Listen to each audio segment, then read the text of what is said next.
Hello everyone, welcome to yet another free course by Intellipaat.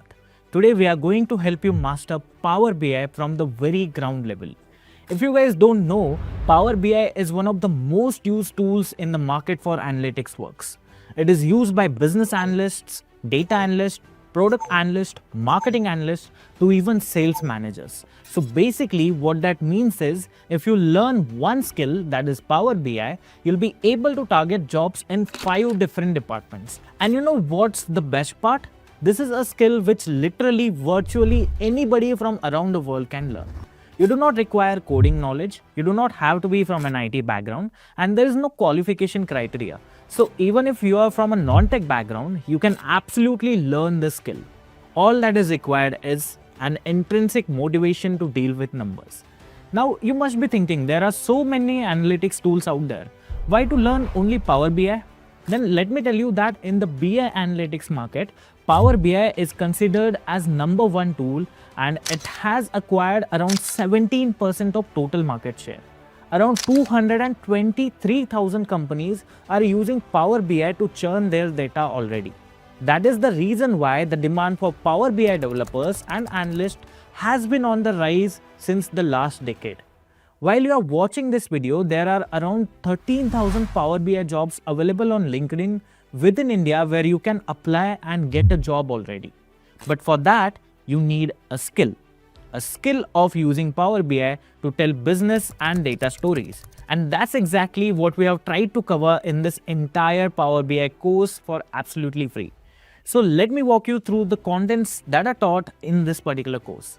We'll begin this course with introduction to Power BI, how to install it, then we'll square back to a discussion about features of Power BI as a tool and how business intelligence is something that is really interesting career option, and what the workflow of business analytics look like. Once these fundamental blocks are clear, we'll jump onto the demo part where we'll cover charts, slicers and basic mathematical functions in Power BI. We'll also cover how to connect with different data connectors, how to clean data using Power Query Editor, how to perform joins and VLOOKUPs. We'll also talk about topics like relationships, cardinality, Power BI DAX, Power BI Workspace and Power BI dashboards. Next, we'll deal with an end-to-end Power BI project which you can add to your resume to start applying for jobs. At the end, we'll also cover Power BI interview questions to fulfill your job preparation journey. So this entire course is all you need to get started and make a career with Power BI or business intelligence. Our industry experts have designed it keeping the BI job descriptions under the microscope. So get your laptops ready and perform the hands-ons alongside us to maximize your learning. One more note, all the materials used in this course like datasets and slide decks are provided in the description below so that you'll be able to learn things by actually doing them. So make sure to access all of those resources. I'm 100% sure that this course is going to make you a BI pro. So do stick around till the end. Also, before we get started, do subscribe to Intellipaat's YouTube channel to come across more videos like this one. Power BI is a business intelligence tool designed by Microsoft. This software offers business intelligence capabilities and interactive visualizations using an interface that is simply enough for end users to access and edit their own dashboards and reports. The Power BI suite comprises software packages, apps, and connectors that work together to make your disparate pieces of data stand out, become interactive, and produce meaningful insights.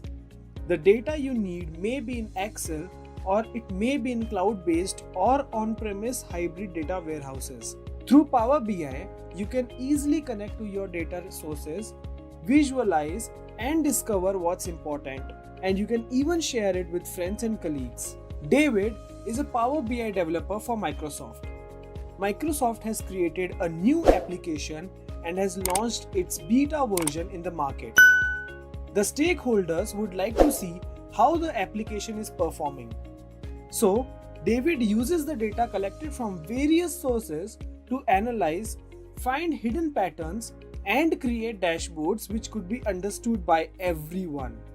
By allowing users to connect, visualize, and share data with other users or stakeholders, Power BI can help users gain deeper insights into their business. Power BI is available in both free and paid versions. Depending on the role in a project or a team, Power BI may be used differently. Power BI may be used differently by other individuals in other roles as well. The Power BI service, for example, is primarily based for viewing reports and dashboards. If you work with a co-worker who needs to produce business reports, he or she might create major versions of those reports in Power BI Desktop or Power BI Report Builder, and then publish them to the Power BI service where you can view them. A colleague in sales, for example, might use the Power BI phone app to monitor progress on sales quotas and to research prospects. The Power BI APIs may be used by developers to embed dashboards and reports into custom applications or to push data into datasets. Let's see what are the deployment pipelines and best practices in Power BI. The first one we have is content preparation. In this, you get your content ready for lifecycle management. Next, we have development, where we explore the best ways to create content as a part of the development process for deployment pipelines. Then we have test, where we learn how to apply the deployment pipelines test stage to test your implementation. In production, when preparing content for consumption, use the deployment pipelines production stage. It is also possible for professionals to become Power BI developers from different backgrounds. Power BI developers should have a wide range of skills in addition to familiarity with the tool. Now let's take a moment to review the other skill a Power BI developer should possess. He should have expertise in business intelligence tool, and extensive data specific experience is also required. He should also understand all Microsoft Business Intelligence stacks, and he should also be experienced in data analytics and software development skills. On an average basis, Power BI developers' starting salary would be from 6 lakhs per annum to 12 lakhs per annum in India and will keep on increasing according to the experience. While in the USA, a Power BI developer earns from $200,000 per year. Just a quick info guys, Intellipaat offers Microsoft Power BI certification training course. This course is specially designed to make you a Power BI expert by working on real-world case studies in just 1.5 months. Through this course, you will learn how to master the technique of creating visually appealing and insightful charts, graphs, and reports by deploying this tool in real business scenario. Not only this, you will be working on real-time projects designed from the top industry experts. With this course, we have already helped thousands of professionals in successful career transition. You can check out their testimonial on our Achievers channel, whose link is given in the description below. Without a doubt, this course can set your careers to new height. So visit the course page link given below in the description and take a first step towards the career growth in the field of Power BI. Now I'll show you how to install Power BI on your Windows 10 desktop. For that, all you need to do is open a browser, and I'm using Google Chrome. In Google Chrome, what you need to do is open the Microsoft Power BI website. So I type Microsoft Power BI, click the first link over here, and this page comes up. And here you will always find an option, Start for free. What this means is that you can download the Power BI desktop for free. And then if you need a subscription account, you can continue it further. So I will start for free. And now I will find this pop-up. And now this is another option that I get here, download for free. So click over here, and now this pop-up menu appears, and you have two options over here. So, and as we know that Power BI is a product from Microsoft, you can directly download it from the Microsoft Store. So open Microsoft Store. By doing this, the product will download automatically and install on its own. And once that is done, you will see this. This product is installed and you can launch it directly from here. As I had already installed my product, I was not going through all that process. So I will launch the product directly. Now Power BI desktop will open. Now once it's open, a menu will appear and you will have to fill in your credentials. After that, click on sign in, and here you will have to use your professional account. I'll be using the account of a friend of mine. So sign in. Now I'll have to enter the password. Unfortunately, I have a password. So we have signed into Power BI desktop, and this is how Power BI desktop looks like. As we had discussed, there are three different views in Power BI desktop: report view, data view, and model view. In addition to that, you have three different menus. In the home menu, you have these options. You have get data, enter data, edit queries, new page, new visual, buttons, and all of that. So what you can do is, before starting the process of creating a report in Power BI Desktop, you need to import data into it first. And for doing that, you need to click on get data. Once you click on get data, you will find these many options. Now what does this mean? This means that Power BI can take in data from a huge number of sources. It doesn't have to be a particular Excel file, it can be anything. As you can see, you can click on more over here. Now a list will appear. Now these are the different sources which are compatible with Microsoft Power BI Desktop. So you can take it directly from files, Excel, CSV, XML, JSON, PDF, anything. You can take it from directly databases. All these databases are fine. You can directly take in Power BI files which have a .pbix extension. You can take it from Azure, other online sources, and other files. That include RScript, Python, ODBC, Spark. Any kind of data can be ingested over here, and this will work absolutely fine. Now this is the beauty of Power BI Desktop. Or you can click on enter data and enter your data manually. You will find this option, column. You can input the column and then enter values as per as your requirement. You can simply edit it and then load it. You also have edit queries option. Here you can, once you have created a table, you can edit queries and you can use queries to extract specific information from that table. Or you can click over here from marketplace. You will find these options. These are different visualizations. You can take it directly from the Microsoft website. It's absolutely free to download, or from my organization. Because we don't use Power BI as of now, we don't have any custom visuals. You can use custom visuals, and under my organization, you simply have to click it and then extract the visual directly. You can also switch your themes over here. And after that, now I will give you an overview of all the views that we have. First comes report view. Now this is where actually the report is created. In report view, you have two specific panes over here, the visualization pane and the fields pane. In visualization pane, you find these many visualization options. Once you enter a data set, you can visualize it with these many options. You have different things: stacked bar chart, column chart, clustered bar chart, clustered column chart, 100% stacked bar chart. As per your requirement, you have many other things and you can use any of it. You also have line and star column chart when you have multiple parameters in your table, and if you want to show a graph of multiple things, you can use all of this. You can also use donut charts, pie chart, scatter chart, and you don't have to worry, I will tell you exactly how to use these things in our next demo.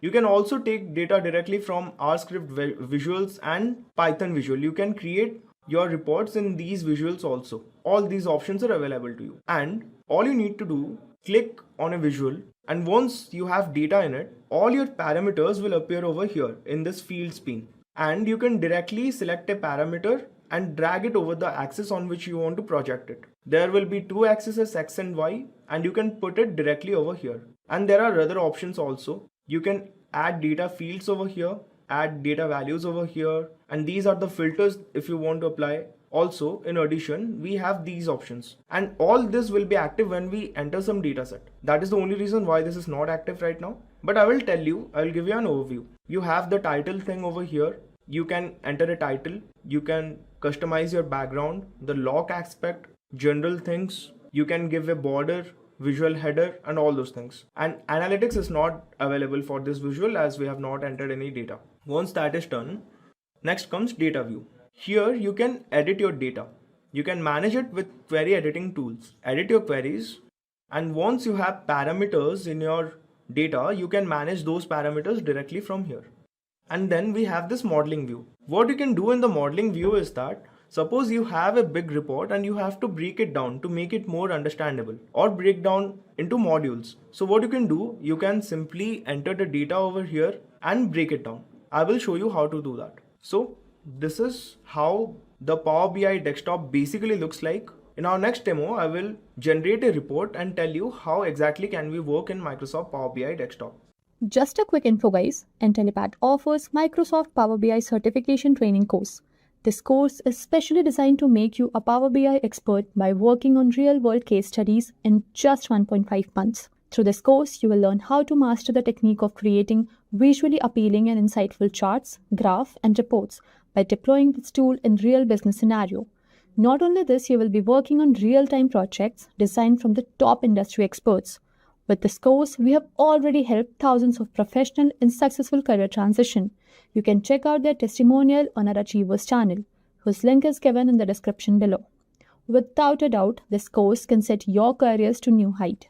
So visit the course page link given below in the description and take a first step towards the career growth in the field of Power BI. Introduction to Power BI.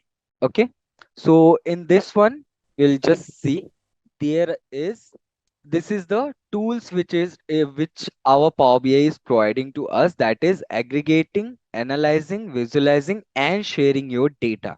So how are we going to aggregate or analyze or visualize or share our data? Is this is the entire process. Okay, if you guys remember the collection and visualization, all those things, data cleansing.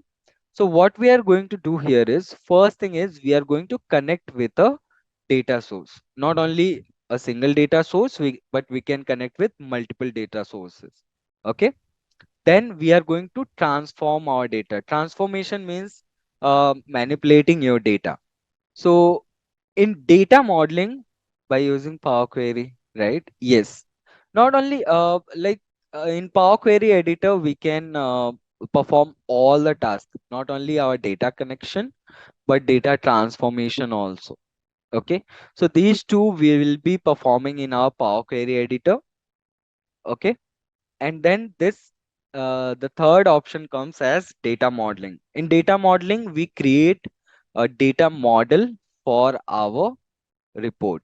Okay, like where we are connecting multiple tables with each other, defining the relationship between those two tables, two or more tables. Okay, we just define the relationship between two tables so that it can retrieve data from different tables. Then data visualization is just a graphical representation of your data, and sharing reports. For sharing reports, which where you utilize Power BI services, there you have to pay. But I have a workaround using which you can get 60 days Power BI free every time, whenever you want. So during interviews, what happens? These kind of questions asked to you, like what are the Power BI components are there? Okay. So if you look into Power BI components, so these are the Power BI components. Okay. You have Power BI desktop, Power BI service, Power BI gateway, Power BI report server, Power BI mobile application, Excel publisher, report builder, and BI embedded. Okay. So let's look into this. So Power BI Desktop, it's your free application which you can utilize to transform and visualize your data. Okay, and you can easily install it in your system. Everyone have it. Then comes your Power BI services. Power BI services is your cloud-based service. Okay, where you can view and share your reports, whatever reports or dashboards you have designed in your Power BI Desktop, you have to publish them. Okay, you have to share it on any kind of platform from where everyone can access it. Okay, so there comes your Power BI services where others can view the shared reports and dashboards. So then comes your Power BI gateway. So remember guys, these things we will be covering in detail later. Okay, so just remember the context, because right now we are not going in depth or talking more about these points, because this will come later part. Okay, and at that time I expect that you guys remember all these things. Okay, the basic explanations. Okay, I hope you guys are getting my point. So next thing is your Power BI gateway. So it is mainly used to schedule the data refresh. So how your data will be refreshed? Let's say your data is connected. Okay, you have connected your Power BI desktop with any kind of data sources. Let's say you are having a server at your location. Okay, everyone knows like what is server or what is on-site. So there, if your data is there, so how can your Power BI services can connect to that data set to refresh your data? Okay, they at that time will be using Power BI gateway. Okay, we have to install Power BI gateways using which your Power BI service can connect to that particular system to retrieve the data and schedule and refresh the data in your Power BI services. So let's say I have my data set in my file explorer, let's say C drive. Okay, and on the internet I am connected to my Power BI services. So how can that Power BI service can access my system, my laptop, to access that file which is there in my C drive? For that purpose, there will be Power BI, that is Power BI Gateway. So we have to install this. So this particular application will allow your system, your Power BI services to access your system to retrieve that data set. So this is the application which we have to use. Which data set? Any data set which you have connected with your within your Power BI desktop, which you are using in your dashboard, and if it is there in your system. Okay. And if it is not there, if you are utilizing any cloud system, then you don't need this. Then comes your Power BI report server. Power BI report server is just your on-premises web interface, and it is alternate for your Power BI services. Okay.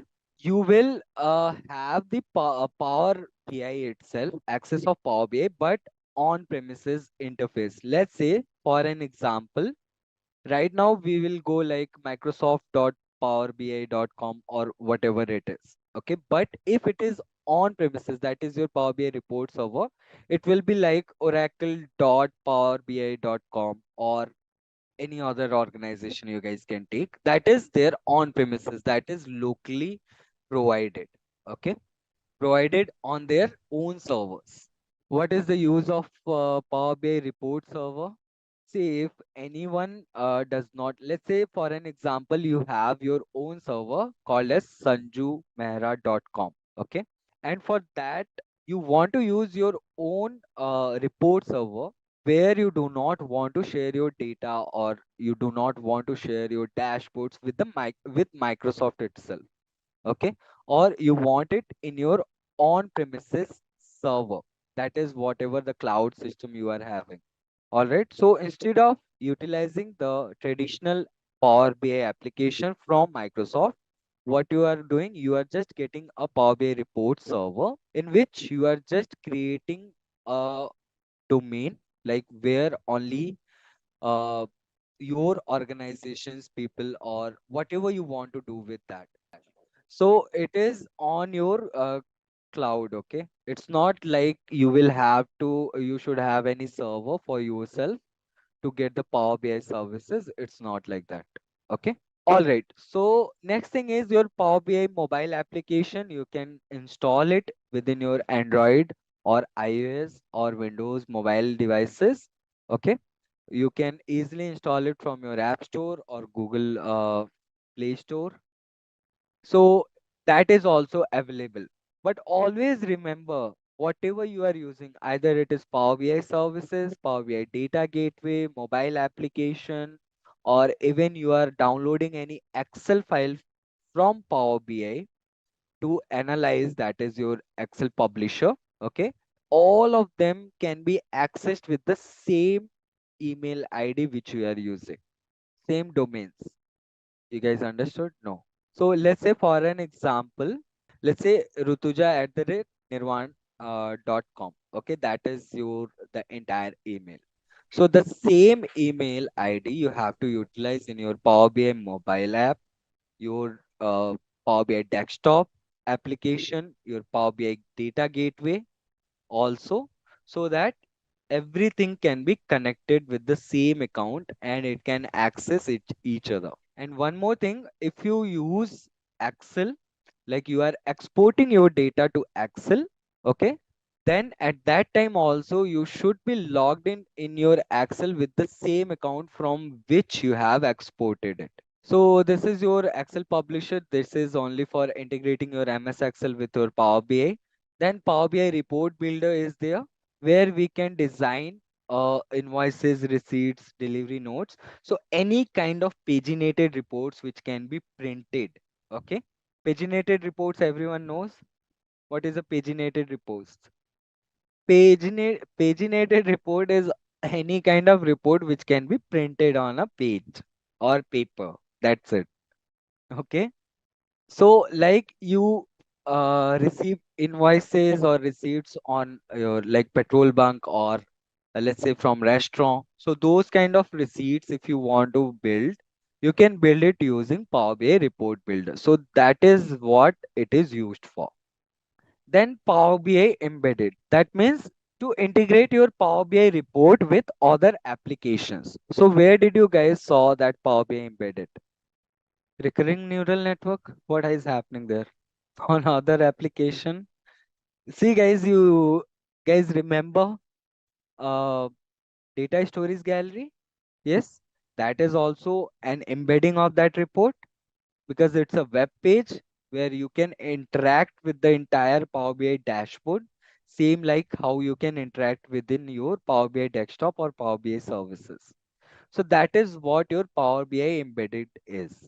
Okay, you can embed your Power BI reports at multiple other applications. Okay, so we are just going to look into Power BI pricing. So this is what Power BI pricing is. Sometimes they ask you during the interview also that what feature is not available in Power BI free version, which is available in pro version. So always remember that is the ability to share your reports with others. Okay. So license in Power BI free is per user, Power BI Pro also per user, and in Power BI Premium it is capacity based. Okay. So everyone knows what is capacity based, correct?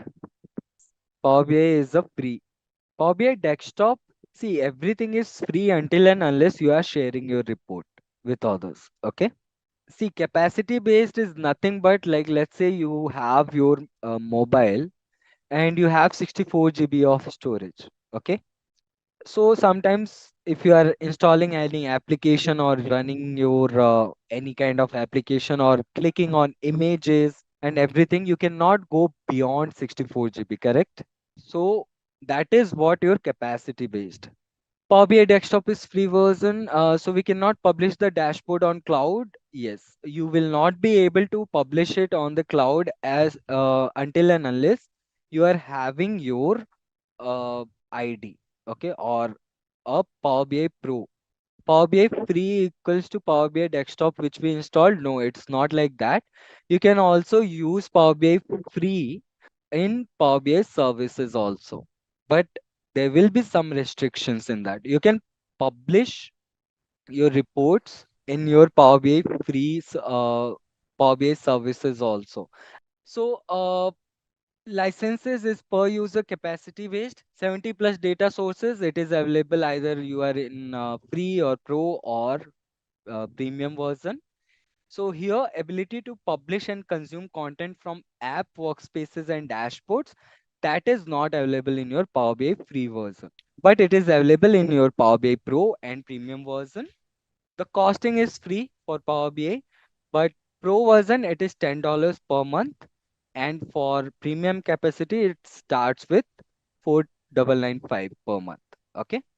Then storage limit is 10 GB, 10 GB, but 100 TB in this one. That is your storage limit of your Power BI services, like where you are storing your data sets. We will see the storage limits also once we are in Power BI services. There we'll see how much space we are using. Okay. And data refresh rate, like how many times in a day you can refresh your data. That is your scheduled refresh. Okay. So in Power BI free version, you can refresh your data 8 times in a day. That time you can define, but not more than 8. Okay. But in premium version, you can make it up to 48 times in a day. Okay. Refreshing data. So ability to export content to Excel and CSV file, yes, it is available in all three versions. You can export your data to Excel. Okay, but it will be in pivot format. Okay. Okay, so building blocks of Power BI. Okay, these kind of question also is getting asked during interview. What are the building blocks of Power BI? Okay, so what are the building blocks of Power BI are there? This is really important. So these are the building blocks of Power BI, which is visualization. That is the graphical representation of your data. Okay. The data sets, the container of your data, where your data is, like it can be your Excel or CSV, TXT, or any kind of other files. Okay. So that data set is really required. Then reports is your multi-perspective view with visuals, which represents all your findings and insights from the data set. So if we have the entire file, okay, of your Power BI, that is what your report is. Okay, Power BI report. And what is a dashboard? The all the visualization or the collection of all visual representation on a single screen. Okay, one single screen, that is what your dashboard is. And tiles is just a snapshot of your any kind of data pinned to your dashboard. This one we will see later once we are in Power BI services. Okay, it is just a snapshot, like you are taking a single visualization and pinning it to your dashboard. Okay, it is just like making only one visual as the most important one, or like a snapshot. Okay, so let's say these five I have, let's say for an example, I have these five uh, as my visuals in my dashboard. Okay. And this one visual which I have, I want to pin it to a dashboard. So I can just pin this and the entire next page will have this tiles only. So just the snapshot of this part to a dashboard. So what is the architecture of Power BI? If you see the architecture of Power BI, you can connect with multiple data sources to your Power BI desktop.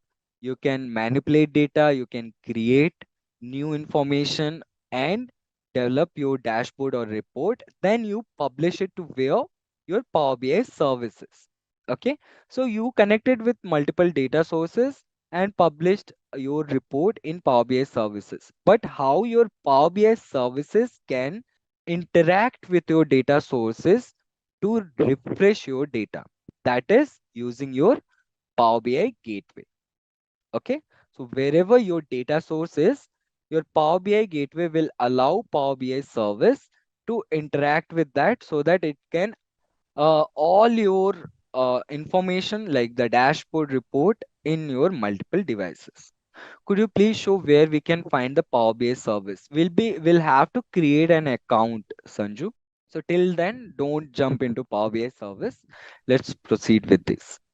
So this is your Power BI desktop. So all these everything within your Power BI desktop is combined with Microsoft Query Engine, that is mQuery engine, with visualization and all the data modeling for creating your interactive reports. So everything you are just dragging and dropping. Okay.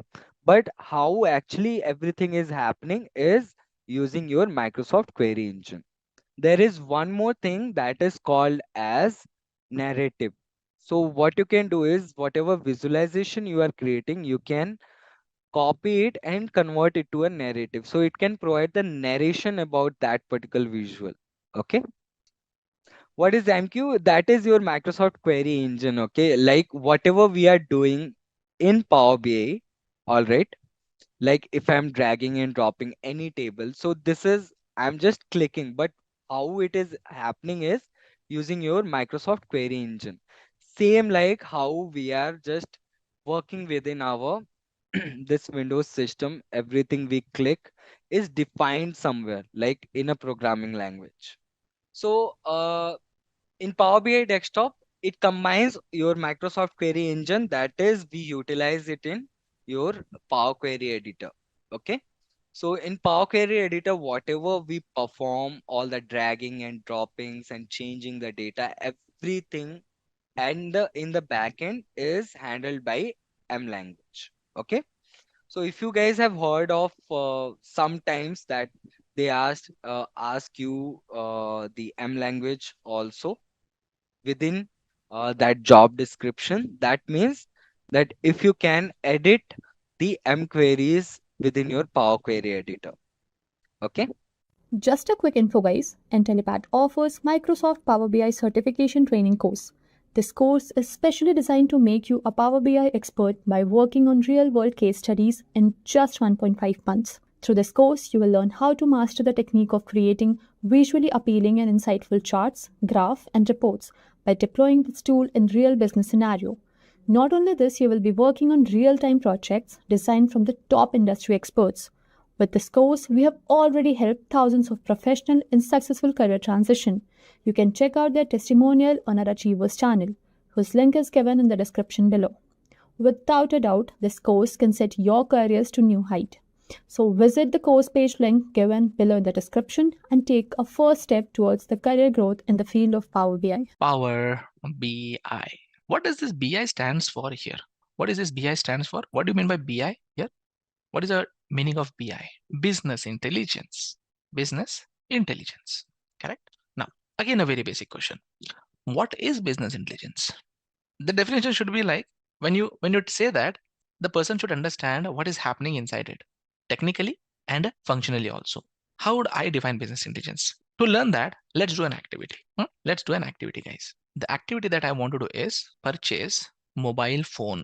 This is my favorite activity that I do in every batch. Every batch, I'll start my training program with this exercise only. Now, is there anyone here who is still using that keypad phone?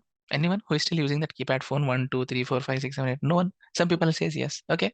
That will be a secondary phone, right? But primary phone will be still Android.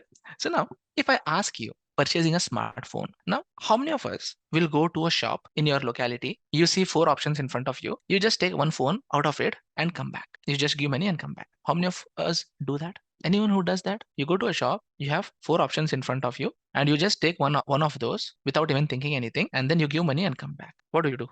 Check with features online, in it available nearby, will be there, else ever purchase online. Perfect. So I'll just give a list. Look, reviews, comparison, really great. So now what you do whenever I asked you to purchase a mobile phone, what you, me, everyone in this world, what we do, we set the expectation first, or we set the requirements. We set the requirements. Requirement could be RAM size, it could be ROM size, it could be it could be camera, it could be your processor, it could be display, it could be battery. All these things will make a note, correct? Yes or no, guys? We keep this in mind. Okay, I want this much battery, I want this much display and everything. Brand, okay, brand. How can I forget brand? All these things.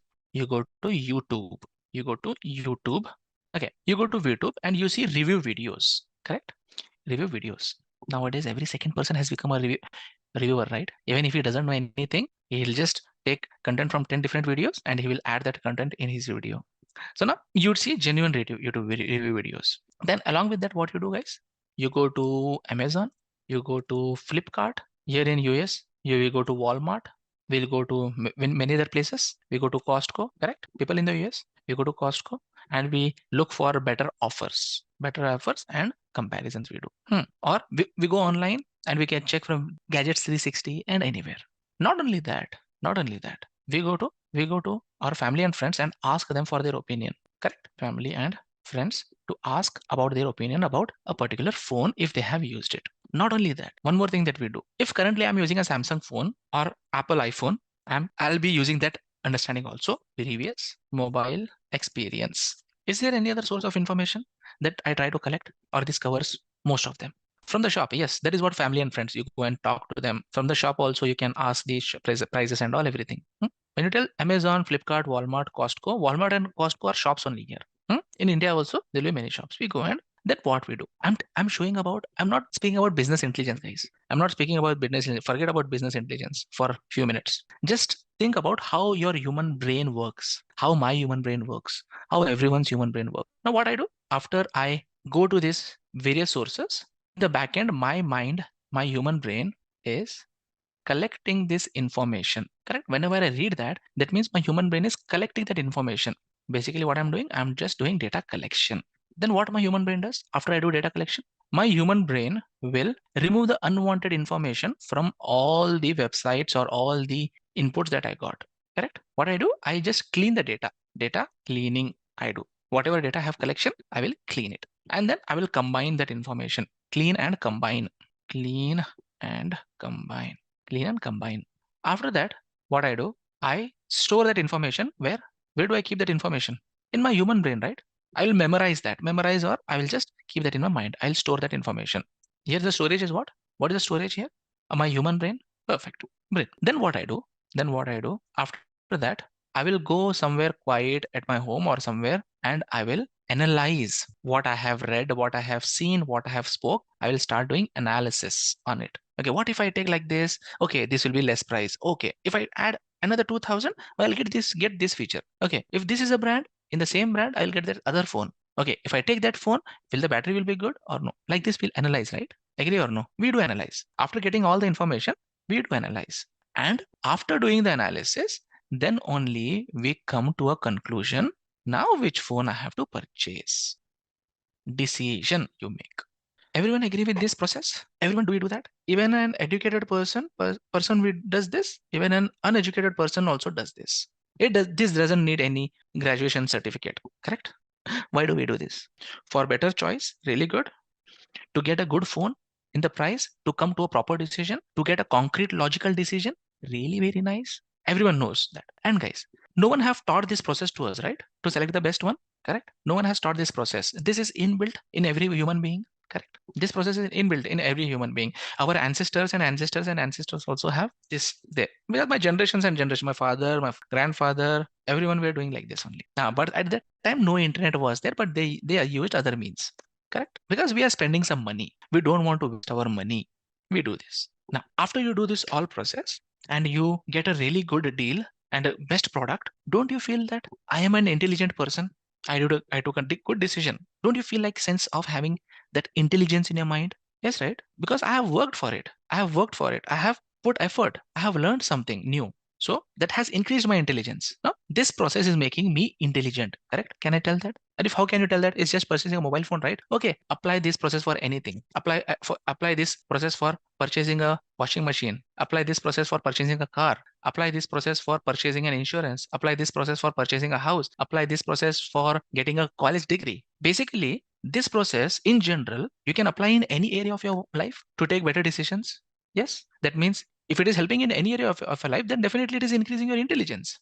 When you guys apply this process in your personal life to become intelligent, even businesses also wants to become intelligent. How? Because every day they are taking decisions, whether to fund a particular project or no, whether to buy this company or no, whether to launch this product or no, whether to hire new employees or no. Yes, guys, businesses will take decision. Why? Why do they take decision? Yes, they want to grow. They want to take better decisions in order to survive in the industry. They want to understand what their competitors are doing. They want to build a better processes. They want to steward what they are doing. Otherwise, their business will not grow. What process do they follow? What process do they follow to take decisions? Or they just sleep one night and immediately next day they realize that, oh, I have to do this. They commit.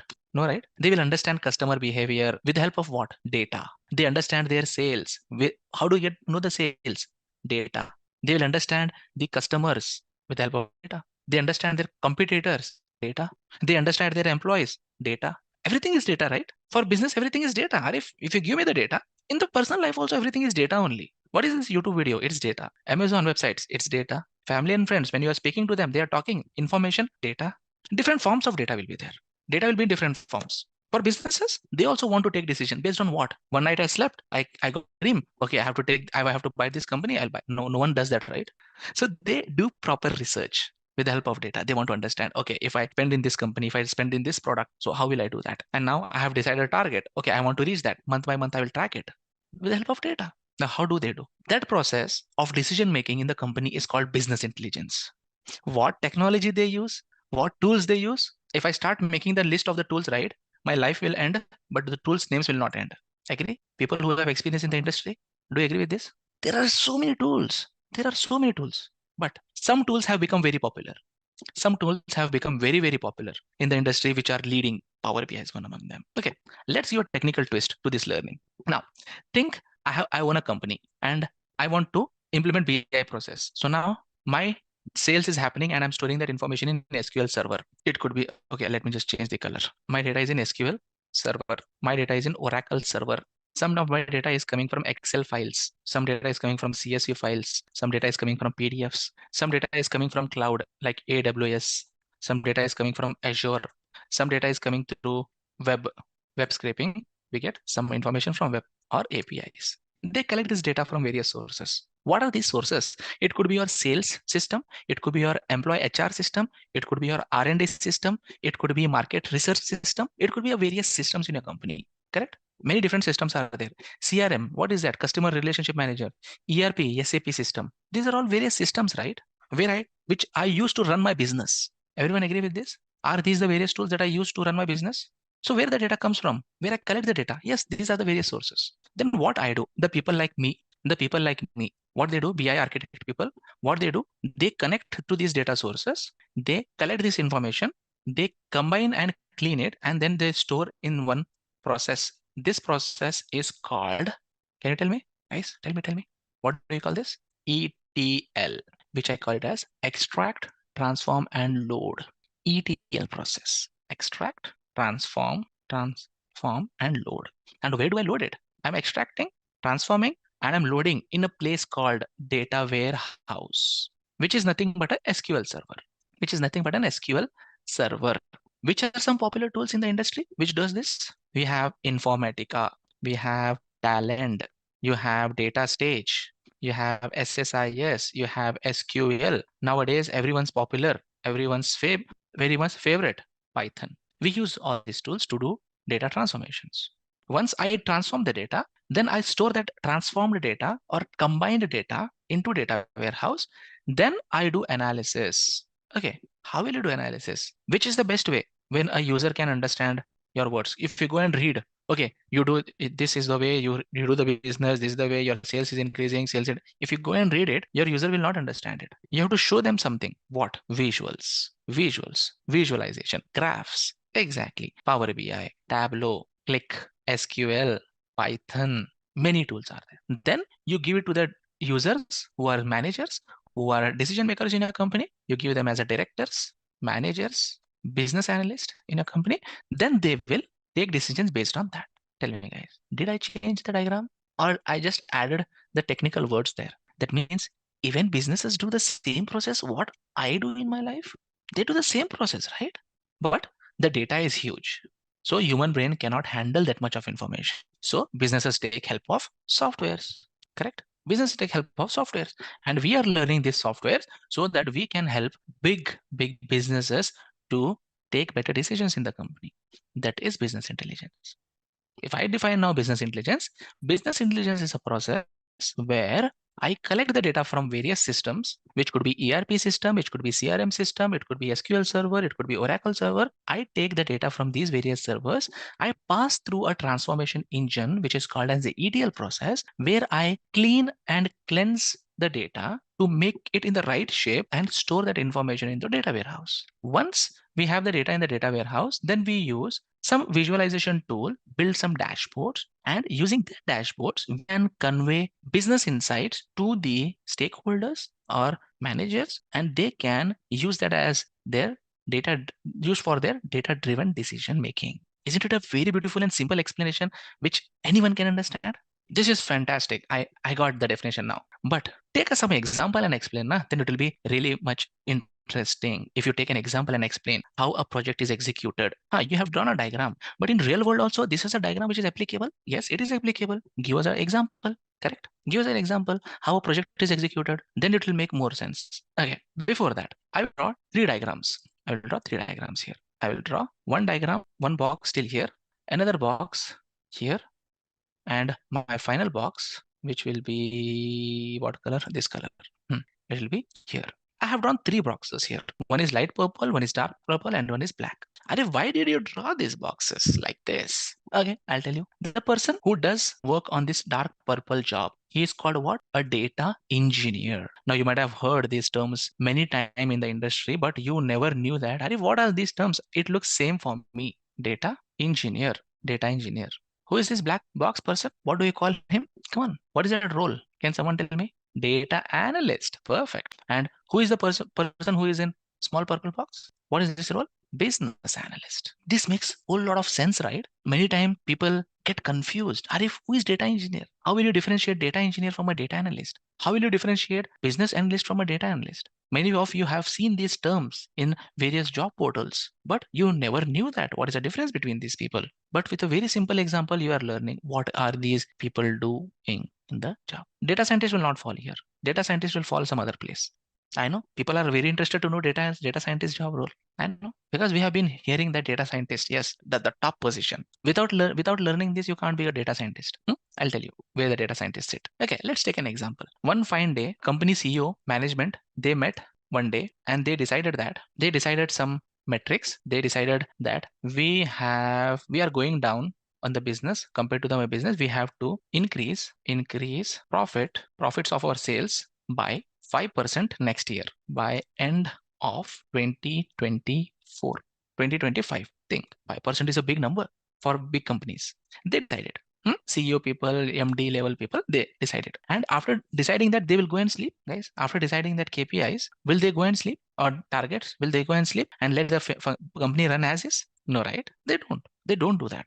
In fact, what they do, they bring in the business experts and talk to them, and they will design some metrics, define some metrics. First metric is proper planning, then new customer acquisition, then cost reduction, then increase sales, then resource planning. Correct, guys? Definitely, if I do all these things in a better way, then I can achieve 5% of increase. Agree? Yes, Arif, you can achieve. Now, once you define this, then you have to keep a track of this every month, every week, every quarter. These business decision makers or business analysts in your company will have to report these metrics to your CEO or MD people every month or every week. Now, this metrics is just a definition now. What they do, these business analysts will bring these metrics to a person called data analyst. They say that, hey Arif, look, this is our objective and I want some visuals where I can track new customers, how many new customers are coming, how many customers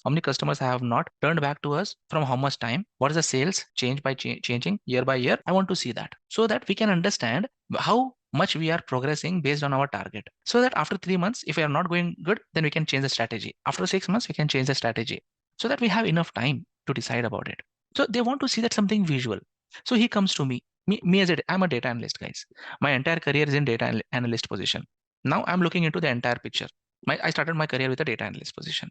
So data analyst is a bridge between the technology and the business. He should be knowing the business, because the business analyst will not give you questions like, Arif, in this table you go, this column you go, you take this column and put in the chart. He will not tell. He will just tell that where I'm getting that information from, that front-end application. He will tell. People are entering the data there. That data will be useful. He'll tell only that much. It's my responsibility as a data analyst to go and search in the data storage, which table is that, which column is there, and then I will fetch that information into Power BI, build some very attractive dashboard, and then deliver it to the business analysts so that they can track their progress there, and which will help them to take decisions effectively.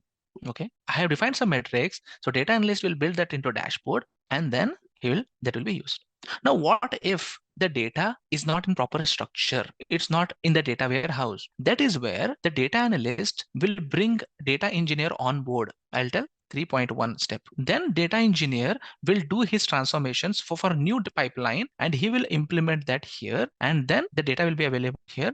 Then the data analyst can build the dashboard again and give it to him. This is how you work in a coordinated environment with data engineer also, with a business analyst also, and then you deliver a solution. This is what business intelligence is, and this is what I work day in and day out. And now we are learning this part of the entire picture. along with Power BI, what do you think is important for me to become a data analyst or data engineer? Yes, guys, you have the tools names in front of your eyes. What do you want to become? You decide now. And what skills is needed to get that job? You know that now. If you want to become a data engineer, you need to know SQL, you need to know Python, you need to know either of Informatica, Talent, or Data Stage or SSIS. Then you'll be data engineer. If you want to become data analyst, you should be knowing Power BI. You should be knowing SQL. You should be understanding the business to its depth. Then only you can become a data analyst. Without business knowledge, you are nothing. But Arif, a technical person, how can he understand the business without getting a job also? Guys, whenever you get on the job, right, the company will not ask you on the day one, build this dashboard and give. They will give you at least 1 to 2 months of time where you will learn the business process first. For first 2 months, they will not ask you anything. That is where you will be attending meetings, you'll be getting transitions, you'll be learning the business process. Then after 2 months, they will start giving you job. People, or on the day one only, you were asked to build some products. We have many experienced people here, correct? Sometimes even 6 months, see, sometimes even 6 months. So it's that simple. It's that simple. People simply complicate the things. You get the technical expertise. Business process, company will teach you. If you are a fresher, But if you are an experienced person who have 4 years, 5 years of experience, then they will ask you business process because you have 5 years of experience. For example, if I go out and look out for a job, I am purely a financial guy. I do financial reporting, plan, outlook, forecast, budgeting. That is what reporting I do. They will ask for me. Okay, Arif, tell these things because Arif, you have 12 years of experience. You should answer this. But for 1 year, 2 years experience, they'll not ask. They'll ask more of a technical things. Understood? What is business intelligence? And what my career will be after learning Power BI? What are the next tools I have to learn? How should I prepare for the interview? In this one example, I have explained all the answers except the data scientist answer. People will ask, Arif, just with Power BI, can I become a data scientist? Do you think, guys, by understanding this picture, will you become a data scientist just by Power BI? Or at least a BI developer? No, you can't become. People simply complicate the process. No, it's not complicated. You understand the whole purpose of BI developer. Then it will make a lot of sense. Who we are, why we are, what we are. Correct? Now, what we are doing here, friends, we are taking the data of past and then we are taking decisions of present. Correct? We are learning the data of past, what happened in the past, and we are taking the decision of present. This process is called basically descriptive analytics. Correct? This is called descriptive analytics. Now, sometimes I want to know about the future. We human beings, whenever we see that person that coming with a parrot, we have a cage, some cards, or some astrologer, we get interested. Okay, I want to know about my future. Correct? You feel that, right? Every human have that tendency. We feel that we want to know about the future. Why? Because so that I can be prepared for my future. Agree? Yes or no? I want to know what will happen in the future so that it will be of no surprises. If something happens, it will be of no surprises. How much true that is, what that person astrologer says, that is a secondary. I don't want to get into that discussion. Even businesses wants to know that, guys. Even businesses wants to know what will be my future forecasts. If my business trends do like this only, then will I be after 1 year? Oh, okay, whether I'm on track or no, whether I'm making good steady progress or no, whether I'm thinking about increasing, suddenly it looks like if this continues, I'm go decreasing. No, guys, we want to do some predictive analytics. When I say predictive analytics, that is where the data will still be the data source, which is data warehouse only. But after the business data warehouse, we get a new area, which is called machine learning, deep learning, basically data science, where I use Python, most popular thing, Python, to write some machine learning algorithms so that I can build some mathematical models. Differentiation, integration, algebra, we have learned in the school and colleges, right? Algebra, yes, if y equal to x, linear line, y is equal to x square, quadratic line, so that we are nothing but predicting nature of my y-axis with the changes in the x-axis. Yes, that is what machine learning is. There is a linear line. Yes, there is a linear line. There's a linear model. Model is nothing but algebra, guys. Algebraic term is nothing but model, Harif. Yes, if your X amount of change in their time, your Y will change like this. Okay, that is what we are modeling so that we understand the nature of the line, because nothing is in nature is random. Guys, we know that Mother Nature, nothing is random. Everything happens in a pattern. Do we agree with that? Physics, chemistry, biology, mathematics, everything in the nature is having a pattern. Some patterns are complex, some patterns are simple. Example, I'll tell a pattern of me driving a car. It's steady, straight. I keep the accelerator constant, go it, linear line. Is your heartbeat simple as that? Is the graph of your heartbeat is simple as you're driving a car? Have you seen anytime ECG graphs? Correct, right? Even that is a model, guys. Even that is a model. But that will tell me, yes, this will tell you your predict your future because based on your past. That is where you see data scientists will come into picture. They do work so that I can understand what will happen in my future. That is predictive analytics. Got an answer, my friend? Where does data scientist sit here? Data scientist will sit here and his path is different. Isn't it interesting, guys? You got to know all the job roles in the industry, what is there. And you are in a better place now, just in 1 hour to decide where I want to go. Many people might had this, but you got some good, interesting insights about graph as a BI developer. Did you get a clarity on that? Yes. And what tools you should learn? And now learning Power BI is just a tool now. You know what you're doing. You know the end result. You know the journey. Now you have to just hit the road and you have to start learning it. You know the destination now. You know the starting point. Now it's just how will you take the journey. It is important for you guys to know this. It is important for you guys to know this before you enter any domain. Before you enter any domain, finance domain, data science domain, analytics domain, medicine, medical domain, anywhere, guys, you should be knowing what's there inside it, which many of the people don't get an understanding until and unless they get into the world. Then they feel that, Arif, this is not the field for me. Now, many time happens, guys. I have seen many data scientists. We tell them as a BI developer. You be a data engineer, then also you're a BI developer. Data analyst, that is also a BI developer. It's a BI developer only. Click and SQL is somewhat same. No, Click is different. SQL is different. These two skill sets are totally different. Now, so I designed this example to give you end-to-end understanding of your entire career, even before you entering into the domain. Now you understand, I'm helping an organization to take better decisions. That means my role is very critical. I know the basics of AWS. What is AWS? You tell me. In AWS, you have many other services. AWS services, Amazon Web Services. Services, you are using services from the cloud. Services could be anything. Database, a service. Power BI, a service. Storage, a service. ETL, a service. Correct? You know AWS. Someone told AWS. They know. What is AWS? You should tell me AWS. When you say you are an AWS person, you configure databases on the cloud, which is Amazon Redshift. Have you heard about Amazon Redshift? What is Amazon Redshift? What is Amazon Redshift? It's a data warehouse on the cloud. Learning AWS and learning data analytics is totally different. It's totally different. Now in AWS, what applications you are learning? That is important. If you say that, Arif, I have learned Redshift. Okay, you are a data person. People will say, Arif, I have learned Azure Data Factory. Then you are a ETL person. In Amazon also, in AWS also, you have one reporting tool. I'm just trying to remember the name. What is that reporting tool? Data visualization tool inside AWS, guys? I'm just trying to remember. QuickSight. Have you heard about the term called QuickSights? No? See, you told you have learned AWS. Explore what is QuickSight. QuickSight is a data visualization tool. It's okay. I'm just giving you clarity. So guys, excited to get started with the journey of data analytics, come data science, come business analytics, come business intelligence? Because all these are same. Okay, guys. Just a quick info, guys. Intellipaat offers Microsoft Power BI certification training course. This course is specially designed to make you a Power BI expert by working on real-world case studies in just 1.5 months. Through this course, you will learn how to master the technique of creating visually appealing and insightful charts, graphs, and reports by deploying this tool in real business scenario. Not only this, you will be working on real-time projects designed from the top industry experts. With this course, we have already helped thousands of professionals in successful career transition. You can check out their testimonial on our Achievers channel, whose link is given in the description below. Without a doubt, this course can set your careers to new height.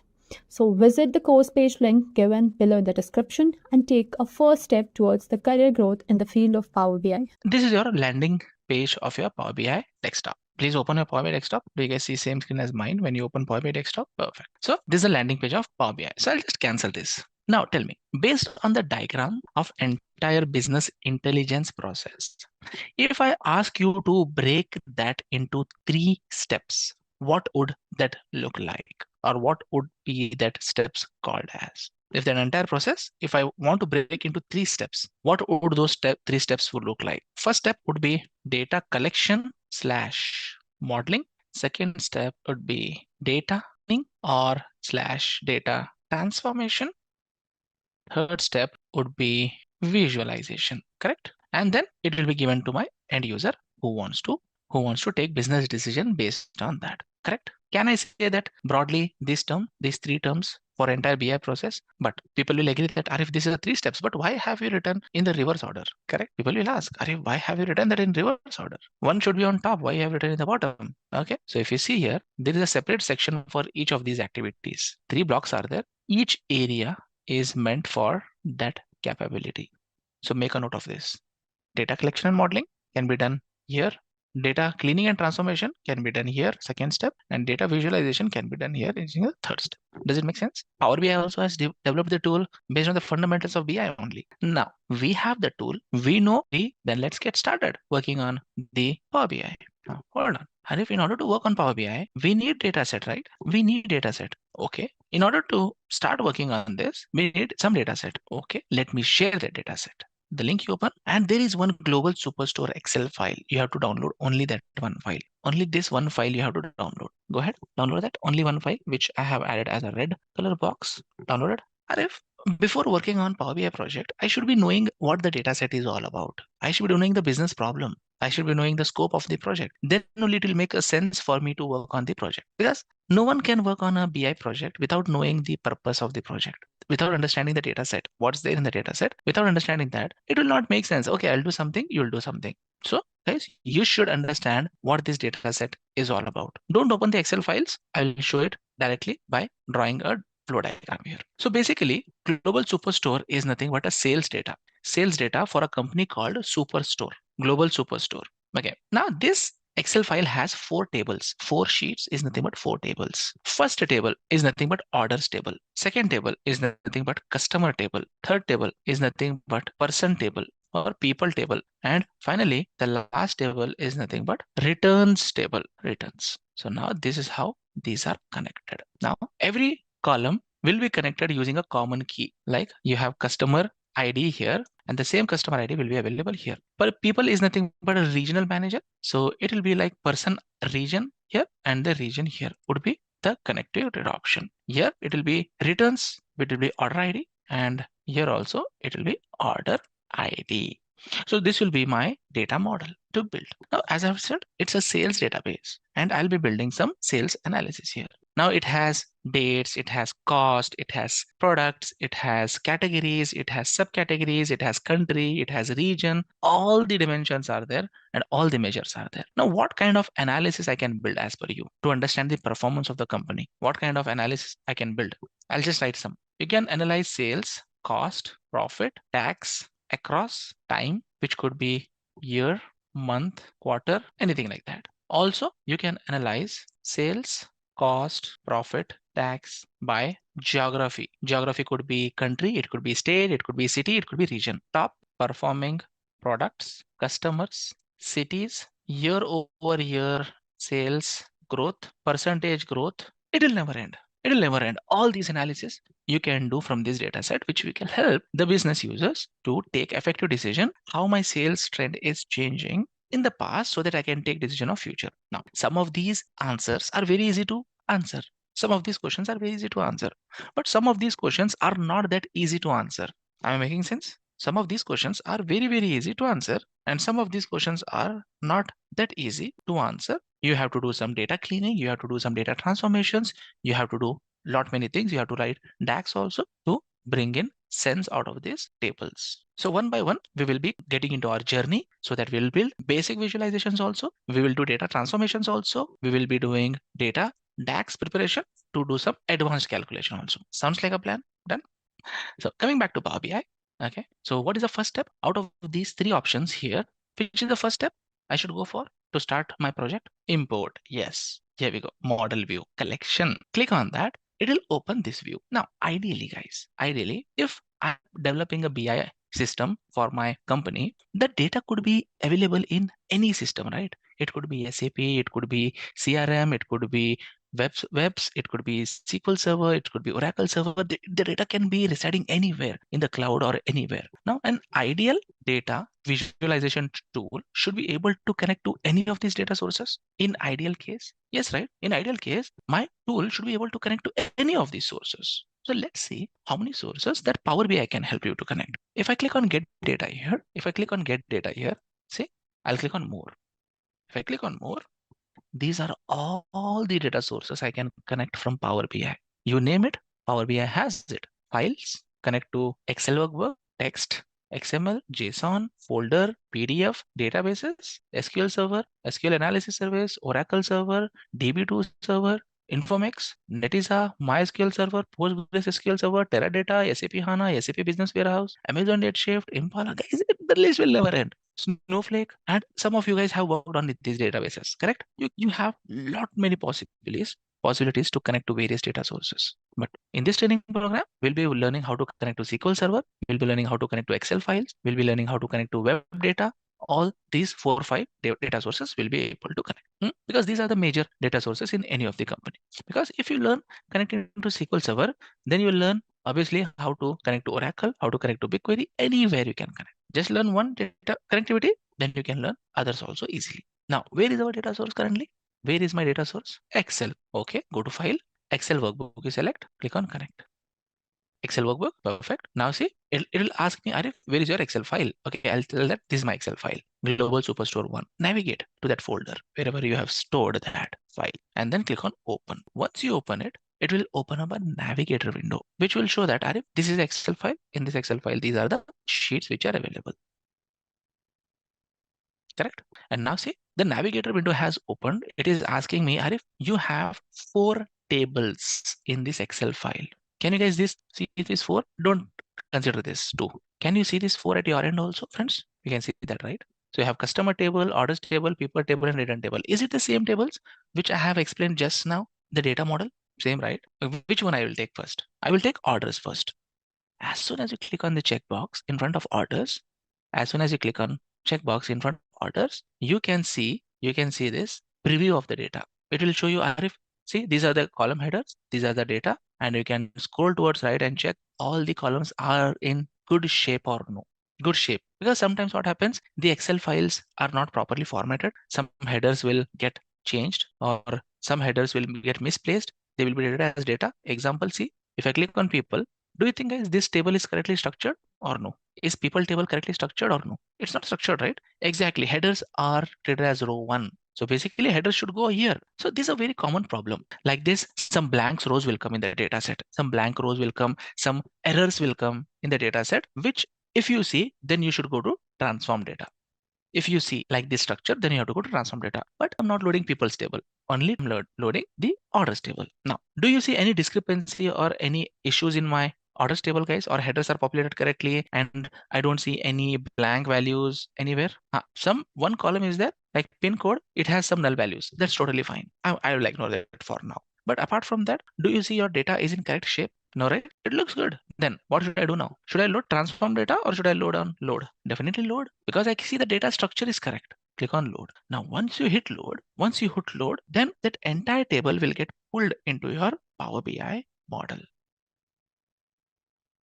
So can you see that? It is loading that entire table in my Power BI data model. So 2.5 GB, 2.5 MB, 3 MB, 3.5 MB. So each and every row that is getting loaded into my Power BI data model. So basically what it is doing, it is copying the data from Excel file and it is keeping in Power BI. See, I have successfully imported one table into my Power BI report. Okay, do you see this table available in your model? Perfect. And now if you see on the right hand side, you see the data view on the right hand side. You can collapse this. See, I can collapse this. I can expand this also, but I see a data view. This table I have loaded here. This table's all columns it will show you. Can you all see those all columns on the right hand side? Now, one quick question. For some columns, you see summation symbol. For some columns, you see a calendar kind symbol, and some columns you don't see any symbol there. What do you think that is indicating? Data type. Exactly, data type. So wherever you see summation symbol, it is a numeric type. Wherever you see calendar symbol, it is a date data type. And wherever you see blank, it is a text data type. So an indication for people to know that what is the data type. Now, we'll be having only one table. As and we go proceed in the training program, we'll be adding more and more tables to the data model. Basically, you need not build your entire data model on day one only. As and when required, you can pull in the tables. So that is the best practice. Some people, what they do, and if I have 4 tables, load all the 4 tables, we'll see whether we will use it or will not use it. We'll see later. Is it the best practice, or loading how much information we want, only that much, and start working on it? And when, as and when we require, at that time loading the new data set. Which one? Method 1 or method 2 is good? Method 1. Who is telling method 1? Why will you want to keep redundant data on your data set when you are not going to use it anytime? Correct? So it's a learning. So I usually do that. Some people do the first method also, but I feel comfortable with method 2. Next, my data is loaded. My data is loaded. So what is the next step? Clean and combine and transform. Correct? If you want, if you see any discrepancy in the data, then you clean and combine. Or I'll go to second step. So what could be data cleaning means? Data cleaning could be if the column names should be changed, data type of the column should be changed. The columns are there which I don't need, I have to remove them. The columns which are not there in the data set, which I have to add them. Correct? That is what data cleaning and data preparation, right? That is what I call data preparation. The columns which are not there, you add them, like calculated columns. The columns which are there and you don't use them, then remove them. The data type of some columns are not as required, you change them, or you can go to direct visualization. I'll show how we can do those things. For example, I have the same data view available here as I had in the first step, data model and data view. This data side on the data pane on the right hand side, it's still there on the second section also, so that a user can understand and go to a particular column to do some changes. Example, see, as soon as I select this column here, that same column will get selected here. If I select product name here, product name is getting selected here. If I select market, market is getting selected here. So basically what happens are, if you are selecting a particular column and you are manipulating it as per your need. Example, row ID. Currently it's a number or character, guys. It's a number or a string. Can you tell me row ID? It's a number. How do you say it's a number, friends? How do you say it's a number? Because it has a summation symbol. Yes, you are right. But my user says that Arif, it shouldn't be a number. It should be a character. Yes, it shouldn't be a number. It should be a character. Then how can I fix it? Here on the column tools, as soon as you select any column here, the column tools will populate on the top, and data type you can change anyhow you want. You can select whole number, you can select decimal number, you can select fixed decimal number, you can select date, time, text, true or false or binary. Basically, you're trying to change the data type.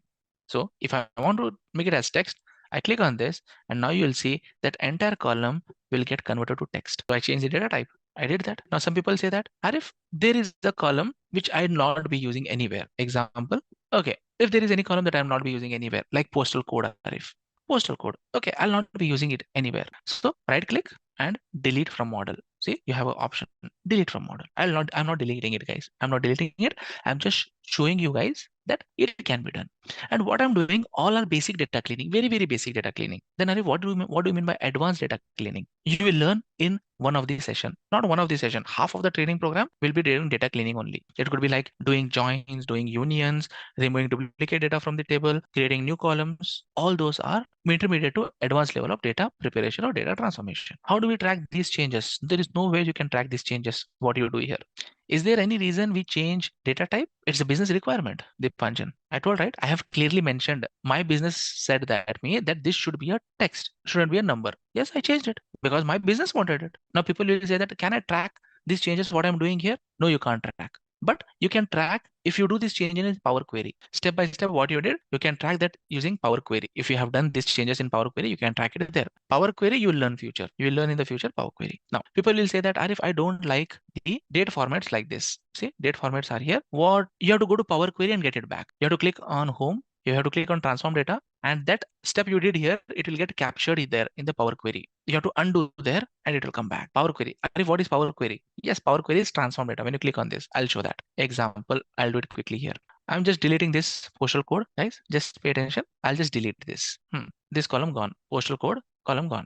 Okay, now how to bring it back? I'll click on transform data here. I'll click on transform data. It will open a Power Query. Whatever steps you did here, it will get captured in Power Query. With the help of on the existing data set, it will get captured in Power Query. Can you see this? Removed column steps got added on the right hand side. Can you see this? Change type and removed columns both are tracked here. That was what I was telling. You cannot track that in Power BI. You can track that in Power Query. So now if I delete this and tell close and apply, then that column will show up again here after loading the entire table. Perfect.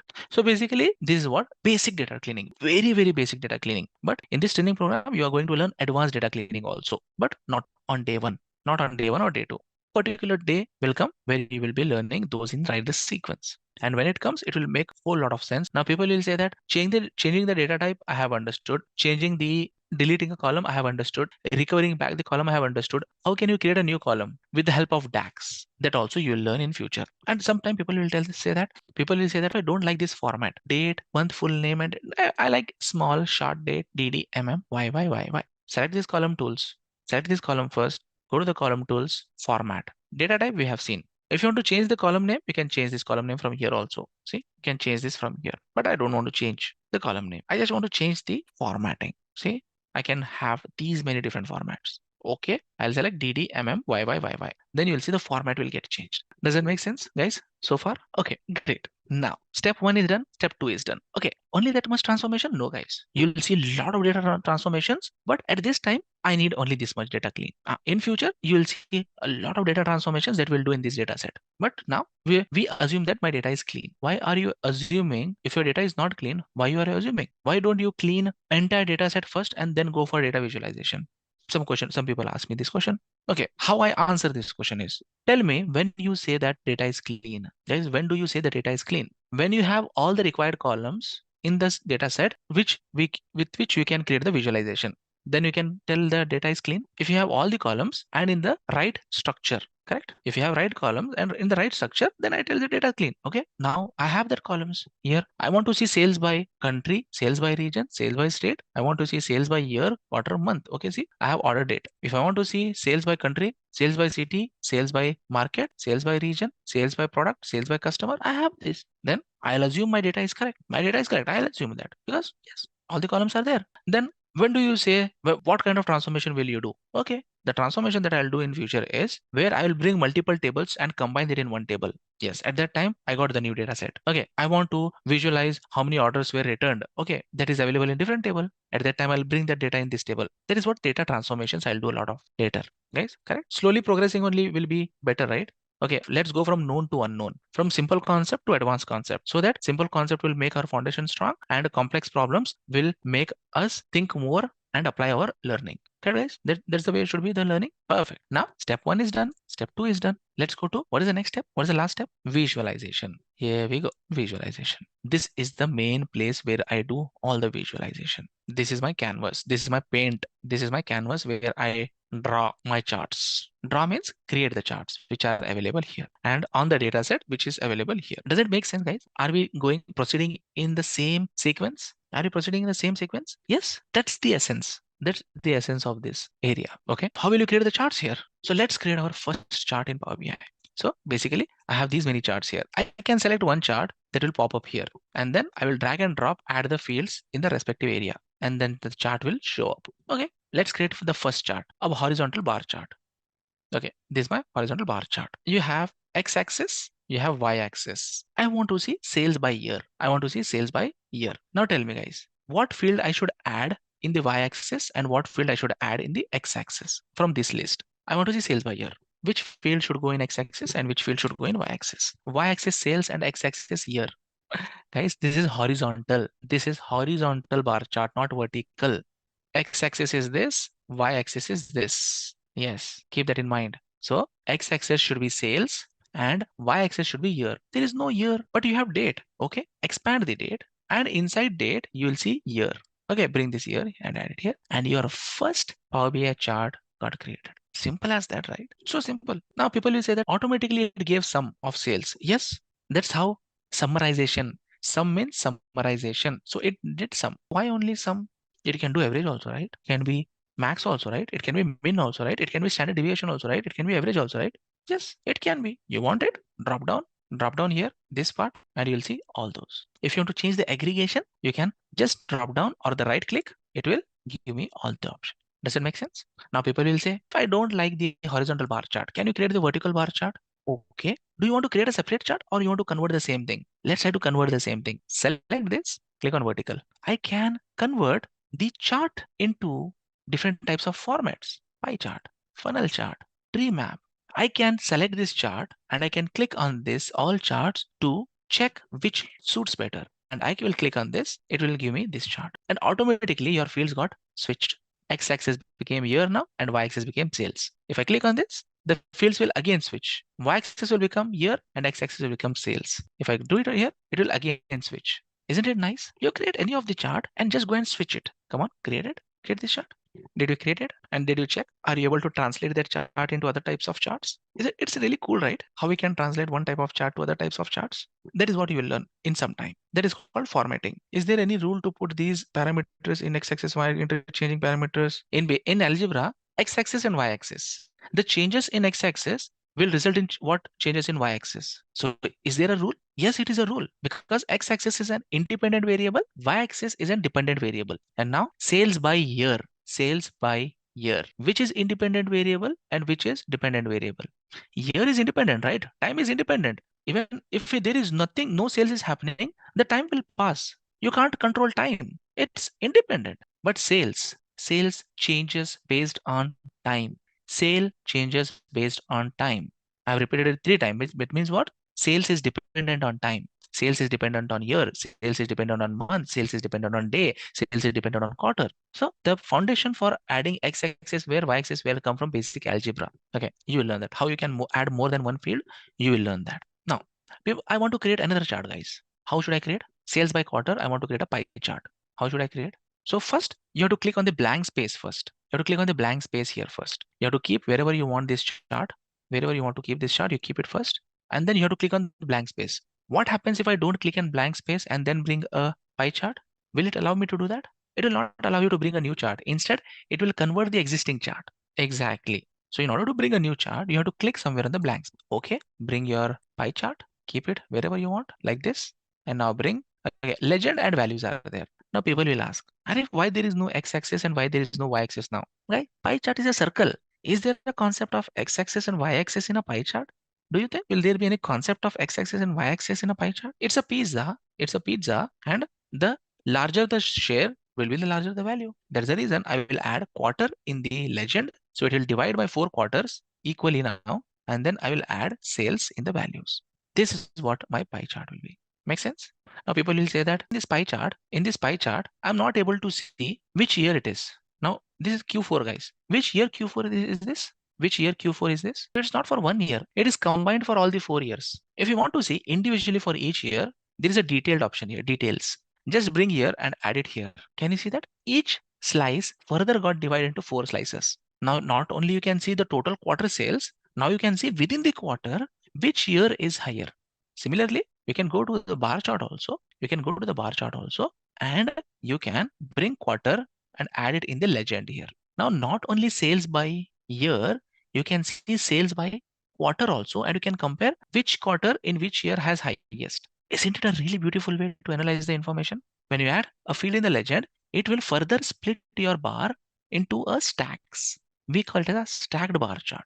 Come on, just play with that. Is it working, guys? If I understood the purpose of legend in the bar chart and the details in the pie chart. We are new to the tool. Don't rush. Okay, bar chart details. In bar chart, there is no details. Is there any details in the bar chart? In pie chart, there is details. In pie charts, there is detail. Perfect. Okay, let's build one more chart quickly. I want to build one more chart.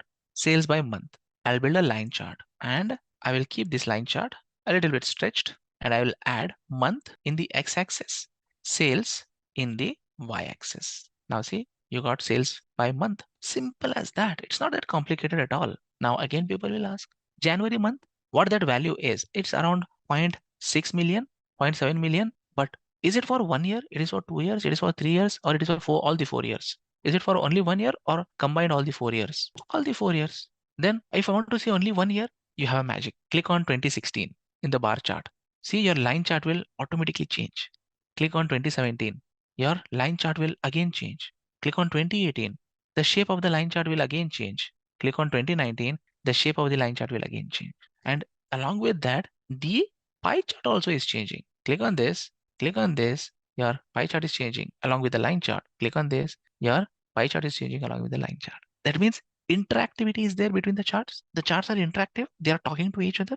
Yes, that's the beauty of Power BI dashboard. When you have multiple charts, the charts will speak to each other. That's so much nice. Come on, do it. Meanwhile, I'll just save my file. Save as Intellipaat Power BI. And now I'll save this in the Global Superstore folder. Save. That's it. Just click on save button here. It will save your entire project there. My ribbon, visualization ribbon gone. See, visualization ribbon, this ribbon is not available. See, you can expand it. You can expand it, collapse it, expand it, collapse it. Okay, as I have told guys, go to File, Options and Settings, Options. Hold on, I'll give you one method where you can go and enable it back. I'll go to my security. Where is that option? Preview features. Preview features. There is an option that you have to uncheck that will bring it back. So do save your work before you collapse.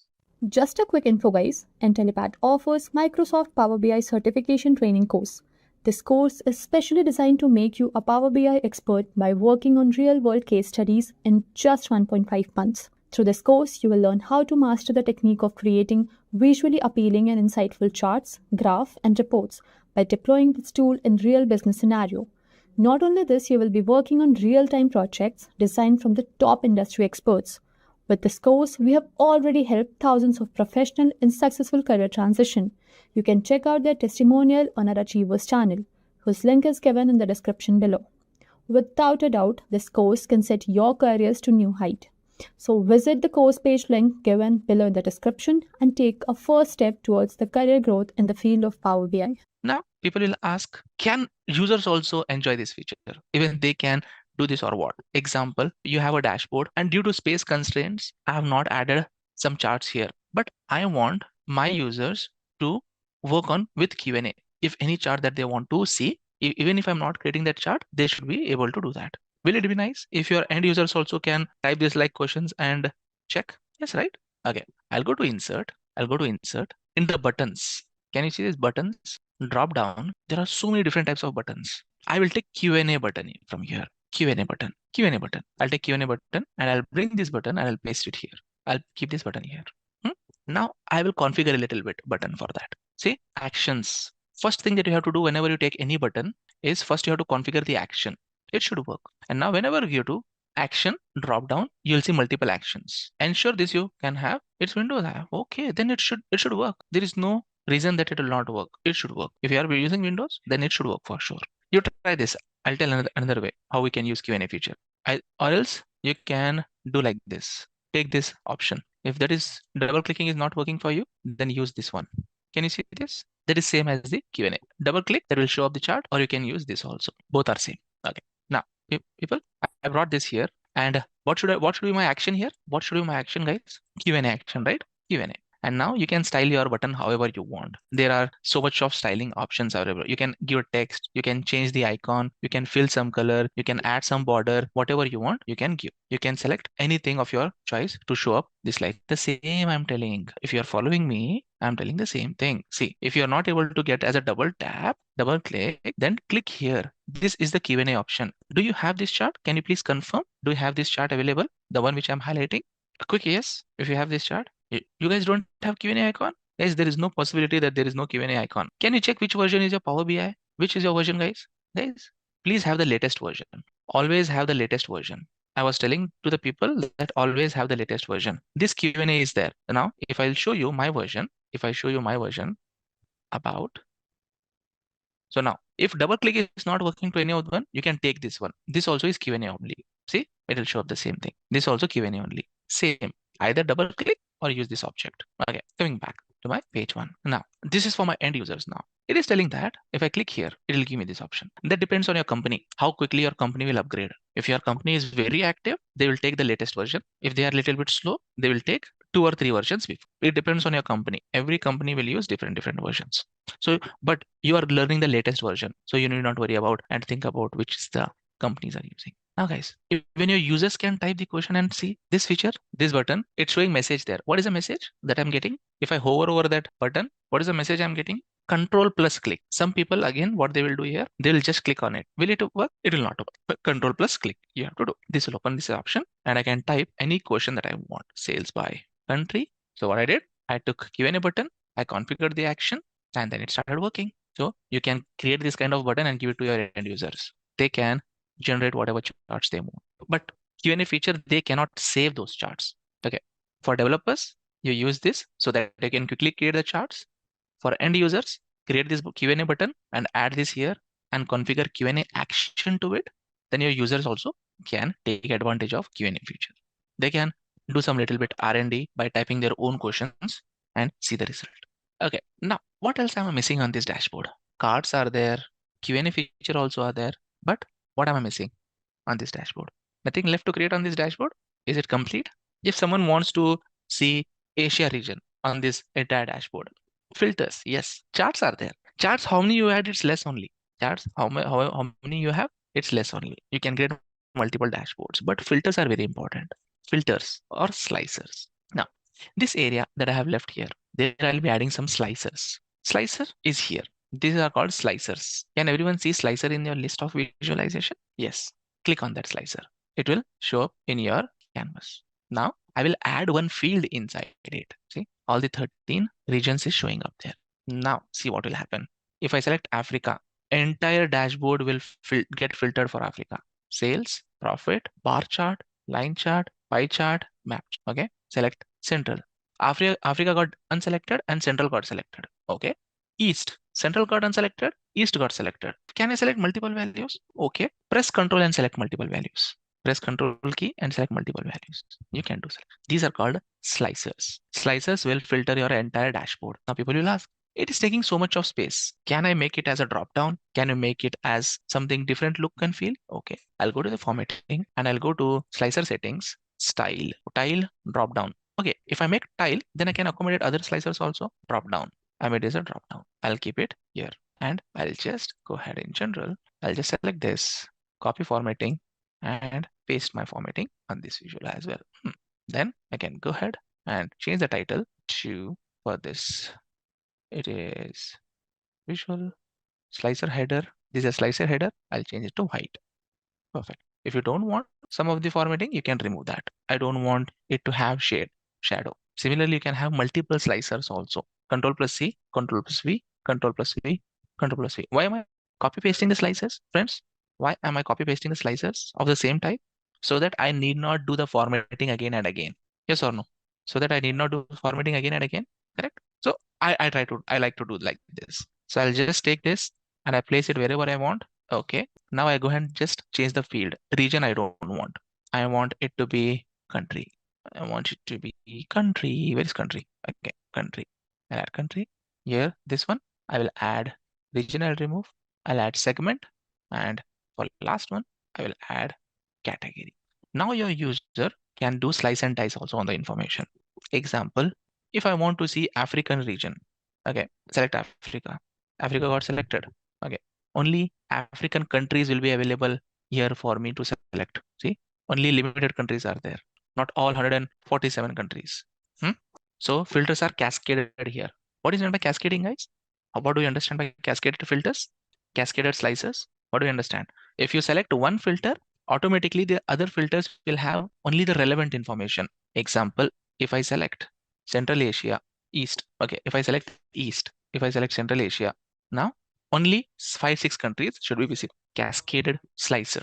Now, whatever you select, your entire dashboard will show only relevant information. You can go ahead and customize your slicers however you want. So you can go to slicer settings. You can make it as a slicer, drop down, vertical list or tile. Selections, you can make it as a single select so that you ensure only one object can be selected. Sometimes users ask that you shouldn't allow more than 2 selections. Multi select with control key, which is what currently happening. If you want it to be without control key, multiples should be selected, then turn it off. And you want to show all options, you can do that also. Additionally, if you want to clear any filters, you see a clear selection option here. You can click on that. It will clear selections. Come on, try this. You are asking about cards, what we created here. We'll go to tile, ET, card. This is a card. Meanwhile, people are doing that. Just have a look. Card. What did I do? This is the card. Bring this card. It will show up here. Add sales amount. Add your sales amount in the card. You got it. And if you want to format it, formatting, you know how to do the formatting. You can select this. You have so many options. Call out value you want to format, you can format it. From where you bring the card. You don't have card here in the list of visuals. You don't have card. There's a card. Okay. And you can do the formatting however you want. If you don't have that option, guys, you might be using the older version of Power BI. I remember this particular feature of slicer, style dropdown. I recall that. This feature, only this feature. Every month, guys, every month, some new features will be added, some features will be removed from Power BI. So you have to keep your Power BI desktop updated. Every 2 months, once your software will get updated from the Microsoft. If you are not seeing same options as mine, then please go ahead and check your version of Power BI and upgrade it. And that was I was telling in the first session only. Who have installed? When did you install? I was telling everyone to install it one more time. Slicers are very handy. Agree, everyone? This is a very cool way that I can slice and dice my dashboard. I'll take a pause here for 2 minutes. Let me know if you guys have any questions and try this. Slicer itself is not there, guys. How can it be possible? Slicer should be there. Can you see this? I'll just show you that. This is a slicer. Slowly go through each and every icon and check and tell me again. Guys, everything is there. See some clearly that the visuals are available there only. Check if you have selected country first. If you have selected any country, Afghanistan, then automatically region will be only one. See, what is this effect called? Just now we learned this concept. What is that concept called? Slicer, yes. But when I select something on one slicer and the same values appear there, what is that called? Cascading. So if anyone is seeing only one region, only few countries, then check if all your slicers are unchecked first. If any of the slicer is checked, then automatically the relevant information only will show in other slicers. Okay. Now this becomes a problem sometime. This becomes a problem. People say that, Arif, I have 5-6 slicers and every time I can't keep on clearing individual slicer one by one. Correct? Guys, again, I'm repeating, the questions are coming again and again. Based on the version, some options will be available, some options will not be available. Ensure that everyone have the latest version. Okay, good. And also now that I have many slicers and clearing individual slicers is time consuming. Is there a way that I can clear all the slicers at once? It will be easy to do fresh analysis. Correct, right? It will be very nice to have. Okay, I'll go to buttons, again, buttons, and I will take clear all slicer button. See, that option is there. Clear all slicer button. I'll take it. Now, what should I do first? Whenever I take any button, what is the first thing I should do, guys? Set an action. Set an action. Correct? That is what we have done for Q&A also. So whenever you take any button, first you have to set up an action. I'll go to actions, select this, go to an action, and check the action type is clear all slicers. Yes, it is correct. Now, observe what will happen. If I select a region, Africa. If I select few countries, I'll select, which are these countries? This is Egypt, this is Morocco, this is this one, Egypt. I'll select Morocco. I'm just selecting some of the options. I've selected Morocco and Egypt. And now, similarly, I'll select a segment, corporate. Now see, as I'm selecting, the data is getting filtered on my dashboard. Okay, one point will come. I want to clear all the filters. Okay, press Control and hit on this button. Dashboard is reset.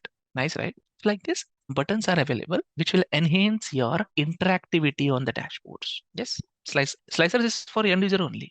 So now I have all the features that I wanted for my dashboard. You have buttons, you have Q&A, you have all the charts, properly formatted dashboard. But many features are there that we are going to add still on the dashboard.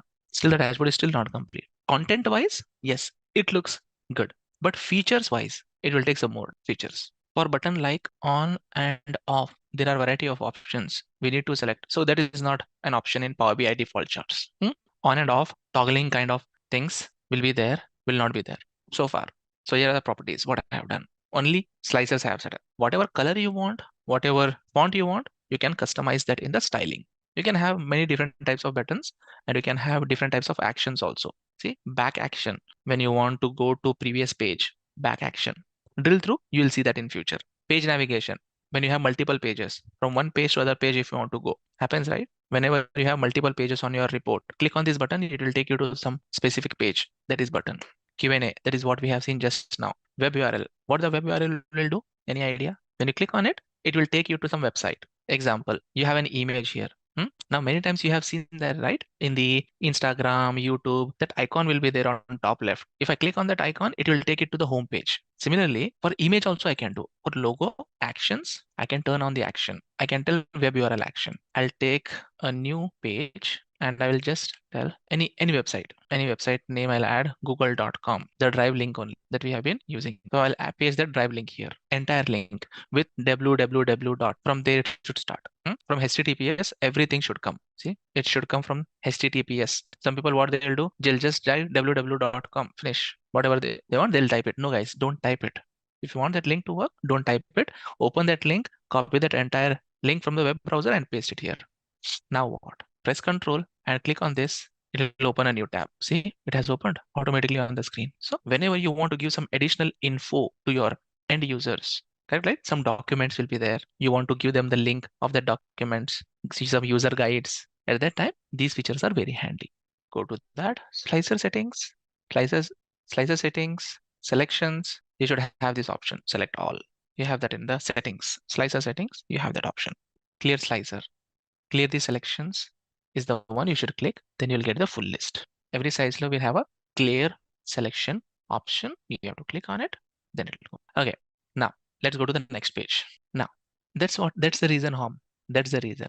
Some people will be able to do everything. Some people will miss one or two concept that I want you guys to do from the video. Even though we are going very slow, going very slow, for sure there will be at least 10 to 20% of the people who will miss one or two topics. That's the reason we are recording the videos, right? Okay. So I want to create a matrix table now. This is a matrix. This is a matrix table. What is the difference between a straight table and a matrix table? Okay, let me take this and take this. The shape itself is different, right? The shape itself is different. See, this shape is different and this shape is different. Okay, let's add. I will add year.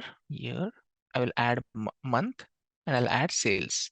I can see the data here clearly. I can go down and I can see the data. And if this is nice, but it is not good for the comparison, correct? It's not user friendly to comparison. Like, if in 2016 January, what is the value versus 2017 the January value? At that time, people will say that if I can have a two-dimensional table, then it will be very helpful. Okay, let's go and see the same information here. Here in the columns, month in the rows, and sales in the values. Tell me, guys. I can see in that particular year, month by month, what is the value change. And also I can check with the other year, the same month values. Pivot table. See, decimal numbers are so big. Okay, I don't want this decimal number to have.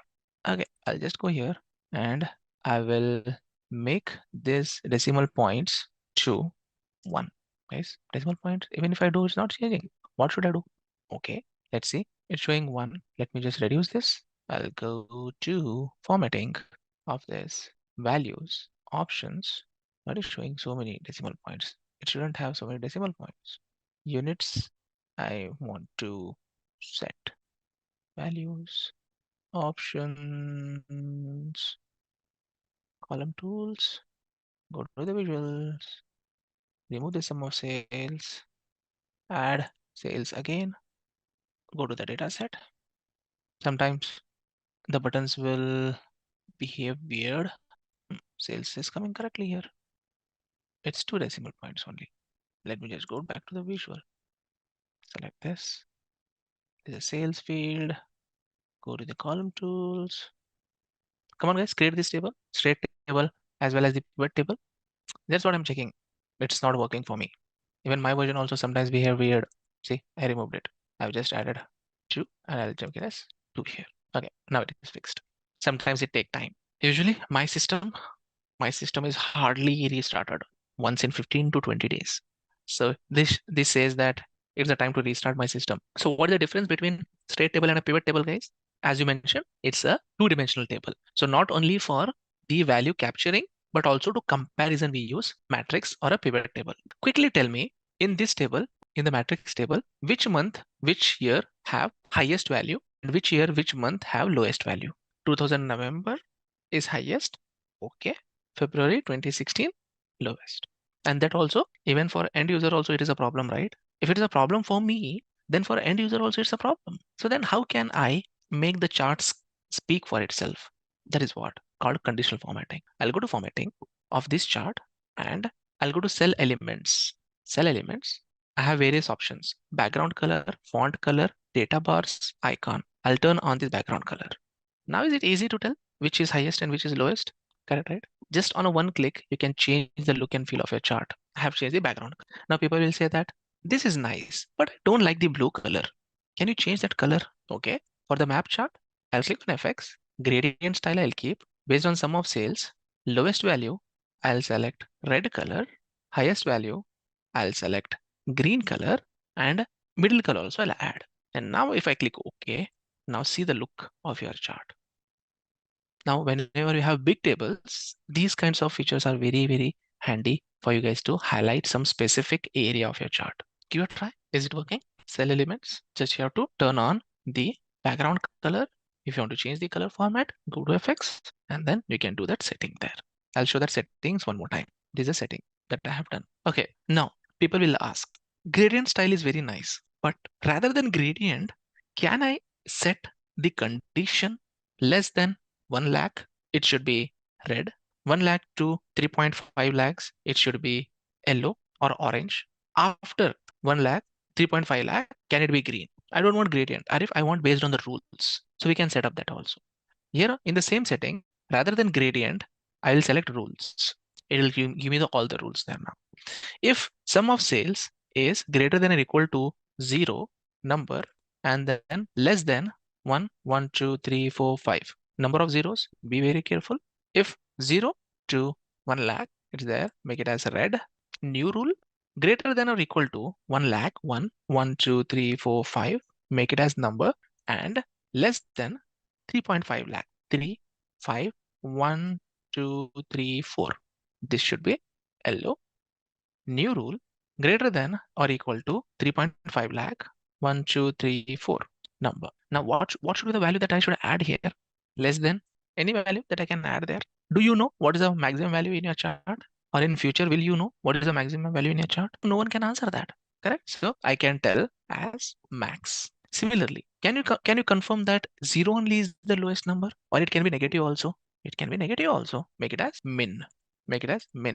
Or else you can convert this to percentage and you can tell 0%. You can convert this to percentage, you can tell 100%. This also will work. Okay. Now if I click on OK, now you will see a different look and feel of the chart. See, I have not given any color. I have missed that. Okay. Go back, change this to green. Now click OK. Now you'll see that same structure will show up. This will give more sense to the business. Based on my rules, what I have said, the values are in line. So in this way, you can use percentage also to set up the rules. Give a try. No, you can't show the legend. So far, legend option for this chart is not available. Hopefully Power BI will make it available in future versions. Even I'm waiting for that legend feature.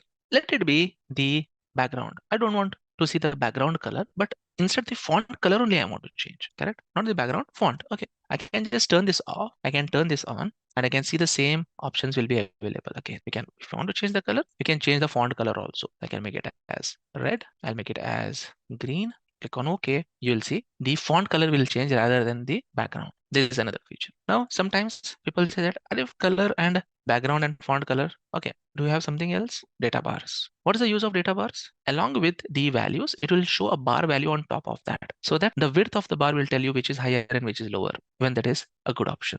Now, last option that you can see is icons. Web URL also is there. Arif, how can you tell it's the last option? Web URL you'll see in future with an example. Icons. Icons look something interesting where I can decide from what value to what value my icons should be what. Example, any value less than 50% of the max value should have red. Any value greater than 50% to the 90% should be green, sorry, yellow, and after that green. How can I decide that? Okay, 0% to 50%. The flag should be red. See, so many different icons are there. I'll take flags. 50 to 90%. 50 to 90%, it should be orange flag, and greater than 90% to 100%, it should be green flag. Okay, click on OK and see your flags now. What for some values the flags are not showing up? Why? Go and check your rules. Click on this. Go and check your rules. See, I'm telling less than 30%, 33% I have given. No, it should be 50%. That's the reason I was not getting that value. Click on OK. Now each and every cell will have a flag. Sometimes people prefer this. So you have multiple options. Any of the options you can choose. Now people will ask, can this be done only on tables, or even the charts can take advantage of this feature? We have seen that yesterday, map chart. Even map chart also has that flexibility to do the coloring like that. But Arif, how about bar chart? Okay, let's see. There's a bar chart. The value of the bar should change based on its value. Means color of the bar should change based on its value. I'll go to the formatting and I will go to columns, colors. I don't want to select individual color. I want to click on FX. Click on FX. Same options are available. But this time it's showing count of date hierarchy year. Is it the right field, or I have to change the field here? Coloring based on what field? I want to color based on the sales, right? Drop down and change it to sales. Select sales. Summarization should be sum. Okay. Now select red, select green and add a middle color. Click on OK. Your bars also will be shown in that way. But here you'll get a legend. In the bar chart, you'll get a legend. But in table, we are not getting the legend. Conditional formatting not only done on the tables, it can be done on your bar charts, it can be done on your map charts based on your rules. Give a try now on the conditional formatting options. And I will give this page name as conditional formatting. Just type as done on the chat window if you guys have verified this feature. Let me take one step ahead now. Let me go to the next page and I will create a bar chart like I did in the first page. I'll bring this here. Now I will add from the order date, I will add a year in the x-axis and I'll add sales in the y-axis. So far, it's a basic chart that we have all seen. Now, please pay attention. I have the three icons here, filter icon, focus mode icon, and the other options icon. We have it now. Just observe what will happen. If I bring quarter also and add this chart value here, can you see that? My chart is getting expanded. If I bring month also, my chart will get expanded here. So I can move towards left and right, I can see those options. But some people can see it is getting expanded. Some people may see that it's showing the same things. But important part is you got 4 new icons here when you add a quarter and month. You got those 4 icons. What are those 4 icons? What they are doing? That is the top. Now have a look. I'll just click on up one more time. So first 2 icons will help you to do drill up and drill down. First 2 icons will help you to do drill up and drill down. What is meant by drill up and drill down? Sometimes people will ask, 2019 year looks good, but I want to go inside this 2019 and see for each quarter how it is performing. Rather than having a separate chart, I want to do this in the same chart. As it's a bar chart only, why should I give a separate chart? Let him do in the same chart. So what I'll do, if I click on it, nothing is happening. So it took me to an underlying table. So nothing will happen if I select something here. Either it's getting just selected. But if I enable this option, second icon, if I enable and then click on that, it will take me inside 2019. Can you see this? Only 2019 data it is showing. I drill down at the quarter level. If I further click on any quarter here, Q3 example, it took me inside 2019, Q3, all the 3 months. And I can drill in. I drilled it now. How to come out? Click on the first icon, drill up. That's the option of first and second icons.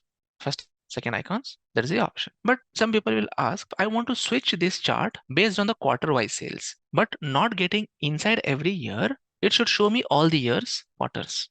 I'll just click on third icon. Now it will take me to the quarter level chart only. But do you see 2019 is showing here anywhere? And if 2019 is not showing, that means this chart is for all the years. Quarter 1 for all the 4 years, quarter 2 for all the 4 years, quarter 3 for all the 4 years. I'm switching the chart now. I'm not drilling in. I'm not drilling out. I am switching the chart. See, I'm switching the chart to the month level. All the 12 months it will show. That's also nice. I can drill up again. So first 2 options is to go inside that whatever you have selected. Second one is to go down 1 level in the hierarchy. And the third one is expand your chart. See, I'm expanding. Year and quarter both I'm seeing. Year and quarter both I'm seeing. So rather than creating 7, 8 different charts, I can create hierarchies like this. These are called hierarchies in Power BI. Whenever you have that kind of fields like country, state, city, year, quarter, month, product category, product subcategory, product name, at that time you can take this benefit. You can create this kind of chart and eliminate usage of multiple charts. And your user can interact with these features to take the best out of those charts. You can just hover over on this. Then you can, or else you can give a display message to him, Rakesh. Take a text box. Yes, you need to educate them. You can use a text box. Write a message for him. Write a message for him here. This chart is enabled with drill up option. On the top right, see this option. You can click on those icons and you can use it. You can mention a couple of lines, right? You can do that. Nothing harm in doing that. Now, this feature is very nice, but in the bar chart, it looks so nice. It will take the experience to the next level when it comes to the map charts. Have a look. I'll go to the sales dashboard. Just observe. I have a map chart here. I'll use the same concept here. I'll bring in my map chart. I'll bring state. I'll bring city. Now see the magic. What will happen? Guys, what I'm trying to do is I'm learning a new feature and trying to incorporate in the dashboard. Like conditional formatting, I learned it and then I incorporated in the dashboard. Now hierarchies, I'm learning it and I'm incorporating in this dashboard. Basically, what I'm trying to do, enhancing the user experience. I have all the objects in the dashboard now. Now I'm enhancing the user experience. Have a look. I'll just enable drill down. Yes. Now what? Go ahead and just select India. What will happen? Just see. Your chart will drill down and it will show only states in India. Isn't it a really cool feature? With the help of hierarchies, you went one level down in the chart and entire dashboard looks like it's an India chart. I can take one step back. I can select another country, America. Select that and you'll see all the states of USA and you can see entire dashboard has that information. And now further down I can go. I'll go to Texas where I am staying currently. I'll click on this. See, it will further take down. It is zooming in. How cool it looks, right? It is zooming in and zooming out. Your visual, see, zoom out. It will show United States. Further zoom out, it will show the entire world. So these are called hierarchies. So first create this page where you are trying that on a bar chart, then try it on a map chart. Over to you. How to enable this? Just add one below the other fields. The icons will come up. Ensure that you activate this option. Then you can do that. In the bar chart, the legend should show up. If it's not showing, I'm not sure whether this should be an issue with this one. I'll just go here. See, legend is on. If I turn it off, that will go away. Can you just check whether your legend is turned on or turned off in the formatting? Check once. So are all these features that we are learning will enhance your user interactivity? Are you seeing the sequence of the learning, guys? First, we build our base dashboard. Yes. Arif, these are the features that I want on my dashboard. Now what I'm doing, I'm enhancing. So your development in the real time, real scenario also should be like this only. First, achieve the result. And if this is the result I want, yes, achieved. Then go and enhance it. Always you should take step-by-step approach, guys. Okay, let's go to the next topic now. Really nice. This is about the hierarchies. Now, this will be really cool. If I hover over any of the bars or if I hover over any of the circle in the map chart, some black color box is coming. What is that? What do we call that? Tooltip. That is all tooltip. So, and many of the websites will have that. So why tooltips are used? Yes, why tooltips are used? Additional info or brief information. Example, Arif, I want to see profit also. I want to see profit also, but I don't have any option to add this in the bar chart. I can create a combinational chart, but I don't want to change the look and feel of the chart, but I want to see some additional information like quantity and profit. So what I'll do, I'll go to this chart fields options. Here is a tooltips. I'll bring profit. I'll add here. I'll bring quantity and add here. Now hover over that and see, you'll see two new options. So that is tooltip. That is called tooltip. Simple as that. Whatever information you want to see on a particular chart, bring that in this area in the field list, and you will see that information will get displayed on your chart. Is it working? Quickly do it. Working, right? Simple as that. But are tooltips is only that much? Or you can create some cool magic in using tooltips. Okay, you want to see some cool thing using tooltips, what you can do? I'll create a new page. Again, I'll create a new page. Here I will create a line chart. This line chart, I will keep it here and I will add month in the x-axis, sales in the y-axis. Now what I'll do, I'll just go ahead and enable the data labels and set up the data labels to whatever granularity I want. So I want it to be in thousands, decimal units. I'll set up as thousands and I don't want any units places for it. Okay, Arif, this is my chart. Okay, I'm happy with this chart. Now what I'll do, guys, please pay attention. I created this basic chart. Now I will go to my canvas formatting. Canvas. I'll click somewhere on the blank space. Then I'll go to the canvas formatting. In the first page information, first option page information, see this allow users tooltip. Go ahead and check. Is it available? If you are selecting a chart and then looking for it, you will not get it. You should go in canvas formatting, then you'll get it. Create this line chart and turn this feature on. Create this line chart and turn this feature on. Now, some of you might have understood already what I'm trying to achieve, correct? Once this is done till this point, next what I'll do, I'll go back to my sales dashboard. I'll go back to my sales dashboard. On this bar graph, I want to see that line chart as a tooltip. Yes, chart over chart as a tooltip I want to see. If I hover over this bar graph, I shouldn't see this message. I should see that chart. That would be nice. Go ahead, select your chart, go to general formatting of your chart. You will see tooltips here. Expand the tooltip on this chart. Type of the chart, type of the tooltip should be report page, and page drop down, page 1 will appear now. Why only page 1 is appearing? Why not Q&A page? Why not conditional formatting page? Why not hierarchies page? Why only page 1 is appearing there? Because I have told allow use as tooltip in only page 1. That option you should do, then only that will be available. See, on page 1, I have done allow use as tooltip for you, whatever name it is. On page 1, I can see that. Select this. Now see the magic. The shape of the line also is changing now. Why the line shape is changing? When I move my cursor from one bar to other bar, and if the line chart is only for that here, that is the beauty of tooltips. Can you guys see this at your end also? Now, people will tell, Arif, why this blank space? Can I get rid of that blank space and show only my chart? Would it be very nice, right? If I can do that. Okay, go back to page 1. Go back to page 1 and page information again, canvas settings, check the page size to custom and set up how much ever size you want. Height 300 pixels, width 800 pixels. Now I like expand this how much ever I want. So the size of the canvas I have changed from the canvas setting, and I ensured that my chart is getting displayed only in that much area. 300 pixels and 800 pixels. I'll go to my sales dashboard and just see the look and feel how it will look now. This is much cleaner, right?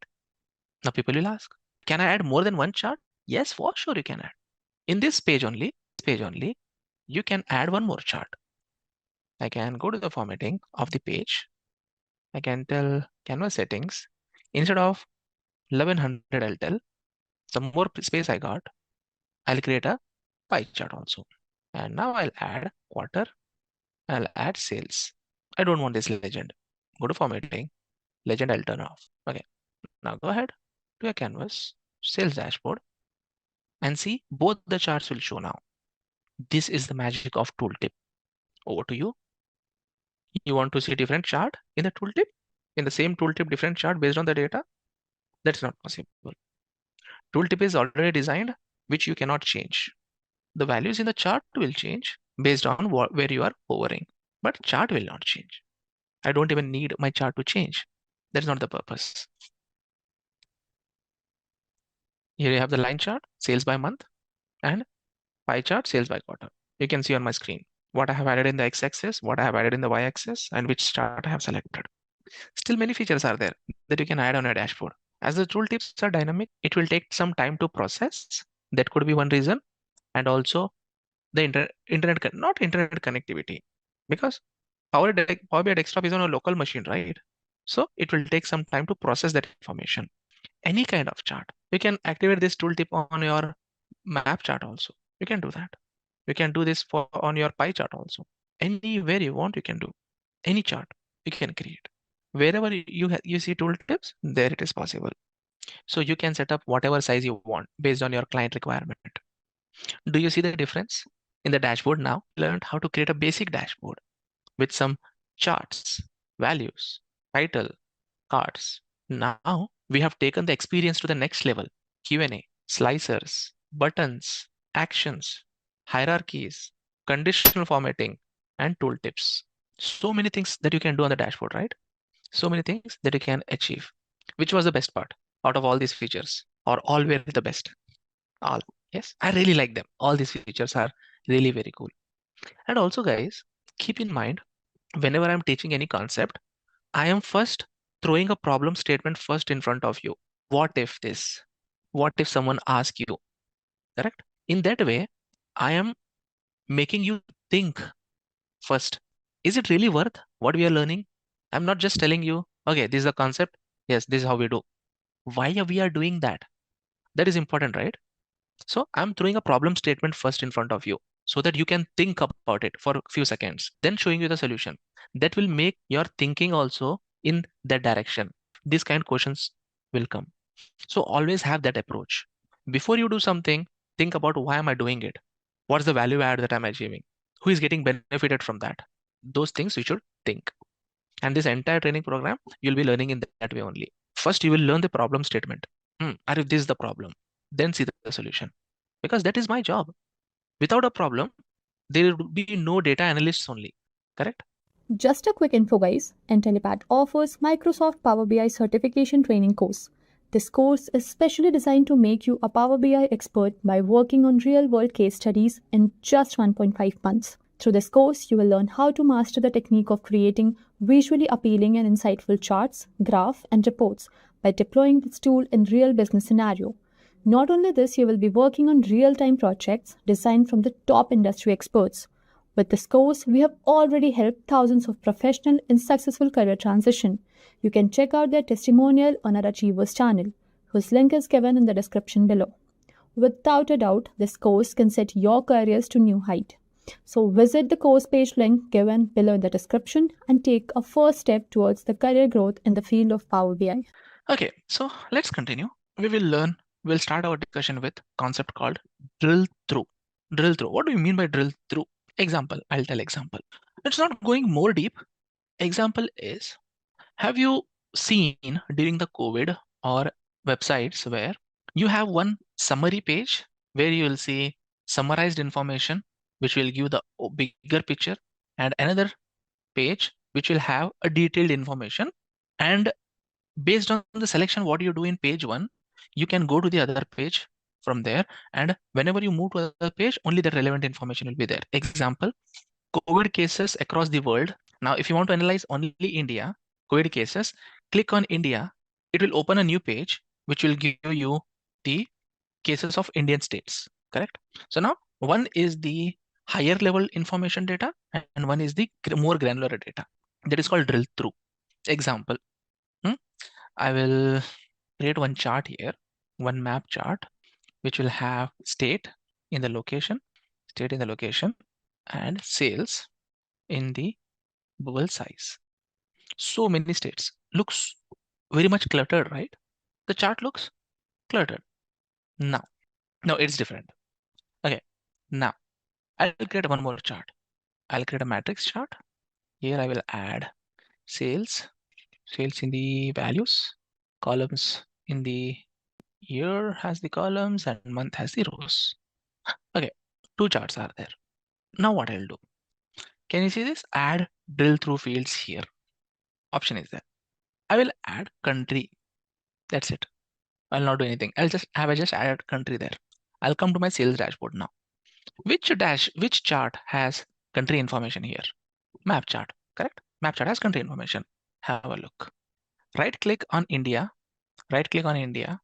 In the menu that you will get after you do right click, you have a drill through option. And it is showing only page 2. No other pages information there. Okay, let's do one more thing. I'll just go to country, conditional formatting page, drill through fields.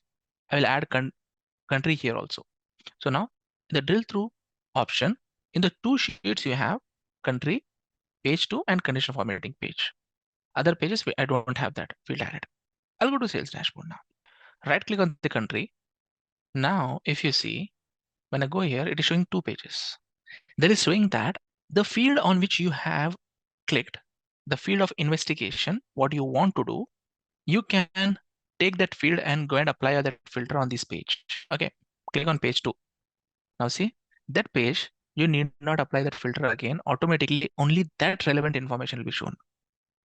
One is a summarized page and one is a detailed page. This is the concept of drill through. Arif, can I do more than 2 pages? More than 2 fields for a drill through? Let's see. I'll go to page 2. Along with country, I will add year also. Is it possible? See, I can add more. Country also is there and year also is there. 2 fields. Now I can come to the sales dashboard and now I'll right click on this bar, drill through page 2. Now see, only that year relevant information will be shown so that you can move to and fro from that page to summary page to the detailed page. Nice feature, right? Basically, whenever you go to the other page, only relevant information should be shown. And that is so simple. Just drag and drop that field in that area. Automatically, that feature will get activated on the chart wherever you have that field. Not only in that page, you go any other page. Here also country is there. Country also is there. Right click here. Here also you'll see drill through. It's not like only in that page you'll see drill through. Whichever chart you have that field, that will have a drill through feature. Go ahead, give a try. Create this page quickly and then add that fields there.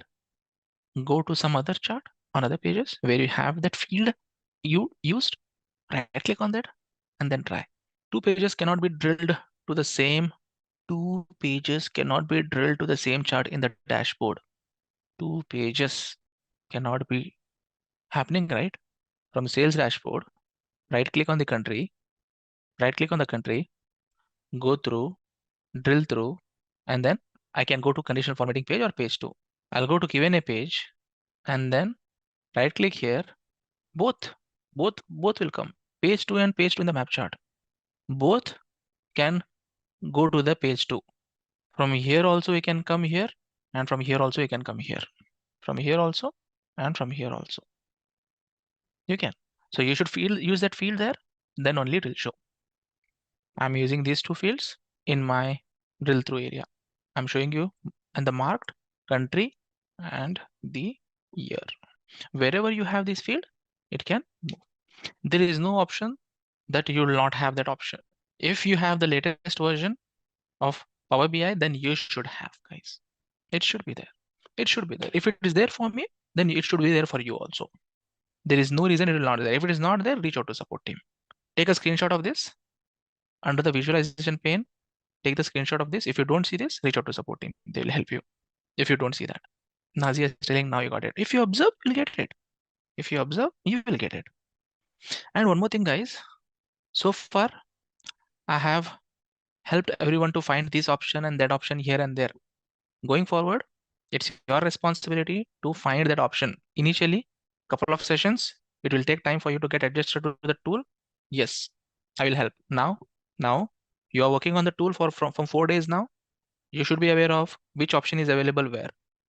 If something new that you have not done, that is where I'll tell you. But I will assume now that you have understanding about the navigation of the tool. Anything with the navigation? No, straightforward discard from the. Okay, now that's about the drill through. Let's go to filters. Okay, now guys, this is going to be interesting. We haven't touched this area. I hope everyone can see filters pane at your end. Everyone can see filters pane. Perfect. Great. Now you have 3 sets of filters in Power BI. Filters on this visual, filters on this page, filters on all pages. The name itself says that filters on this visual means I have selected a chart, this will appear. Now any filter that you apply on a particular visual will affect only that visual. It will not affect any other visual. That is visual level filter. Filters on this page means a filter that you apply here will affect entire page. And filters on all pages, any filter that you apply here will affect the entire report. Let's see one by one. I'll start with the filters on this visual. If you see here, the fields are pre-populated. Whatever fields you have added here, those are pre-populated. Year of order date, sum of profit, sum of quantity, and sales. Whatever you have added on the tooltip also, it is showing up the fields here. If you don't want that, you can remove this from here. Automatically, the filters will get cleared. Now have a look. These 2 fields are there. Filters on this page has no fields. Filters on all pages has no fields. We'll come to this later. First, we'll investigate this now. Now, why these filters are required? Many times in the data, I don't want to see the entire information. I want to see only specific information. Example, if I go to order date, expand that, and I see these options, filter type and the condition. In filter types also, you have 3 different types: advanced, basic, top N. First, you have 3 types of filters, 3 different filters: filters on the visual, filters on the page, and filters on all pages. In each of these, you have further 2 to 3 types. Top N filter is only available for filters on this visual. This option is only available for filters on this visual. that will not be available for filters on the page, filters on all pages. Sometimes people ask me, and if top end filter is not available with filters on this page. Yes, that's how it is designed. It will not be there. Now let's see in action. First, I will select basic filter.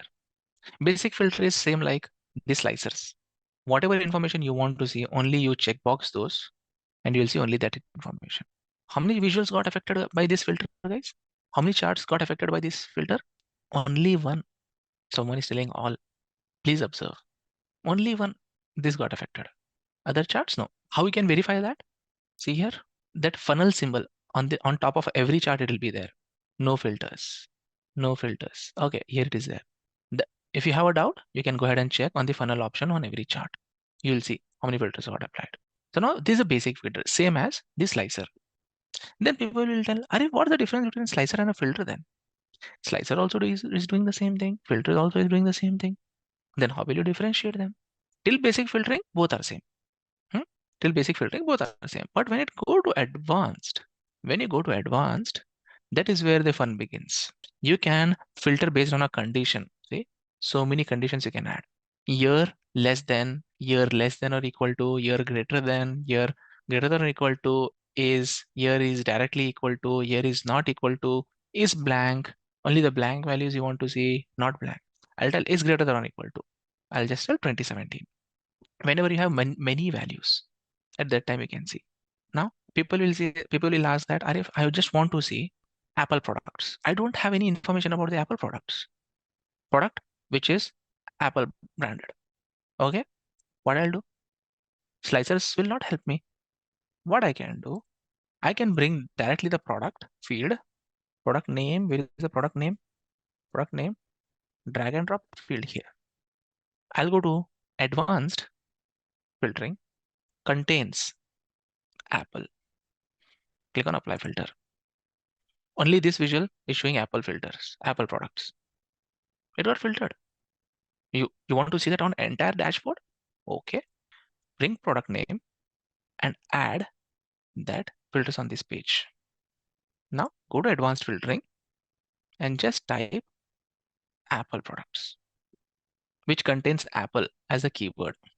See, Apple products have their footprint in each and every country almost. Isn't it nice to see? Like this analysis you can do using filters, which is not possible using slicers. Correct? Slicer is just for basic selection, right?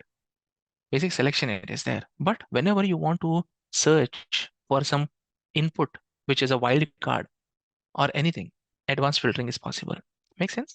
This is how you apply page level filter and visual level filter. You can drag and drop any field that you want on any of these area. And either you can do basic filtering or you can do advanced filtering. If you apply a filter on the visual, it will filter only particular visual. Filters on the page, it will filter entire page. Filters on all pages, it will entire. No, it's not case sensitive. Need not worry on that. Okay. View. Under view menu, this you have to check it. If it is not coming for you, check here. It will show up. You can hide it. Definitely you can hide it by unchecking this. So it will go away. Go to view menu and activate this. One interesting question that you should ask here is, slicers are available for user interactions. Are filters also available for users interactions? This would be an interesting thing. Yes. Even filters will be available for users interactions. Yes, users can play with the filters, but they cannot add the fields of their choice. You as a developer, you should add before publishing. And whichever you have unlocked, only those filter a user can do the changes. If you have logged, user cannot do the changes. If you have not added the field, user cannot add the field by themselves. Only the filters which you have given the power, only they can play with those filters. Make a note of this also. Try all the 3 types of filters. Top end filter, I will do after this. Don't try top end filter. We can do together. What is top end filter? Okay. Is it working? Filters are working. Okay, great. So all those features you can add on your dashboards. Now coming to the interesting part. Again, let's go and create some chart which has, you can't. Now create a bar chart. I will add country in the x-axis and sales in the y-axis. So many countries are there. And if someone wants, they have to move their cursor towards right and they have to see all the countries whenever they want. But do I really care about all these countries at any given point of time? Means, do I really want to see all of them together? No, right? Sometimes people ask, I'm interested in only top 10 countries. I'm interested in top 20 countries. Or I'm interested in bottom countries, which are the least sales countries and which is the highest sales countries. I'm interested in that. At that time, top end filters are very handy. We'll see them, how they work. See, on this visual, you have country filter. I'll just go here and I'll tell not basic, not advanced. In fact, I'll tell top N filter. I'll tell top N and I'll type 10. Based on what? You want to see based on sales, based on quantity, based on profit, whatever you want. I'll just take based on sales. Drag and drop. Apply the filter. Now you'll see top 10 countries. Your chart has restricted based on top 10. And when the data gets updated, one country move out of top 10 and another country comes into top 10, it will show based on that. What if I want to see bottom? Okay, drop down and select bottom, click on apply. These are the bottom, top and bottom. Now people will say that I don't want to see based on sales. I want to see based on quantity. Okay, remove this and add quantity. Click on apply. Now these are the countries, not only based on the sales, based on quantity, they are top 10. So this way you can do top and analysis. Okay, so now in order to solve this problem, we need to bring one more table. Okay, that is where I'll go to step 3 again. Step 1. Okay, now we have only one table. Now I'll bring one more table there. Get data, Excel workbook. Go back to your Excel workbook, same Excel file. I'll go to the same Excel file, select this and click on open. I'll click on open there and it will show me the table names. This time, which table I should take? Customer. Customer related information will be there in customer table. So select customer table and let's wait for the preview and check whether it is in good shape or no. Customer ID is there, customer name, date of birth, marital status, date of first purchase, gender, yearly income. Perfect. All the columns are there. Click on load. Let's wait for that entire table to get loaded in the model. Perfect. And now see, customer table also came in. Let me know even if you can see the same kind of view at your end. Everyone can see. Good. Now, many questions you have in your mind now. What is this link between the two tables? What is this star? What is this one? Don't worry about it. I'll come to that point. First, let's see the answer. What we will get the answer. I'll come to the page of visual.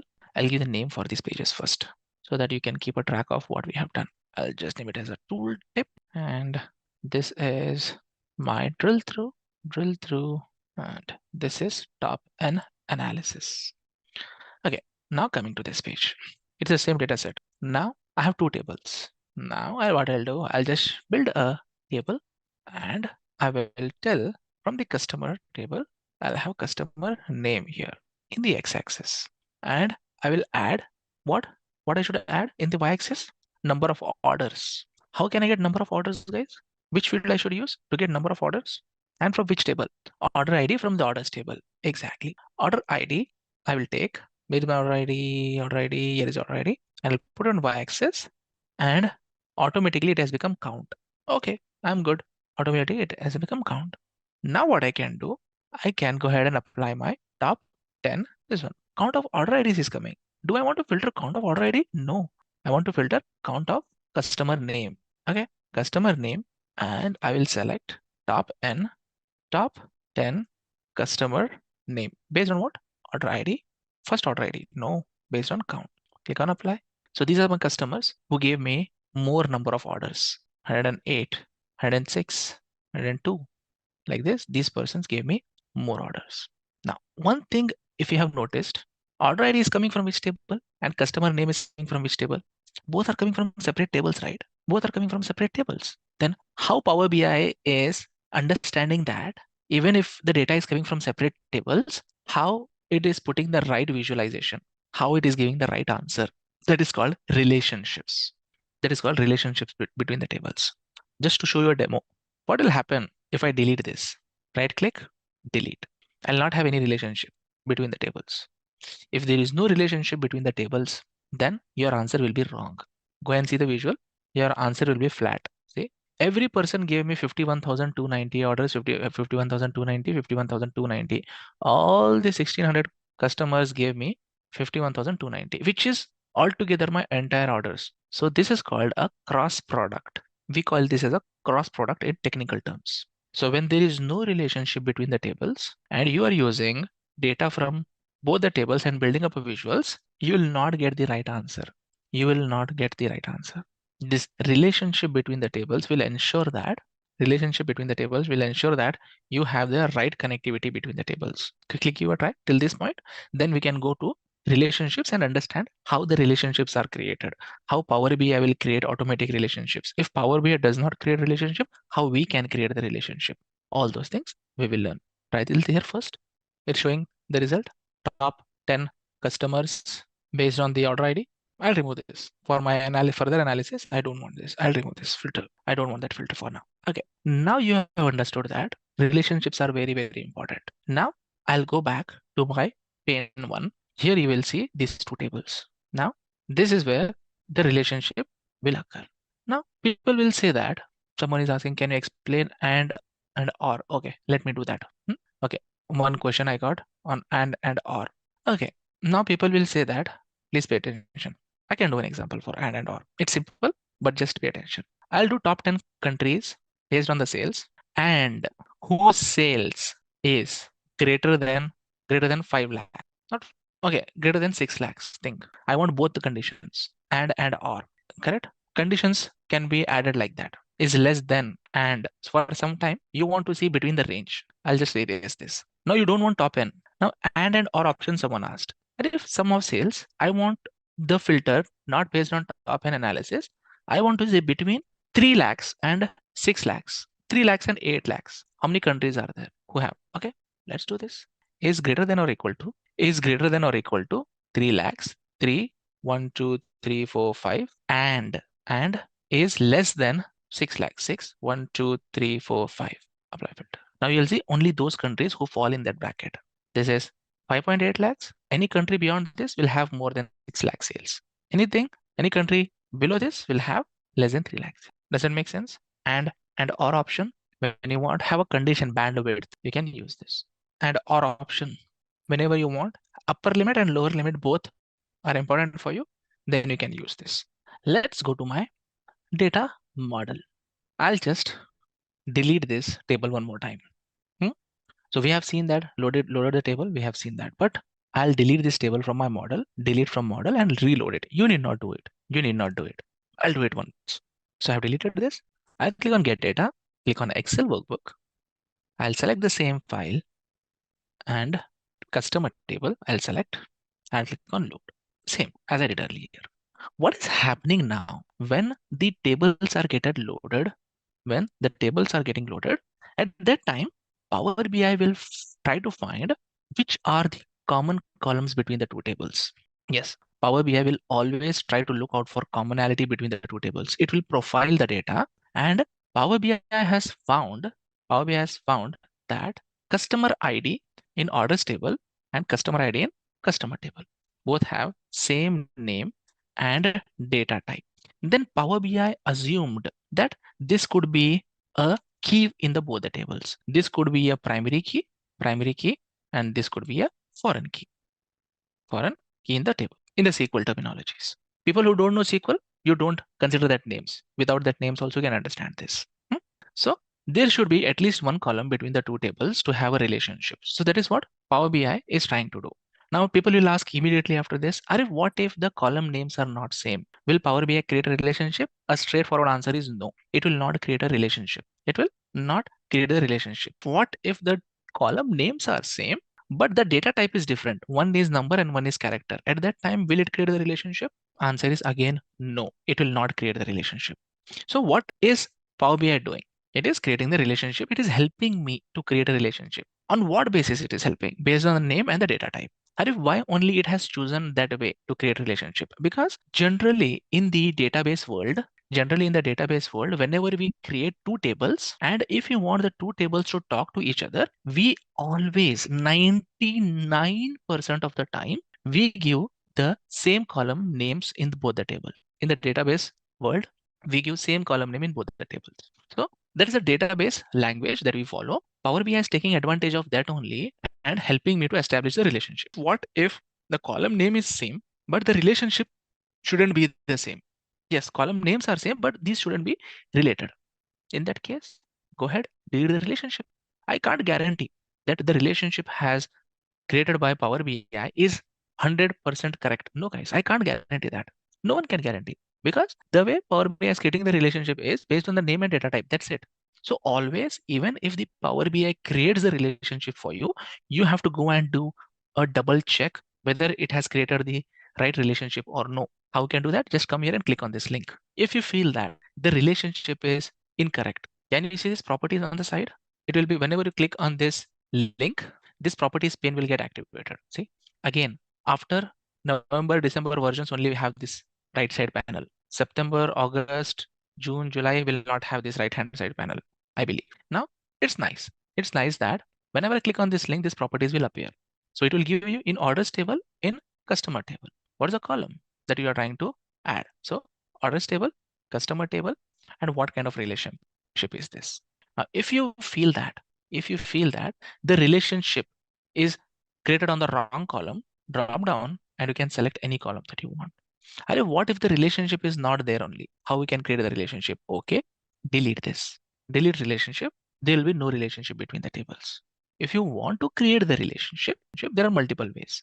The easiest way I'll tell, you can go to manage relationship and you can create the relationship for yourself. Yes, new, and you can select table names, but I'll not do that.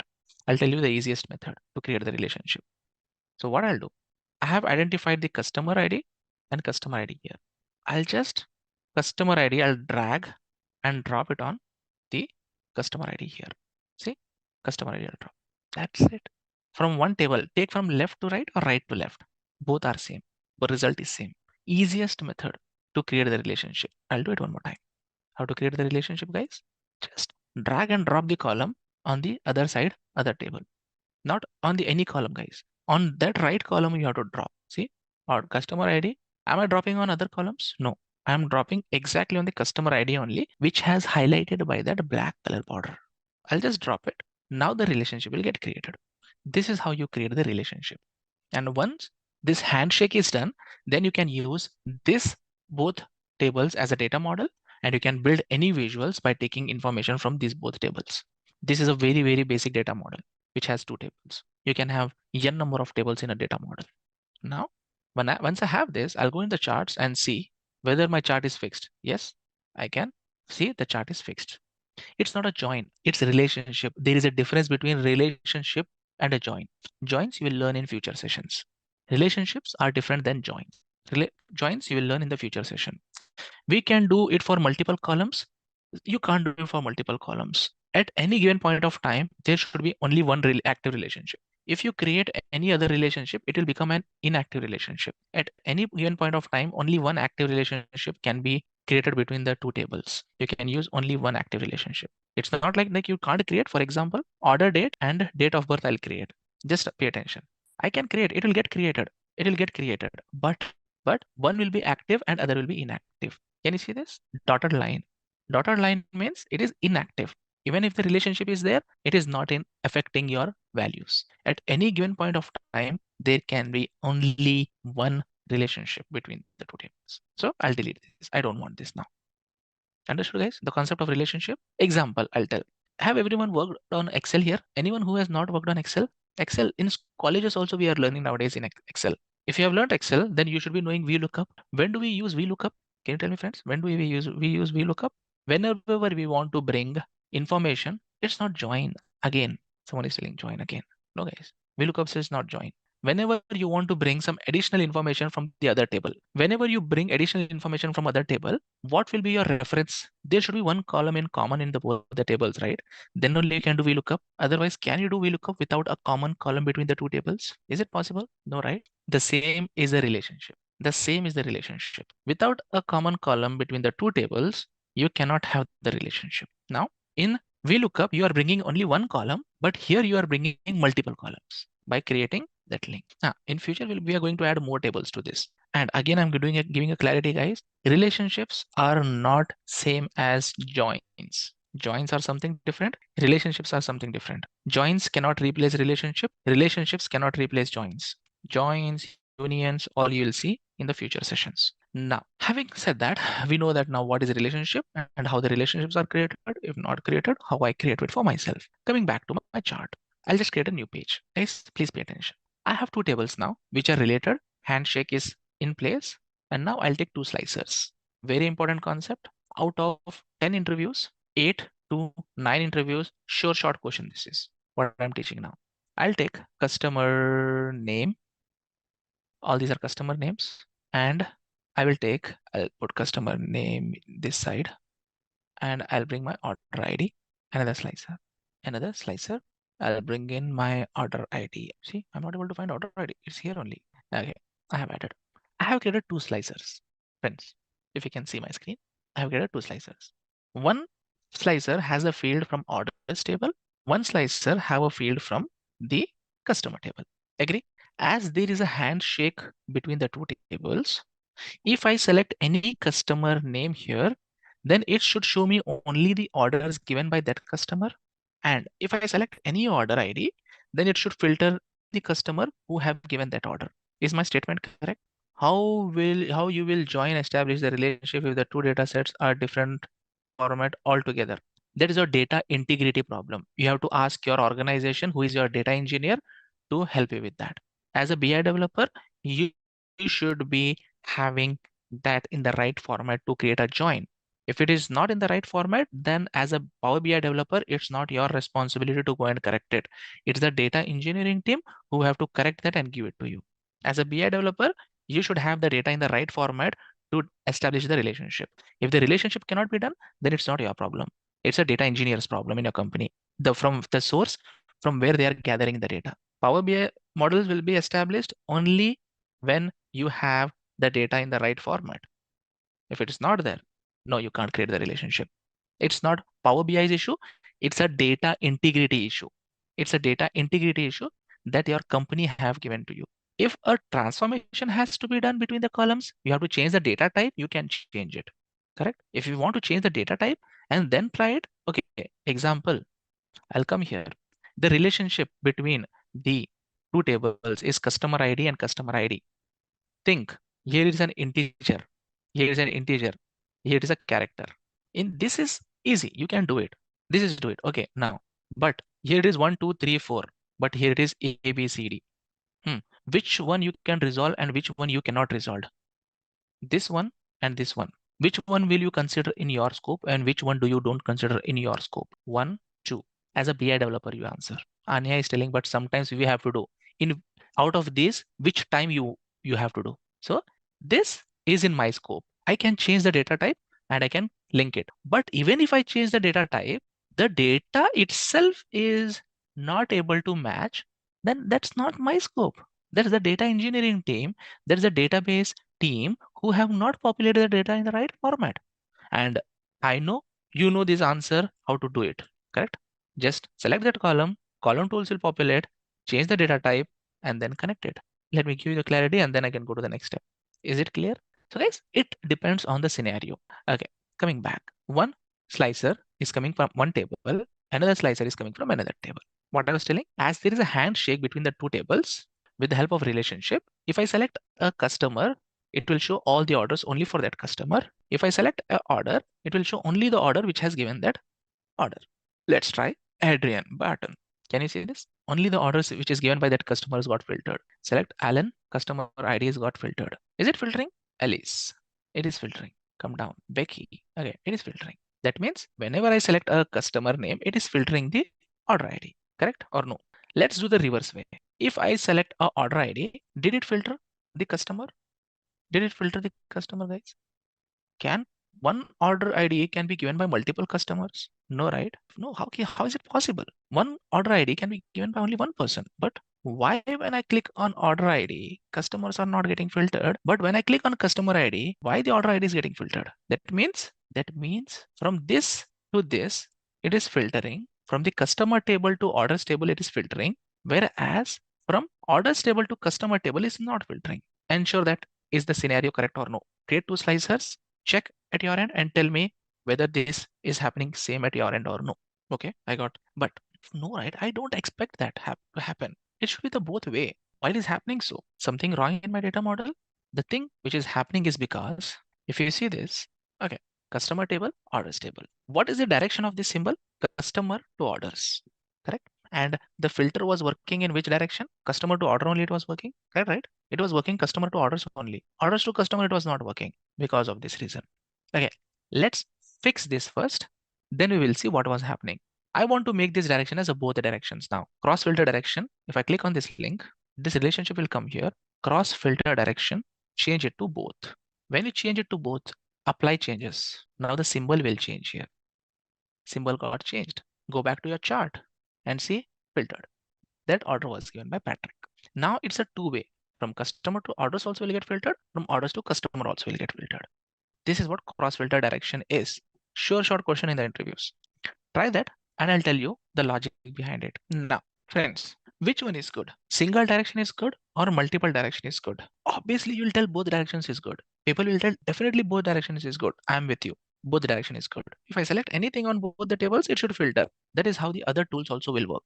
Tableau, ClickSense, Looker, Hisense, everything will work there like that. But why did when entire world is doing like that, both direction filters, then why Power BI has given single direction by default and given as an opportunity to change it to both direction? Just to trick you guys? Or what could be the reason? Correct, right? When the entire world is thinking about relationship, cross filter direction, both sides should work. But Power BI is telling that are you one direction only you take by default. If you want, you keep as both direction. Do you think Power BI has just given it for fun? No, right? I'll tell you the science behind it. To understand the science behind it, let's do an activity. Again, this is a road. This is a road, guys. Road. It doesn't look like a road, but it's a road. Assume it's a road. Imagine. In this road, these are the vehicles which are moving. Do you see any traffic on this road? Or everyone is happy? They will reach on time their destination. Traffic is there or no? All the vehicles are moving. Do you think traffic is there? All are happy. There is no traffic. Correct? Okay. Suddenly, the vehicles will start moving in this direction also. I know some people started imagining Bangalore roads. Yes. Now, will everyone reach their destination on time safely? No, right? Traffic is more. Okay. At this end, you imagine orders table. At this end, you imagine customer table. And every vehicle is one filter that we're applying. Category filter, city filter, market filter, marital status filter, yearly income filter. Understood? Why did I say that? Now, when the data is small set, when the data is small, number of rows are less, at that time, you take any way, it's okay.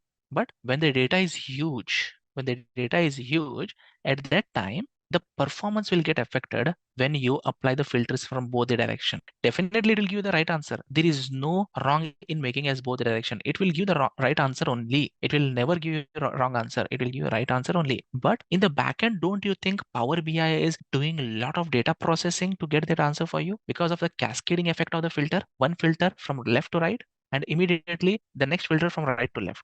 Everyone is digesting this information. Yes, sometimes it is performance issues. So Power BI has given preference to performance. So by default, it will be a single direction filter. And if you want, you can change it to both direction. Again, make that single direction and then try. Make that double direction and then try. It's not upwards. The line is not straight. The line is not straight. Make your lines straight. So guys, you have to be very careful when you select the direction of the charts. Now, one interesting question people will have is, it's clear now what is meant by this direction. What is this one and star? What is this one and star? What it is called? Cardinality. What is meant by cardinality? These are database terminology, guys, which say that star has many values and one means unique value. Now, you don't have any choice to decide this. You don't have any choice to decide this. Power BI will decide by itself. But you should be knowing what it is. You should be knowing what it is. One means in this table, the link that you have created, that column field is customer ID, correct? Okay, the link that I have created is based on customer ID. One says that that is unique in the table. You don't have any customer ID which is duplicate. And the customer ID in the orders table will have many duplicate values. That shows that in general statement, if I have to tell, one customer has one or more orders, not one or more, zero or more, zero or more orders booked. So in general statement, we tell like this. So what is one? What is star? You may get this question, but rare. Make a points. on this part as well. It could be 1 to star, it could be 1 to star, it could be 1 to 1, it could be star to star. But you don't decide this in Power BI. Yes, you don't decide this in Power BI. It is decided by Power BI itself by doing data profiling. Power BI will profile the data and Power BI says that to you. Is it clear? Okay. So, yep, that's about the relationships and data modeling. Just a quick info guys, Intellipaat offers Microsoft Power BI certification training course. This course is specially designed to make you a Power BI expert by working on real-world case studies in just 1.5 months. Through this course, you will learn how to master the technique of creating visually appealing and insightful charts, graphs, and reports by deploying this tool in real business scenario. Not only this, you will be working on real-time projects designed from the top industry experts. With this course, we have already helped thousands of professionals in successful career transition. You can check out their testimonial on our Achievers channel, whose link is given in the description below. Without a doubt, this course can set your careers to new height. So visit the course page link given below in the description and take a first step towards the career growth in the field of Power BI. First chart that we created was a bar chart. Click on bar chart, horizontal bar chart, and now I can add sales and I can add year. I can also type and search, or I can go and manually pick them up. Simple, right? How to create a chart. And now if I want to create another chart, I can take any other chart from here. I can do this. One interesting thing what we have seen, guys, selecting this chart, if I go and select any other chart, then what will happen? Guys, what is happening? When I'm selecting any other chart, rather than creating a new chart, what it is happening? Rather than creating a new chart, it is replacing. Such a nice feature, right? So basically you start with a bar graph and then you can test it, which would look good. Then based on which makes sense, you can keep it, correct? Initially, I'll start with a bar graph. Okay, let's experiment this. Okay, what if I create a pie chart? Okay, it will look like this. Nice. What if I want to have a line chart? So click on this. Nice. I can do like, but I'll keep it as a bar chart only. If I want to create a next chart, what should I do? I am finalizing this chart and I'm clicking on somewhere else. Exactly. Click on somewhere else, then take another chart. Take another chart like a pie chart, bring it here and place it here and then drag and drop the field. Now this time I want to create a sales by quarter chart. Quarter, I will add in the legend. The people will ask, why there is no x-axis and y-axis here in the pie chart? Why there is no x-axis? Imagine a pie chart in your mind. Do you think will the pie chart will have x-axis and y? No, right? It will not have. So legend and values will be there. Values is what? Sales. Values is what? Sales. Overall sales, which is 12.64 million. I want to break this circle into small sections. Sections based on what? Sections based on quarter, region, whatever it is, correct? You decide it, whatever you want. But in my case, I'm adding region, not region, sorry, my bad. See, someone typed region, so I'm telling region. So this is my second. If I want to create another chart, friends, click somewhere again on the blank space. Then select the line chart, and then add month in the x-axis and sales in the y-axis, and you will see sales by month. Isn't it nice how easily we can create charts in Power BI? One interesting question people will ask me is, you have used 3 different types of charts here. How do you decide which chart to be chosen when? You guys have this question in your mind? So your client will give that requirement to you. You need not worry. For me, whenever someone asks me to create some charts, I would see that which charts convey a message very easily. Example, I have a big table which have 10 to 15 years of information and all the sales of the years are available there. In order to get some insights from that chart, when that topic comes, I will tell you, you don't worry about it. So now what I'm doing, those features are available for you.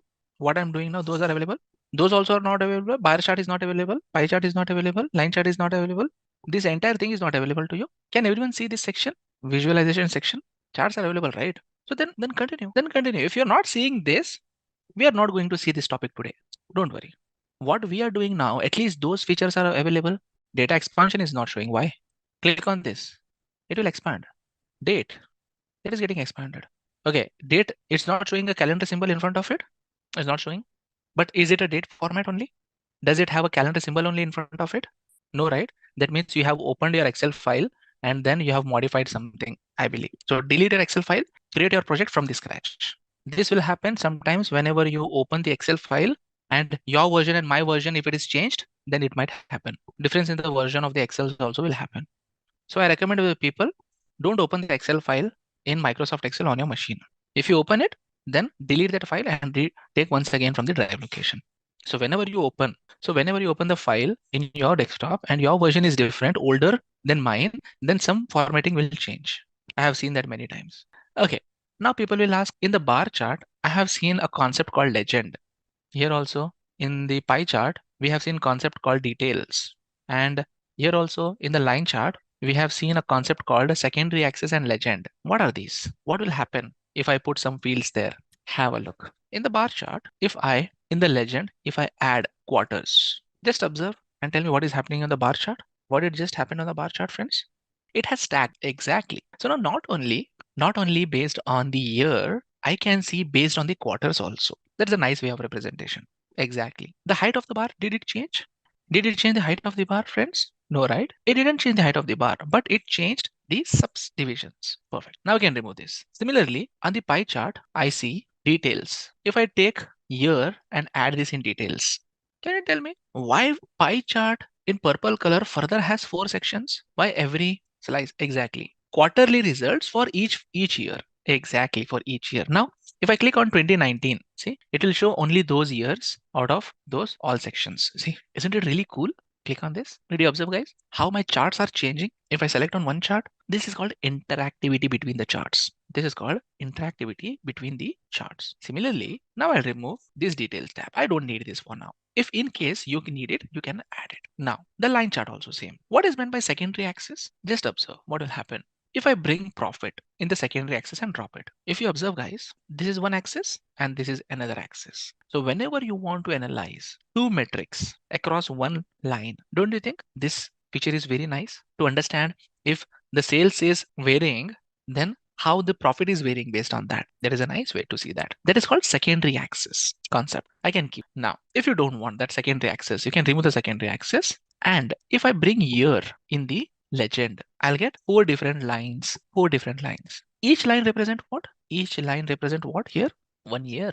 This gives more information from the charts. What do you show to multiple lines? See, year. Each year is showing one line, separate line. See, if I click on this, one line will highlight. If I click on this, another line will highlight. If I click on this, another line. Does it make sense? So the best part of the dashboard is, guys, how can I make my data pane to be stable? Data pane, this one, the highlighted one, it disappears. No, it shouldn't get disappear. Is it disappearing for me? No. See, it's not disappearing. So once you create it, it will be fixed. It will not get disappeared. So where are you getting the data pane? Are you getting your data pane here only, or you're getting here on the top or on the right? It shouldn't get disappeared. Trust me, there is an option here. Data pane shouldn't get disappeared. No, I'm just coming to that part. See, here is an icon. If I click on it, it disappeared now. Now I can get it back. Okay, now here is the secondary axis. Here is a legend. Either secondary axis or legend. Either of the one can be active at one time, not both. Okay, is my dashboard ready? I have the charts. Can I give it to my client? Can I give it to my end user? No, right? It's not ready. What is missing? Tell me what is not missing. You don't have a title. You don't have a logo. You don't have proper formatting. Okay, so let's do the formatting. We'll be more concentrating on formatting. Okay, first what I want. I want to format my charts. I want to format my canvas. What is meant by canvas? Canvas is the board where you are creating your charts. Canvas is the board where you are creating the charts. Now, exactly beside your build visual, you have format option. You have format option here. See, if I click on this chart, then also format option is there. But the formatting is for chart now, or it's for the canvas. If I click on a chart and then see the formatting options, are these options for the chart formatting? These are the for chart formatting. If I want to format my canvas, where should I click? If I want to format my canvas, on the blank space. If I click on the blank space, then I can see formatting of the canvas. I'll go to formatting. Now you have page information. What size of the page, canvas settings, what size of the page you want. Page name, okay. I'll give sales dashboard. Now see, the name here got changed. Next, you can check the size, whatever size you want. 4:3, letter, tooltip, custom, whatever size you want, you can keep it. I'm not going to change the size. Next, canvas background. This is interesting. And if what color you want to keep as a background? You want color or you want to add an image for your background? I will try with color, guys. You can put image also if you want. I will put a black color. Are you black color? Do you think black color is preferred in the industry? No, guys. Black color is not preferred in the industry, but I have chosen black color for a specific reason. When I do black color, it requires more of formatting to bring it to life. So then you can learn all the types of formattings. But in general, we use light colors only for my presentation. Now, even though I selected black color, why the canvas is still white? Transparency is 100%. You have made it transparent. Okay, reduce the transparency and see. Correct? I got my canvas. Setup done. Now, if you want to add an image, you can add a wallpaper, you can add some formatting of the filter pane. These are filter pane. You can format your filter cards, whatever you want, you can format. But I'm not going to do that. You guys can explore. Canvas is ready for me. Now, next is what?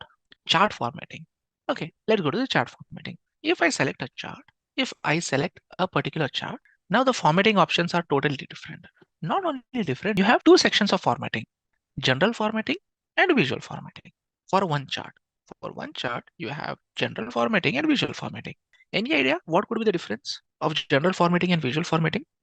Just click somewhere on the blank space, go to formatting, you will see canvas formatting there. Like I did for visual formatting, the same way you can go for canvas formatting. Click somewhere on the blank space first. Visual for appearance, general for normal. Okay, I see it a different way. Okay, a very nice analogy of understanding what is visual formatting and what is general formatting is we do painting in our houses, right? What are the different types of painting we do?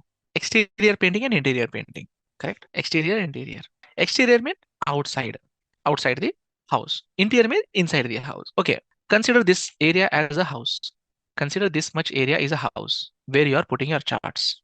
Anything which comes under the plot area, that is visual formatting. Anything comes outside this area, that is what formatting? General formatting. This is just to remember. This is just to remember. Then only you can see that essence. Anything that comes under the plot area, that is visual formatting. Anything comes outside the plot area, like title, borders, shading, everything, those are general formatting. Data labels, x-axis, y-axis, all those are visual formatting. Let's see that one by one. First, I will do general formatting. First, I will do general. Select this. Formatting, general. Title of my chart. Okay, change the title of your chart. Sales by year. You want to increase that? Increase that to around 17, 18. Yep. Okay. You want to place it in center? Place it in center. You want to change the font style? Change that to any font style that you like. One, general format. Second, general formatting. If you want a subtitle, you can add it. Choice is yours. Now, apart from title, what I'm interested in is effects. Okay, effects we have three kinds: background, visual border, and shadow. One by one I'll do. Pay attention. I'll turn off the background. Yes, background turned off. Visual border. Okay, if there is no background, at least have a border, Arif. Okay, border on. Border is of black color. Change it to white. Then make it as a round edge. Can you see this? I got my border. Similarly, Arif, but as soon as you change the background to off, then the title text became black. Okay, nothing wrong. Go back to the formatting. Go to general, title, make this as white again. Nothing wrong. We can change it. Okay, background done. Then again go to effects, visual border done, shadow. Okay, turn on the shadow. Turn on the shadow and then change it to white. Come on, guys, try general formatting, title, border, and shadow. So what is shadow doing? Shadow looks like that it is lifting your charts a little bit from your canvas, like a 3D effect it is giving. Yes or no? That you will see later. Let's do one by one. Q&A also you will learn, tooltips also you will learn, everything you will learn. Correct? Is it done? Did you check? General formatting options? Someone asked about, you have shown the till here, tooltips, and these things we have not seen. Okay, guys, you will see that tooltips also. But it has its own topic. I'll be teaching that when that particular topic comes. I'm just showing now visual formatting. Tooltips is something different. Header icons. People will say, what are these header icons? These icons that you see on the type, filter, this focus mode, and this additional three options. This can be turned off and turned on. Header icons, nothing is available. How we can do the formatting for those? We can go ahead and come here. And where is my general formatting? I don't want to do any formatting. I'll just keep it here. And now have a read, have a look. People will say that if I turn it off, then also my icons are still showing up here. People will tell that. People will say that even if I turned off, then also it is showing. Then guys, just read the message. It's written here. What it is written? This will be effective only in the reading mode once you publish it. Once you publish only, this will be effective. So I'll turn it off again. General formatting done. Perfect. Now after general formatting, what is the next? Interior formatting. Visual. Let's come to the visual formatting. There are many things in visual formatting. See, you can set up x-axis, y-axis, legend, all those things you can set up. So let's go from top to bottom. X-axis. X-axis, we have range, values, and title. Okay, values. Values look black. Okay, go ahead. Values, you can change this to white. You can change that values color to anything that you want. I'll change it to just color I'll change. And if you want to change the size also, you can change it, guys. Increase or decrease. Okay, display units you can set, other thing you can set. Range. See, what is the range? X-axis values, how many values it should show. You can add that range from there. Minimum x-axis value range, maximum. Okay, I'll tell 2015. Can you see that? 2015 also is coming. It's basically how you want to see that. I'll remove this. It will show as auto. And title. If you want to change this title from year to capital words as years, just tell it as capital year and then make it as white. X-axis is done. Similarly, you can do y-axis formatting. Y-axis formatting. Then I'll go to values. I'll change the values to white color. Just pay attention, guys. You can do it. Formatting is something that even you can guys can try. And then values done. Then I'll go to a title. I'll just change that to sales. And then I'll change that to white. All options are there only. Now people will say that I don't want these grid lines. Okay, you don't want that grid lines? Turn off the grid lines. Vertical grid lines you don't want or vertical, horizontal? I want horizontal, but vertical I don't want. Okay, turn off the vertical. What is this legend? I don't have anything legend added still. I don't have the legend added, so it is getting disabled. Now, most important part, value labels are not being shown. Okay, data labels, turn it on, expand it. You will see many options for data labels. Title you want to show for data label, you want to add the value. Okay, values are there. Format the values. Values. Values should be a little bit bigger. Increase the size. Change the color to white. I don't want in millions. I want that in thousands. Make it as thousands. I have 2 decimal points. I don't want the decimal points. Make it as 0. Data labels, turn on, that's it. It was turned off, I just turned it on. And if I don't like the blue color, okay, change the color. I don't want this color, change the color. Okay, you want this color, add that color. So like this, so many different options are there for you to format, guys. You can add total labels, totals are not shown, you can add it. Data labels are here only.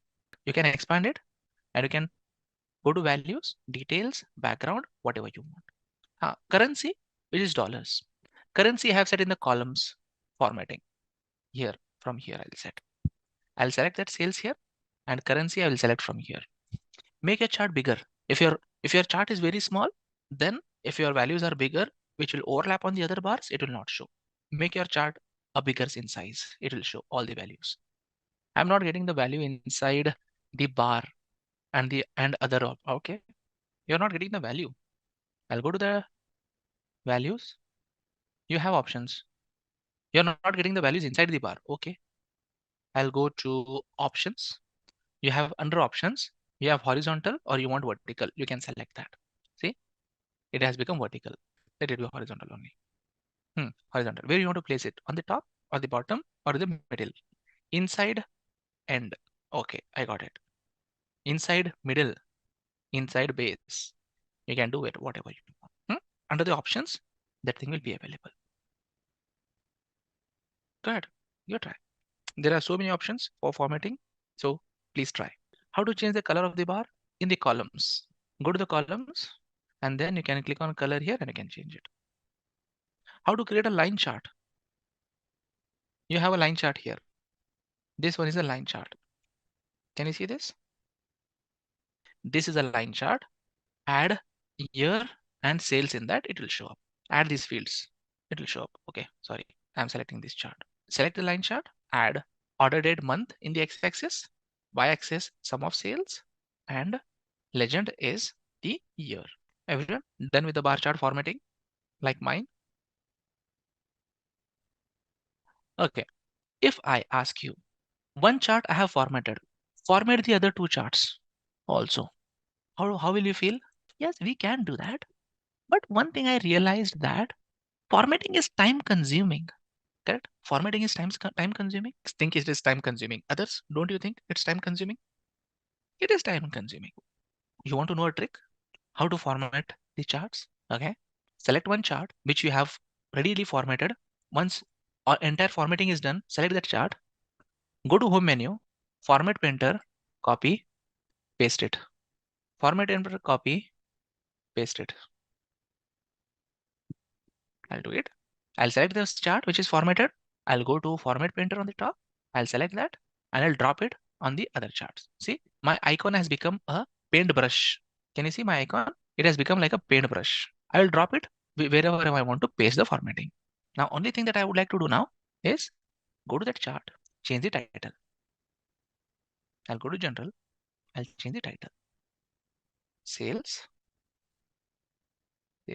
by quarter. Here, I'll change sales by month. Notion is saying that in line chart, I'm not able to see year and months together.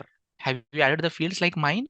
X-axis, order date month, Y-axis sales, and legend, you have added the year. If not, Notion, add it. Don't you think, guys? The formatting copy paste is the best part of formatting in Power BI. It saves a lot of time. It saves a lot of time. So what I usually do, guys, I create one chart to the perfection. I always do that. I'll create one chart to the perfection. If I format my text color is not getting changed. If it is changed at my end, there is no reason that it will not change. Power BI has not given a different software to you and not different software to me. Now here, the x-axis, the field is different. If you see this field is different. You have to go and do it once again. And guys, 100% if may not change, 100% if may not change, 90% at least is changing. That means 90% of the time you are saving, yes or no? So that is the best part. So what I do during my development time, I create one chart to the perfection and the other charts, I will copy paste the formatting. Now what I'll do, I'll just reduce this chart. I'll just keep it here and I'll just reduce this chart as well. Size, I'll keep it here. Okay, it has become too small. Okay, let's not have too small like this. And I will adjust like this. And here line chart also, I will change.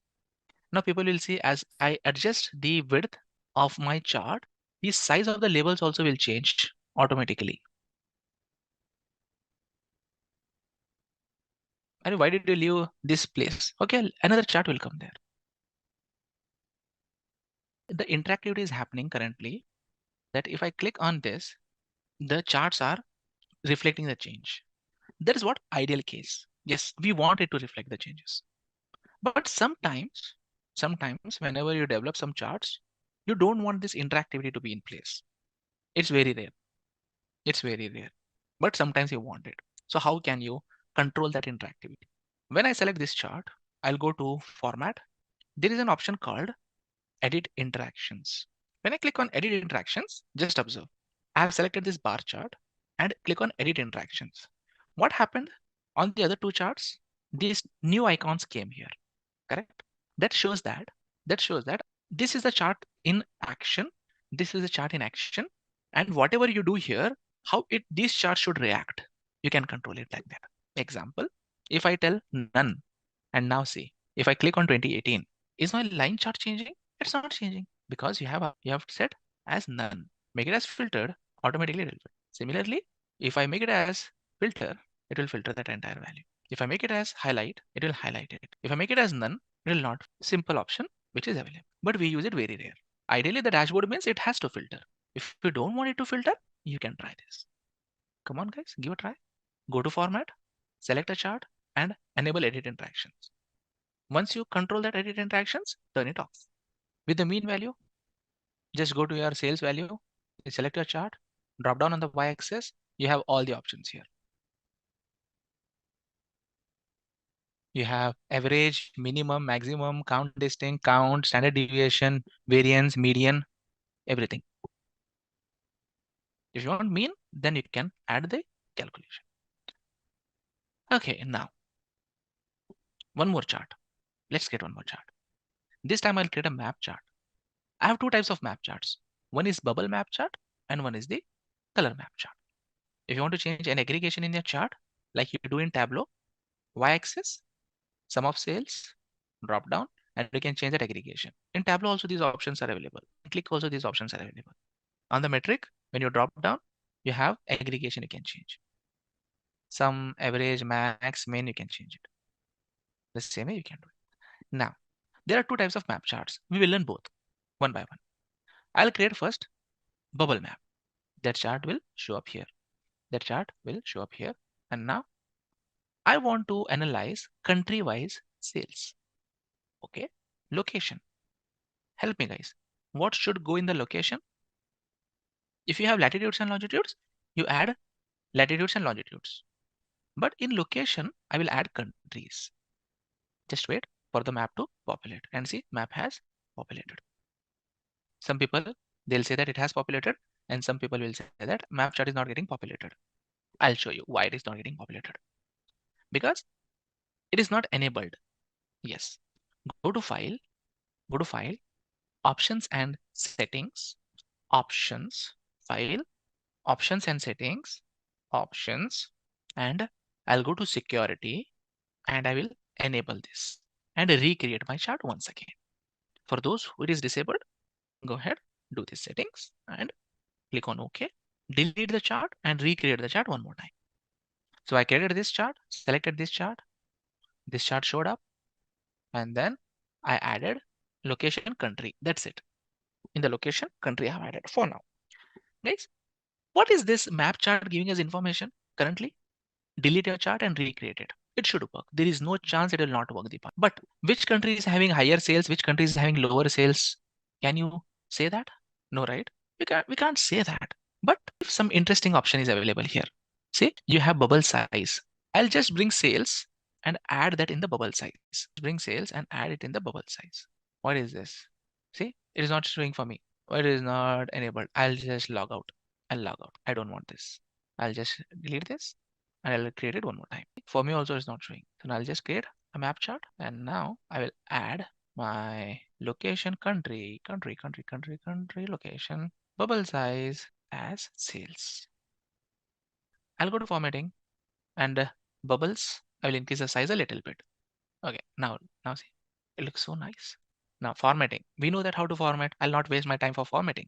I'll select the one chart, format metro copy, drop it on the other chart. Formatting done. And now go ahead and change the title to sales by country. Don't you think guys, format painter is like really a blessing? Whenever you create any charts, formatting has become so easy. Now just click on any of the country. The other charts will reflect those changes automatically. See, this is India related information.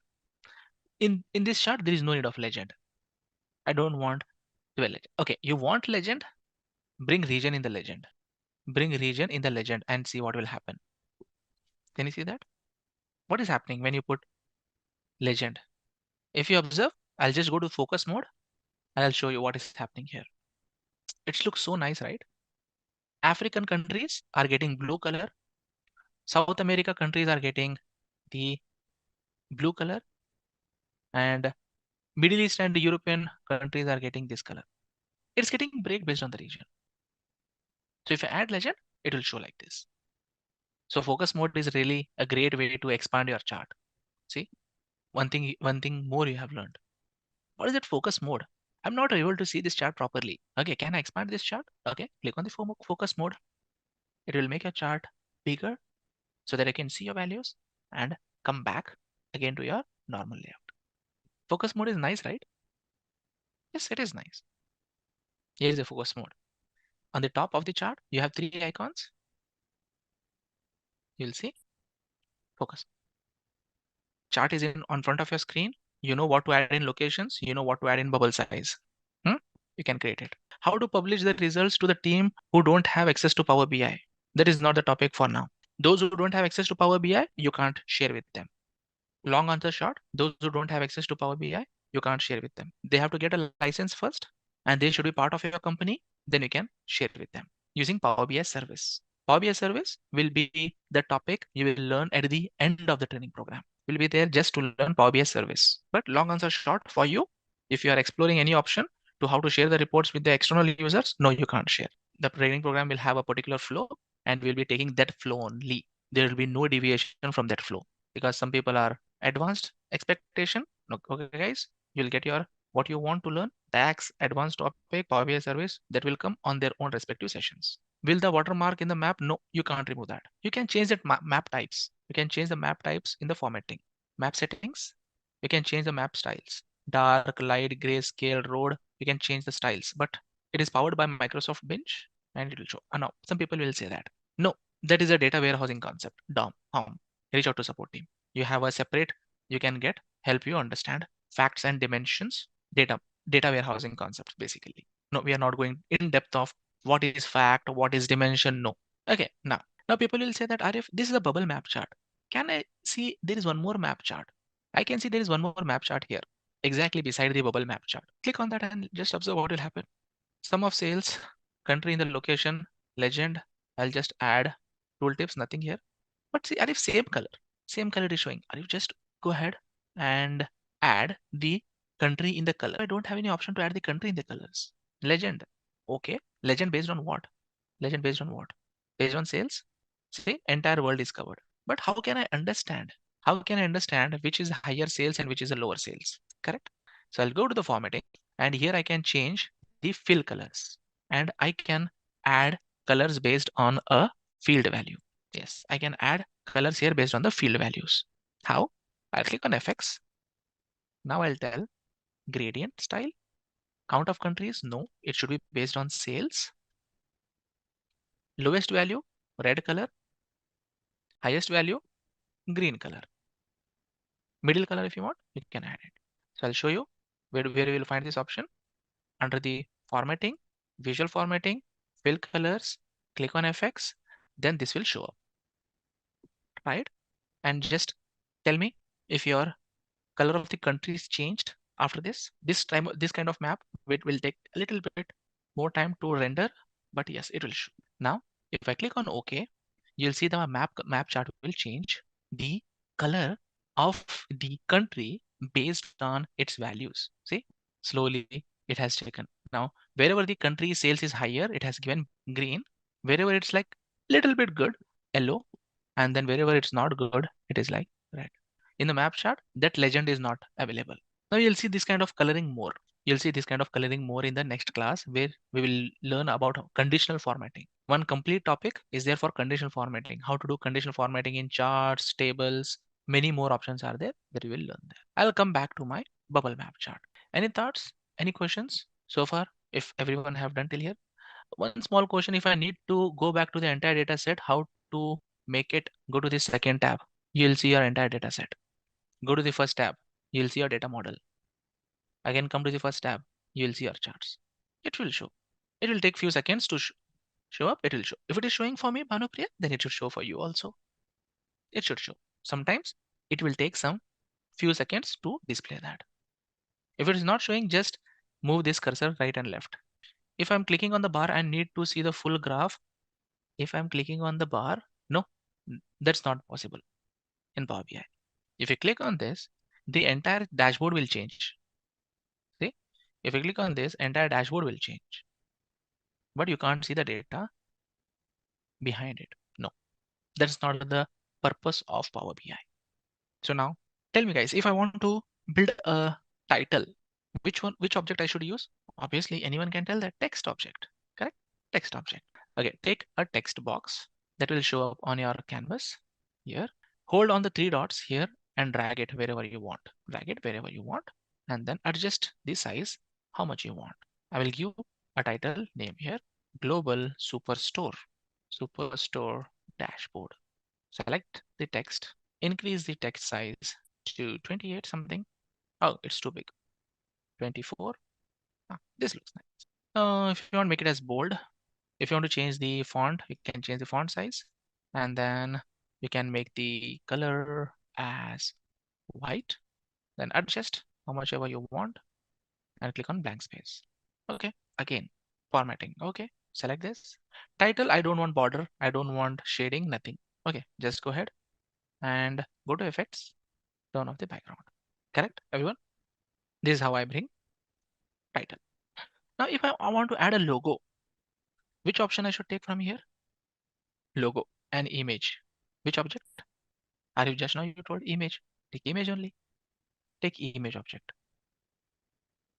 And then I'll select from the desktop. I'll take one image that I have. Whatever image you want, you can take. I'll take one image like this. Take from the internet, whatever image you want. See, I got that image here. Now I'll reduce the size of this image and I'll paste it, keep it here.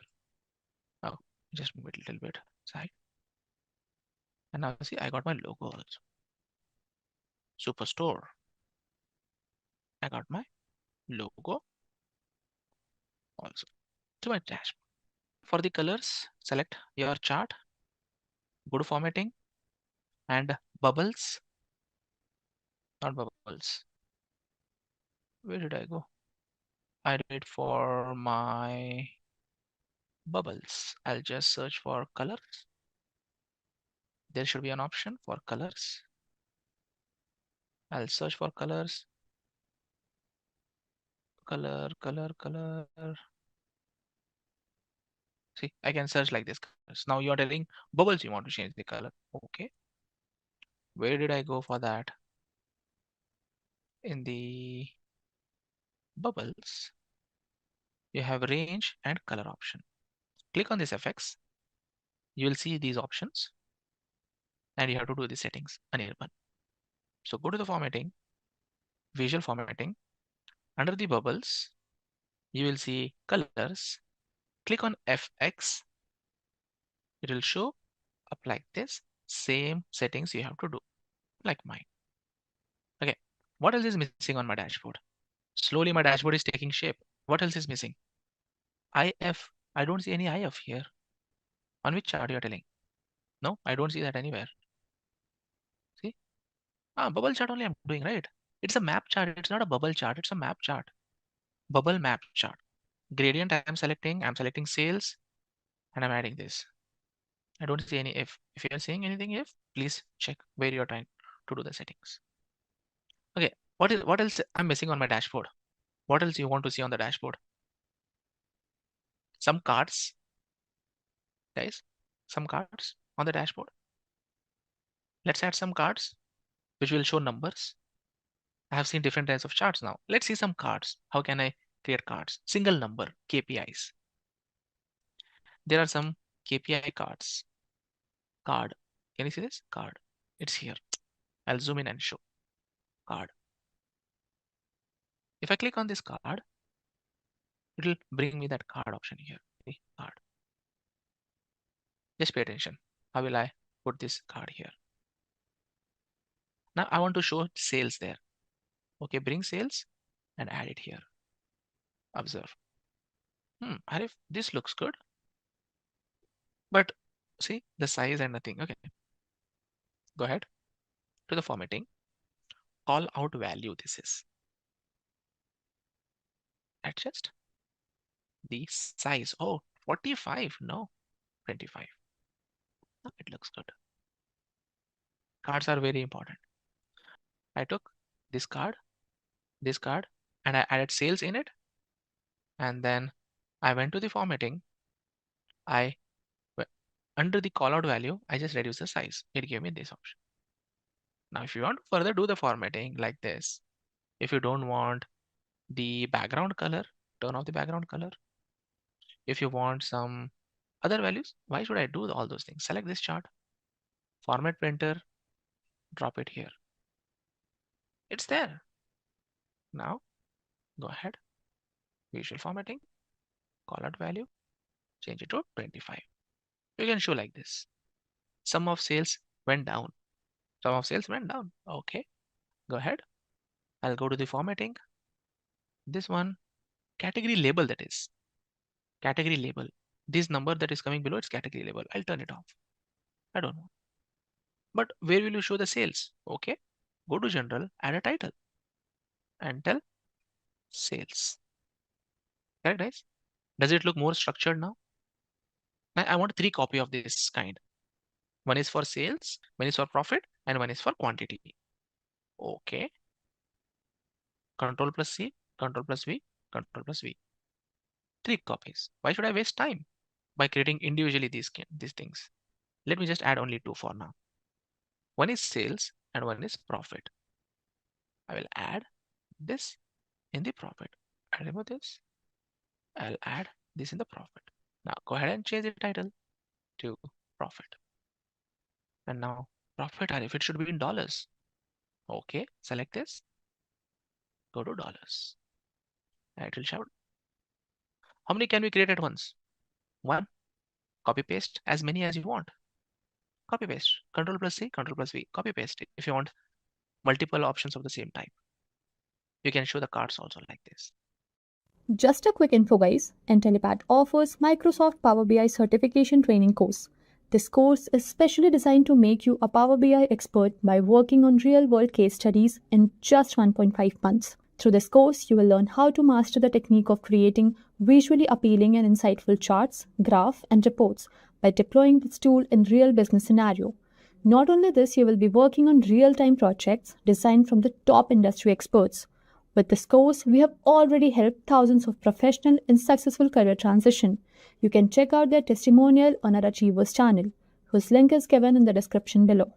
Without a doubt, this course can set your careers to new height. So visit the course page link given below in the description and take a first step towards the career growth in the field of Power BI.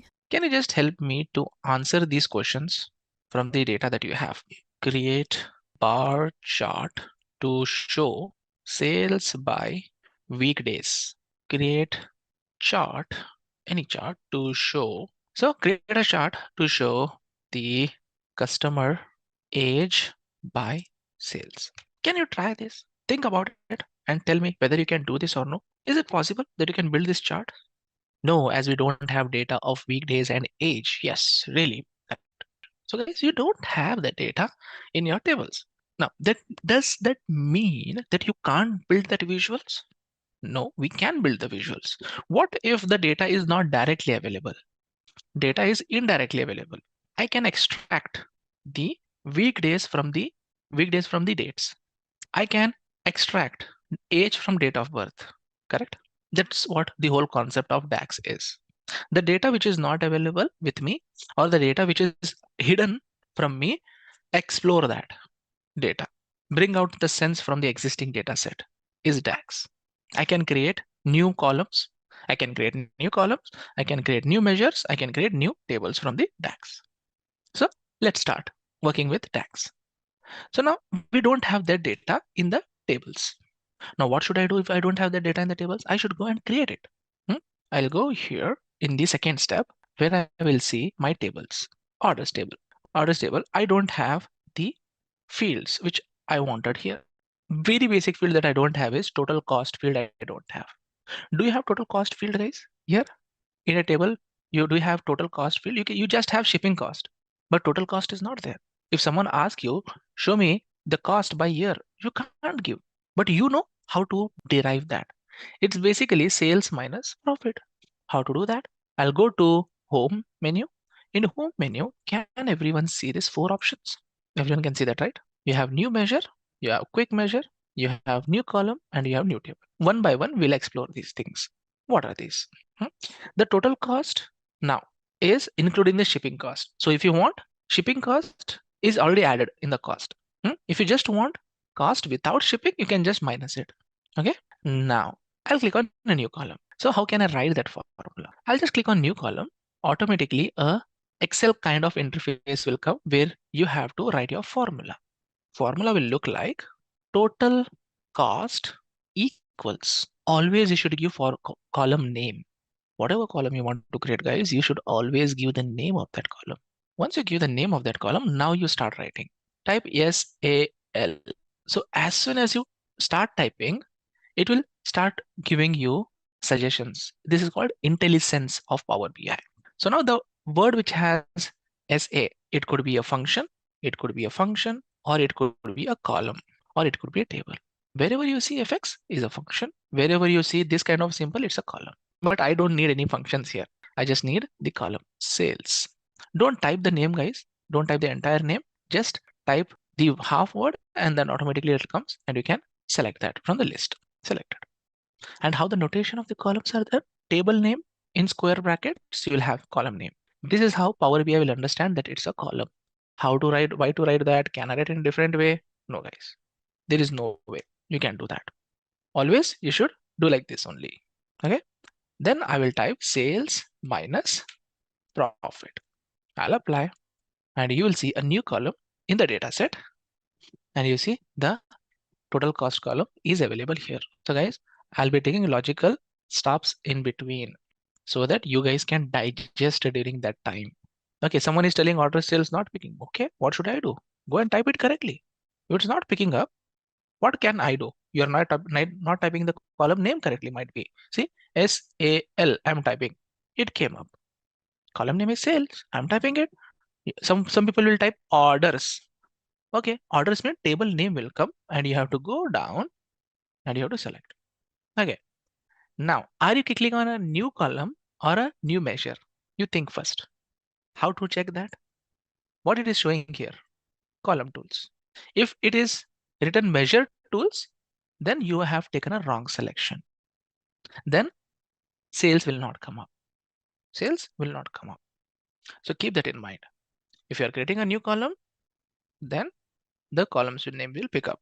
If by mistakenly if you have clicked on new measure, then it will not show up. Let's go to sales minus profit. And now this will give me the new column. So basically what we learned here, we can do arithmetic operations which involve multiple columns to create a new column. Now, I don't have a year field separately. I don't have a month field separately. I don't have a month name. I don't have a month short name. I don't have a quarter field. I do have it, but it is part of a order date.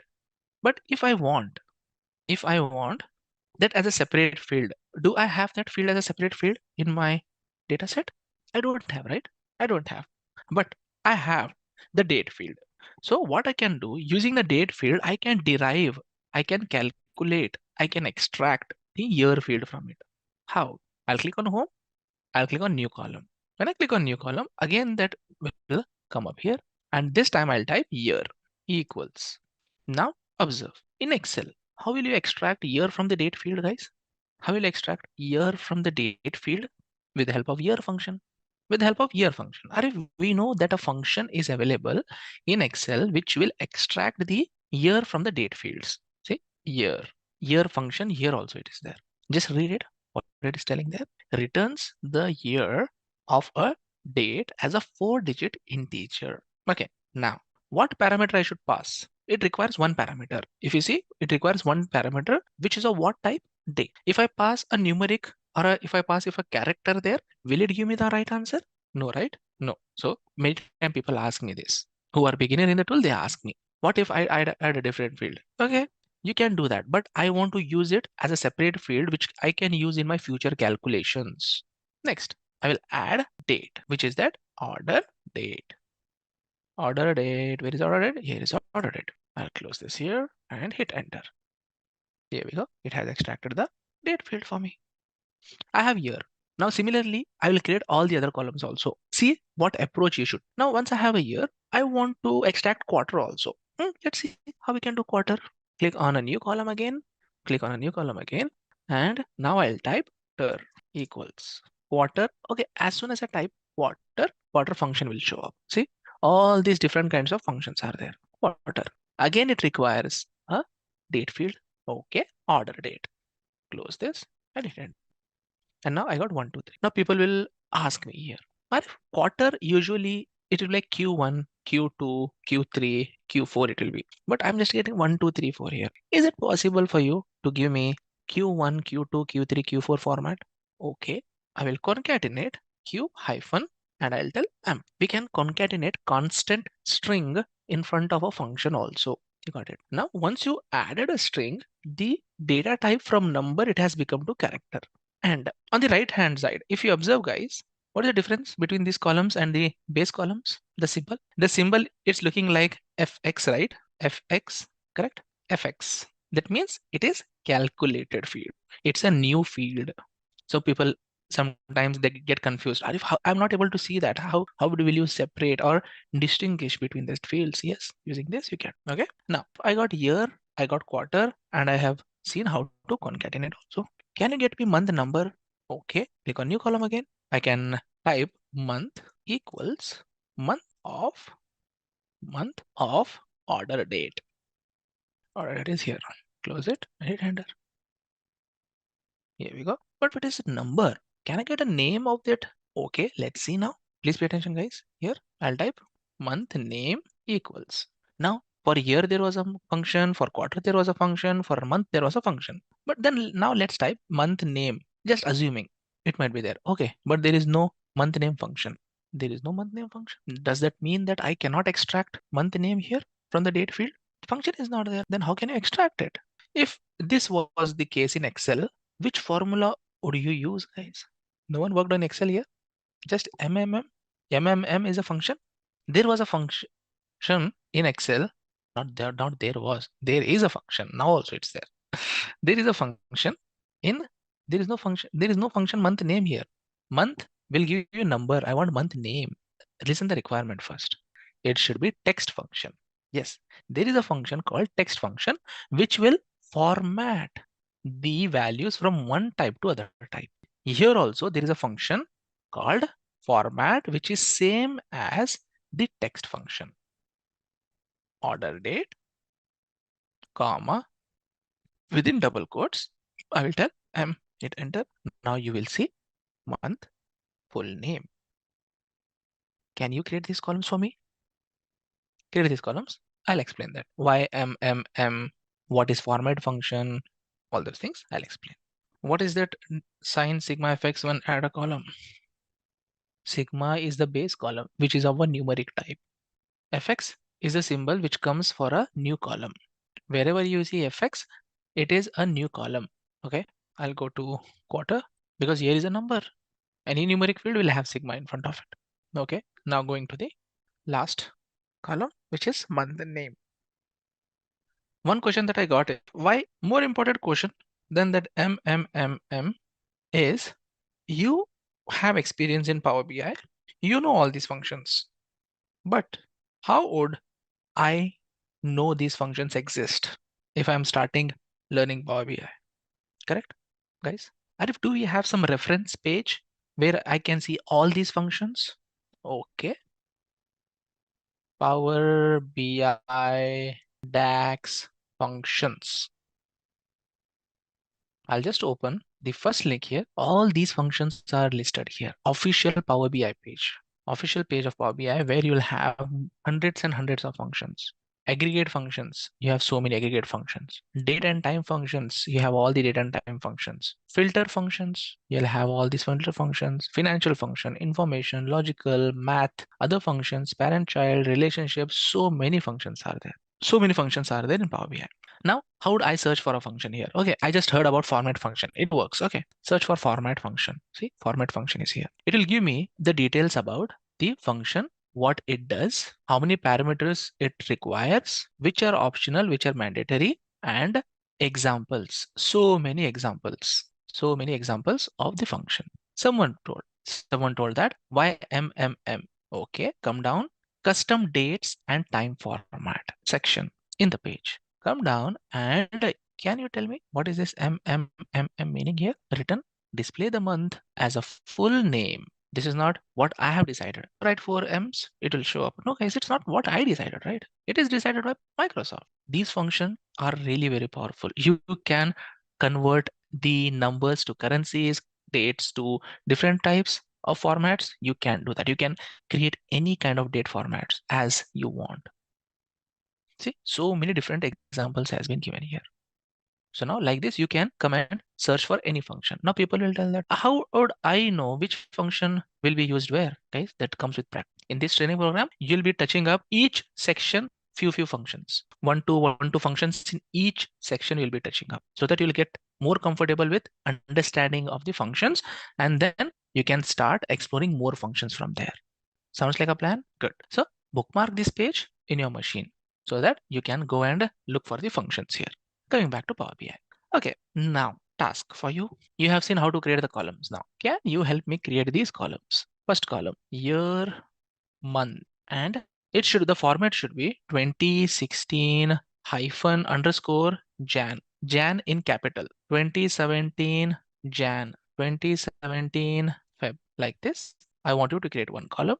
Second column is weekday name. Third is weekday number. Let's see who will solve this. I want these three columns that you should create. Weekday name: Sunday, Monday, Tuesday, Wednesday, Thursday, Friday, Saturday. Weekday number 1 to 7. Okay, let's do it together. Yes, I can see many correct solutions here. Okay, so now first year month. I'll create a new column. Now many people are trying concatenation. Okay, that's correct. Year month, if you try to do, it will be like year of order date. You will concatenate this with a underscore in between, and you will write what? Format the order date, comma, with 3M, and you'll get in smaller letters. Change it to upper function. You can nest multiple functions. Hit enter and see the result. Correct? Also, you can do like this.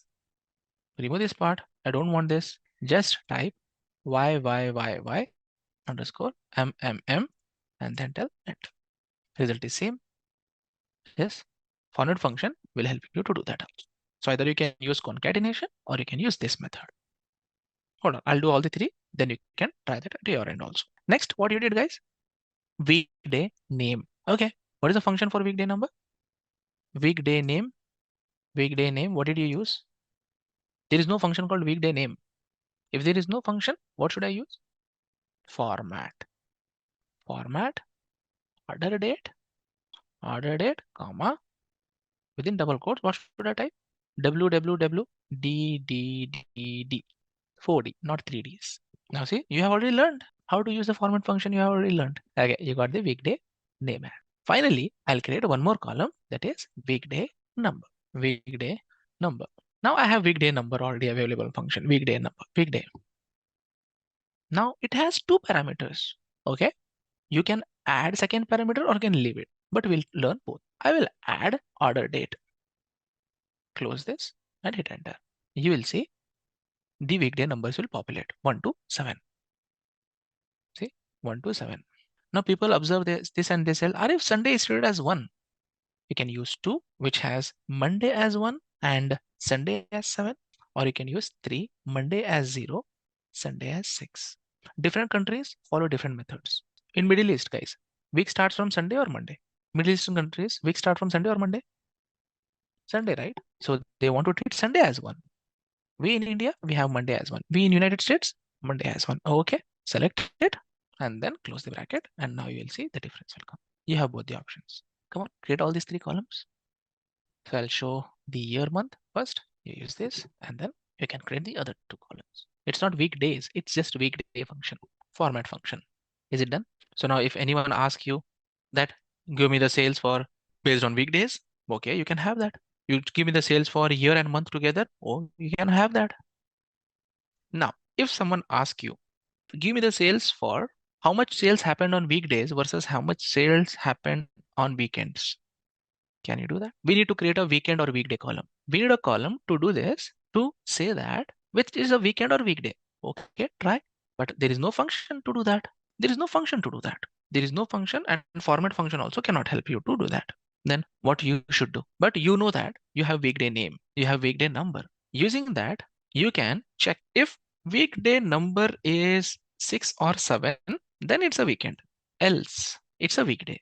Correct? It's a condition, right? You are creating a condition. Yes, that is called conditional statements. How to write it? I'll create a new column. New column again. I'll create a new column where I will say weekend or weekday equals. Conditional statements I have to write now. If, select this. Now see what it is expecting. If function has 3 parameters, 1, 2, 3 parameters. Check whether a condition in the logical test is met. If it is true, then result if true. If it is false, result if false. Correct? Simple. Okay, let's see that. If weekday number equals or greater than, just greater than. What? Greater than 5, the result should be weekend. Else, the result should be weekdays. That's it. Hit enter. You'll have a new column. So sometimes direct functions are available. Sometimes you have to write your own logic using conditional statements. Quickly give a try.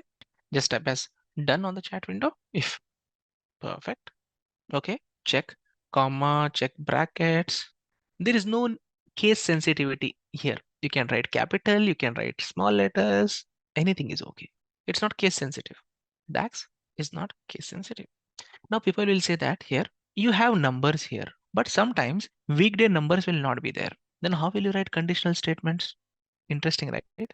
Arif, sometimes you'll not have the option of number. Then how will you write the condition, guys? Which is the other options? If there is no number, days, right? Day names are there. Okay. How I can recalculate this? Okay, pay attention. I'll just tell shift plus enter so that it comes to a new line. I will comment this part. See, I can comment it so that it will not be considered as a statement for me. If shift plus enter to get to the new line. If weekday name equals weekday name equals what? Saturday. Then the result is what? Shift plus enter to come to the new line. So shift plus enter to come to the new line. Result is what, guys? Weekend.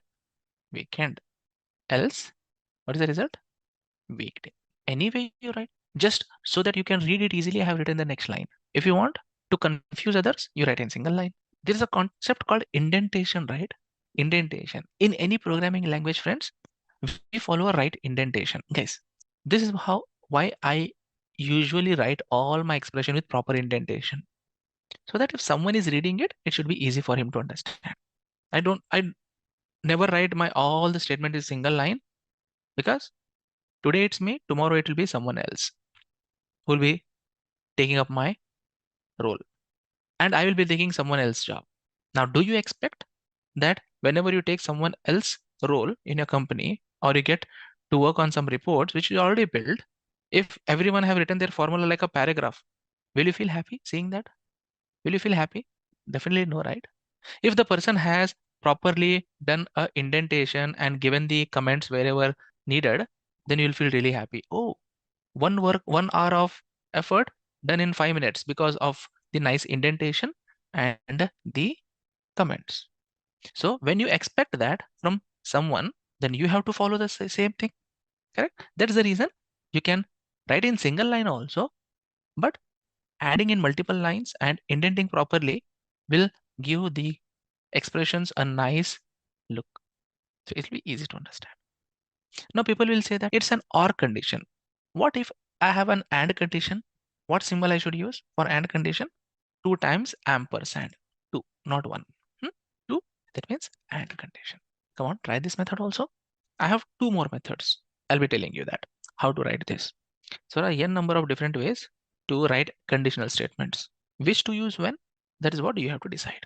Okay, people who work on SQL, they say that or conditions. What if I have more or conditions? In this case, it's just 2. What if I have more or conditions? Okay, you can just replace this part with in, and then this will give the same result. Need not write or like that. See, you can do this, then this also will go. Correct? In operator. I can use in to extract that. Now, there is another way, guys. I can write the expression nested if criteria. Nested if. What do you mean by nested if, friends? If inside a if condition, if weekday name equals Saturday, then what is the result? Weekend else. I should write else as a result. Okay, I'll not write as a result. In else condition, instead of writing result, I will start another if. Here it is small if, here is a capital If. Okay, if same, I will copy paste and I'll tell Sunday else what? Final result. If it is not none of these, then it's a weekday. I'll close this. Now have a look. Just like if else. Yes, you are right. It's like if else only. See, this is the output. If this is the condition, this is output. Else, this is output. Else, if none of these is true, then this is the output. Nested else if. Hit enter and you will see this. All these are different ways. None of them is wrong. But when to use which one is important. Correct? When you have numeric pattern, This one is easy, one line, solution done. When you don't have a numeric pattern, but only less conditions, right? Or and, that is done. If you have more conditions, more options of same condition, or multiple times, then rather than writing or, write in third method. The condition itself is different. Not only weekday name I'm checking the other name also. In that case, nested else if would be helpful when you want to check multiple conditions, correct or no? When to use which one? That's the skill. And you'll be seeing examples of all these things. Just write this and understand the syntax of it first. Go ahead. What are you? If inside an if, else if. Just read the logic. It will make sense what I have written. If an error is coming, then write exactly the same what I am writing there. Even if a comma is missed, guys, you'll get an error. There is no loop in DAX, like a while condition. No. What if you want to iterate over a table to perform calculation over each row? I'm doing individual row for individual value for each row. There is no concept of iteration in creating a new column.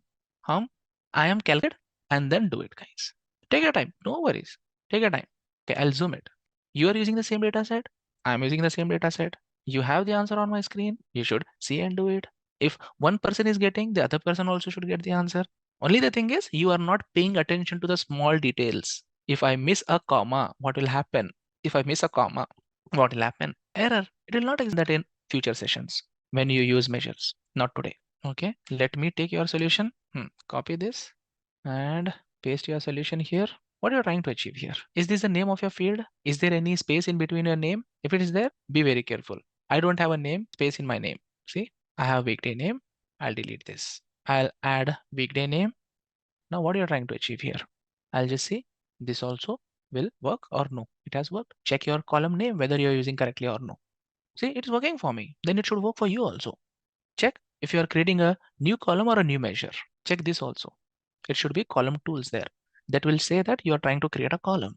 If you have a space in your name, check whether you are creating a column only or creating a table or you are creating a measure. Many times happen. Rather than clicking here, sometimes people will click here and they try to type an expression and check. Guys, the expression will not work. Even if it is 100% correct, it will not work. It should show column tools here and this window will say that it's a column expression. After seeing also you guys are doing mistake. Your expression itself is wrong. What you are doing, you are using or,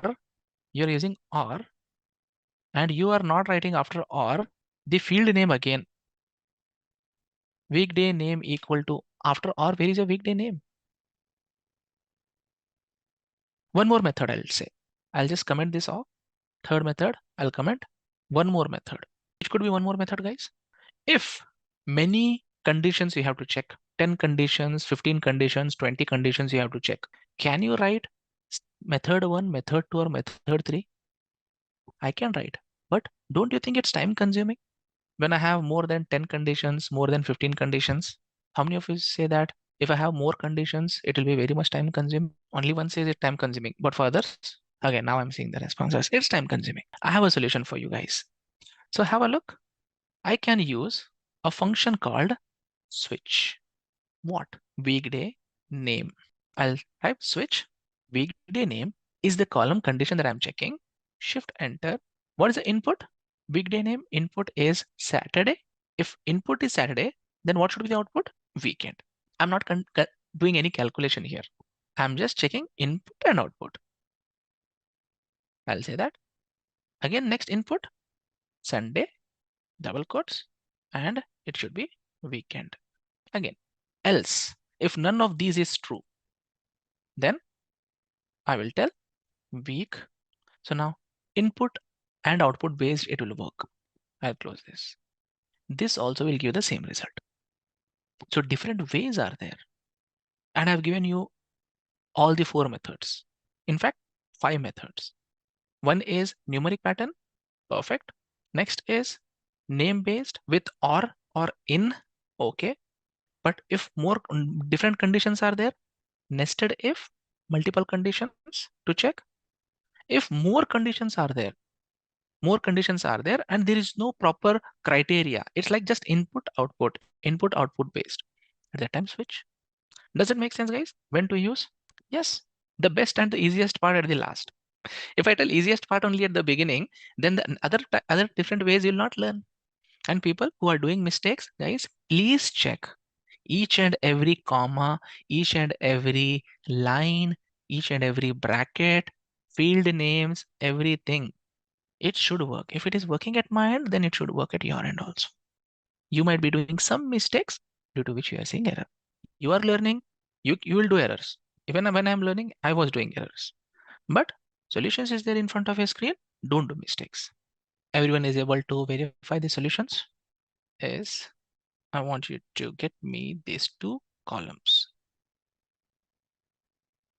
I want you to build these two columns for me. Fiscal month and fiscal quarter. Now, which method do you use out of 1, 2, 3, 4? Choice is yours. Which one would be the suitable, guys, out of the 4 methods to solve this? Switch. Yep.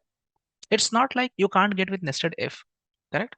It's not like I can't get with nested if. I can get this with nested if also, but time consuming, looks bigger. Switch looks straightforward and simple. Come on, do this. I'll just increase the size so that it will be visible clearly. Here we go. Come on, guys. And now I'll go back to Power BI for the people who are trying to achieve this. Anyone who is still getting an error here, or you have resolved your errors? And guys, what we are doing today is all basics of DAX. These are all basics. You will see the complexity of DAX will increase slowly. See the example only. You have learned all the syntaxes. And now based on that syntax, you are doing an example. Yes, like this, more examples will come. Is it interesting, guys? We learned first the concept and we are getting more of practical examples now. Okay, so let's take this and create a new column and paste the same solution.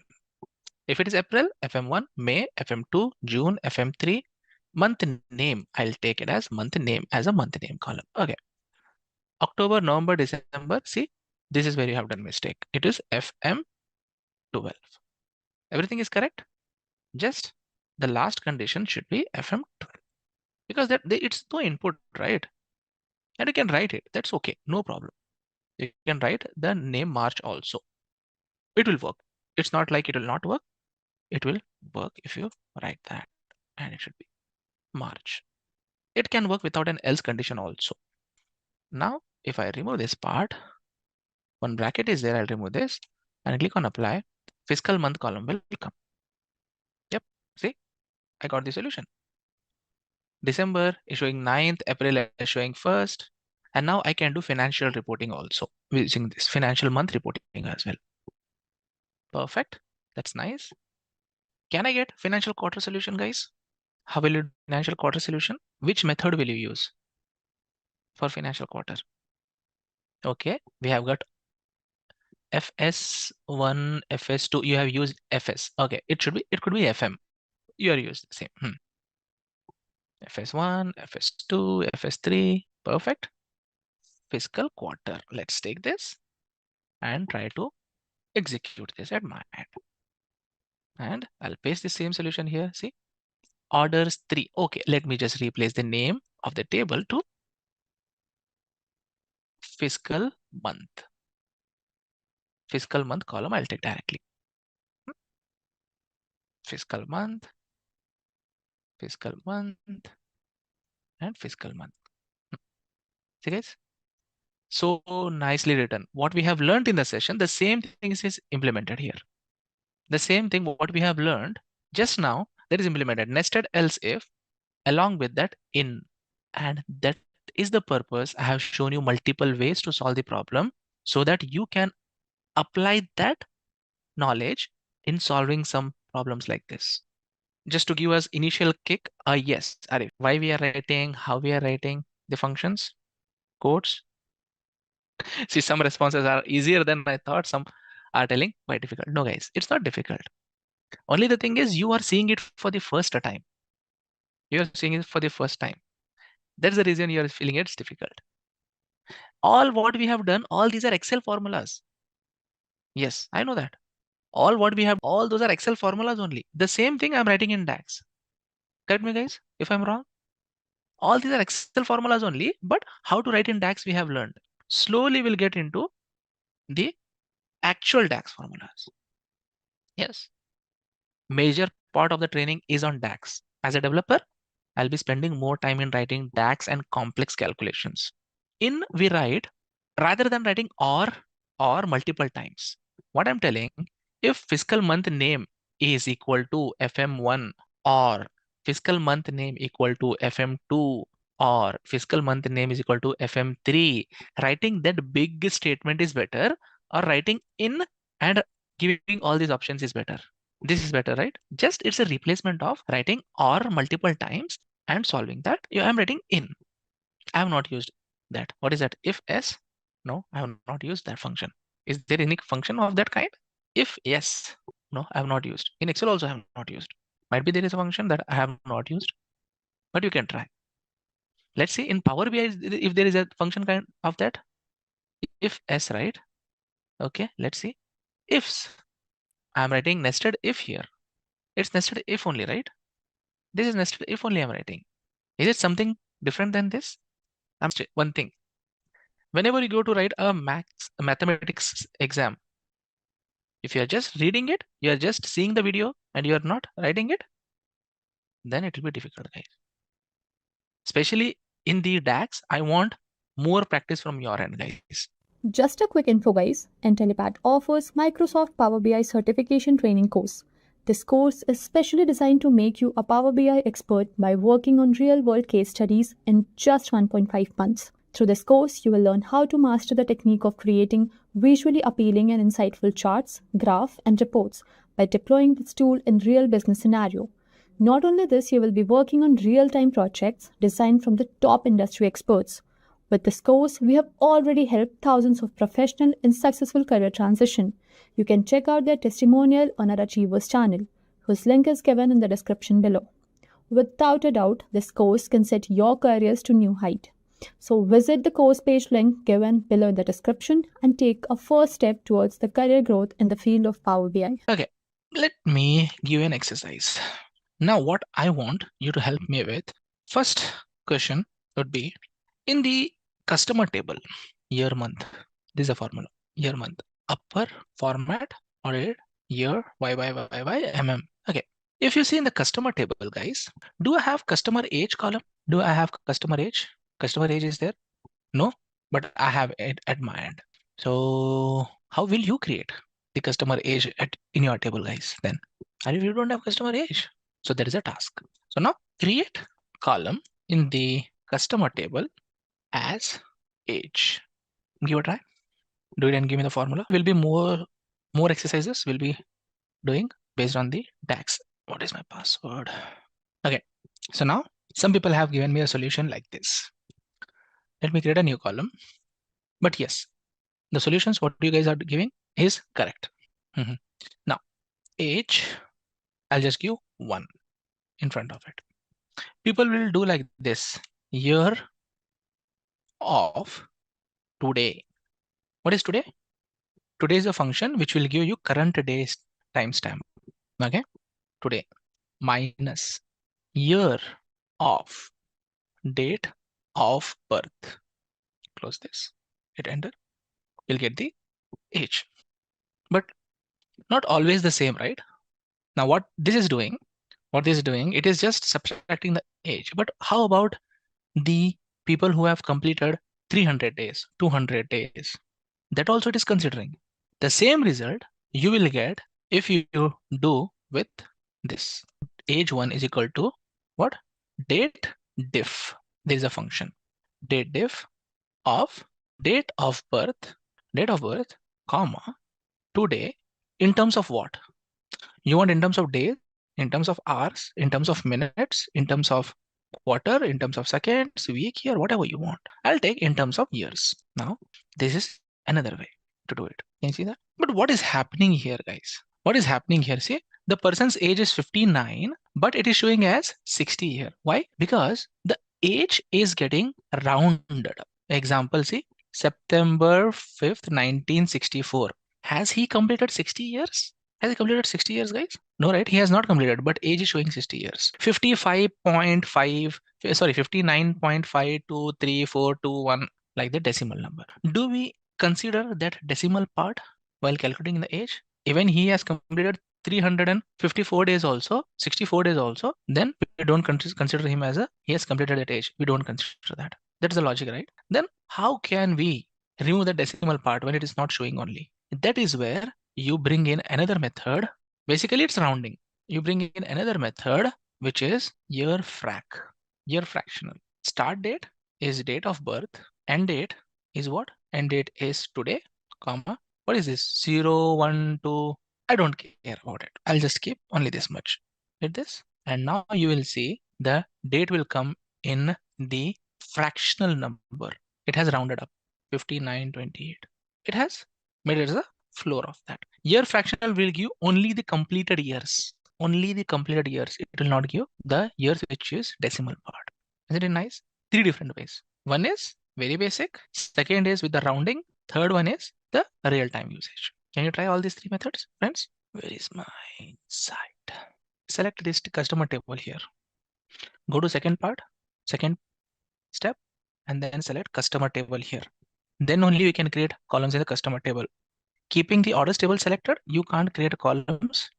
So you should select customer table, then create it. I have got age value in decimal with year frac. Okay, what you do? If you have got that, just tell round down. Okay, do this. This will give you the right answer. What is meant by round down, friends? What round down does? Comma, I'll tell 0 digits. What round down does? Rounding the number to the next least value, floor value, exactly. So guys, some people are telling they are not getting the data in the table, guys. You have the data in the Excel files. You have to load those tables. Then only you will see that. People who have not joined the session where we have loaded the customer table, guys, you have to go through the video and bring the customer table in. Have we done that when we were learning the relationship concept? Have we done that? If few people were not available, it's your responsibility to see the video and do it. You can do both. What column do? You don't see customer table in your data set? Customer table you don't have, guys? If you are not seeing the right data, then you have to reload the table, my friend. You might have done some mistake while loading. In the drive location, the data has both the tables. You have customer data, right? If anyone who is not seeing, you have to do it properly once again. Column tools and table tools will come only when you select a column. Select a column on the right hand side, then those things will come. External tools, please don't expect. It will not come to you guys. Table tools and column tools should come. If you select any table here, it will show table tools. See, it will not show column tools. I have explained this. I'm explaining one time. When you select a table, it will show table tools. When you select a column, it will show column tools and table tools both. Okay, is it done? Next exercise, what I want you to try for me.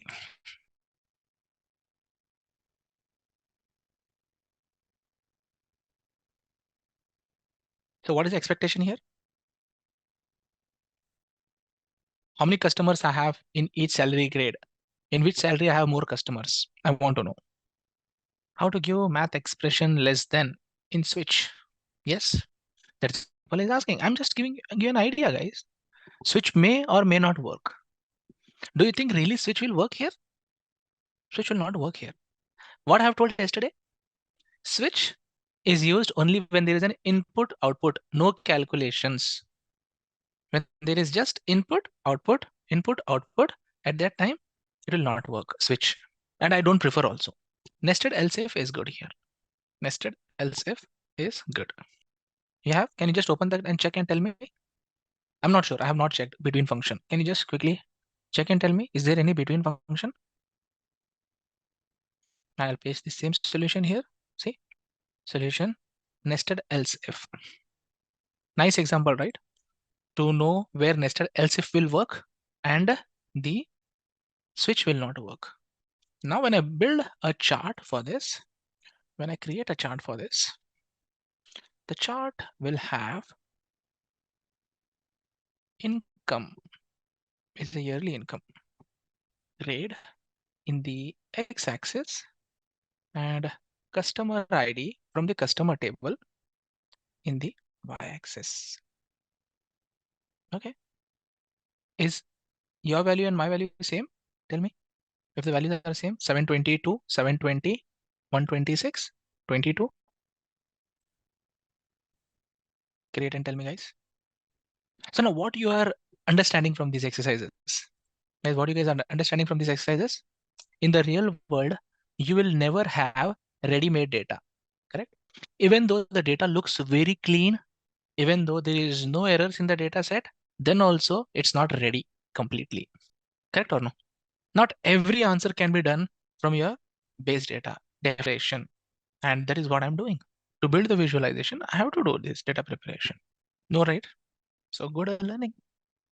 You don't know how to create a bar chart? Now this time, we'll see how many of us will try to achieve this. Now you have two columns, guys. I want you to create a pie chart which will help me solve this problem. And type my question here.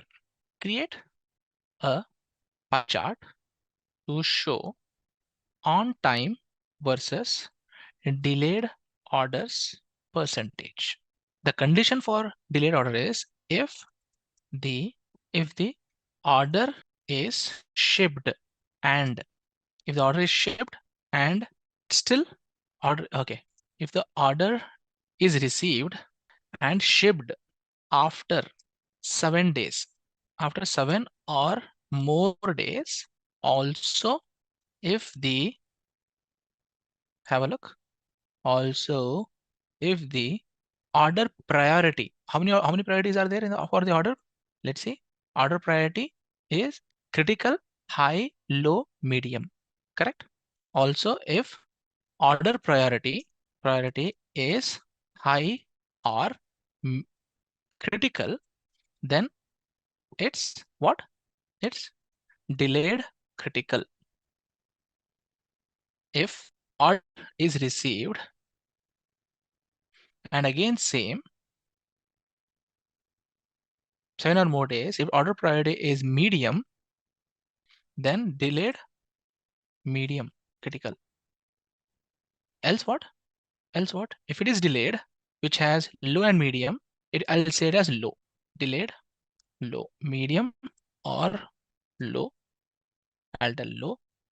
Else it is on time. Is the question clear? Okay. Let's do one thing. Let's not do 7 days. Let's see. Let's do 4 days.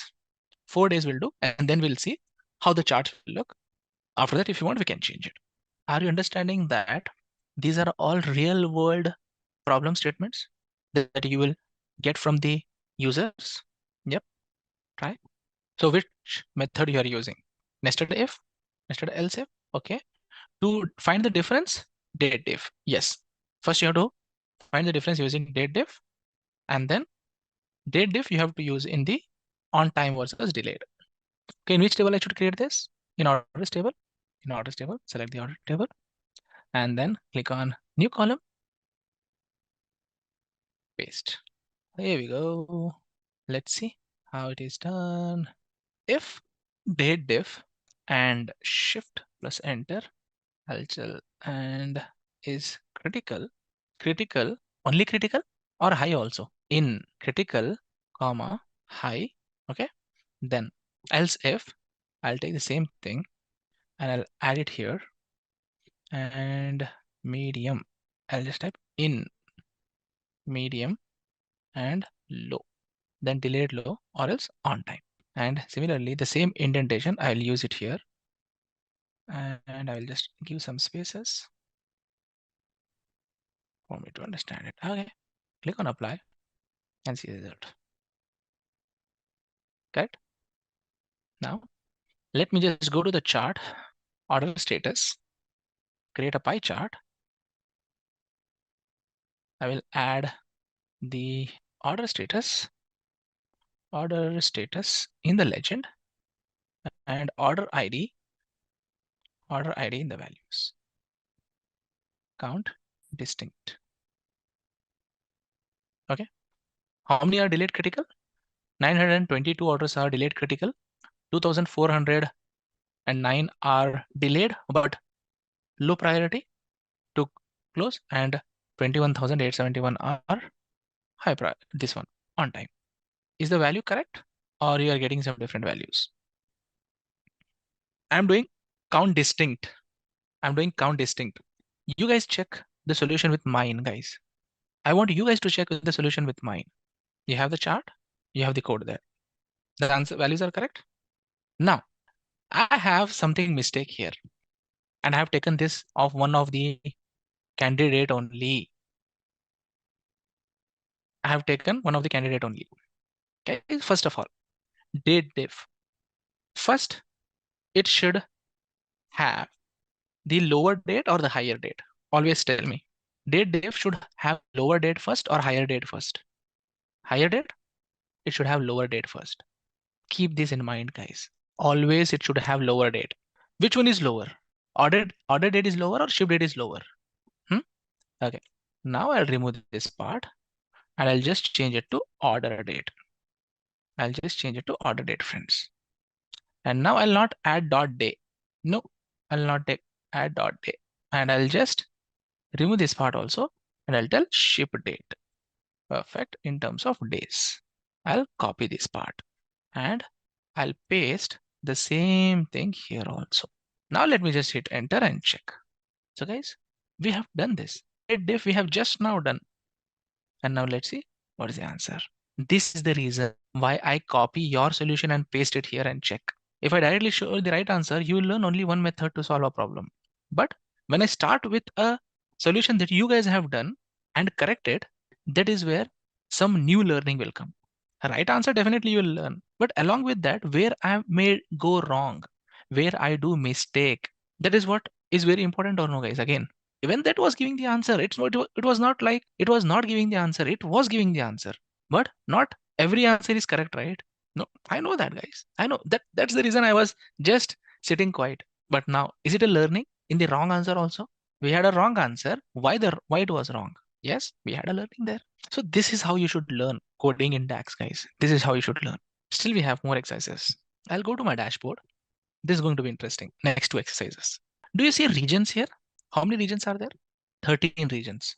1, 2, 3, 4, 5, 6, 7, 8, 9, 10, 11, 12, 13. 13 regions are there. Now what my company did, they have hired regional managers. They have hired regional managers who will be having 3 regions. So guys, in companies, what are the 3 regions that we usually have? Usually 4 will be there, but I would take 3. What are those? Americas, EME, and Asia Pacific. Correct? Is this correct? In most of the companies, these 3 regions will be there. Asia Pacific, EMEA, and US. Asia Pacific, EMEA, and now I want you to consolidate these all 13 regions into these 3. Tell me the solution. How will you do this? And this also is a real world problem only. How will you do this? Which method will you take? Yes, you are correct. You are grouping them. How? Nested else if, switch, in, many things are there. Correct? Many ways are there that you can do it. Yes, and you are not wrong in telling that. Yeah. But these are 13 only, and you are writing these conditions. And what if I give you not region? What if I give you countries directly? 147 countries. Would it be simple answer? Answer is simple. Isn't it time consuming? Yes, right? And if it's so much time consuming, yes. And I may miss one or the other country. Yes or no? Okay. I have a solution for you. If nested else if switch, everything can work here. But I have a very nice solution for you to group them. Have a look. I will select the region field here. Region, column tools populated on the top. As soon as you select them, there is data groups option directly available here. That's interesting. Drop down, new data groups. Select it.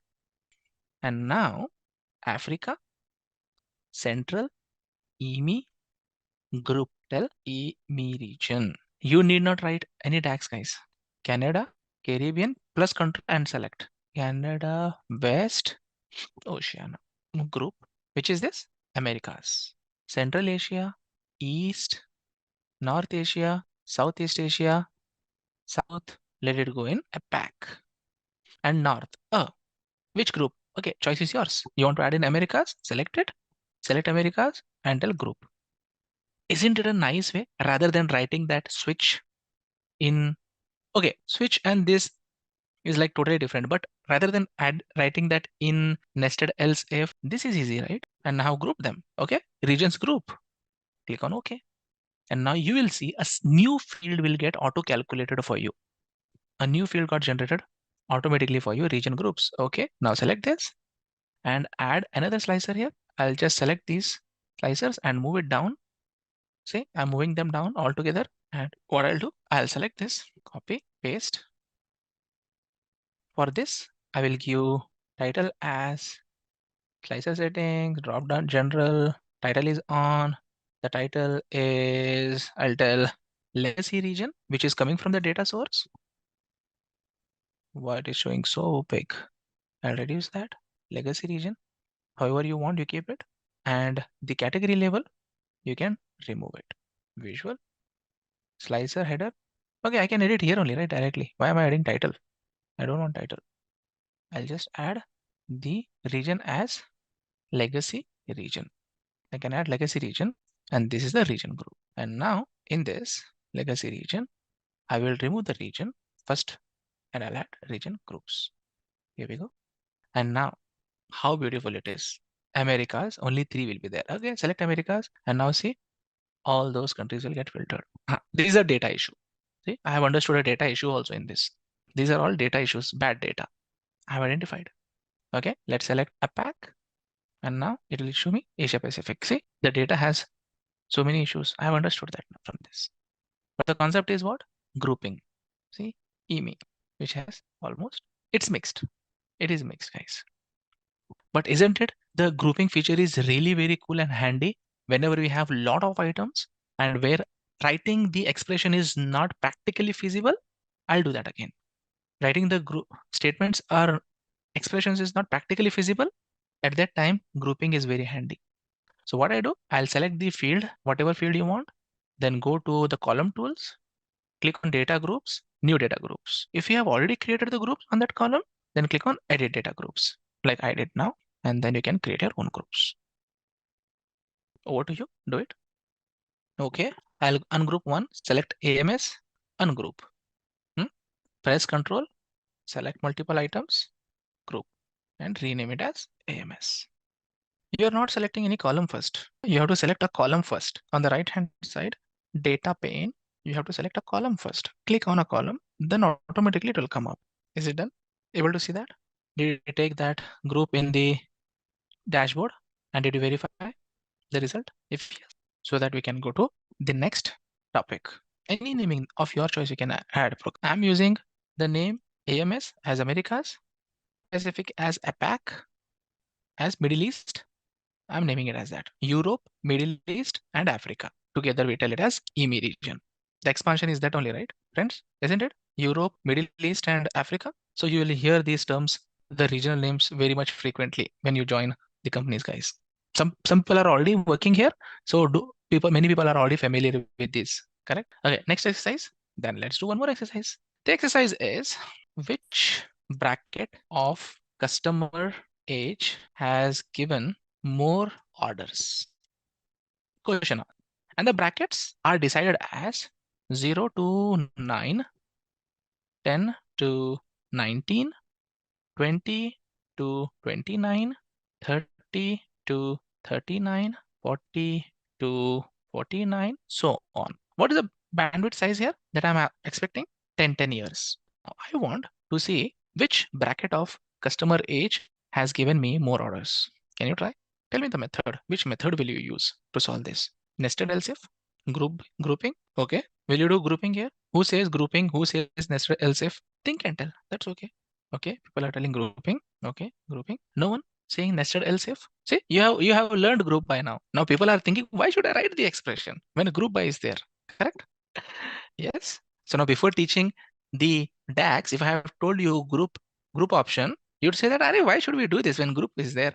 That's the reason I have explained grouping later after explaining and asking you to do a couple of exercises. So now people who are telling grouping, chalo, you'll do grouping. When you do a grouping, today when you do grouping, you don't have customers of age 35, 46, 53, 72, 78, 89. You don't have these persons. You created groups by selecting manually 0, 0, 1, 2, 3, 4, 5, 6, 7, 8, 9 group. 10, 11, 12, 13, 14, 15, 16, 17, 18, 19 group. 20, 21 like this. You told it group. Now these persons are not available. New customers got added. These customers came in. These customers will fall in the group or they will fall outside the group. Outside, right? It will fall outside. Yes, you are right. That means your solution has broken. Your solution is not foolproof. Also, you don't have a customer of age 80. Any customer don't have age 80. Now that group will not be created. You have not created that group. If the data is not there, you have not created the group. But there are few customers in 80, there are few customer in 90. Then the auto groups will not get created. Correct? In that case, also your solution is broken. The people who will say that, let's use nested else if then 9 times you will write. But again, the auto new groups, how will you create them? Okay. Now, can you guarantee that 80H customer will come? Can you guarantee that 90H customer will come? Can you guarantee that 100 will come? At any given point of time, a new customer range will come, right? For sure. We can't keep that on restricting. Okay, 100 max. 100 is a max age. Above that, no one is living nowadays. If suddenly comes, I'm just giving age as an example, guys. It could be your other metrics also, which you can't control the numbers. Correct? No, I don't want to layer them. Beyond, I don't want to layer them. I want 10-10 age only. Whatever long it goes, let it go. I want 10-10 only. Switch. Okay. But in switch, you can't write the in or between. Correct? Okay. Let's do the solution. But understood the reasons behind why all your solutions will not work here? If someone asks, you have the answers now, friends? Okay. Now it's the time to show the solution. Okay. Now let me just cancel this. Where is my age? Column tools, data groups, again data groups. I'll go in data groups only again, new data groups. But now the interface has completely changed, correct? I don't see that list anymore. You want to see that list? Drop down on the group type, tell list. You'll see that list. Oh, and if it's a number, Power BI is really smart. Power BI has identified that if you are trying to group numbers, okay, let me help you. Tell bin, this is the minimum value, this is the maximum value. Tell bin size as 10. Answer is done, correct? Click on OK. Age bins will get created automatically. And that is really very dynamic. Whenever whatever value comes, automatically the age bins will get auto created or deleted based on the data. If no customer, delete the group. If there is a customer, add the group. You can't move. That's what I told. 18 and 74 is the value that is available in data. You can't edit that. If you have heard that statement, what I have told. Okay, age bin, I will add in x-axis and I will tell order ID and I will add in y-axis. Count distinct.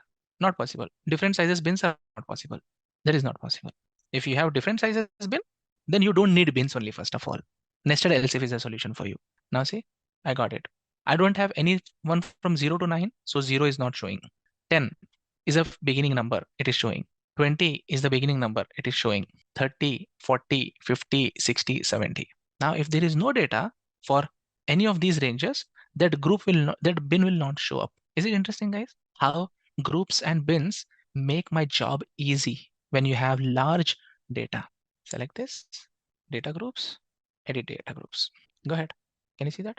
Where is bin type? Size of the bin. You want to tell size or number of bins. Okay, well, how you want? 18 to 74. I don't know. I just want 5 buckets. I don't know what is the size of each bucket, but I want 5 different buckets. Equally, 18 to 74 will be divided into 5 equal buckets. Does it make sense? Come on, guys, try this. So what is the formula? Formula year fraction for calculating the age or date diff? It's not possible. It's not possible. Yes, bins are histogram. If it is 19, then what could be the reason? Date diff or year fractional? Which function have been used there? Year fractional is used. You were with us. So we have done 3 methods. Why we have done 3 methods? Why have I explained?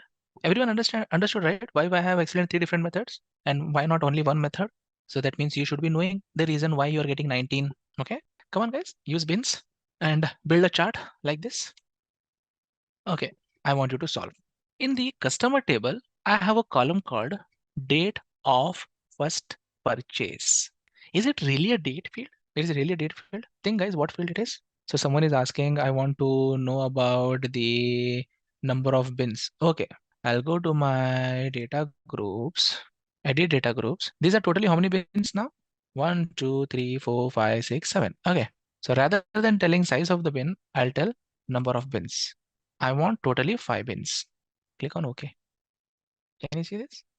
0 to 19, 20, 30, 40. What is this? Numbers giving us. It has given into 5 bins. Now, the values in these bins will vary. Now, what I'll do, I'll bring the age just to show an example. Exactly. You want to know the range. Get into number of bins. Yep. So now what I'll do, I'll just bring a slicer just to give you more clarity on this. In this slicer, I'll add age bins. Now 18 to these numbers are saying, no, I don't want this. I want a list. I'll go to this and slicer settings. I want vertical list. Equally, it has divided. Now in this chart, I will get in the axis age bins I'll remove. I'll add age.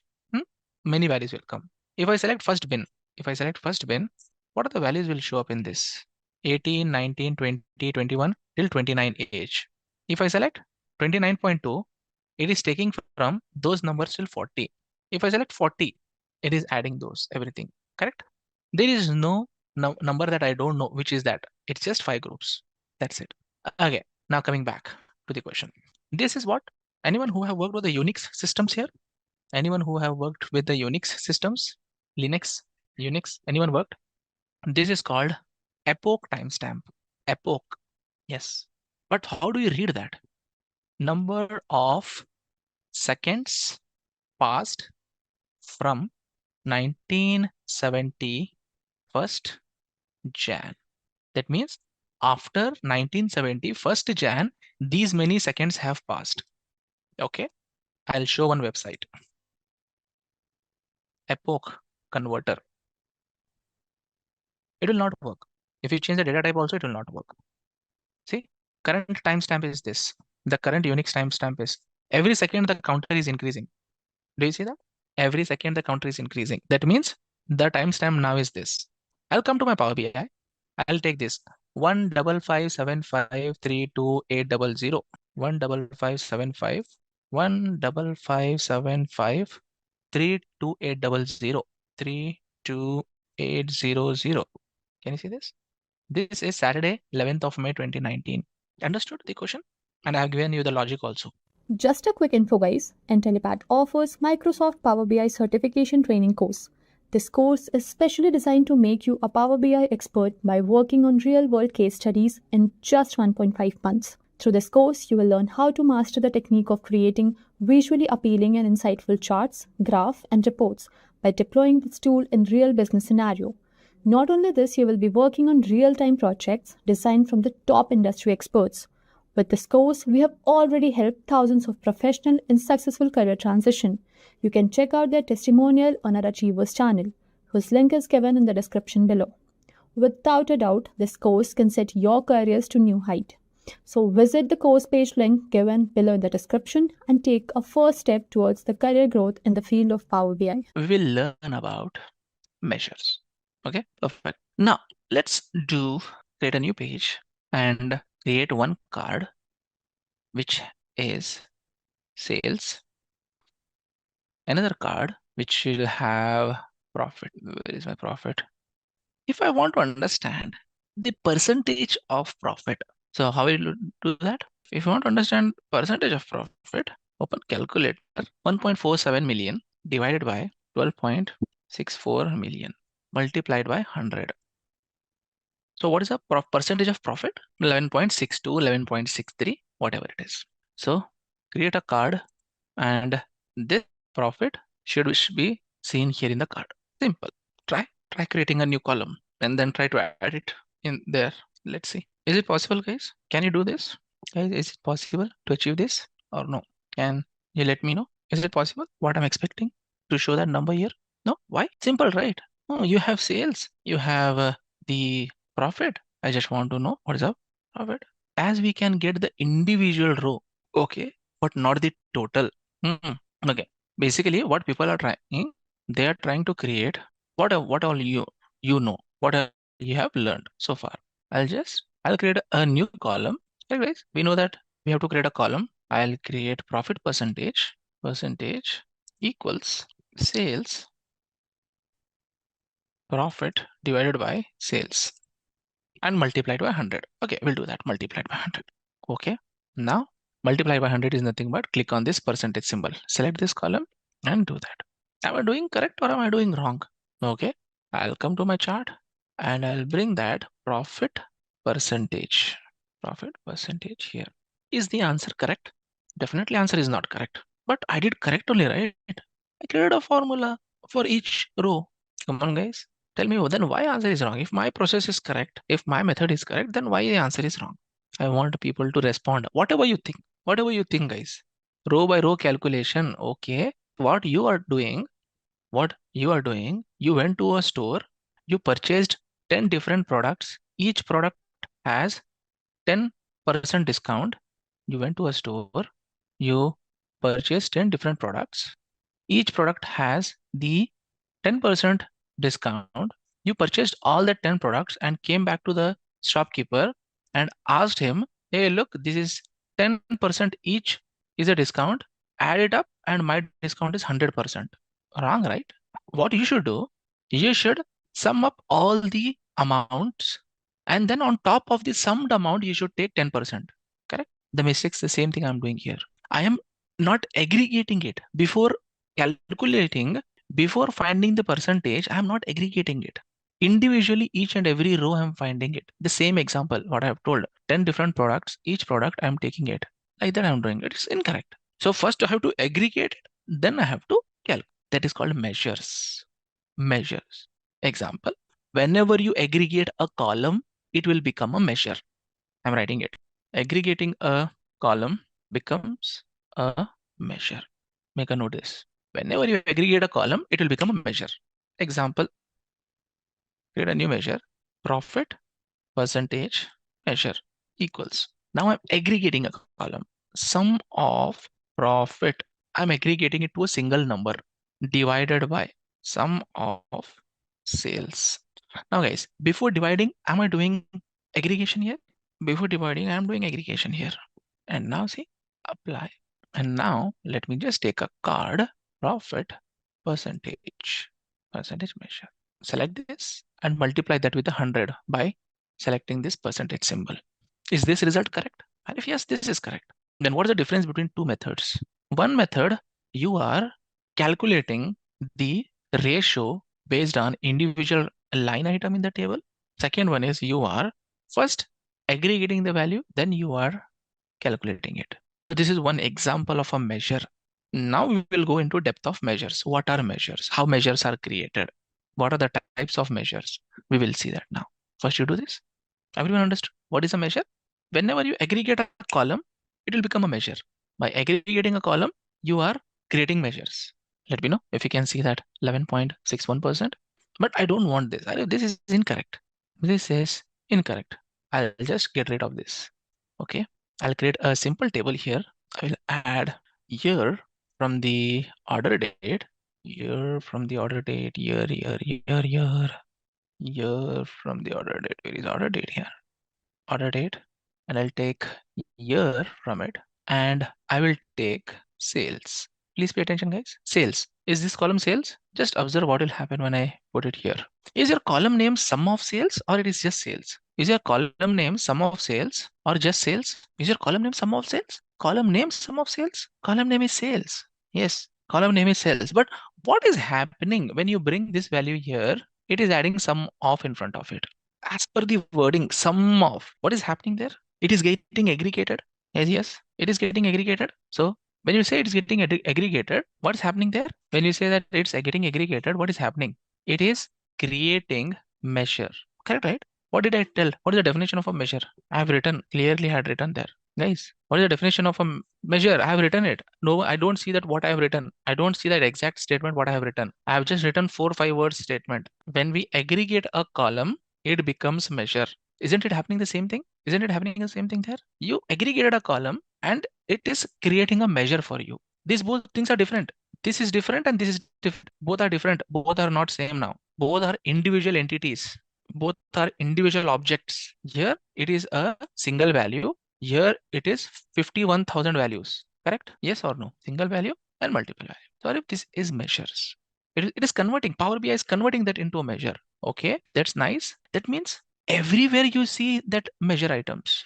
Everywhere. See here also sum of sales. Here also sum of profit. Means everywhere you see some average count. That means in the visualization view, everything is measures only. Yes, Arif, you are aggregating the data in the visual pane. That means everything is measures. Everything is measures only. Now, pay attention. Who created this measure?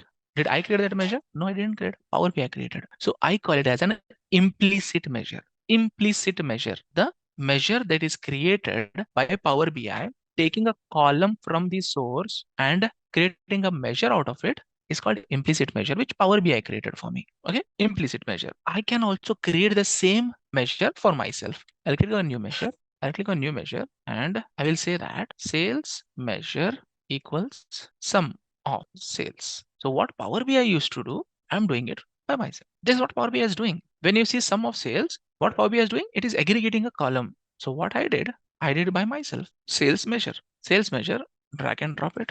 Values, increase the value to 15. Are both the values are same?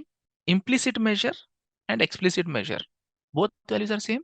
Whenever you use that column in a chart, it creates path. It will not create if you don't use that in the chart. You have to use a column in the chart, then only implicit measures are created. If you don't use that in the chart, do you think measures will get created?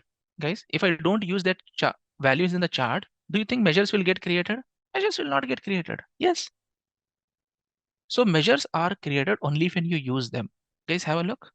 Which is implicit, and this is explicit. Is answer different or answer is same? Answer is same. Yes. Why? And why don't you see sum of sales measure here? Why don't you see sum of sales measure? And why not sum of sales measure? It is already aggregated. Sales measure is already an aggregated value. So what should I do again summing it? So guys, what is an implicit measure? Digest this information, guys. This is very important. Created by Power BI. When does Power BI create measures? When does Power BI create? When added to a chart. Exactly. When a column is added to a chart, correct? When a column is added to a chart, it creates measures. Now, what is explicit measures? What is explicit measures? Created by us, user-defined measures or explicit measure that I create, correct? Which are good. When both the measures are giving same value, which is good? Explicit measure is good or implicit measure is good? Both are giving the same value. Use either of them, correct? Yes, guys. That's what I think initially. Initially, that's how I will think.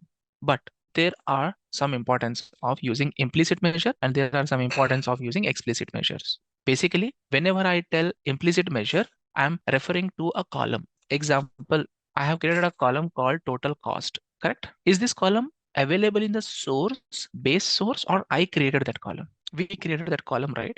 We created that field. Okay. When this column, if I use in a chart, this single column, if I use in a chart, see, sum of total cost. So what Power BI has done? Power BI has created an implicit measure for this. But what I will do now, I will create a new measure where I will not use this newly created column in my formula. Total cost measure equals sum of sales, which is a base column, minus sum of profit. Okay, which is again a base column. Am I using anywhere total cost newly created column in this formula? I'm not using.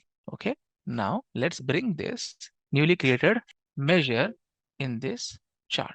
Okay, this is implicit, which is coming from a new created column, and this is explicit, which is coming from any new column. Am I using any new column in creating explicit measure? Am I using any new column? No, right? That means only using base columns. Which is good here? Implicit is good or explicit is good, and why? Why do you say explicit is good? Because you are saving some physical space in the table without creating this column. Exactly, guys. Exactly. Because you are saving the space. If the space is saved, then the amount of time it will take to refresh your report. In a home option, you will see refresh option, refresh. If the amount of time to refresh the entire report will take less time, that means I can deliver that report very easily to the user within few minutes, few seconds, or within less time. That means my data model size will get reduced. That means in the same amount of memory, I can add more rows.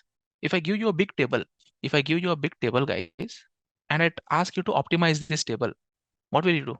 You have two options. Either you have to reduce your rows, or you have to reduce your columns. Can you reduce your rows? How come? If my business is in from action for many years, If a business is in action for many years, I can't reduce number of rows. Okay. Can you reduce number of columns? Somewhat I can try. Somewhat I can try to reduce the columns, which are unwanted columns. I can try to eliminate them. Correct. So always I go with three different questions. So whether deciding to create a new column or a new measure, whenever I want to create a new column or a new measure, I decide that based on the three different methods. So I'll write that. Let's see which will win. Implicit. When I say implicit, is it creating new column? Agree? Does it mean by creating a new column? Perfect. When I say explicit, does that mean creating a new measure? Yes. Now this is a really big debate in the industry, what people are fighting. Okay, when to create measure, when to create column. Okay, tell me. I will give you the answer in three different steps. Criteria is space, visual performance, space or model performance, visual performance. There is a difference between both of those. I'll explain. And table calculations. People who have worked on Tableau, you'll enjoy this. You'll get something to connect with Tableau. Okay. Now, what is important for me? Space and model performance is important. Model performance is how much time the report is taking to refresh. Space, less number of columns, is compact. Okay. If that is important. And why is that important? Let it be, na? Okay, guys, because that is tagged with a licensing model. You have two types of license. Pro, which has 1 GB per model. Premium, which has 100 GB per model. Now, definitely, premium would cost you more. How much does that cost? All we'll see that in the later sessions. But Pro, if you are a Pro user, then definitely you have a delimited data set. That keeping that in mind, guys, don't you think your responsibility is to reduce the model size also as much as possible to reduce the model size? Okay, if you want to reduce the model size, you have to reduce rows and columns. Okay, rows I can't reduce, then what is the option? Columns I should reduce. How can I reduce the columns? By creating explicit measures as many as possible. Winner is explicit measure here. Everyone agree? Okay. Now when I say visual performance, what do you mean by that? I'll give you a very nice example. Think about it. I'll give you an example. Now, if you go to superstores, if you go to your Reliance store or any Walmart, you have two options. You want to buy something, food items you want to buy. You have two items. One is the cooked packaged food and other is vegetables. One is cooked package, half cooked packaged food, and another is raw vegetable. When you bring in the packaged food, how much time it will take to you to make the dish ready versus when you bring the vegetables and cook it, how much time it will take? Comparatively, which is lesser and which is more? Packaged, right? Why is that? Because it's already vegetables are cut. Already the vegetables are cut, all the spices are added to it. Means what? It will take time because it's already processed and stored. Similarly, if you have to calculate sales by considering shipping cost, discount, manufacturing cost, employee cost, don't you think, guys, whenever the complexity of the calculation gets changed, and we know that measure is created only when you use them, correct? Measures are created only when I use them. So it's like raw vegetables. Because you have just written a formula. You know the recipe. And you brought the vegetables on the kitchen. And now this is where your Power BI will start processing that information from the scratch. If the formula is complex, do you think that implicit measure is faster or explicit measure is faster? To render the chart, the value in the chart. Anyone who say explicit? No, right? Implicit is faster. Because you are creating that as a physical column in the table. Make sense? So the winner is implicit measure. Guys, logically making sense, right? What I'm explaining? You'll not find this anywhere. Trust me, you'll not find this anywhere. Implicit is faster. I didn't say that.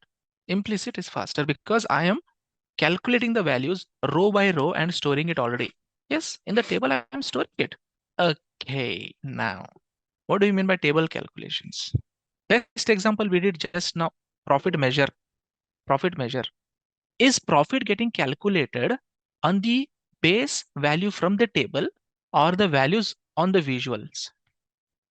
I don't care what the value is in the tables. Whatever value is showing in the visual, whenever you want to do calculation on an aggregated values, calculations done on already aggregated values are table calc. Example per ratios, any ratios like year over year percentage growth, month over month percentage growth, rank. Now, all these values are done row by row, or you have to aggregate the value at a particular field level, and then you have to do that. The calculations that you are seeing, those calculations, will you do row by row for each row in the table, or you have to aggregate the value first and then only you can do that? For row by row, it's not possible. Row by row to do this kind of calculation, it's not possible at all because the values are done on an aggregated value. They will take the reference as an aggregated. So what's stored in the table, I really don't care. When you aggregate that value, what answer you get, that is important for me, correct? That is called table calculations. The calculations not done on the base data, but in fact, the aggregated data. And here, these kind of calculations cannot be done using new columns. It has to be done using explicit measures only. Does this give you clarity? What is implicit measure? What is explicit measure? In what scenarios I should go with explicit measure? What scenarios I go to implicit measure? When we want more aggregation of a column set, we go for explicit. Now, if I give you a table of each student and their 6 subjects marks, and I ask you to tell me the rank of each student, can you just tell me that by seeing each subject's individual marks for each subject? Can you tell me that? No. Then what you want? To tell me the rank. Total of each student marks. That means you want to aggregate the data at the student level. You want to aggregate the marks for each student and then you can tell me the rank. That is called table calculations. It is the other way around.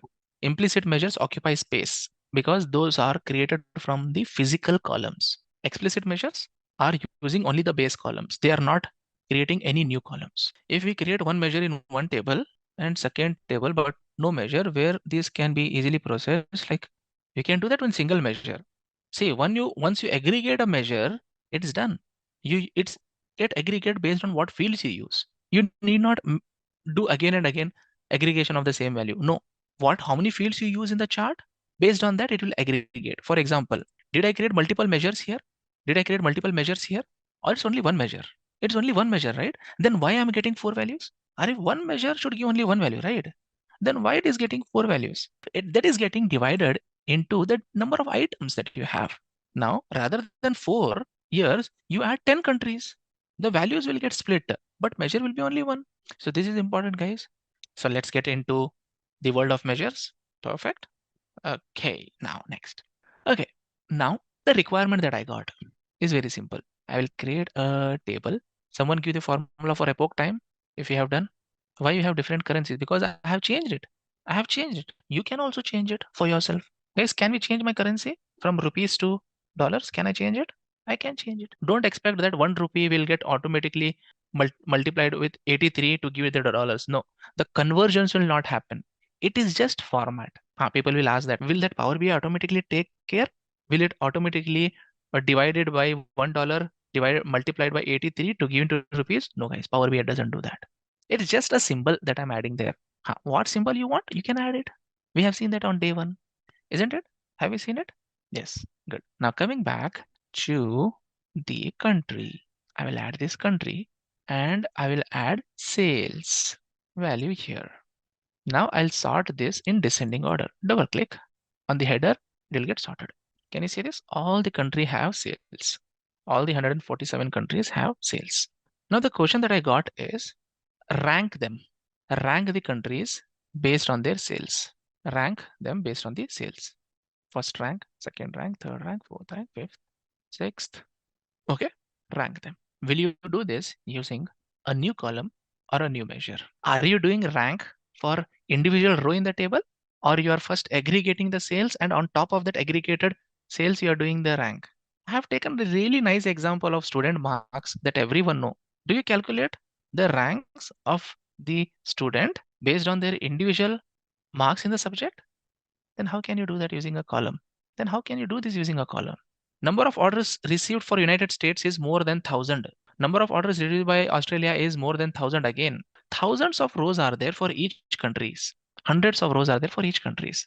Now for individual row item, will you allocate a rank? Is it possible? Think about it. It's a table calculation, yes. If it's a table calculation, then implicit or explicit? Explicit only, right? So everyone is clear now? No one will come and tell after this example, oh, we can do with the implicit also. You can't do with this implicit measure. You can't. You can try, but you can't do, because I have to aggregate the value first. Okay, so let's create our measure. New measure, rank of country equals. There is a function called rank x. There is a function,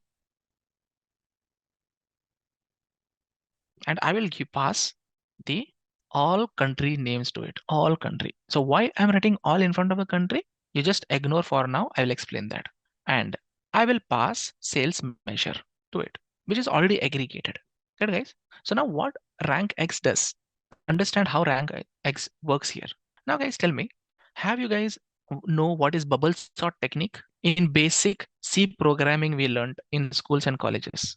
What is bubble sort technique? Basic C programming that we did in school and colleges. No idea? How machines will sort the items. If I give you 100 numbers, how machines will sort them in the ascending or descending orders? How machines will sort? If I give you 5, 4, 6, 3, 2, 8. So how machines will sort this? So machines will compare this value and this value. If this is higher and this is lower, it will keep in the same order. Then again, if it is this is higher and this lower, okay, it will again swap. Okay, now 4 and 6 it will compare. This and this it will compare. This and this it will compare. This first iteration done. Again it will do the same thing. Again it will do the same thing. Till when it will do the same thing? Till 8, 6, 5, 4, 3, 2 will not be the result. Correct, guys? Machines will sort your data like this internally. Everyone clear with this? How machines sort the data? And that is what your rank X is doing. That is what your rank X function is doing internally. So what I'm telling, I'm giving the two things. One is I'm telling what is passing the aggregated value and at what level I want to aggregate. I'm telling. I'm passing the aggregated value and at what level I want to aggregate. I'm telling. And now when I hit enter, you will see the rank of country will get populated. Ascending, descending, we'll see that. By default, it will be descending only. How to add descending, how to add ascending, we will see that. See, rank of country. I have done that. Isn't it nice? See, rank assigned. Now here, I'm not passing the individual values here. I'm not just passing sales here. And it will not work also. See, rather than sales measure, if I pass sales, it is not taking, see there. It's not taking only. You don't know sales measure? What is sales measure, guys? It's a measure. It's just aggregation of sales values. Okay. Now, I'm not doing sum of sales also. This also it will not take. This also it will not take. It will say pass me aggregated value. Pass me aggregated value. Then only I can do it. Otherwise, I can't do it. That is what your rank function is telling. Rank function is telling you pass me an aggregated value. What is that aggregated value? Sales measure. Sales measure is what is aggregating, right? Data. Sales measure. And hit enter. You'll see the rank. Come on, do it. Sales measure. Here we go. Here's the formula for sales measure. First create sales measure. Then you can create the rank. Take your time and do it. You can read that in the portal. Both are of the same kind. Yep, both are of the same kind. Just there will be some minor differences. You just check that. I use rank X more frequently. I haven't used rank or rank S anytime. So once you have done this, create your rank of country measure and then verify. You have to create as a new measure, not as a new column. United States are rank 1, Australia rank 2, France rank 3, like that. Ignore totals. Total doesn't make sense there. We can get rid of the totals. Are you creating as a measure? Sales measure, are you creating as a measure or creating as a column? If you are creating as a column, then you'll not get that sales measure here. Whatever you type, please check. If you are creating that as a measure, then it should be available. There is no way that it will not be available. If you click on the sales measure, what do you see on the top? Measure tools or column tools? When you click on sales measure, it is showing column tools. Then how can you tell it's a measure? If it is measure tools here, or if it is column tools, then what it will be the result? Okay, then if it's correct, it should show. There is no reason it will not show, my friend. It should show. Type it again one more time. See, this is a measure that I created. I'll go to rank of country. If you're typing the correct name, it should show. Space also matters. See, I'll remove this part. If you're missing any brackets, if you're missing any commas, it will not show. Telling it upfront. If you're missing a comma, if you're missing a bracket, it will not show. Where I have added a bracket, all, open bracket, close bracket, that everything should be in place. Otherwise, it will not show. SA immediately showing. If you miss any brackets, it will not show. Again, I'm reiterating, guys. If you miss any bracket, if you miss a comma, it will not show. People will many time ask, if rank X function. Okay, let's go and see rank X function in the website. Let me open Power BI DAX. And this is my data analysis expressions website, and I will get it as a rank X. Rank X.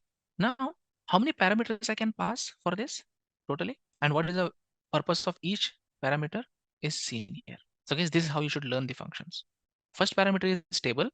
What is the data on which you want to find the aggregate? Expression, value, orders, and ties. But if you give only two, then also it gave answer. Yes, guys, that's how I do. That's how I do this. Because I am passing the value as an aggregate. Now people will say that suppose I have no sales measure in my table. I have not created sales measure. Then how will you do this? But without passing aggregate value, my rank will not work. Guys, if I don't pass aggregate value to my rank X function, will my rank get calculated?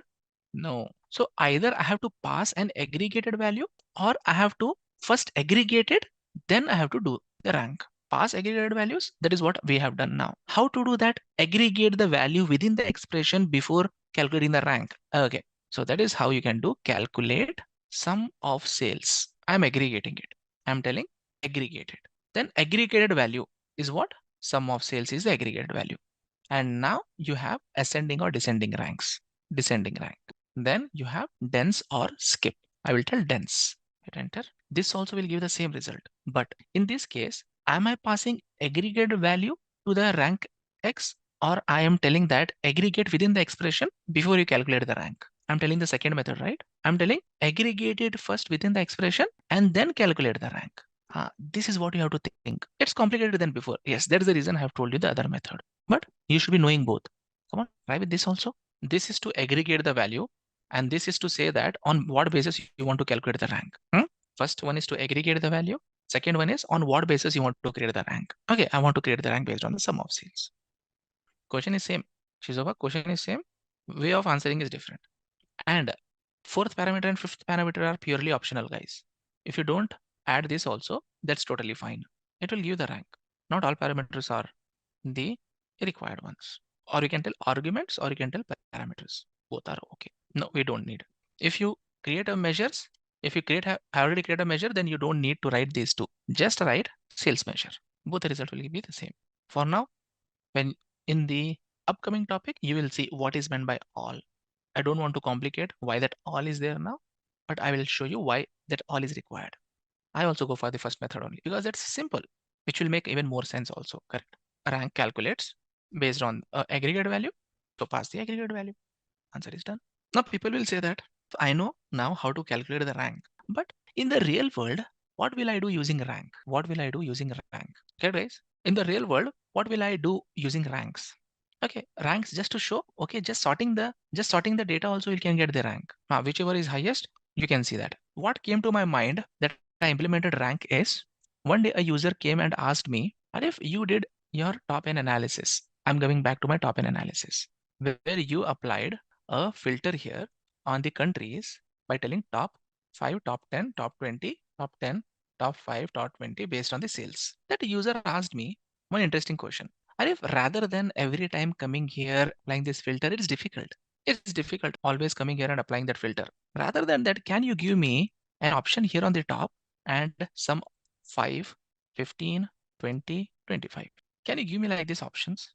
If I click on 5, it should show top 5 countries. If I click on 10, it should show top 10, 15, 20, 25. So which one is good? This one or this one? One or two? One is easy for me, but for end user, is it easy? Think about the end user experience. In method 1 or method 2, the end user experience is good. Method 2 end user experience is good, right? Correct? So how can you do that? How can you do that? Okay, that's where I understood that that can be done using rank. Okay, how? So this is the table. Create a new measure. Again, create a new measure. Again, create a new measure and type top n countries equals. If again conditional statements. Control plus Z. Rank of country that I just now created is less than or equal to 5. Then display sales measure, or you can tell sum of sales also. Choice is yours. Then you display sum of sales. Else display what? Blank. Hit the result. Close it. Hit enter. Now bring this top n in the chart. Okay. Tell me guys, why you are seeing only the 5 values here? Where did the other values go? And why? Where are the other values? Why Mexico, India, United Kingdom, Indonesia, Brazil, Italy, why they are not showing? And if we have written a condition, okay, that means if I change the condition, the values also will get changed. Okay, hit enter. Isn't it nice? Okay, hide these countries, na? Hide these countries, okay? In order to hide these countries, hide these 2 columns. Because these other countries have the values getting populated here. So that's the reason they are showing. If you hide these 2 columns, as there is no values here, these all countries will get hidden. Okay, show me that. Remove sum of sales and remove rank of country. Isn't it nice? Whatever you change number here, based on that, it will show that result to you. Now see, rank alone is not useful. Rank alone is not useful. Rank used for something is useful. Now people will say that I understand that you have done this solution, but but but you can users edit my calculations? Answer is definitely no. Users cannot edit your calculations. Then why you are hard coding that number there? I'm coming to that. I'll take baby steps. I'll not directly jump to the final answer. I always believe in breaking the bigger problem into small problems and then achieve that one at a time. That is the next question in your mind now. Next, what? Okay. Remove this hard coding and make it dynamic. How to make it dynamic? What is the solution to make it dynamic? Parameter. Create a parameter and connect that parameter to that particular value. Go to modeling. Everyone create a parameter along with me. Modeling. New parameter. Can everyone see new parameter option under the modeling tab? A quick yes on the chat window if you see that. If I drop down here, can everyone see numeric range? Numeric range parameter. Parameter name, I will give top and yes, simple. Your data type should be whole number or decimal number. Can you have 2.5 top countries? Can you have 4.6 top countries? Can you have? No, right? It should be whole number only. Minimum value, I want to see 5. Maximum value, I want to see 20. Now, by increment by what? 5. So the reason why I'm putting 5, because I want 5, 10, 15, and 20. 4 values I want. So it will start with 5. It will end to maximum and increment by 5. Default, when you open the report, default should be 10. And now add this parameter as a slicer to the page. On the parameter page, everyone did the option same like mine. Okay. If you have done it like mine, click on create. If you have done like mine, then click on create. You got a slider. Can you see the slider at your end also, friends? See, 10, 15, 20. Are you able to move the slider? This is how you create the table. Country and top n countries I have added. Country and top n countries. List or slider, both is okay for me. Whatever you're getting. But are you able to change the number, Chizova? Are you able to change the number? However you want. But it's slider for me. Many people will get slider. Just watching, okay?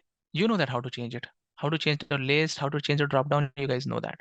In the slicer settings. Can't you see that I'm writing here top n countries measures? Again, you're asking where you are getting it from. Yes, you are right. Correct. So I'll do that later. First, let's complete the solution. After, however you want, you can display it. Displaying just an option, right? Getting the result is first priority. Formatting it, okay, that is individual preferences. Correct, guys? Getting the result as expected is the first priority, right? Formatting how you want, it's individual preferences. So I'll not touch. Let it be slider only. Now, this is an independent value. Now what I'll do? This hard-coded number, I'll replace that with what? The parameter. Selected value of top n parameter. Guys, this is the beauty of the solution. Now, it is not hard-coded anywhere. See, 5. Move it. The table size is increasing and decreasing based on what you are sliding. Correct, right? Isn't it cool? How I took rank and how I implemented a real-time solution for a user problem. How to see that slicer, how to see that table, that is all user preferences. We will be changing that now. After we complete the solution till here, we'll be changing that table to a bar graph. Exactly. We can show this as a bar graph. We can show that slider as buttons also. We can show that slicer as a blank means it's displaying blank. Blank means what? Nothing. Okay, show nothing. Are you guys seeing the difference in the complexity? Are you guys feeling the complexity is increasing with every day exercises? As the complexity increases, the more you have to practice, the more you have to be attentive in the session.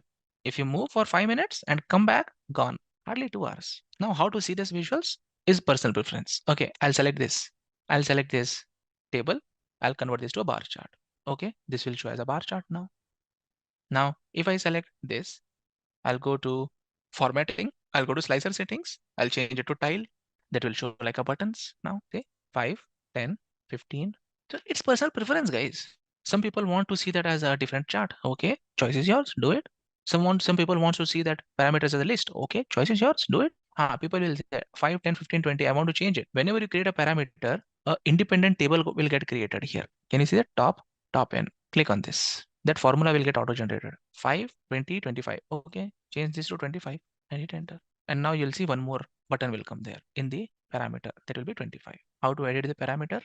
Internally, it's a generate series. Now, one thing I hope everyone is observing. Did I directly jump to the final answer, or I broken the big problem into 3, 4 small pieces?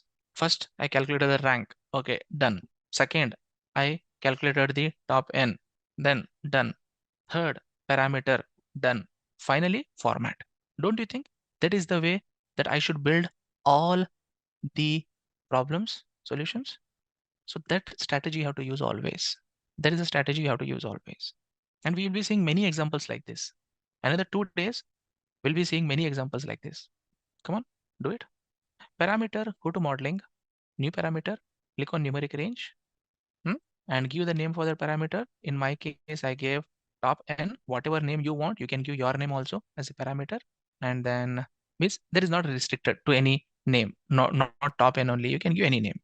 Then I can give 5 as a minimum value, maximum as 20, increment as 5, default as 10. Whenever you create a parameter, Power BI creates a table for you internally. And that is a table. I'll show you that in the model. Does that answer your question? Parameter, how to create a parameter? Perfect. Next, whenever I create a parameter, it is a table which get created. Can you see this? How to edit it? That's what. Click on this table. The table is created using a formula. Table tools. Can you see this? Table tools shows that this is a table. If it was column tools here, it would have been a column. If it was a measure tools, it would have been a measure. If it is a table tools now, does that mean that this is a table? Yes, it is a table because it's showing table tools there. Now, when you tell it's a table tools, this is generating a table for you, which is having the data here stored. And now based on what you edit here, it will show that values. Sounds good? Yes, you are right. You can use generate series directly. Choice is yours. Click on new table. See, click on new table and paste this there.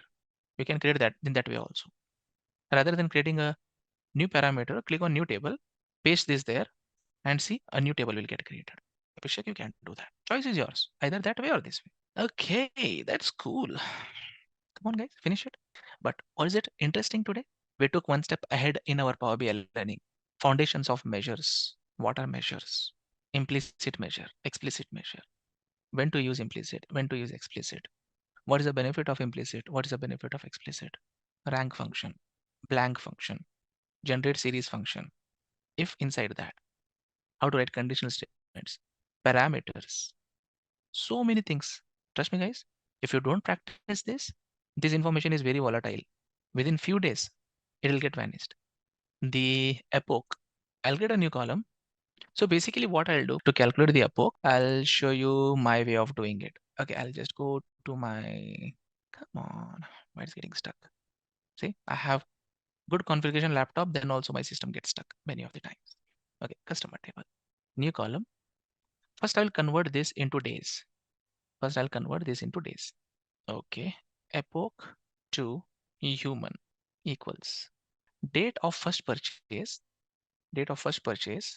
divided by every minute has 60 seconds, every hour has 60 minutes, and every day has 24 hours.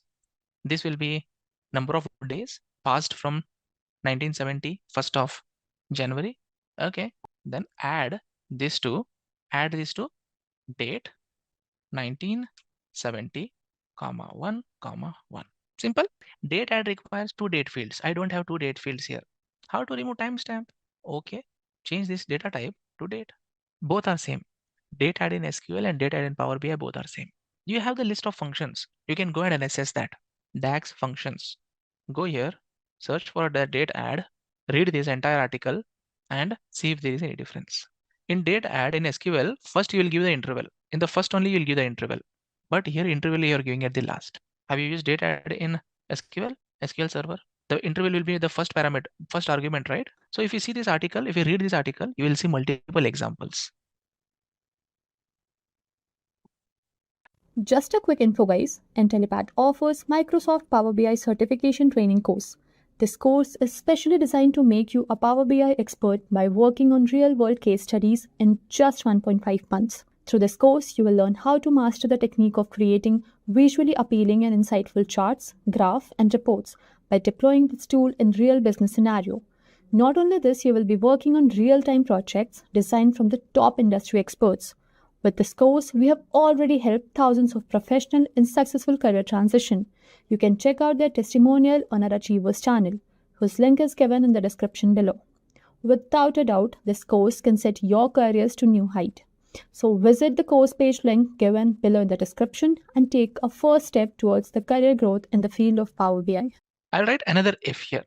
If is filtered function. Is filtered. Can you just read what is that is filter function doing? Returns true when there are direct filters on the specified column. If you have selected something there, then it returns true. If I have not selected anything, it will be false. So what I'll do, I'll just add parameter value here. Top n. This will result true. And when something is selected, then I'll display this. Else, I'll not compare anything. I'll just tell sales measure. Hit enter and observe the result. See, I can see all the countries now. Select 5. It will show 5 only if you select. If you don't select, it will not show anything. Isn't it nice how I can display a chart? Now there is one more issue. If I select multiple values by mistakenly, the chart is going blank. Now selecting more than one value is not good. I don't encourage that. So what I can do, I can tell that error. My chart should throw an error when someone selects more than one value. How? I will add another if condition here. After my if is filtered, then I'll add if has one value of top n, then only you do this. Else, what you do? Error. More than one selection on the top n filter detected. Please select only one value, display the chart. Close this and then close this. Add a comma. 3 nested if I have added. And now I'll execute this and see the result. So one is straightforward method, make it as a single select, everything is resolved. But I'm doing something more. Now see, selected one value, 1, 10, 10. Not selected anything, all the countries. By mistakenly, if you select more than one value, error. Here error is based on the selection. It's not based on the value. It's based on the selection, top n selection. Click on this error and now it will display the same message. More than one selection on top n filter detected. Please select only one value to display the chart. Isn't it the same error that I have defined? Correct, right? So in this way, you can define your own errors based on the logic. See, I have improvised the solution. Yesterday I had done already 4 steps. Fifth step is I'm improvising that solution based on the user requirement. Can you try this? Please try, friends. So what kind of solution is this? Nested else if? Guys, am I doing nested else if here? If one condition, then in that another condition. So slowly write it so that you can understand steps, what I'm checking in what if condition. Okay, just to make it a little bit clean, what I'll do, I'll just put it here. This is one if, this is else, and this is my third if. I'm taking this only one line. See, I'm just ensuring that I have this in same line. I'm just ensuring that I have this in same line. I'm just adding it here. So in that way, when you indent it, it will be easy for you to understand what is happening in what step. So think in that way. Let me know if the solution is working. Read these steps and the indentation. I have 3 nested else if there. I have 3 nested else if. The requirement is if I don't select any value, then it should display all the countries and their sales, which is taken care here. If I don't select anything, then this is the solution. If I select something, then this is the part. Now this is done. Come inside. If has one value is false, then this will be executed. This part. If it is true, then this part is executed. This again is one if condition. 3 times nested, one inside the other. What I want you to do, has one value is a function which checks at least one selection is there. If one selection is there, then it will result true. If more than one value is selected, it result false. Okay, now let me cancel this. Now the task that I want you to do is, I want you to create a measure to control this title. Yes, I can give dynamic title also. I can give dynamic titles also to my charts. How? So I'll go to general menu, general formatting, title, and I click on FX, and there I can set up a measure as my title. Yes. Now I want you to write a measure and give me, which will be like, if something is selected here, if selection is done, then display top sales. Okay, sales by top and countries. This N should change based on your selection. If you select whatever value, this N should change. If you have not selected anything, it should just display sales by country. If more than one selection, I need not care because I'm not displaying the chart only. So I want you to write a measure for this. Come on guys, write a measure and show me. This is an activity I want you to try. If selection is done, then the title should be sales by top 10 countries, or whatever number you select, it should display there that. Else it should be sales by country. If more than one selection is done, then definitely it will throw error. If it throws error, then it will not display your title also. So don't care condition for more than one selection. Try this, guys. Shall we do it? Okay. Let me do this and you can try that after that. I'll create a new measure. I will create a new measure and sales by country title. That's okay. Suggest me what you have written. If is filtered of top n, then my title will be what? Title will be like this. Sales by top, concatenate top, after that space, concatenate that with selected value of top n, concatenate that with a space first, countries. This is what I will display when I have selected something. Else just sales by countries. Simple as that. Let's see this in action. I'll click on FX, drop down, title, see, sales by country title, select this, click on OK, sales by countries. I have not selected any value. Select 5. Isn't it working? Simple. Now if I select multiple values, chart is showing error. If it is throwing error, then why we should consider that in my expression? When chart itself is not getting displayed, then why should I decide a title for that condition? Correct? No, you can't do that. So the learning is not only the values in the chart, but titles also can be controlled by measures. Are we doing it? Is it done? Selected value part. What is the selected value doing? That is on the slicer. Whatever value you are selecting, this will display that number. That's it. If I select 10, this selected value become 10. If I select 5, this selected value become 5. I'm using that to display. Let's go to the next exercise. Let's go to the next exercise. My user, one day he came and he gave me, Arif, build me a chart for sales by year, sales by country, sales by region, sales by segment, sales by category, like this. He asked me for different charts, and all were of bar charts only. All the charts were of bar charts. Now, what I thought, rather than giving him all these separate charts, can I give only one chart and let him select whatever he wants to see in the chart? If I can do that, will I not save a lot of space on my dashboard to display some other visuals? Rather than giving multiple charts, can I not give only one chart and then let him select what value he wants to see? Either he wants to see sales, he wants to see cost, he wants to see profit, whatever value he wants to see, let him select that value. If I could do that, will it be nice? Dynamic measure in my charts. So to do this, I have sales measure and cost measure and sales measure. I want to create one more measure, new measure. This is not given. Basically, this is like four options you have. One option you are selecting from that. Sales, okay, profit measure. I want this to be measures: sales measure, cost measure, and profit measure. And I'll add sum of profit. Close this, hit enter. See, I have that profit measure, sales measure, and cost measure. Now what I'll do, I'll quickly create a bar graph for sales by year. Initially, I'll build sales by year. Sales measure by year. Okay, this is sales by year. If I want to see cost, I don't have any options. If I want to see profit, I don't have any options.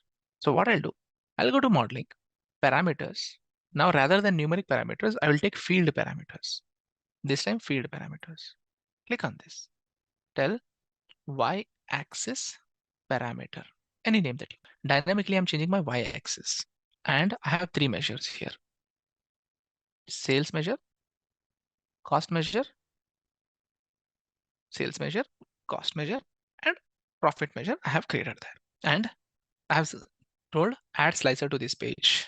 Now, if I click on create, what it will do, it will create a slicer where the items are sales, cost, and profit. Let's see that. See, three options came here. And now here also you'll have that y-axis parameter. See, y-axis parameter is there, or y-axis parameter. Now in the bar chart, what I'll do, I'll remove this y-axis from here and I'll bring y-axis parameter. See, all the three metrics you can see now as tagged. If you click on sales, it will show sales. If you click on cost, it will show cost. If you click on profit, it will show profit. I'll enable the data labels, then you can see it.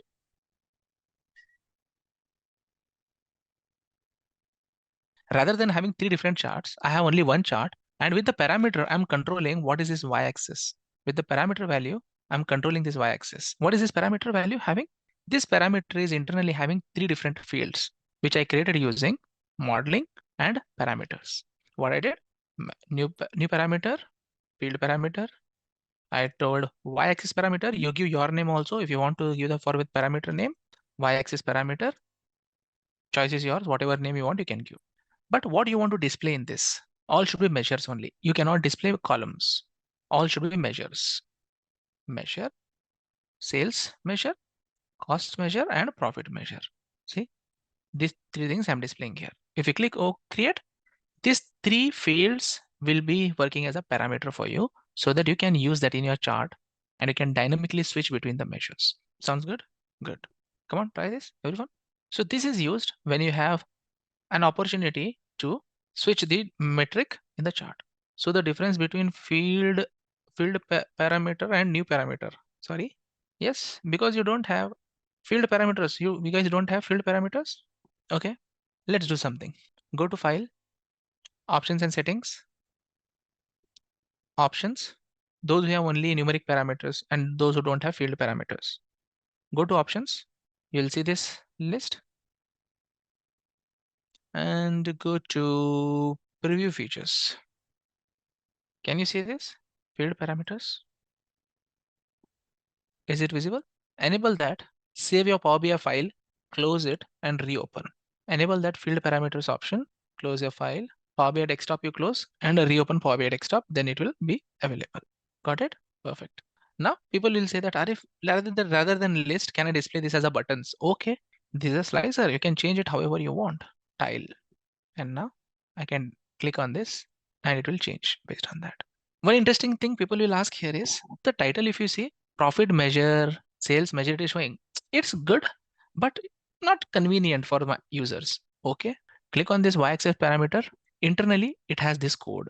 Yes, you created the parameters graphically, but internally Power BI is generating DAX for it, like we did for numeric also. Did we write generate series, or we just graphically created the parameter and internally Power BI have written that function? Power BI have written that function, right? For numeric parameters, for here also like that. Now see the name and then name of this field and the sequence. If you want to add more, you can add it here. Example, see sales, cost, and now if I click on apply, the namings to display I'm changing so that my title will have the right name, sales by year, cost by year, and profit by year. Like this, I can give my user-friendly names to my field parameters also. Is it working? And now if you want to add another value like quantity, first you have to create a quantity measure, create a new measure, go to home, create a new measure. See, parameters we are editing. Now I can't write directly an expression here. I have to create that measure first. Quantity measure is nothing but sum of quantity. Hit enter. Now you have that sum of quantity available. See, where is my sum of quantity? Okay, I'll change the base table for it. It should go in customer table, not in the parameter table. It's wrong. It should sit in the customer table or the sales table, not in the y-axis parameter table. Now I'll go to my y parameter, y-axis parameter, and now the same line I copy, shift enter, paste it here. And now I'll tell quantity, name of what measure? Quantity measure. And this should be number 3. And now once this get executed, you will see one more value in your parameter list. Quantity also you got. Understood, guys? How this expression can be modified to add more items or change the name of the items or remove the items from it. Come on, quickly give a try. Similarly, can I create a parameter to change my x-axis as well? Rather than showing always here, can I also change my x-axis also like y-axis? Yes, you can change it. How? Go to modeling again and new parameter, field parameter again. I'll tell x-axis parameter.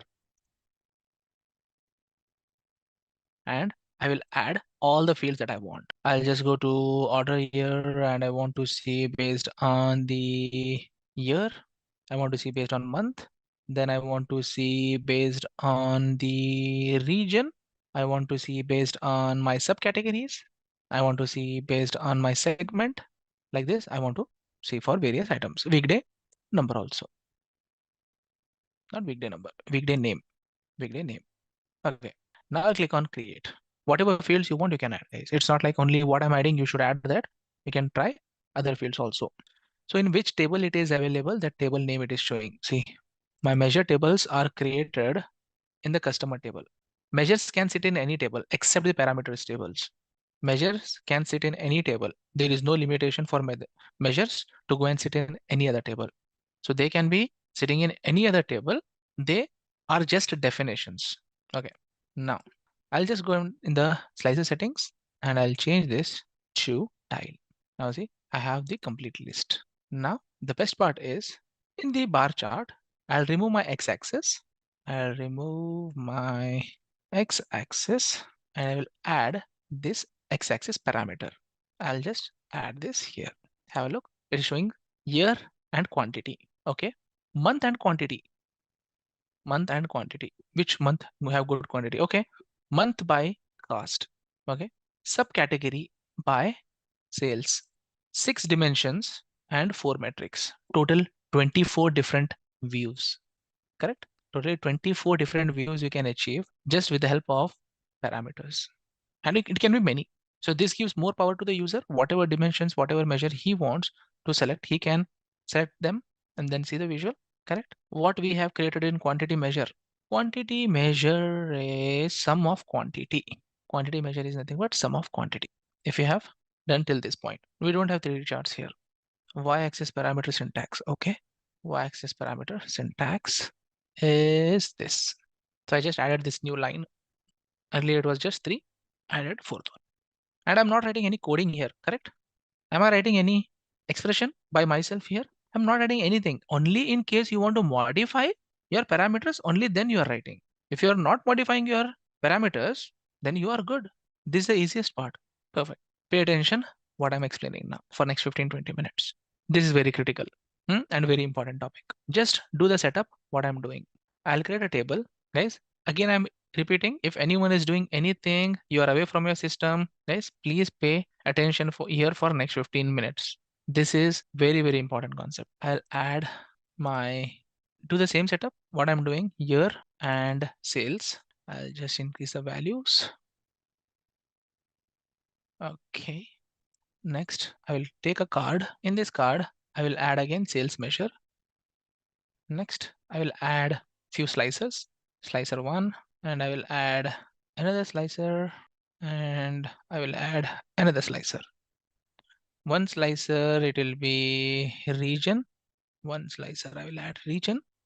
One slicer, I will add segment, and another slicer, I will add year from the order date, which is slider, and I want to change this to list. Perfect. Right? I change your tile, make it as a list. Okay, now create this, everyone. I'm just creating basic charts. I'll wait now. Don't worry. I'll wait. I'm not creating anything new. I'm just creating what you guys have done so far. You know, right? How to create a title, how to create a card, how to create a table. Yes. Do this setup now till you do this for explanation. If this setup is ready. Others, you want me to wait? Okay. Let's do one thing, guys. Okay.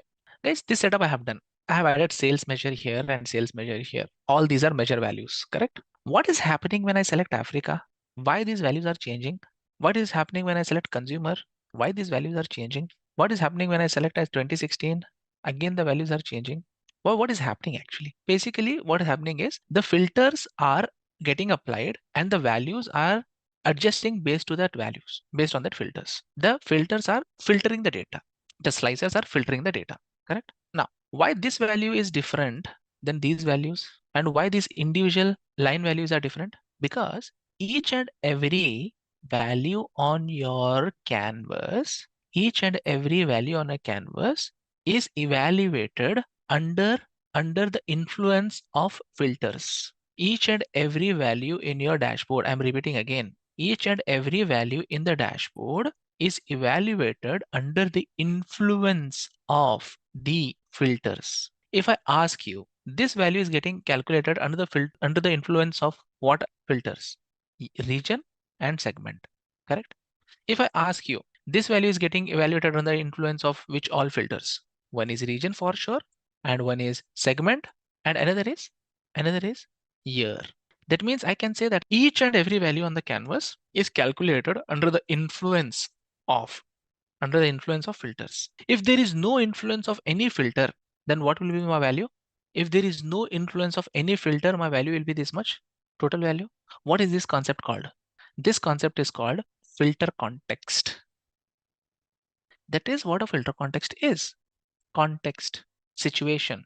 Under what context this values is getting calculated? Under what context? Under the year context. In the year also 2016, year 2016 context. If I select Africa, if I select corporate, that means this value is getting calculated under the filter context of region Africa, segment corporate, and the year 2016. Three different contexts are getting applied to that particular value. Very simple. That is called filter context. And every value in your dashboard will get affected by this filter context, one or the other filter context. Every value, each and every value in your dashboard will get affected by one or more filter context. That itself is called filter context. Now, one day a user came and asked, create a card. That card should show me overall sales. Okay, I'll give sales measure so that can be happy sales measure. Okay, but there was a twist. He is telling that this value shouldn't change if I select any region, if I select any segment, if I select any year. This value shouldn't change. It should be 12.64 million only. Is it possible? Because we just now learned that someone is saying it's possible. Okay, how? Think about it. Because just now we learned edit interactions will affect only one chart, but within a chart, each expression will not get affected. So edit interactions is not helpful here. I'll tell you why. Edit interactions is not the solution here. He's telling that that value shouldn't change at all. Just now we learned that each and every value in the dashboard is getting affected by the filter context. You want it or you don't want it. Yes, they will get affected by the filter context. But what I'm telling here now, I am telling don't apply the filter context. Don't let the filter context get applied to a particular measure. I'm telling. Is it clear what the expectation is? But so far what we have learned, by that it is not possible. I have to break the context, correct? I have to break the context, right? In order to achieve this, I have to break the context or no? I have to break the context so that it will display whatever value I want. Pay attention. I will create a new measure and here I will tell overall sales equals calculate. Can you read the definition of calculate function? What it is telling? Evaluates an expression in a context modified by filters. This is a function used to modify the filter context. The context under which a value is getting calculated, that context to modify, I use calculate function. Example, sum of sales, close. Hit enter. Overall sales. Now, in this card, remove this and add overall sales. 12.64 only. But as soon as I apply a filter, still it is getting filtered. But my requirement is that even if I apply a filter, that shouldn't get changed, right? Yes or no? Now what I will do, I will tell all of region I will add. See, 12.64. Select Caribbean, the value will not change. Why the value is not changing? Why the value is not changing, guys? This value is constant. See, every value in the dashboard is changing. Only this value is not changing. Only overall sales is not changing. If I select any region, it is not changing. Why? Why? Exactly. Because I am modifying the context. I am modifying the context by this filter condition. There is a filter condition. Now, if I select segment, do you expect the value to change? Do you expect the value to change? If I select yes, we expect the value to change when it select to corporate because you are clearing the context only from the region value. You are not clearing the context from the segment value. Now, if I want to clear the context from the segment also, comma, segment, it will not change for segment also. See, this is the one version of writing it. There is one more type, one more way you can write it. See, I'll show that. This is one way to write. Simpler method. One more method to write the same expression is filter table. See, filter function you have to write. Filter the all of orders, filter the orders table, comma, all of orders. And then I'm writing this. This is another way to write it. Let's see what will be the result. Something wrong. Okay. Let me change this. Rather than writing just orders, I'll just type all of orders. This both are same. Let me filter. Clearing the context filters will not work. Hold on. Let's see. So what is happening here? Filter function and this is filter all of orders. If I want to apply a filter, then I can use this filter. Okay, it is just an orders that will come when you apply a specific filter. That is the context, application of context. This is just all of orders. Here I am removing the context. I'm not applying a context. I'm removing a context. This is one way to write it. One or more column. Now, guys, people will ask me if you have 4 columns, 5 columns, 10 columns, which you want to remove the context from. Do you expect me to write all the column names? Answer is no, you don't need to write all the column names. Just write all of table names. The context is removed from any column from that table. See, if I select here also, it will not change. So guys, what is the learning here? If I want to remove a context from one column, I can remove that by writing one column. If I want to remove the context from 2 columns, I can remove by writing 2 columns. If I want to remove the context from entire table, what should I do? Told this can be done using edit interactions also. Hold on. You will see one concept now where you will realize that this cannot be achieved using edit interactions. I'll explain that. So calculate function does. What's the use of calculate function? It evaluates an expression under the context of the filters. I can apply a filter. I can remove a filter. All those things is the concept. Now we are going to learn quantity measure. Okay, this is a quantity measure. Running total, year over year difference, year over year percentage difference. All those things you will be seeing now. Now one thing. Now guys, as I was telling that if I want to remove a context from one column, I will remove it. If I remove context from 2 columns, I'll remove adding that column name. If I want to remove the context from entire table, I'll write the table name. If I want to remove the context from all the columns except one column, is there any option that you have with you? See, that is where you have to think. All except. So whenever you want to remove the context from all the columns except one column, you can use all except table name, comma, the column name. Example, year, order date, year, order date dot year. Now what will happen here? It will not take considerations of any of the other column values. It will take only consideration of year. See, isn't it nice? All except. If you want to remove the context from all the columns except one column or two columns, you can do like this also. Try this. If you are doing it correctly, it will not appear error. Do it correctly. This is a syntax. How the syntax is, you have to write like that. You can write it. I'm not telling you can't write it. But if there are 20 columns, will you write 20 column by column name? Do you have so much of time to write? No one has, correct? That is the reason we go for this. So here I'm telling, I'm not considering the effect. I'm breaking this chain. I'm breaking this chain. I'm breaking this chain by telling all except. Did you understood all? Have you understood all at least? Have you understood what all does? I'm expecting some response, my friend here. Have you understood how all works? All is taking into consideration all orders. What is a filter context? What is a filter context? Every value is calculated under the influence of filters. Sometimes we want to break that context and apply some filters and ignore some filters. That is what filter modification. How to ignore the filters? How to ignore the filters? With the help of all function.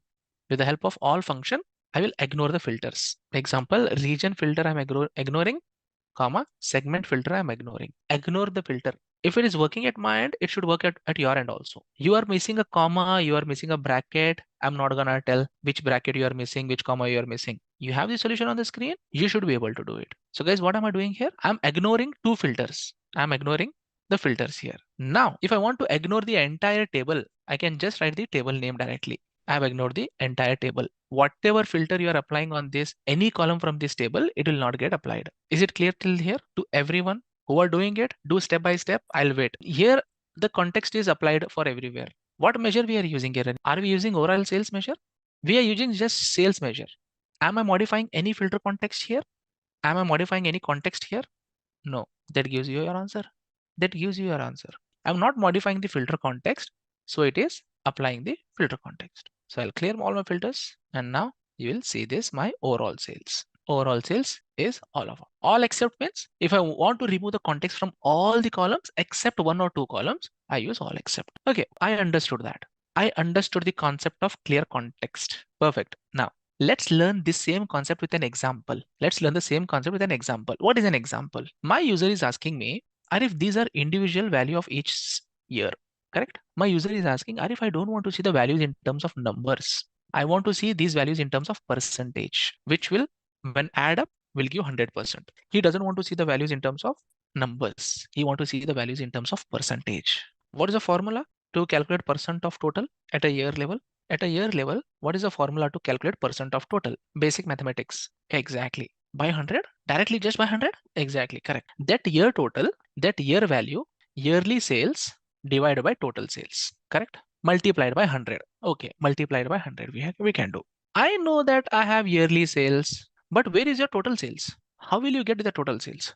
How will you get the total sales?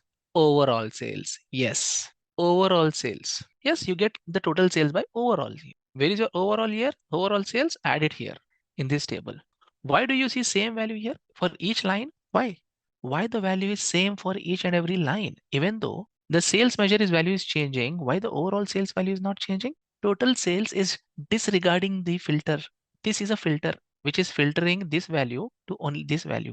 Now, overall sales is disregarding all the values. 2017 overall value, because it's thinking like it's not there only. It's like an exclude LOD. I'm excluding the year. Now 50% of your answer is done. You know what is the current year sales. You know what is the overall sales. Okay, go ahead and write a new measure. Go ahead and write a new measure where percent of total equals sum of sales, which will follow my context, sum of sales, which will follow my default filter context, divided by calculate sum of sales, comma, all of order date dot year. Is the formula correct? Is the formula correct, guys? Yes. The numerator is the current year sales. The denominator is overall sales, which will exclude the year value from the filter context. Bring this value here. This is a percent of total. Now, this value, I will multiply that 100 by percentage symbol here on the top. Understood, guys? Why filter context modification is required? Your solution. You told edit interactions. Edit interaction will disconnect the entire chart, correct? Now here, am I disconnecting entire chart or disconnecting only one value inside a chart? Only one value. That means edit interactions will work here, will not work. That's the learning. You had told the right answer, but at the chart level. But here it's not at the chart level, it's the individual value level. Now again, tell me guys, we have taken one step ahead compared to what we were learning till now. See the transition, how it happened in last 4 days. First day where you were learning just to write basic syntax. Now where you are calculating complex calculations in DAX. Yes, that also will work. That also will work. I'm writing it at the base level so that people can understand it. Guys, is it interesting or no? What we are doing now? This is advanced DAX. This is advanced level of DAX. Just by removing dot here, why is it 100? If you are trying to remove the context from the year field, you have to remove the context from the year field, not from the date field. Correct? You are doing wrong. That's the reason you are not getting that right answer. If you see clearly what I have written, you will not do mistakes. I know more than 150 trainings after, I can clearly tell what mistake you are doing without even seeing your code. Correct? Without even seeing, if someone, after explaining one concept, as soon as someone tell that I'm getting error, I can tell that what you guys are trying to do. Okay. So guys, here the concept is which field you want to remove the context, that exact field name you have to write it here. If you even change the field there, then the context will still be there, because by default, the context is applied by all the fields. By default, the context is applied by all the fields. You have to remove the context from whichever field you want. In this case, I have to remove the context from which field? Year field or date field? I have to remove the context from year field or date field, guys? Year field. So ensure that you add dot year, hit enter. Now you will see the result. Understood, guys? Those who are getting 100%, all of you were doing the same error. So what I did, percent of total was decimal. I clicked on this percentage symbol, which internally multiplied by 100. You are using the wrong field. You might be using the wrong field. See, I'm using order date year in the column here. See, I'm adding the 3 blocks here to highlight the name. In the table, I'm using order date year, and in the expression also, I'm using order date year. If you are not taking the date from the same field, then your answer will be wrong for sure. That means I don't want the date part. I would just want the year part of that date. Dot year means I want to see date field is hierarchical field, right? Do you agree with that? Order date is hierarchical field.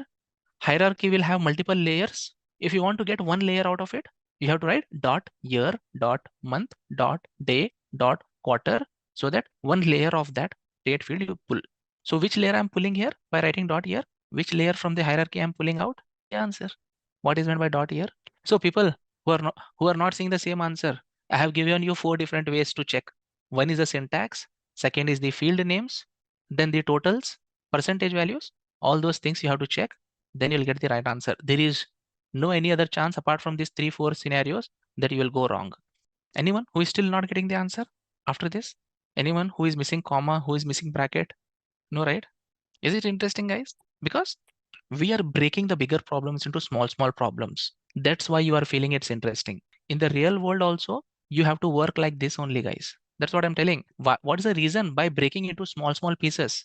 If you miss somewhere, it will go wrong. That's the reason I'm breaking into small pieces and waiting for you to complete it. Then I'm taking it ahead. And when you practice, you have to practice like this only. When you work on your projects, you have to work like this only. Don't aim for direct final answer. Always break into. Now this is my final answer, percent of total. But did I teach you directly percent of total? First, I taught you how to calculate overall sales. Second, I calculate percent of total. That means I broke this problem into 2 stages. That way you have to think in the real world also. Okay. Just a quick info, guys. Intellipaat offers Microsoft Power BI certification training course.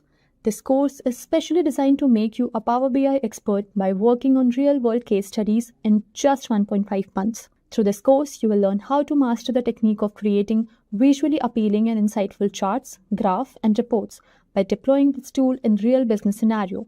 Not only this, you will be working on real-time projects designed from the top industry experts.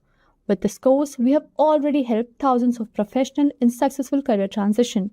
You can check out their testimonial on our Achievers channel, whose link is given in the description below. Without a doubt, this course can set your careers to new height. So visit the course page link given below in the description and take a first step towards the career growth in the field of Power BI. Now, please pay attention. So what does this all does here? All of order date dot year.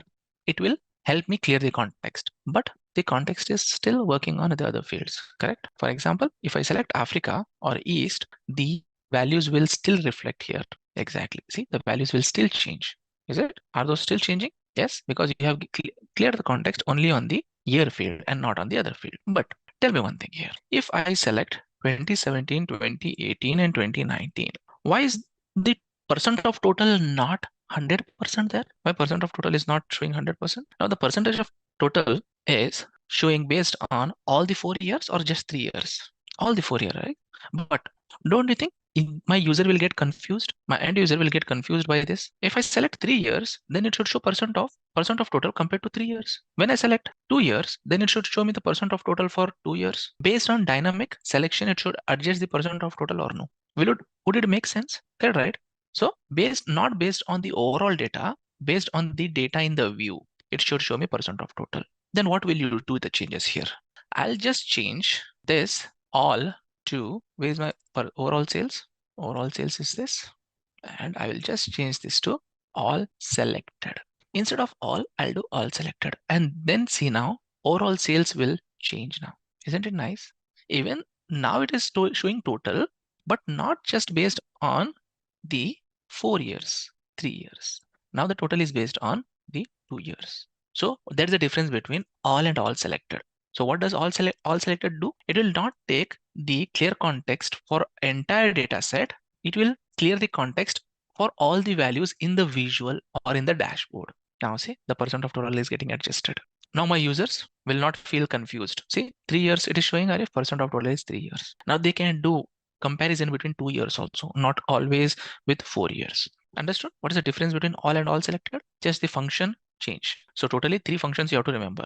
All selected, and all except. The clear context, I would say, zoom it. Context modification, I divide in 3 ways, guys. Context modification, I divide in 3 ways. What is that? One is clear context, which we have seen. Another is fixed context, which we will see now, and relative context. I'll tell examples also. What examples you are going to see this here when I speak about this: relative, fixed, and clear. Okay, now please. Clear context, we have done a very nice example of percent of total, correct? Percent of total would be example of clear context. Sometimes a user will ask, I want to see comparison analysis. Example, 2017 to 2016, 2018 again to 2016. Means what? 2016 comparison year will be constant. 2017 comparison year will be constant, and I will compare all the time with that particular year. So guys, here am I not fixing a context to the year first and then comparing all the year values with that? Now example, you have all the 4 years here. Now if someone comes and asks you, I want to see the sales comparison of my 2018, 2017 versus 2016, 2016 and 2016. So that what was the business I did in the first year, what business I did in second year, what business I did in third year, compared to the benchmarking year. This is called benchmarking. First value in the table. Okay, compared to the first value in the table, I want to do that. That's nice. We can do that. Fixed context. Relative context is nothing but year-on-year growth, month-on-month growth, running total. All those things are relative context. Show an example, then we'll understand. Okay, let's do a fixed context example now. New measure. I would say sales 2016 equals. Let me zoom in a little bit. So which function I should use, friends? Which function I should use here? Calculate. Without calculate, you can't do anything. If you want to modify the context, without calculate, you can't do anything. Calculate sum of sales, comma. I can directly write order date dot year equals 2016. See, I'll just write this. I'll just bring this sales 2016 in my table and just see the result. Why is it showing constant values for all the year? 2017 also same value, 2016 also same value, 2018 also same value. For all the years, why it is showing the same value? And which is equal to 2016. Why? Because you are fixing the context there, not comparison. I'm not doing any comparison here. The comparison, the final result. Comparison is the final result. I'm telling why the value is same in all the 4 lines. Even though the year is changing, the value is not changing because you are telling in the formula. So now I know no, you should expect all the values there. Otherwise, if you expect 0 here, then how will you do comparison? Can you do comparison with 0? Will it show you any comparison? No, right? That's how it works. That's how the DAX works. In Tableau, you write calculated field. If the year is this, then show the value or else 0. I know that. But here it doesn't work like that. Calculated fields are different than filter context. Okay. Now I'll change my style of writing. Rather than creating an additional measure, why can't I continue in this measure only? You want to see how? Okay. So what I'll do, I'll just convert this into variable. And now I'll say that percent difference equals, and now this will become my intermediate answer. And now another variable I'll create, which is CY sales. What do you mean by CY sales? Current year sales. Nothing but sum of sales. And now finally, I will return my result. Return what?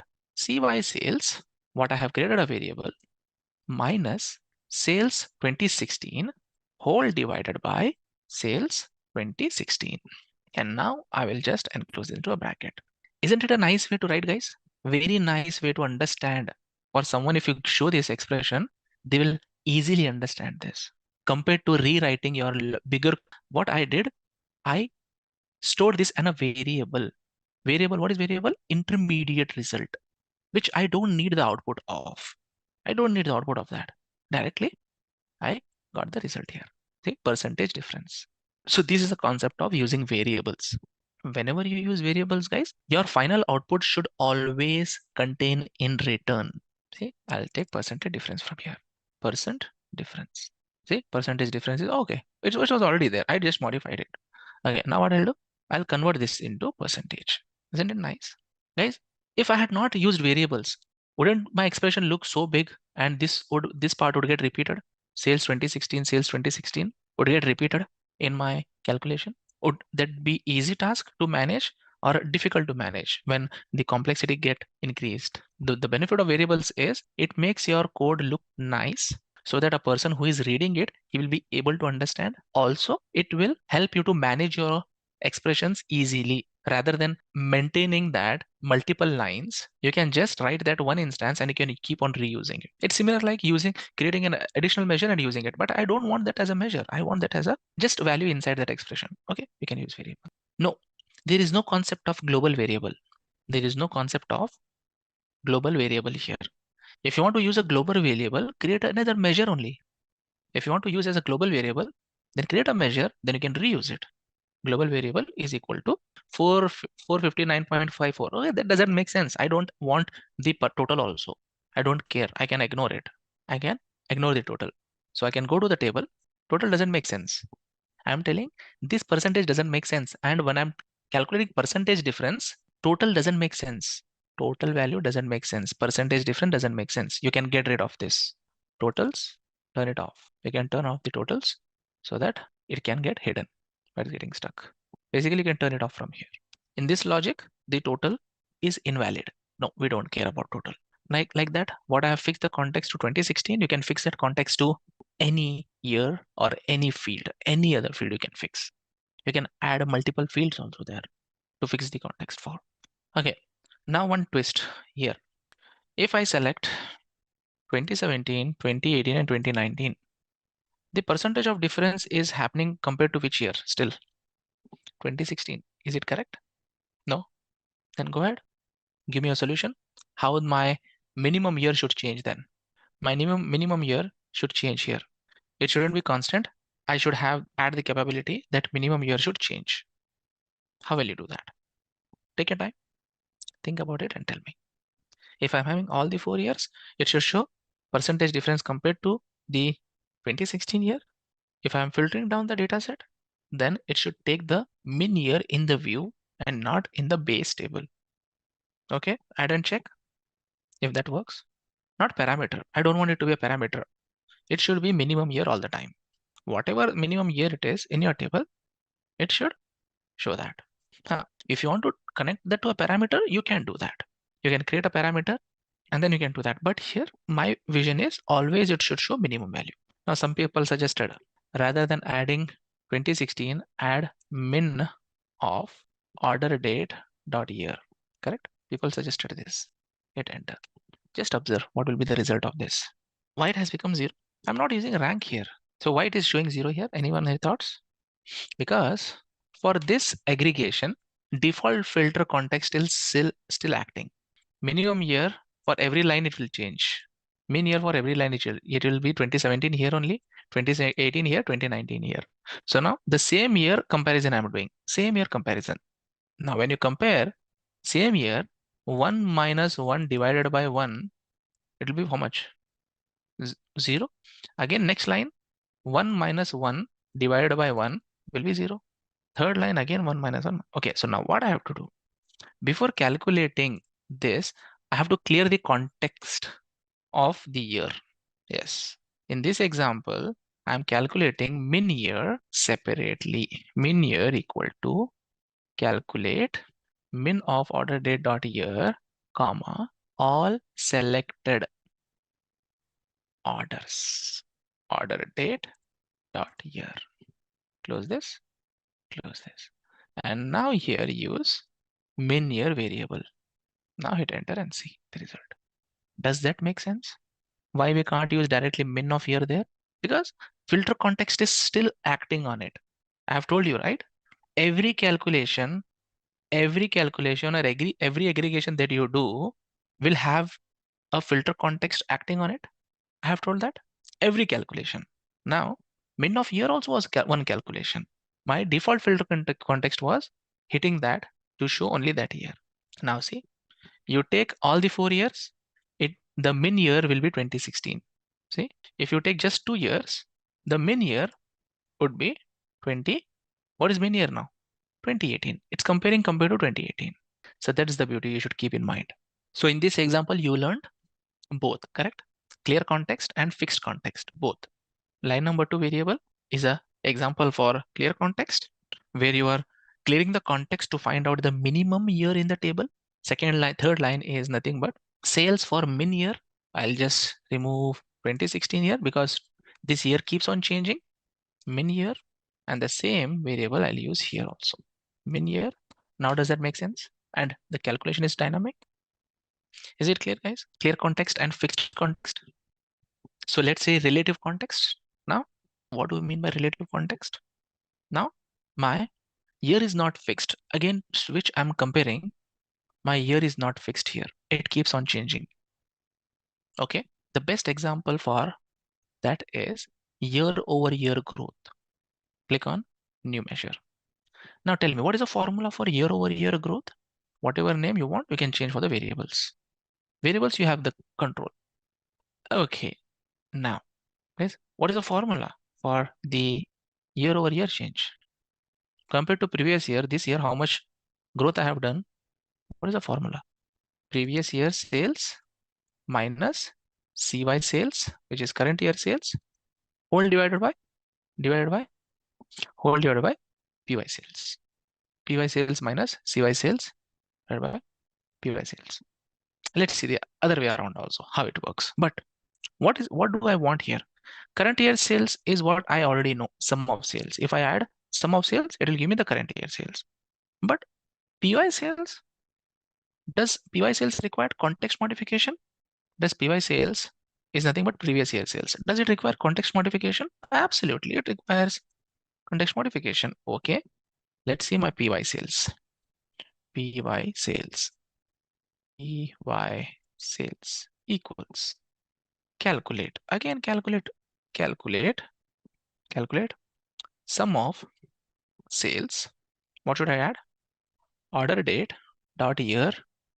Order date dot year is equal to what will I add? Any idea? Selected year, selected value of order date dot year minus 1. Let's see if this works. I'm not sure whether it will work or not. Okay, bring this PY sales here. I'll remove from this table. See, it is giving me the right answer. That means you are correct. See, I'm getting this value here down. Isn't it nice? Power BI have seen that rather than using this expression directly, I can write, there are some default functions given to us. I'll just tell of orders, comma, I can directly write previous year function. Previous year direct function is given for me. I need not worry about to writing -1, -2 like that. I can just write this expression. For the people who are seeing, for them also it looks nice, right? Previous year, isn't it, guys? Previous year function makes the job easy, right? To read also it is very nice. So when I have the previous year, we have the previous year. Let's go ahead and write year over year percentage growth equals, this one I'll treat as a variable, and then variable cy sales equals sum of sales. Simple, because we know that it should follow the default filter context. Now I have all the values. Return within this, add cy sales minus py sales whole divided by py sales. Let's see what will be the result. I'll convert this one a percentage. So that means 18% better I have done compared to 2016 and 2017. In 2018 compared to 2017, I have done 27% good. Compared to 2018, in 2019, I have done 26.25% good. And now people will say, if remove the infinity, how can we avoid the infinity? Okay, I'll just write if error. There is a function called if error. If error of this entire value, if error of this, then what should I display? Blank. And then I can close the bracket. If error of this, if error of this, then close the bracket and hit enter. Let's see what will be the result. Infinity is nothing but an error for me. Does it make sense or no? Guys, is it making sense? How did I achieve this result? So like this, previous year you have previous month, you have previous quarter, so many functions you have. So let me just show that function before you do this on your own. Let me show you that functions. I'll show you that. DAX, Power BI, time intelligence functions. These are called time intelligence functions. Whole lot of possibilities are there. See, time intelligence. We can check closing balance last month, closing balance last quarter, closing balance last year, date add, date between, dates in period, dates month to date, quarter to date, year to date. So many different functions are there. But I'm using what? Previous year. You can do similarly start of year, start of month, start of quarter, next year, next month, next quarter. Method is same for all the functions. Method is same for all the functions, how you use it. We'll do one more example. With this relative context, we'll do one more example. First finish this, we'll do one more example that will make more sense. And guys, someone can tell me why I have written all of orders there? Because I have to clear the context from the entire table, then apply the filter. So many times people will ask, when you do relative context, why you're writing all of orders all the time? Or why you are clearing the context first? The relative context will work like that. Now people will ask, what will happen if I add one more field in this example quarter? See guys, please pay attention. How flexible and how beautiful these kind of expressions are. What happens if I add quarter also inside this? Now I'm seeing the values. Okay, what are these values? These minus 82%. What is this value? What is this value showing me? When I say previous year, there was loss in quarter one compared to which quarter? Is it the right way to see this? Compared to which quarter it was a loss? All combined in quarter one. That shouldn't be the case, right? That shouldn't be the case. When I say previous year, then why it is not clearing the context for the quarter field? And this I don't even think it is a right answer. It's adding up the values. See, it's adding up the values.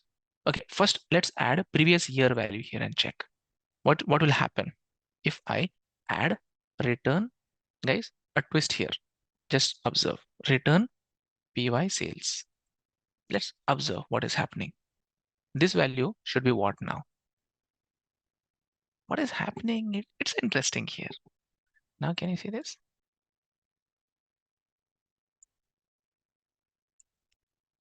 previous year entire value it is showing, correct? Now, how can I say that it should take previous year, same quarter? So is there a way that I can show that previous year, same quarter? But previous year function is not giving me that result. Okay, let's do one thing. Rather than this previous year, let's use same period last year. Same period last year, which date? Orders, date, order date, and then close this. Let's see what will be the result now. It is not showing for a quarter, it is adding up for all the quarters in the year and showing that value. Okay, now just by changing the formula, guys, just changing the function, did it give me the right answer? Correct? Same period last year. Okay, let's see. If I remove quarter now, what will be the result? If I remove quarter from here, what will be the result? Okay, now it has become more dynamic, right? Compared to previous year function, same period last year is more dynamic in nature. Now you add quarter, it will give same period last year. You add month, it will give same period last year. Now which is better, guys? Using previous year function is better or same period last year is better? Which is more dynamic? Same period last year, definitely. Now when I know that same period last year, then I can go ahead and add that my result here. Okay, now just hit enter and see the result. Now you'll see percentage difference correctly. This is another example. So you have to keep on learning these functions. You have to keep on learning these functions, how these functions will be used in what scenarios. Now, same period, same quarter last year to this year, I did a positive. Okay, see, I can see positive only. As I go down, I don't see. Now, can you see there blank? That is where we were getting infinity. To remove that infinity, I have added it. Earlier, we were getting infinity when we did year over year growth. Does it give us an idea? How did I use previous year and same period last year function here? Can you just change this to same period last year to previous quarter and just see the result? Okay, just change your previous quarter. I'll not do any changes. Now tell me, what is the comparison happening between? The comparison is happening between same quarter last year or its immediate before quarter. It's immediate before quarter. Yes. Now see how beautifully just by changing the function, I can achieve any result. That's the beauty of time intelligence functions. Come on, try with same period last year and previous quarter both. You can create separate. How you want to see it, you can create it separate. What I'm doing just by modifying that so that you understand how simple it is to get different context by just changing the function. I'm not changing the entire expression here. I'm just changing one function and achieving different results. If you want to create a separate measure altogether, yep, over to you. You can do that. The calculation following return do not have variable for CY sales. Why? Are the same? I'm doing CY sales here, right? I have PY sales separately created and PY sales separately created. The calculation following returns do not have variable for CY sales. Don't you see? CY sales is there. There is variable before PY sales. In this expression, if you see, but in this expression, if you see, I'm starting from down, top to down. This is my full expression name. This is one variable I'm creating. This line is another variable. I'm using this variable here and this variable in two places. Please check your functions. What function you are using? You're using previous quarter or you're using previous year or you're using same period last year. The values will change based on what function you use. Previous year will give you previous year value exactly. When you add quarter field or month field there and add same period last year, it will give you same quarter last year. If you add month level information, then same month last year it will give. When you change it to previous quarter now, when you use previous quarter now, it will show you the immediate previous quarter. Is it clear now? I have given CY sales only as a variable name and the same variable name I'm using. I have given any name that I want. Whatever name you want, you can give. It's for your understanding. As a developer, what do you feel comfortable, you can give that variable name. VAR is a keyword. So guys, this kind of DAX, you have to practice more. If I say that the result, are you writing the right expression? Which field you are writing, which field you are using here, the same field you have to use here. Which expression you are doing? You're doing previous year, you are using year, same period last year, or you are doing previous quarter. Which function you are using inside this? Same period last year. Okay.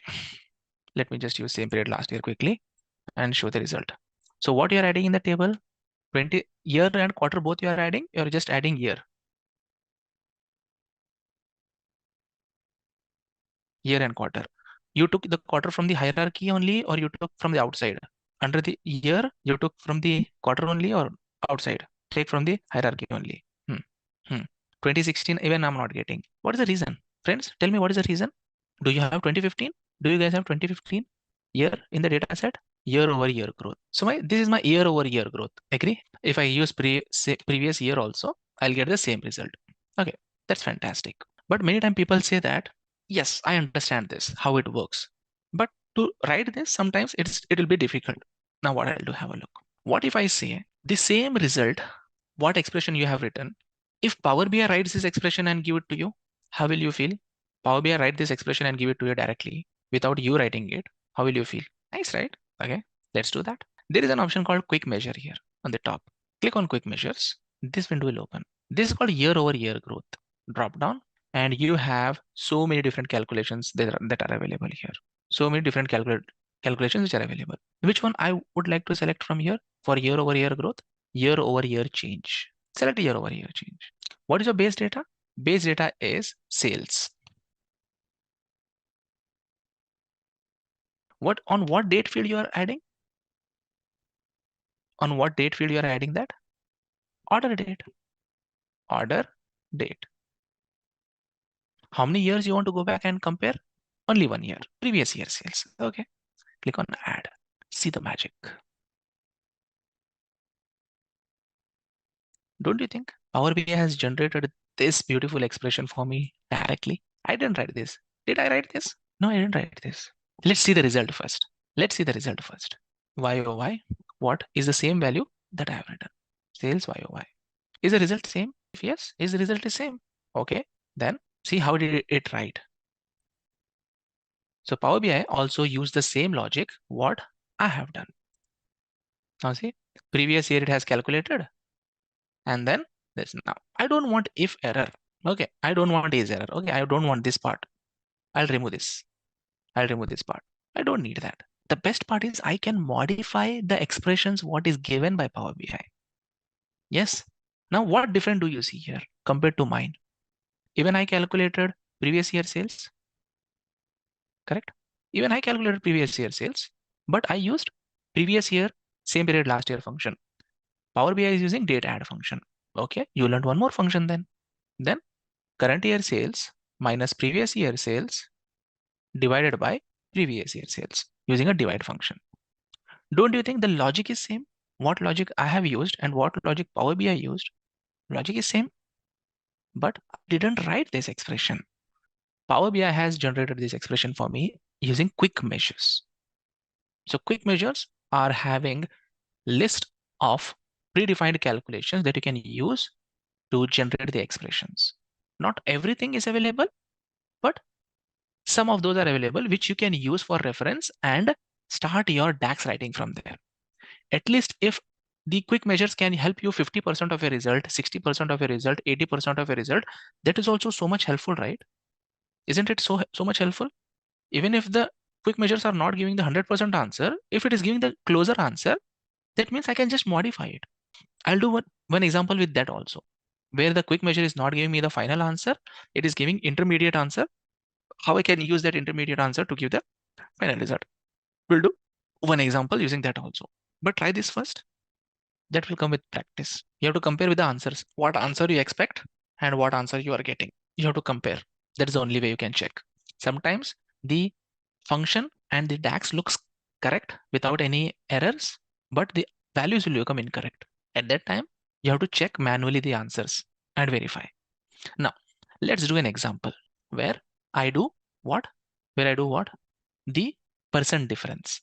Correct? Percent difference. Year over year, I'll do percent difference. But do you see any quick measure here which will show percent difference? Do you see any quick measure here which will tell percentage difference of min year? Percentage with filtered value. That is filtered value. Now let's see percentage of filtered value it's telling. Okay, now let's see percentage with filtered value. Percentage difference from filtered value. Let's select this. Now I do treat as 0 in the calculation. Order date, from which year you want to compare? 2016. Okay, 2016. Okay, this should be based on the date. This should be based on the year. Okay, and now compare to what? Which year? 2016. Okay, perfect. Let's do 2016. Click on add. Now just pay attention. It is not giving you the 100% result. Is it giving the 100% result? It's not giving the 100% result. It is giving you a value till your constant 2016. See, such a beautiful expression. Baseline value as a variable. Isn't it the same style with what I was writing my DAX? Don't you see the style was same? Variable, and final result. Yes, Arif, that's the same style. Okay, now baseline here, I'm calculating the sales for 2016 constant. Okay, good. Measure value, which is my current sales, and the formula. Okay, let's see this result. 2016 sales. I'll remove from this table. Year-over-year growth, I'll remove. I don't want to see year-over-year growth. I want to see percentage difference of 2016. 2016. Bring this value in the table and add sales measure also. Sales measure also you add. Then add my calculation also. Don't you think my calculation and this calculation both are the same? What Power BI generated and what I generated? But the twist here is what I have written is dynamic. What I have written is dynamic. But is the what Power BI has written, is it dynamic? Is it dynamic? Example, if I don't take 2016 here, 2017, 2018, 2019, if I take, it's not dynamic, Arif.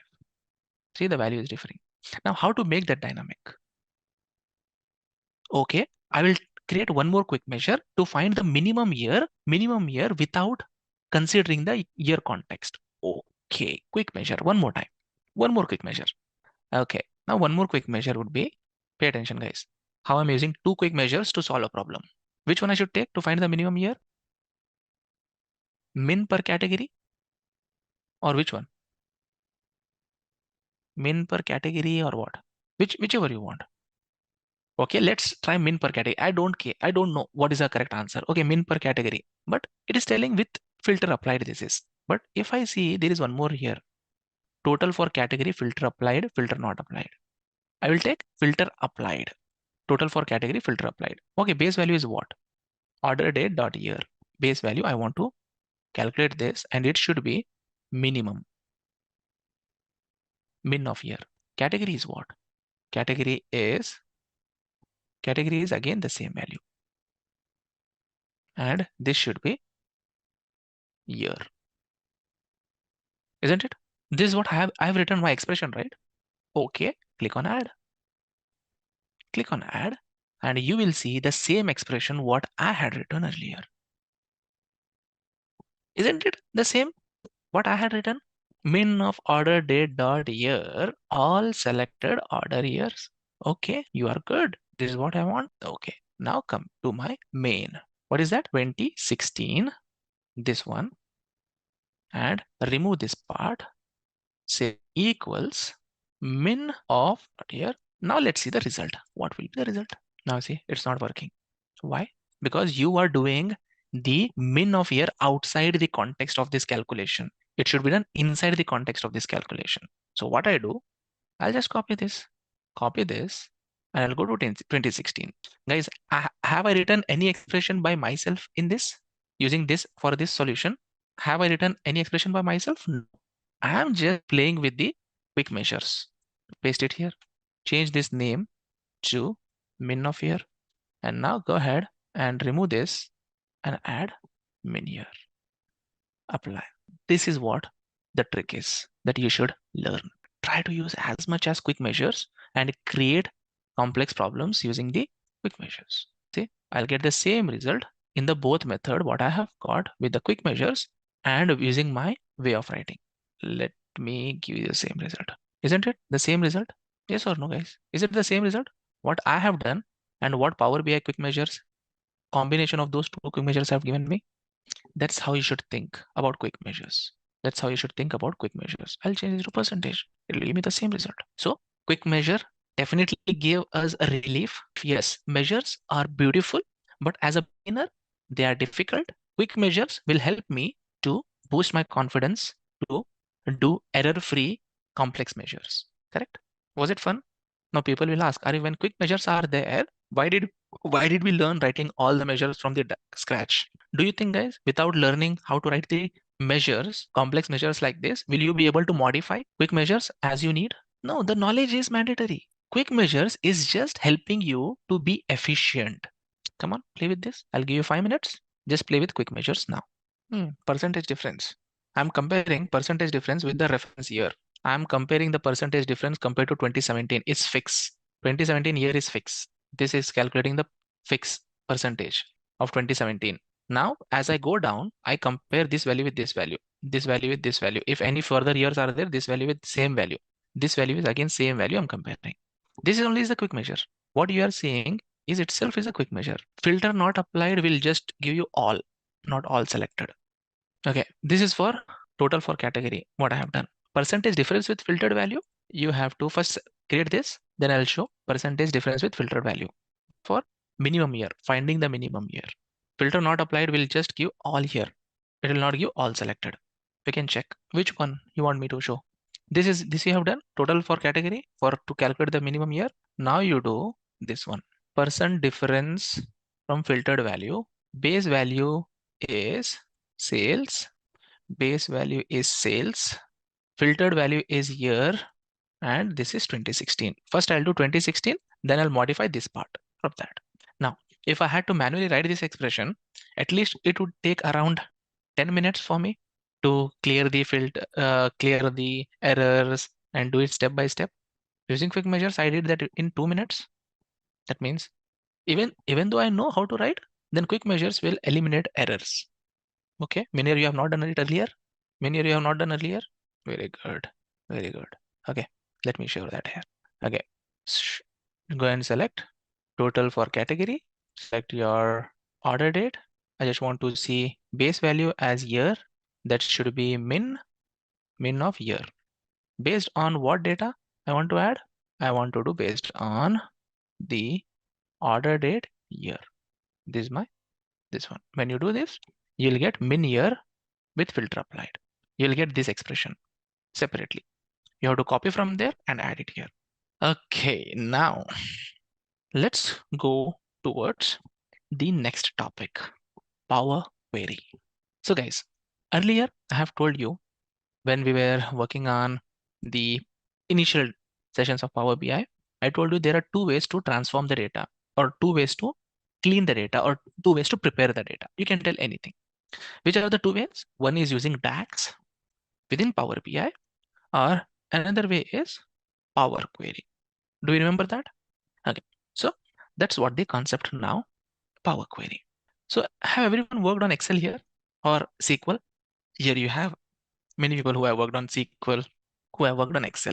Now I just want to make a list of all the data cleaning that you do in Excel or SQL. Okay, let's make a list. I want to make a list first, and then we will see what we are going to see next. Okay, tell me guys. Suppose I have an Excel file or I have a Excel table. What data transformations do I do on that? What do you call as a dirty data and how do you clean it? Example, I will start. Example, data types are not correct. Second is null values. Perfect. Null values, errors, blanks, correct? Blanks. Next, cases, uppercase, lowercase, correct? Next, special characters or the unwanted spaces, correct? Unwanted spaces, the beginning and the end, or special characters which cannot be printed. Okay, we'll clear this. Okay, now sometimes the columns are merged into one column that you have to split it. Okay, split columns. Sometimes columns are splitted that you want to merge it. Okay, merge columns. Merge columns. Next, replace the values. Exactly, replace values. Replace values. Perfect. Next, transform. What do you mean by transform? Transpose rows to column, columns to rows. Arithmetic operation. Okay, arithmetic operation. Perfect. That's good. Arithmetic operations. Okay, someone mentioned that I want to create some new column if required. Okay, means calculated columns, correct? New columns if required. Okay, next, Pivot. Okay, pivot the data and then transpose the table. Okay, good. Next. Come on, give me any transformation that you do. Any kind of transformation that you do. People in SQL, you'll do joins. People in borders, there is formatting, my friend. I'm telling cleaning. Data cleaning is different than formatting. Joins and people who work on Excel, VLOOKUPs. VLOOKUP. Next, union. Union. Adding two tables into one table having same data and same number of columns. Union, correct. Union. We call it a union. Primary key. What do you mean by primary key? How will you add primary key and foreign key? Give me an example. Is it called transformation? Adding primary key, foreign keys are called transformation, or data is there, you are linking them. I don't call it a transformation. No, it is called relationship. That is called relationship. Columns are there in the both the tables. I relayed them with the help of relationship, but I don't add them. Perfect. Duplicate rows. Perfect. This is nice. Duplicate rows. I need to remove them. Next, delete columns, which I don't want. Filter unwanted data. Correct. Filter the data to only the required information. Next is renaming the columns. Perfect. Headers are not populated correctly. Correct. Sometimes the headers comes inside the data. Headers misaligned to come first row, second row, third row, like that. Okay. Next. Not a number. Error. Basically, it's an error. Null values. Null values replacing. Can you see this? I've written the second point only. Null values. What do you mean by extract? Any idea? What do you mean by extract? So basically all this we do, right? Basically all this thing I do in the Excel or SQL. If you remember something, you can tell me later also. Totally fine. All these things I can do in Power Query. One thing that I can't do in Power Query is extracting the required name or address or a straight. Extracting from where? You have a column and you are extracting it from there. Isn't it like split? It is like a split. Okay, I have written that already. Okay, now all these things I can do in Power Query and without writing any function or a formula. Seems interesting, right? What I have done, all these things using new columns in Power BI, I can do that, everything in Power Query without writing any functions or formula. But I can't create measures here. Keep this in mind. Whatever you do at the table level. But you can't create measures in Power Query. This is the only difference. Okay? Keep this in mind. When someone asks, when everything can be done in Power Query, why should I learn DAX? DAX you should learn in order to do measures. And we know that creating measures is always a benefit compared to creating a new column. Yes, correct or no? Okay, let's do that. Okay, let's get started with our exercises now. Now coming to my Power BI, I'll go back again to my, we can't create measures in Power Query. Okay, now back to my data model. Now they have only two tables. Let's bring another table. New columns you said, but columns and measures have different scopes. Measures cannot be created in Power Query. Columns only can be created in Power Query. You can't create measures because measures are only created at the visual level. Now, Power Query is a visualization tool or the cleaning tool. It's a cleaning tool. So when there is just cleaning, there is no concept of measures. Keep this in mind. Power Query is cleaning tool. Okay, cleaning tool cannot create measures. Well, fantastic. Now, how do I open Power Query? Okay, first let's load a table. Get data, Excel workbook, and I will select from my global superstore Excel file one table I'll load. Which is the table that I'm going to load now? The table is people table.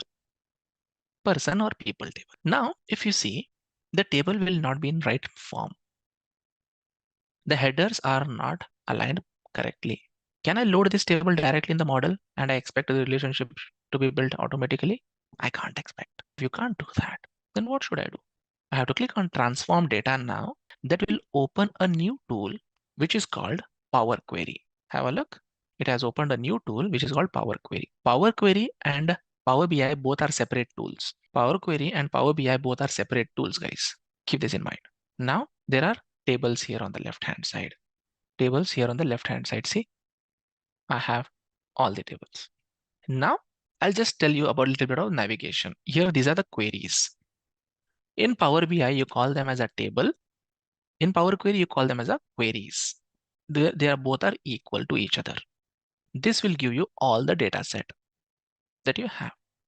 And each and every step that you apply from here on the top on this table will get recorded here. Sounds good? Each and every step that you apply from the top ribbon, either adding a data, transforming the data, deleting the data, everything will be recorded on the right hand side. Sounds good? Let's see them. How we can perfect. Example, if have a look, column 1, column 2, both are in the different data format. I don't like this column 1, column 2. It's incorrect. Person should be as a header, region should be a header. I'll go to home, people table selected, use first row as headers here on the top. Click on it. On the top, header is pushed up, 2 steps got added. Just added on one click. Can everyone see that? Your column names got popped up in the right place now. And now I'm good. Click on close and apply on the top left. Close, apply, close and apply. Now you will see that table after cleaning got loaded in the Power BI. That table after cleaning will get loaded in the Power BI. Now see the people table is getting loaded here. See, people table got loaded with proper connectivity in the data model. Isn't it nice? I got it. And see, the data also is correct now. Region and person column name came. So basically, what did I understand here? The data from the source through Power Query comes to Power BI. Correct? Source, Power Query to Power BI. Okay, is this the right flow of the data? Source data before coming to Power BI, it goes to Power Query and then comes to Power BI. Make a note of this. Are you able to see the table in the model and the sequence from where the data flows where? And people many times ask me that you created in Power BI, all the new columns will not be available in Power Query based on this sequence. Yes, whatever columns you created in Power BI using DAX will not be visible in Power Query. Keep that in mind, guys. Is it clear? Perfect. Now let's go back to Power Query. Okay, how can I go back to Power Query from here? The columns that you created in Power BI using DAX, those columns will not be available in Power Query. Choice is yours. I'm telling both the ways. Choice is yours. You want to use Power Query for your transformation? You can do it. You want to use DAX in your transformation? You can do it. Choice is yours, guys. Both the methods are good. You can do that. Only the difference is you cannot create measures in Power Query. That means you have to learn DAX also. There is no substitute of DAX. You should learn DAX. Must and should you should learn DAX. All the columns that you add in Power Query will be available here based on the flow, because the data is coming to Power Query and then coming to Power BI, right? Columns created, any transformation that you do in Power Query will be available in Power BI, but the reverse is not available. If you want to change the measures, you can change here, right? In Power BI, we can change. Only I'm telling guys, the measures that you create, where do you create measures? Where do you create measures? In Power BI DAX or using Power Query? I have told Power Query does not have feature of creating measures. I have clearly told. Then where will you create? In Power BI. Correct? That means you can edit them in Power BI, but you can't expect them to be visible in Power Query. Let's see that.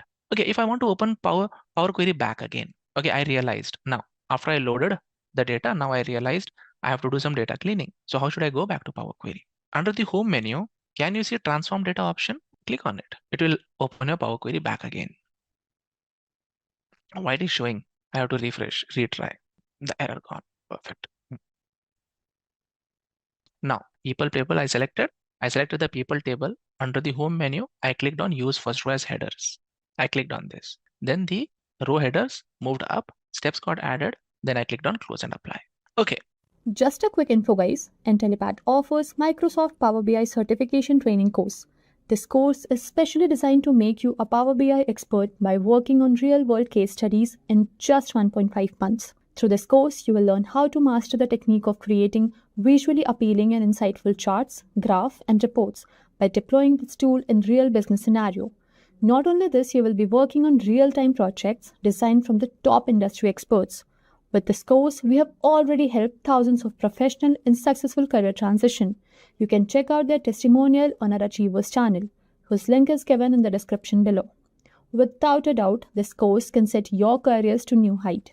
So visit the course page link given below in the description and take a first step towards the career growth in the field of Power BI. Now let's start working on the transformations list that we created. Suppose if you want to change the data type, example row ID here, which is a numeric, and if I want to change that to a text, okay, that's totally fine. I can change it. How? If you click on this 1, 2, 3 here, you can change the data types. We can change the data type here. We added many new columns to orders table. Why those are not showing up? DAX columns are independent of Power Query. So whatever columns you created in DAX will not be available in Power Query. Exactly, giving you the sequence. Dataset, Power Query, and Power BI. So any transformation that you do in Power BI DAX will not be available in Power Query. Okay, we can change the data type also. We can change it to text, and if you see, it will add a new step. It will add that step to my data sets. That means changing the data type is possible. I can do that. Suppose any column that I don't want. Please pay attention, guys. You can make your notes quickly here. If I want to delete a particular column, just example, I'll just move here. And if I want to delete postal code, right click, delete column, remove. I can remove that. I can delete column. I can change the data type. I can move the headers. Simple. Just right click on the column. It will give you the option. Now people will say, I have a lot of duplicate data in my tables. How can I remove that? Correct. A lot of duplicate rows are there. How can I remove that? Okay. I'll just click on any of the column. For example, ship mode. I'll click on a column. Then I will go to home, remove rows. There is an option. Drop down. Which option I should select from here? There are many options here. Remove top rows, remove bottom rows. So which one I should select here? If I want to remove the duplicate rows from the table, duplicate rows, remove duplicates. Just observe what will happen. When I click on remove duplicates, can you see that? What happened? Is it correct or is it wrong? Is the operation correct, what I did, or the operation is wrong? Wrong. Why? All the data got removed. Yes, because it kept only unique values in this ship mode column. It worked on the basis of a single. But do you want based on a single column or all the columns? All the columns. So I should undo this step. How will I undo? The applied step here on the right hand side, you have to delete this step. I have undo. Simple. The step was applied. There is no like Control Z will not work here. Like in Power BI, in Power Query, Control Z will not work. All the steps will get applied here. You have to remove those steps. If I want to remove the duplicate records from the table, I should select on any of the column, press Control A. All the columns will get selected. Press on any column header, then press Control A. Now click on remove duplicates. It removed the duplicate rows. Now I remove the duplicate values also. Make sense? Next, please pay attention. Next, replacing the values. How can you return back the column? Delete the columns, the steps here on the right hand side. Whatever steps you have done, that respective steps you have to delete. Okay, now here null values are there. Now null values sometimes will make sense. Sometimes null values I want to be represented as something else. What you want to replace null values as? In this column, there are a lot of null values. And that's the reason you see that half is blue and half is black. Isn't it a very nice way that it is showing that only 20% of values are getting populated, 80% of the values are empty. Now you can choose. Either you can show there's a pin code. It's a pin code. You can't replace that with a mean value because it's a row level row calculation here. It's a row level row calculation. You can't replace that with a mean value. As I've told, right? Mean is calculated based on what? Aggregation. I can't do aggregation here. Example, people will say that wherever it's null, replace with 0 or replace with not applicable. Which one should I add replace? And how should I replace? Only in this column. I'll just select this header of the column and I'll go to transform column. Transform column here on the top. And there is an option called replace values. See, you have two options. Either you can replace values or replace errors. You did some calculation that resulted to some errors. Okay, you can replace that errors also. Okay, I want to replace the values in this particular column now. Okay, click on replace values. What you want to replace? Replace null to 0. Click on OK. And now you'll see only in that column the values will get replaced. Only all null values will get replaced. Other values are still same. Come on, give a try, everyone. So what I did, we pushed the header misaligned, then we replaced the values, then we corrected the data types. We just saw 3 different, not many. This is just beginning of Power Query. You can do a lot of things here. All the list that I have shown you, all those steps we will be doing now in the session. That will make you clear about what the capabilities of Power Query are. I just changed the first column data type, row ID. It was numeric. I changed that to number, text by just clicking on that and doing it. So is it clear, guys? How to replace values, how to replace errors, how to change the data types. All the columns that you transform here will flow in DAX for you. Yes, we will see that. We'll be creating some new columns here. And when we move to Power BI from here, all those columns will be available in DAX that you can directly use for your data visualization. You'll be seeing that. We'll be seeing that. Okay. And on top of that, you can write any DAX. Perfect. Now, how to add some new columns? Example, I have just the date field here. I have just the date field. I don't have year. I don't have month. I don't have quarter. I don't have anything. I just have the date field. If I want to create year column, month column, quarter column, month name column, all those things. In DAX, what should I do? I should remember functions, correct? I should remember functions for those and I should know how to write the DAX. But here, just observe. I'll select order date header. Please pay attention, guys. Please pay attention. I'll select order date headers. I'll go to on the top menu, add a column, because I want to add as a new column, right? I want to add as a new column in the table. Yes, I want to add as a new column. So I'll click on add column menu on the top, and date option is only enabled. Why only date option is enabled? Why all these options are disabled? Because the data type of the column that you have selected is of date type. That's the reason it's a only date. Okay, fair enough. Drop down here, year, click on year. Year column at the end came up like that. Okay, do it one more time. Select order date, add column, date, month, name of the month, that number, that month name came up the end.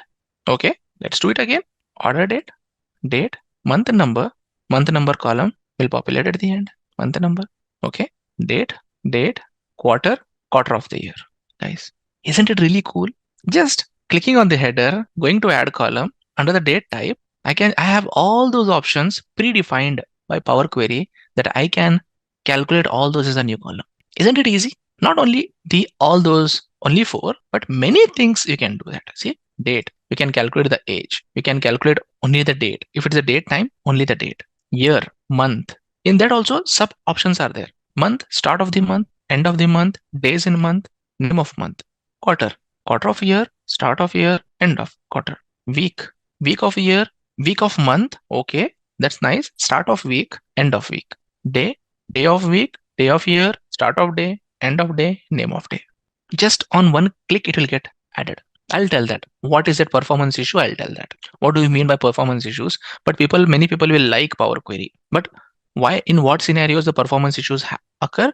We will see that. Because it's a new column, right? It's new column. In fact, it's a new column that is getting added in Power Query. And whenever we load that, entire time it will take to load all those things. Click on the order date, go to add column, date, and generate these 4 columns for me. So these are all basic date functions that I can generate. Year, month name, month, quarter.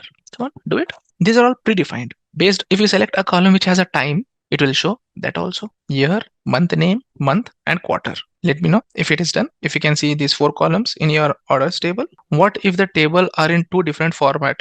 Okay, let's read this question. What if the tables are in 2 different format? I mean, suppose if the product are listed in column and transaction data, horizontal format in another table, say in a Sensex data. Horizontal, what do you mean by horizontal? Pivot structure? First of all, you're telling 2 tables. What do you want to do with those 2 tables? You want to combine the data of the 2 tables into one table? Okay, you'll learn that. Upcoming topics, you will learn that.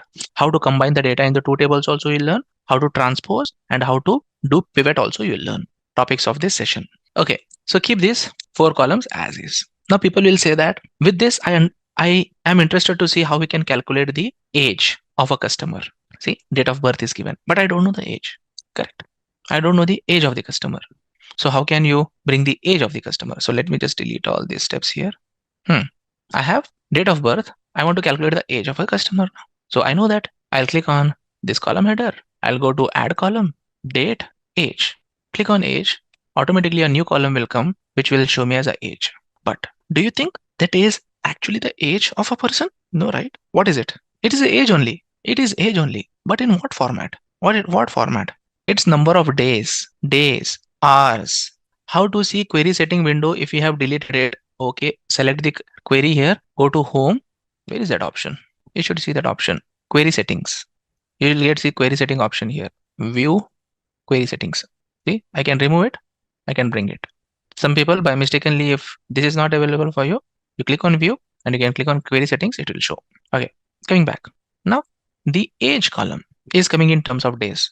Okay, but age is calculated in days or years? Years. Okay, now tell me, do you want age column to modify this existing column, or you want to keep this age column in days and you want a new column? Modify existing. So should I go to add column or should I go to transform column? That at least understanding everyone has, right? If I want to add a new column, keeping the existing column, then I go to add column. If I want to modify the existing column, I should always go to transform. Options will be same. In the add column and transform column, options will be same. Almost will be same. But you have to be wise to select what you want to do. I went to transform. Now duration is activated. Now see duration, days, hours, minutes, seconds, total years, total days. Which one I should select? Total years. Click on total years. It will convert that into number of years. I can convert the duration also from days to months to quarters to years. I can convert that. And all this is happening without writing any function, any code. But there is one more issue. Do I calculate age in decimal numbers? So what should this number should be? 40.47. It should be 40. 62.42. It should be 62. Round it down. Perfect. Select this number and under the transform menu, trigonometric rounding information. Which should I select? Rounding. Drop down. Three options: round up, round down, or just round. Which one I should use? People are telling three. Okay, that means 20.85 age. Will you consider as a 21? Okay, 20.3. Will you consider him as a 21? Come on, guys. People who are telling round up, people who are telling down, round just. Can you understand that? I don't round the age until and unless a person completes that particular days, 365 days in that particular year. I don't give the credit of that year for him. Do I give? If you give it, then tell round up. I don't have any problem. Choice is yours. Some business logics may ask, even if the person is increase just one day ahead, just go and give him the credit of 1 year, 1 more year. It depends from business to business, right? Whether I have to do round up, whether I have to do round down, different business to business it is. Okay, perfect. I'll go to round down now because I want to bring him down. The decimal part will get removed. Earlier we have seen to get one column, I was doing only one step. To get this column, I did how many steps? 3 steps. Does that make sense, guys? How Power Query works? You may get some result in only one step. You may get some result in multiple steps. Now, let me go back to orders table. Now, this is where all predefined options are available. But people will say that it's so easy. If I had to write this all in DAX, it would take so much of time. And now, just on a couple of clicks, I'm able to do. Correct? Now, people will say that let's do something different.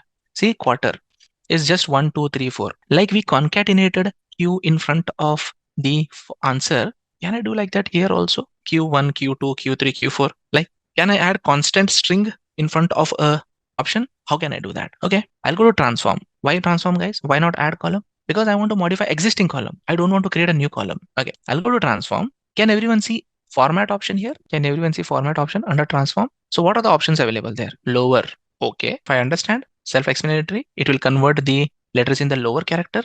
Upper, it will convert to the uppercase. Capitalize, first word capital, first letter capital. After that, everything is small. Trim, what is trim? What does trim do in Excel, in SQL?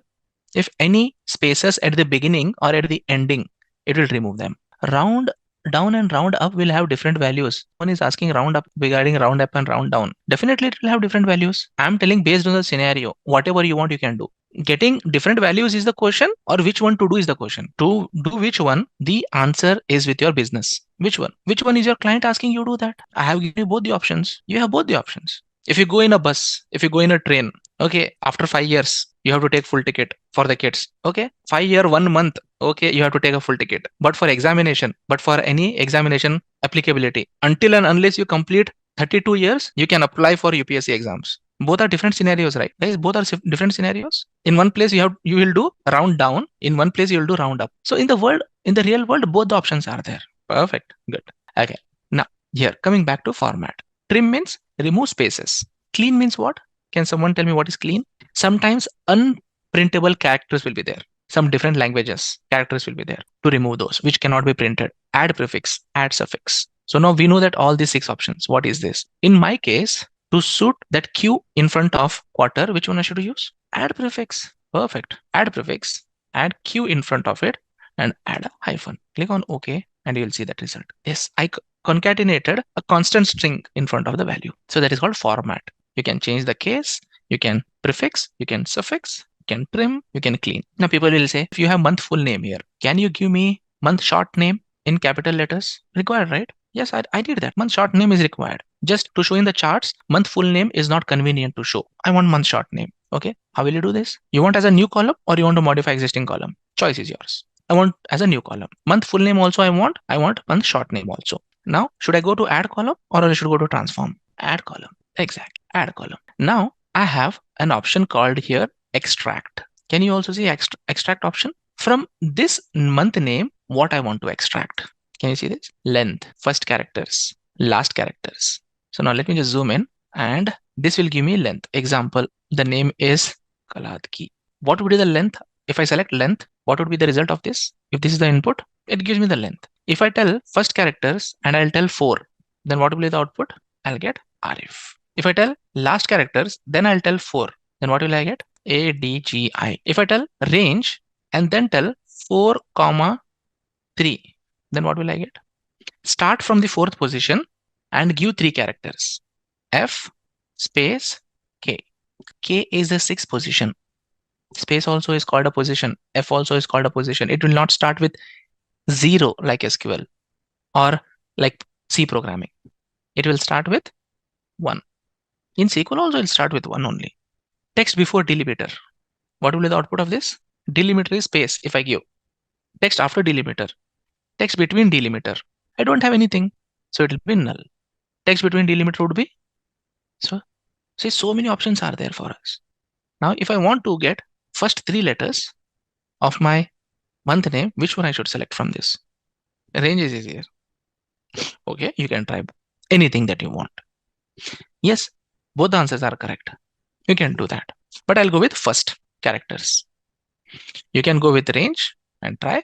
I'll go with first characters. Extract first characters. I want it to be 3 characters. I click on OK. Now I'll get 3 characters.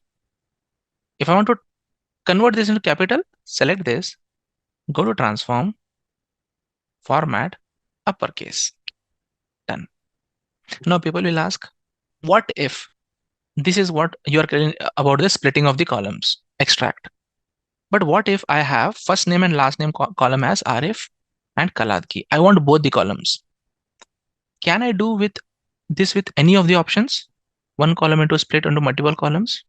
Under the extract option, can I do with that any of the options? Multiple steps I have to do. First, I have to click on first characters, text before delimiter, text after delimiter. So guys, I have to do 2 steps, right? If I want to get Arif separately and Kaladki separately, I have to do 2 steps here. Rather than that, can you split the columns? Rather than extracting the data, split the columns.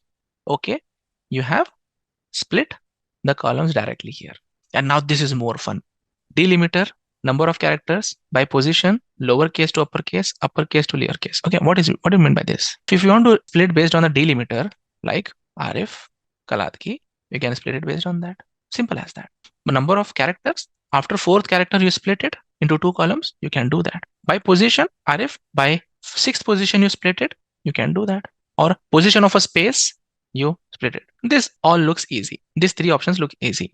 But the fun is here. If you have a data like this, lowercase to uppercase, like A, B, C, D, X, Y, Z, it can split this. To do this in Power BI DAX, I don't even know the formula. I myself don't know the formula. Uppercase to lowercase, X, Y, Z, A, B, C, D. I can split this. Digit to non-digit, 1, 2, 3, 4, A, B, C, D. I can split this. Non-digit to digit, A, B, C, D, 1, 2. I can split this. Isn't it nice way that different ways to split the values? So there are 2 options. To split the data, you can't do that. You can't do that. I know. I get this question all the time. As soon as I explain this, I get the question all the time. The answer is we can't do that. So what you can do, you have to split that 8 different times. First you split it, 1 will become separate, A2, N3, H4 will be separate. Second, again you select it, you split it again, A will be separate. So do it till all the 8 columns will get separate, and select 1, 2, 3, 4 columns you select, merge them. A, N, H, F you select and merge them. Make sense? First, take them 8 columns, combine them into 2 columns. What if we refresh the base data? You just come here and hit refresh. In the Power BI report, Abhinay, you just hit refresh, all the transformations will get automatically done. That's the reason all the steps are getting recorded there. Does that answer your question also? Do it accordingly. First, you do digit to non-digit. Okay, second, non-digit to digit, digit to non-digit. But can you guarantee me the same pattern will continue once you have the new data updated? You can't guarantee that. If you can't guarantee, then you can't use it. This can be only you can guarantee me the same pattern will exist. So features are there, but it's very typical use case. And you trying to solve this using DAX, I can't even think of any formula now. Okay, that's about splitting the columns. I want to merge the columns.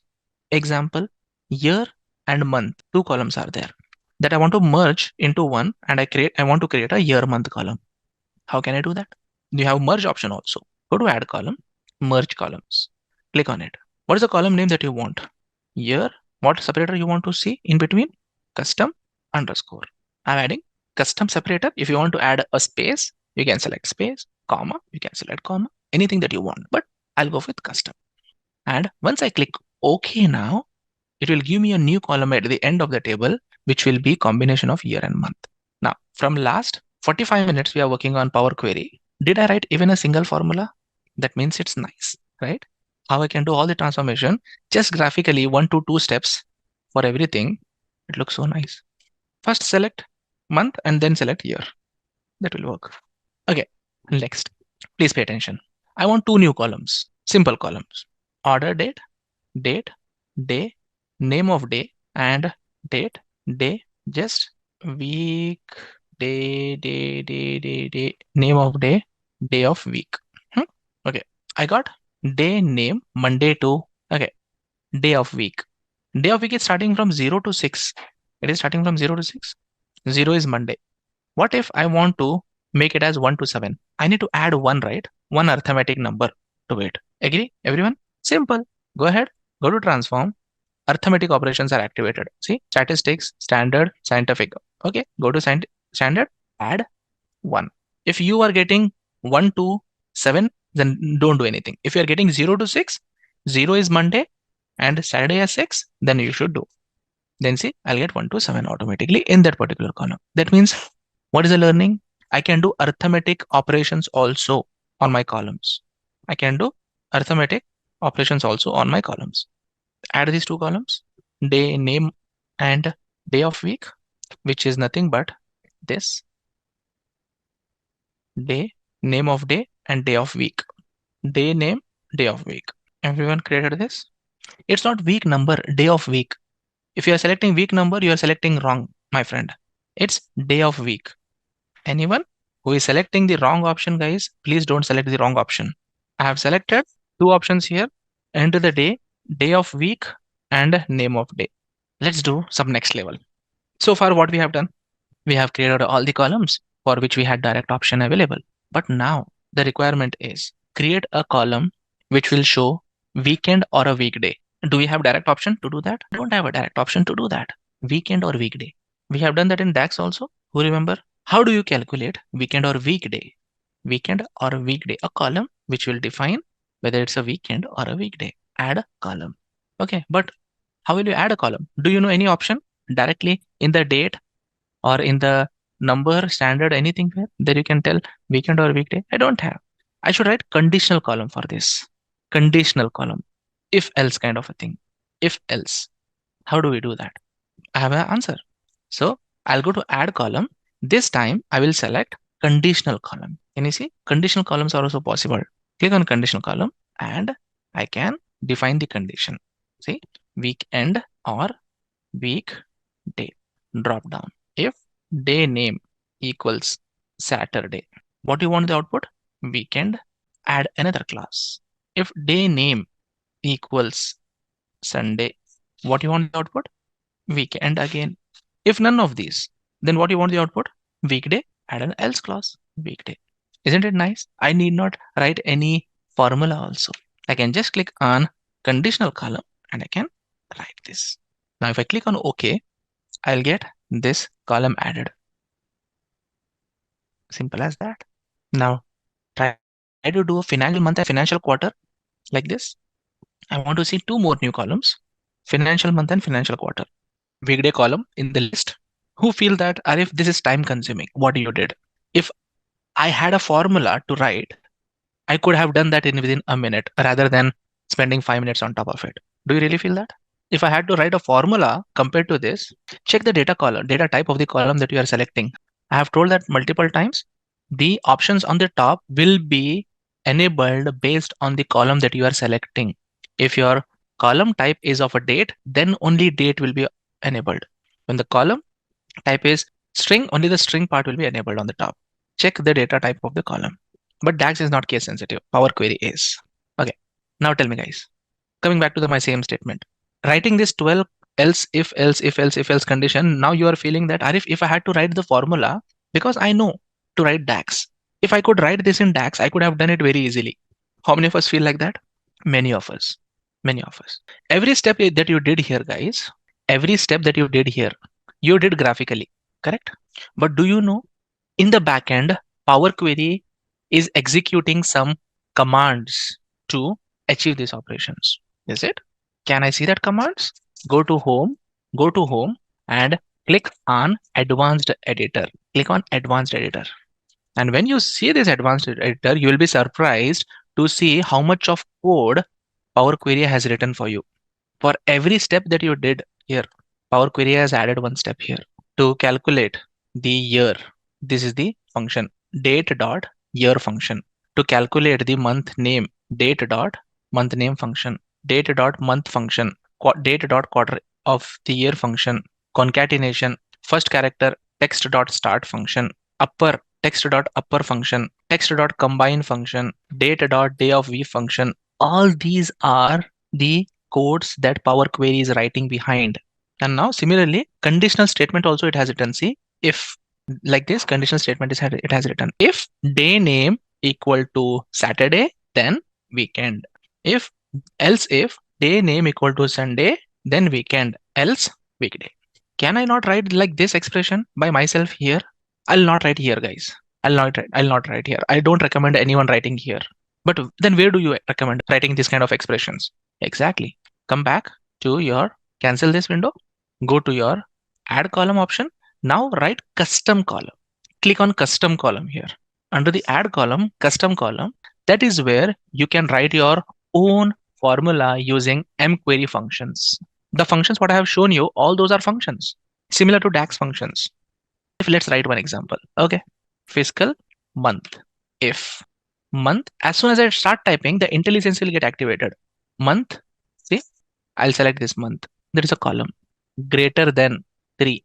Then it should be in small letters, guys. If, then, else, everything should be in small letters. Then only it will work. If I write THEN in capital like this, then it will throw an error. Please pay attention. Power Query is case sensitive. Power Query is case sensitive, unlike DAX. Now I can write 10 month, column name will come up, month minus 3, else month plus 9 plus. This is how you write else if in Power Query. Now, the solution is still not complete. If I click on OK, it will give me a column as just as a number. Now people will say, if you want to add FM, I can directly go and add. Select here, transform, and I can add the columns as format, add prefix. I can do it. Okay, I can do that. I can do that, right? If I want to add a FM in front of it, do anyone have any issues with that? No one has any issues. I can do that. But in formula only I can write. I can edit this formula by clicking on the gear symbol here on the right hand side. In front of that added custom column, it will open the same window again for me. Okay, come on. It has opened. Now what I can do, I can concatenate F within double quotes, FM hyphen concatenate with the ampersand letter. Now Power Query cannot concatenate number and string. In Power BI, I can concatenate number and string, right? That will be treated as a string. But in Power Query, you cannot concatenate number and string. So what you should do? You should convert your number to string. I'll zoom in so that you can see the formula clearly. See, number exactly cast. For that function, Power Query has number dot in number category. Number category has to text function. And now this will be added here. It's casting only what I'm doing. Now this is what you have to learn after this training program. If you want to expertise in Power Query, we are doing everything in Power Query. Along with that, I'm showing you a glimpse of how the M language will look like. Almost everything you can do graphically. In Power Query, everything you can do graphically, guys. If on top of that, if you want to write some formula in Power Query, you can write like this. And now if I click on OK, this will create an additional column with that concatenations. So that means I can write my own formulas in Power Query as well. But can you give us the list of functions which are available in Power Query like in Power BI DAX? Okay, everything is available in Google, guys. See, I'll just search for Power Query functions. I'll show the formula once again. Don't worry. See here, Power Query M function reference. Like Power BI DAX, you have Power Query formulas also. See, so many different formulas are there. Combiner, comparer, date, time. And just what I did, number dot to text function. That is what I have used. Just now I have used. Now I can open that. It says that this function converts number to a character value. Number dot to text 4. Number dot to text 4 comma in this format. You can do that. Everything you can do. Go ahead, create this column. So now, do you see the transition? We learned about how to do everything graphically, correct? Along with doing graphical things, you can write your own formula also. Now I want you to help me after doing this, create two new columns. One column is financial quarter and one new column is epoch to human time. Someone asked that, can we convert the epoch to human time also here in Power Query? Yes, you can do that. But for that, you have to write your own formula. You don't have a predefined formula to achieve that. Now all questions got answered. You can do everything. Most of the frequently used features are directly available graphically. If you want to do really something advanced, you can write your own formulas. Sounds good or no? So a couple of differences from DAX to Power Query that you have to remember. DAX is not case sensitive, but Power Query M language is case sensitive. The way you the style you write the if else is different in Power Query compared to DAX. You cannot create measures in Power Query, but whereas you can create measures in DAX. So this would be like answers that you should give when someone asks you which one do you prefer between DAX and Power Query. Based on this, you can tell. Is this done? Are you able to see financial month now or fiscal month in your list of columns? If yes, then solve the other two problems for me. Fiscal quarter and epoch to human time. Two questions is you have to solve and show me. You know the list of functions. You know the logic behind it. You have to just find the right function to do it. Now someone was asking, is there in operator in M language? Do you have the list of functions with you? Can you search there? Is there any in operator there? In Power Query, I haven't used in from long time, but I want you to check there in the list of functions if in operator is available. Okay, then let's solve this problem. Click on add custom column again, add a custom column, fiscal quarter. What formula? Okay, now, do you have quarter as a number? I don't have quarter as a number here. See, my quarter is like Q3, Q4. If you have not concatenated Q in front of it, then your formula will work. But if you have concatenated Q in front of it, do you think your formula will work, my friend?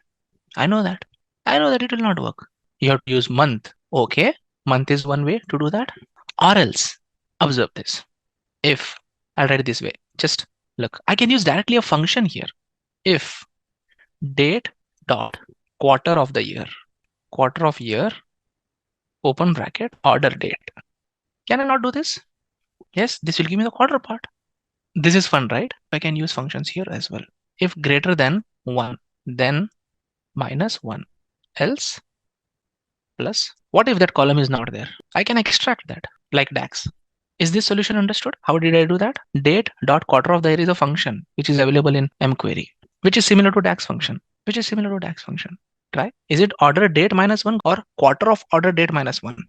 So those who are asking these questions, those people have not worked on this exercise in DAX. Forgot so easily. Very good. Okay. So Jan to March, quarter 1, quarter 2, quarter 3, quarter 4. This is my calendar quarter. As per the financial quarter, what is the quarter numbers? We'll start from 1, 2, 3, and this one is 4. Yes or no? Jan to March is considered as 4. April to June is considered as 1. So input is this, which is getting generated here. And I'm dividing my pattern here into two sections. If this quarter is greater than 1, then do minus 1. If it is lesser than or equal to 1, then do plus 3. Does that make sense? Basic mathematics. That's what I'm doing here. Rather than writing that multiple nested else if, I'm doing a basic mathematics expression. So guys, even you should be thinking like this. I did that in DAX, I did this. Okay, no worries. Now give me the answer for epoch to human time. Y minus 1, y plus 3. Can we write in construct here? Okay, let's try that also. Can I write in? In 1, comma 2, comma 3. Can I write like this? Let's see if I can write quarter, the field that I have, quarter, in, open bracket and close bracket. And then can I write like this? FM hyphen 1, comma FM hyphen 2, comma FM-3. Can I write like this also? Which should be the bracket? It should be the bracket like this, or how? Is it possible to write like this? Then why it is showing error here? Show error. Then token expected. Okay. Then FQ1, FQ-1.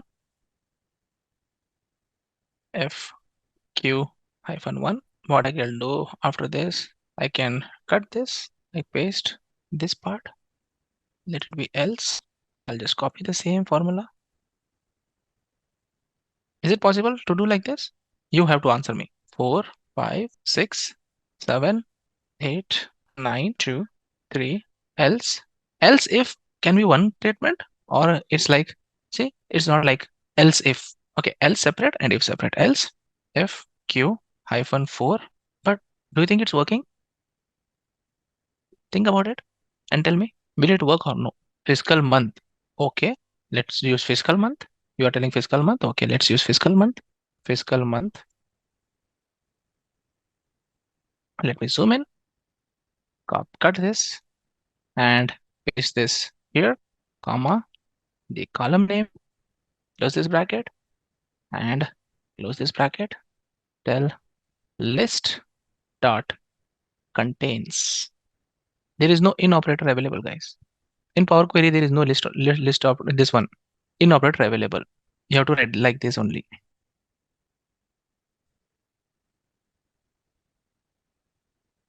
It's equivalent to what? So cut from this and comma and paste that name here and close it. Now see, no errors.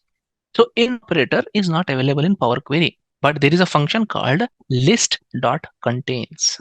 Does that make sense to the person who have asked in operator in the mQuery language? List.contains. Now if I click on apply, see, I got the result. Now if I click on close and apply, home here, close and apply, do you think all the columns will get loaded automatically in my Power BI desktop, or it will throw an error? Definitely it will throw an error. Why? Because there will be some columns in your Power BI which has the same name. Are you understanding? There may be some columns in Power BI which has the same name as you created here. So now always rename your all the columns that you create in Power Query with the help of PQ in front of it. See, for all the columns I'm adding in front of it PQ. Why, guys? What is the benefit of adding PQ in front of it? First of all, it will not throw any error. Secondly, it will help me to understand which columns are coming from Power BI versus Power Query. Now see, I'm just creating this, all the columns PQ in front of it. So now once you create that PQ, then save it, it will not throw any error. So what I'll do now, year, because year is being used here. So it is saying that, okay, year underscore PQ, hit enter. So this is done. Come here, month underscore PQ, month underscore PQ. See, I'm correcting all my columns. It will automatically update those columns because see, rename column step is getting added here at the last. So it will not affect anything that you have done before that because it does everything in sequence. So I'm just renaming that here underscore PQ underscore PQ. And finally, last column that will have underscore PQ. And now all the columns that I created in Power Query are renamed. Now I'll click on close and apply. Now, can I expect all the columns that I created here, all the transformation that I did in Power Query that will reflect in Power BI? Can I expect that, friends? Obviously, there is a reason we have done it. Actually, the purpose is that only. See, it is getting refreshed and all those columns will come here. So now tell me, which one do you choose? Power Query or Power BI DAX? Query, mostly Power Query, good. When measure, then Power BI, okay, good. Now I'll show that all columns that I created here in my Power BI data model. See, in the table, in the orders table, all the columns you have here that I created. Perfect. Now I can directly use them in visualization. Only when it was required to solve some complex problem, only then I have written some small codes. 90% of the thing, everything was graphically done. Just a quick info, guys. Intellipaat offers Microsoft Power BI certification training course. This course is specially designed to make you a Power BI expert by working on real-world case studies in just 1.5 months. Through this course, you will learn how to master the technique of creating visually appealing and insightful charts, graphs, and reports by deploying this tool in real business scenario. Not only this, you will be working on real-time projects designed from the top industry experts. With this course, we have already helped thousands of professionals in successful career transition. You can check out their testimonial on our Achievers channel, whose link is given in the description below. Without a doubt, this course can set your careers to new height. So visit the course page link given below in the description and take a first step towards the career growth in the field of Power BI. Okay, then let's continue with these concepts. I have three tables here. One more table is missing here, right? Which is there in Excel file, which is not available here. Which is that table, guys? Which is there in Excel, but I have not pulled it here still. Returns, returned tables. Let's pull that table in the model now. Click on new source directly in Power Query. Yes, you can load data directly in Power Query. That's interesting. Okay, Excel workbook, new source, Excel workbook. Select your table, select our Excel file, and then which table I should select from here, guys? Out of these four tables, it is loading. Let's give it. Okay, out of these four tables, which one I should load? Customer is already loaded, orders is already loaded, people is already loaded, returns. Can everyone see this return table on the navigator window? So let's wait for others also to confirm if you can see that return table there. Is the table correct or there are some issues in the table? Definitely there are issues. I can see that the headers are not aligned properly. Okay, click on OK. That table will get loaded into Power Query. Then we'll do the cleaning. Have a look. I'll use first row as headers. It will move up. Perfect. There are four tables.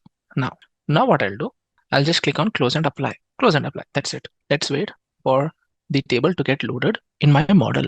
Basically, what information that the returns table has means the products which are returned. Correct? The product which are returned. Now see, this is a nice case where the relationship is not established correctly. The relationship is not established. Why the relationship is not established? Order ID and order ID is there. Then also why? Because there are two columns, order ID and market. Order ID and market, there are two columns. Now Power BI got confused. Okay, which column is correct? Okay, leave it. Let the user do it. So now what you can do, order ID, drag and drop over the order ID here. We know this process, right? How to create relationship? We know this process. How to create relationship? Yes, I just dragged and drop order ID from one table over the order ID of the other table. Now it is telling create relationship. Now it is telling that cardinality would be many to many. Okay, I don't have any problem. Click on OK. So now the relationship is done.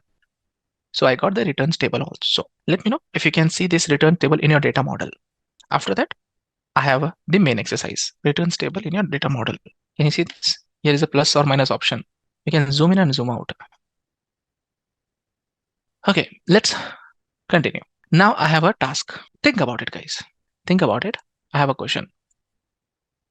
The question is simple. My user wants to see a pie chart which will give me returned orders percentage versus not returned orders percentage. Is requirement clear? Simple, right? I want a simple chart. I want returned order percentage and non-returned order percentage in a pie chart. Now we all know that in order to populate a pie chart, we need two fields. One is legend, which will divide the slices of the pizza, and the order ID, count of order ID, which will tell the size of the pizza. We know that values is nothing but the size of the pizza. What will you add in legend? Which field will you add in legend? You have the returns table also now in the data model. You have orders table also where you have all the orders. You have return table also where you have only the return. Where is that column? Okay, return orders. Okay, so now just before in legend you will not order ID. In legend you will order ID. Very good. Okay, so people are telling returned. Now just think, understand first. There are total 51,290 orders, out of which 3,000 orders are returned. This table has just 3,000 rows. This table has 51,290 rows. Now you are telling to add returned. Okay, if you add returned, will it give you these two slices or it will give only one slice of 3,000? One slice of 3,000. But is that what I want? Is that what I want? No. Think a little bit more. Now I don't have a column. I don't have a column. Which both? You can add both. Okay, you're telling that you want both. Return column should we do VLOOKUP in the orders table.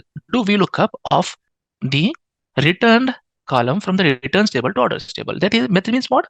Bring one column from return table into the orders table.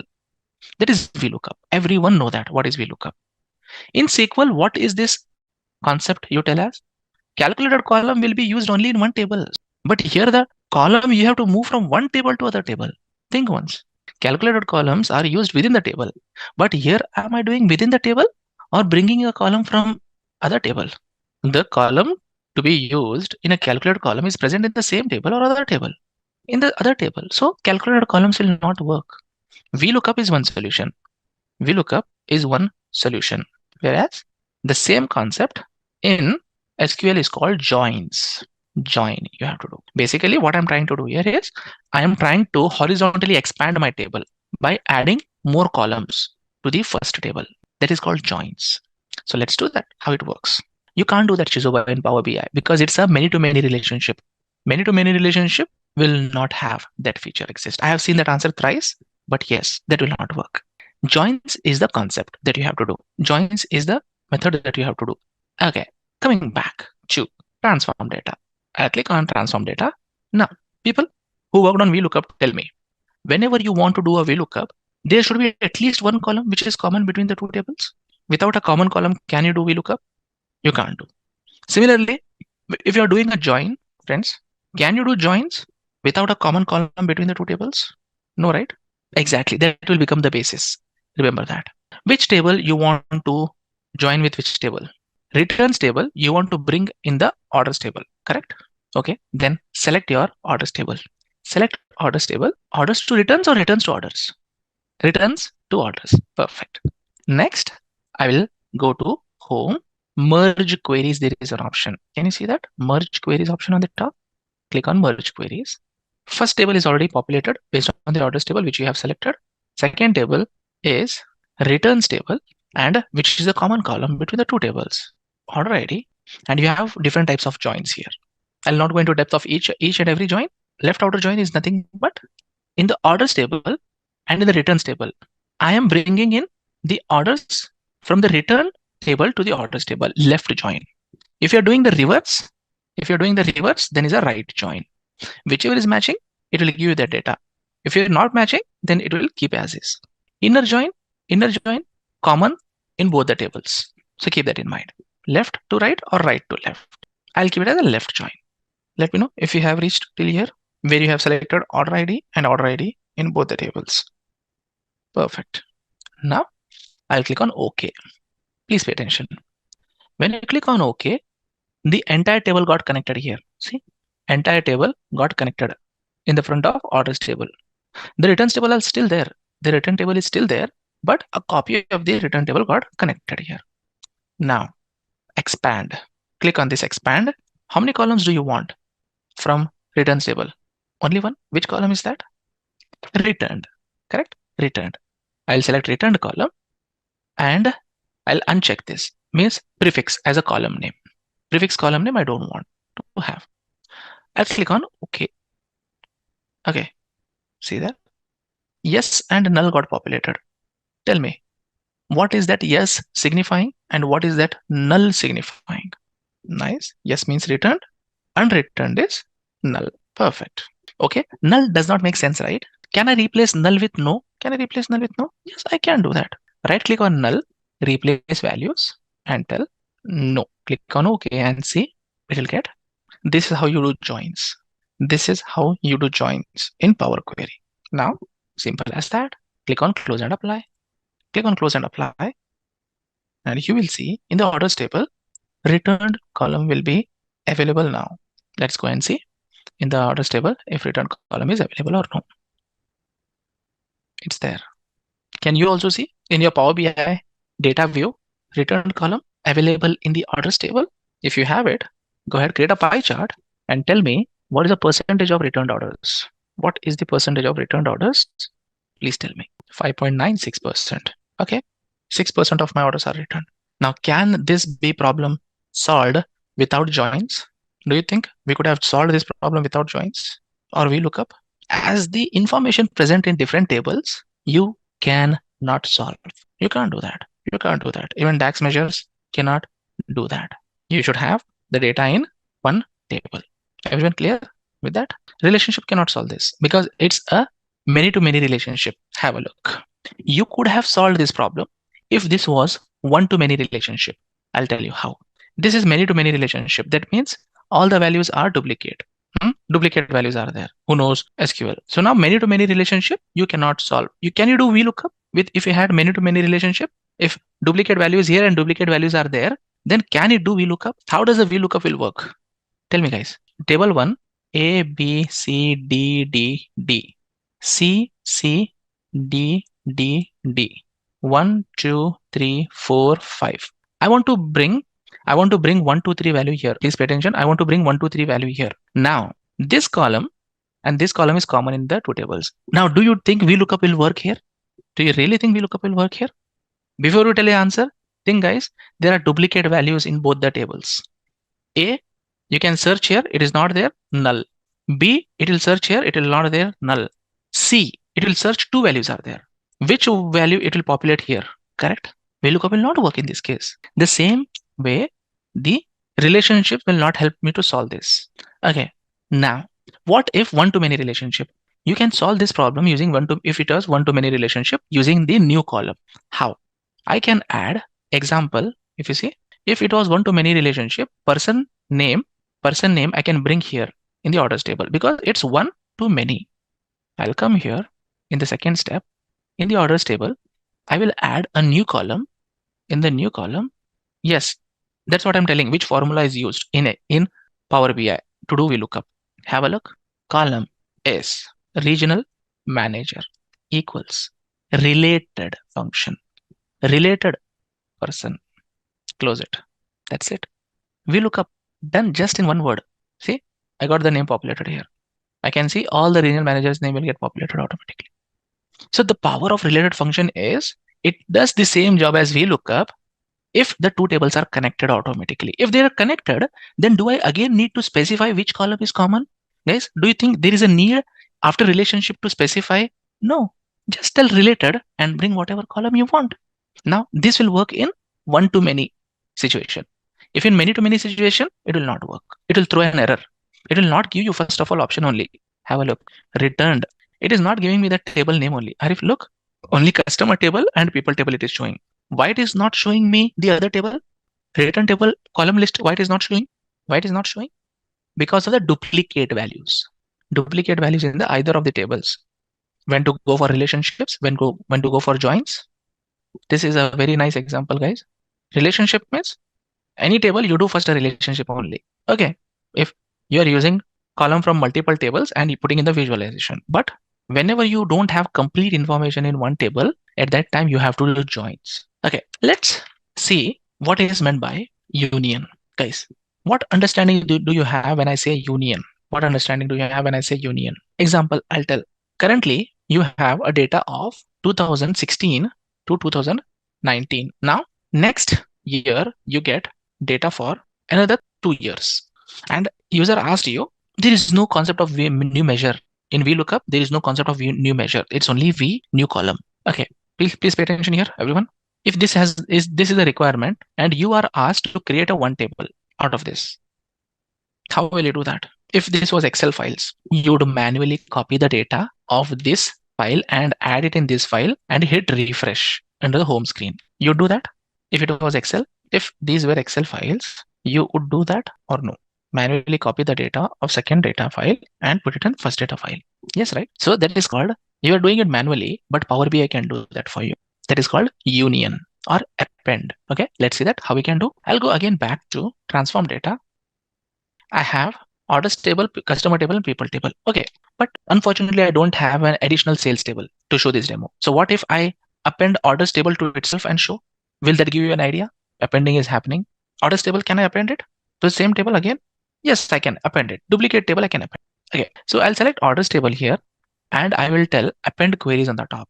Append queries. When I tell append queries, it will give me an option like this.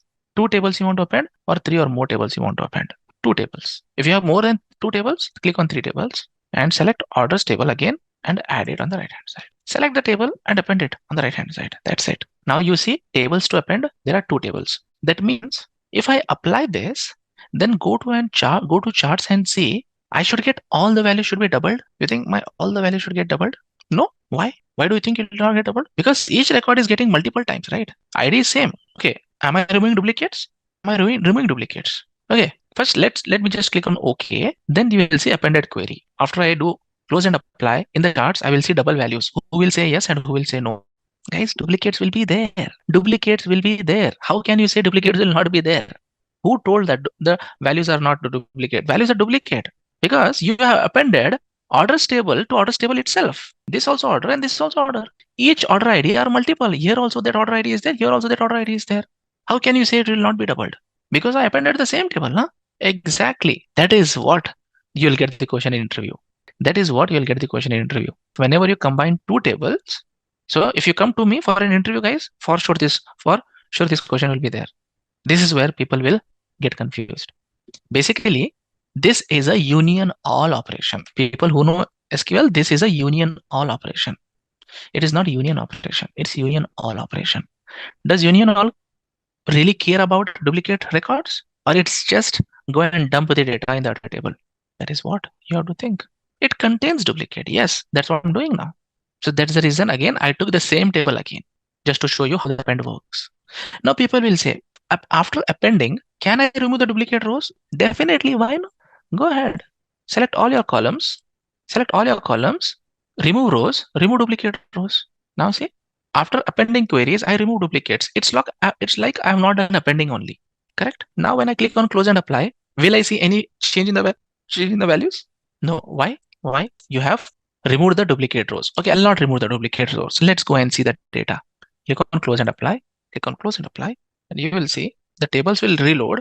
And observe here, total orders 51,295 rows are there. Just observe this. After the table gets loaded, it should get doubled exactly. Did it get doubled or no? Did it really get doubled? Yes, it got doubled. So that is how. If you go and see the data in my charts, all the values will be doubled now. See in the sales dashboard, your values and my values, if you have not done the union, your values and my values will be almost half. 2.2 million, where it is 4.9 million now. Make sense? So that is called union concept. That is called union.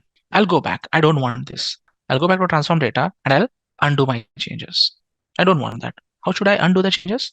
Only the thing is I have to go and delete that step at the end. Is it simple like that? Just delete that step where you were doing append. Okay, delete that step and your appending will be removed.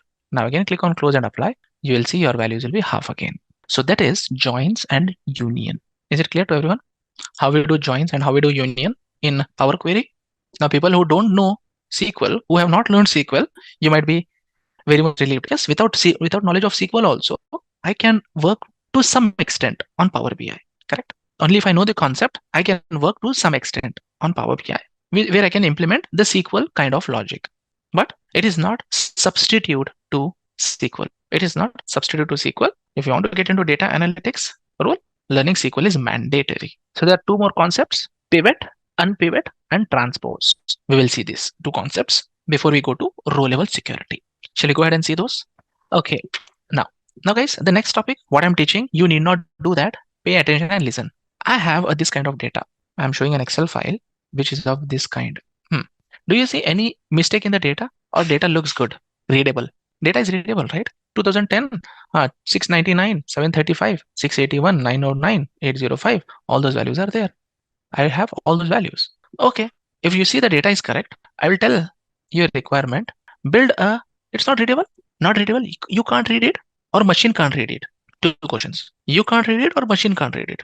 There is a difference. You can't read it. If you say that, I at least can read it. I can understand clearly 2010, these are the values. I can compare with 2011 values also. I can compare with 2012 values also. Can everyone do that? If you ask me personally, if you can read this data, I'll tell I can read it. But whether Power BI can read it or no, that is the question. If you want to build a bar chart for sales by month, you need two fields. One is x-axis and one is y-axis. Which field you will add in x-axis and which field you will add in y-axis? Basically, in x-axis will go the month column and y-axis will go the sales column. There is no sales column only here. See, sales values are populated inside. I don't have any column which is for sales. I have multiple columns. Sales is divided into multiple columns, but I can't read this. Similarly, month, Month also are divided into multiple columns. So what you should do here is, in order to build a bar graph, you should have year, month, and sales, 3 columns. You have to move this format to this format. That is called pivoting. If you want to go reverse from this format to this format, that is called unpivot. Is the concept clear? How to do that? We will be learning now. And this again ties to someone who asked, I have 12 different month values for budgeting. Sorry, one value, can I make it as 12 months and show in a single column? Now you want to move from this structure to this structure. You have to do pivot. Okay, you want to move from this structure to this structure. You have to see, whenever you learn, whenever you hear a nice example, automatically the concepts will get connected. That's what I can see. So let's do this. You need not do this, guys. Just pay attention and listen. I'll do this. Okay, coming back to Power Query again. Transform data, because in real world, I get many times this kind of data. Yes, people who share the data with me in Excel, they share like this data many times. I face problems. Okay, how can I convert this into visualization format? New source, Excel workbook. It's in the downloads folder. Sample pivot. Open table. These are data. Click on OK. Let's bring it. After that, we'll see what to be done. Just on one click, that can be corrected, guys. Just on one click. Such a powerful concept. See, these are columns. Okay, you want to pivot it. Jan, press Control, Feb, March, April, May, June, July, August, September. You select everything. Select all the columns till December. Next, go to Home. No, go to Transform. Transform. Where do I see pivot? Unpivot. But I don't see pivot option here. Why? Let's see. I'll select one more time. Pivot option, why it is not showing? See, pivot option is getting disabled. Okay, it shouldn't get disabled. Hold on, let me just check. Press A, Shift. Okay, first let me just refresh this. Okay, weird. Let me select. It has the values correctly. But as soon as I select March, what is it? Hold on. No. See, I want to do unpivot and I'm trying pivot. Okay. I do mistakes. See, I have to unpivot this actually. I'm trying to pivot it. See, you have learned just now concept. Just now I have taught you the concept. Again, I forgot. Unpivot columns. Unpivot columns. And now the columns got unpivoted. Now can you build a chart using this? Yes, Arif, I can build. I have an attribute column, which is a month. And now I have unpivoted. Is it just like only one click? It's only one click and you pivoted it. Suppose you get a table like this form and you want to show that as a separate columns. Jan separate column, Feb separate column, March separate column, till December separate columns. Select these two columns and then click on pivot columns. And now it will ask you which is your attribute column. Which is the attribute column? Attribute column is which one? Value. Values column is value. Click on OK. And now you will see pivoted. It is just like a one click pivot and unpivot. That is what the beauty of, if you have got a flat data, you can convert it into a straight table, or if you have a straight table, you can convert this. One silly question, can we create a new table into information like in Excel manually in Power BI? In Power BI, what if we select a year? What if we select? That is not a concept. If you select the year, you'll get the distorted data. Okay. One interesting question. Can we create some manual input kind of data? Okay. Click on modeling, home, enter data option. Can you see this? New table is what you write the formula. Enter data is where you manually enter the data or copy paste from the data from Excel. Example, if I click on enter data, I have data here in Excel. I'll copy this. Why is it not allowing me to copy? It is asking me to sign in. No, this is weird. Okay, once you copy and paste it here, you'll get that table. You'll get it. Or you want to type it, you can type year, month, and this is only one time. You cannot modify this table once loaded. You have to delete the table and reload one more time. New table is for parameters. Remember, parameter or field parameter. Exporting the table, very common question that I get. Okay, let me just delete this table for now. Which one? Go ahead, you can create your own Excel file.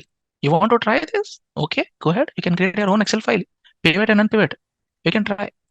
Can I download the data? I'll just go to my model, table view. You didn't do that. You didn't create the x-axis parameter. You didn't create y-axis parameter. You didn't create top n. What is this? What do you see here on the top? When I click on this, what do you see on the top? Table tools. That means this is a table. X-axis parameter. What do you see here on the top? Table tools. That means this is a table. Okay, I'll click on home. I'll just don't want this table. I'll just delete this. Okay, can you tell me what concept comes to your mind when I say row level security? What do you think when I say term row level security? Think you have 5 countries of data: India, US, China, Russia, and Japan. Now you have business in all these 5 countries. Now you don't want the data, sales data for India that USA should see, or USA data India should see, and same for the other countries also. First thing that comes to your mind is I will build a separate report for each and every person in that case. That comes to your mind. But 2-3 countries you can build separate report, guys. But more than 100 countries, can you build separate reports? I can't build separate reports. So that is where row level security comes. Report is same, but I will allocate roles to different people. I will create roles and I will add people into those roles. Like Africa one role, Central one role, Canada one role, West one role. I'll add people in these roles. When I add people in these roles, and when these people try to open this dashboard on their machine, automatically they will see only that information and they will see that data as if it is built for only for them. Some other person, they will see as if it's only built for them. Will it be nice if I can have this feature? Yes, right? So that is called row level security. I'll go to home, not home. I'll just go to here, modeling. Under modeling, can you see these 2 options? Manage roles, view as. Can everyone see that? That is where you create your roles and test them. Okay, manage roles, click on manage roles. And now you have to create the roles. First role, I will create based on the region. Orders table, add filter, region. Where is region? Okay, Africa. And I will give the role name as Africa. Okay, create another role for another region, that is what? Central. Orders table, add filter, region. And I'll tell central. Create another role and I'll tell Canada. I'll tell orders table, add filter, region. I'll tell West. You can keep Canada or you can tell West, whatever name you want, you can give. I'll tell West. This is how I create the roles. Africa, the role is created, which will filter automatically Africa. Central role is created, which will filter orders table based on the central. If you want to add multiple conditions, you can add. It's not like only one condition. You can add multiple conditions. On that table, only that information will be visible. You can add different table, different information you can filter. For example, people table, regional manager. If it is an employees, okay, go ahead and add your manager name there. Go ahead and add a manager name. Automatically manager name will get filtered. Come on, get these 3 roles. Once it is done, now it's the time to test. Click on save. Now how will you test it? If it is working fine or no? View as, there is an option. Click on view as. Click on view as. Africa you select. Click on OK. You'll see only Africa data. And now any user whom you add to this role, he will see only this kind of dashboard. Okay. If you want to check for other data, central, click on OK. You'll see only this data. For central region, the Americas doesn't make sense, but yes, it is showing. Maybe the data issue that we can fix from the team. But is my roles are working fine based on what information I have added in the roles? Only that information is visible on the dashboard. If a user try to go and filter the groups also here, you will see only that information. See EME. If that's interesting. Central. Exactly. That is what next concept. This is 50% of row level security. Second is how will you add people to those? First you create the roles, then you assign the roles. Now currently it's a desktop version. It is a desktop version. I have to publish this. Do you have your user ID and password to publish your reports to Power BI service? No one got it. Here we go. Now there is a user ID and password to which we will log into Power BI service where we will be publishing our reports. So guys, before we do that, hold on. Row level security, creation of the roles will be done in Power BI desktop. Make a note of it. Creation of the roles is done on Power BI desktop, but assigning the roles will be done where? Assigning the roles will be done where? Power BI service. Service. Exactly. Server or service. Exactly. But how will you log into the service? I'm just opening a browser.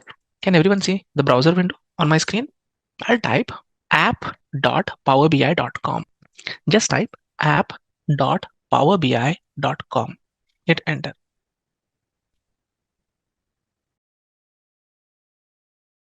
Now the user ID I'll select. You'll be asked to add user ID and password. You add the user ID and password there, and then you can see the landing page of Power BI service like this. See, this is a trial account. For learning purpose, Intellipaat has created a trial account to give you an idea about how Power BI service will look like, how you collaborate with the users, how you can publish your work. If after you sign in, you see the same window like mine. Okay, nice. I will publish my report here. But where? Where will you publish your work? Directly here? No, guys, you have to create some folders. In Power BI service, you have to create some folders. Some folders you should create here in the workspaces. You can give the project name, whatever your team name is, you can create a folders. That folder name is called workspaces. Does that make sense? What are workspaces? Workspaces are nothing but folders where you publish all your work. I will create a one workspace. It's working for everyone, then it should work with you also.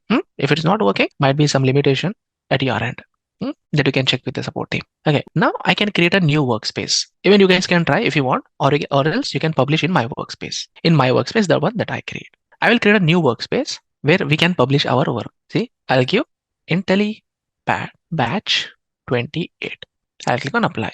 Workspace is created. Now I can move my content to this page. Okay, let's see how I can move it. I'll go to Power BI Desktop. Here also I should sign in, because if Power BI Desktop is not signed in, then it will not get published. Sign in option here on the top. Click on sign in. The same user ID and password you should add. The same user ID am I adding. Power BI user, I'm adding that same user ID here. Continue. It will ask me for my password. I will give the password. Then Power BI will be signed in here. So you should sign in. In the both the places you should sign in, then only it will work. Use another account, user ID, password.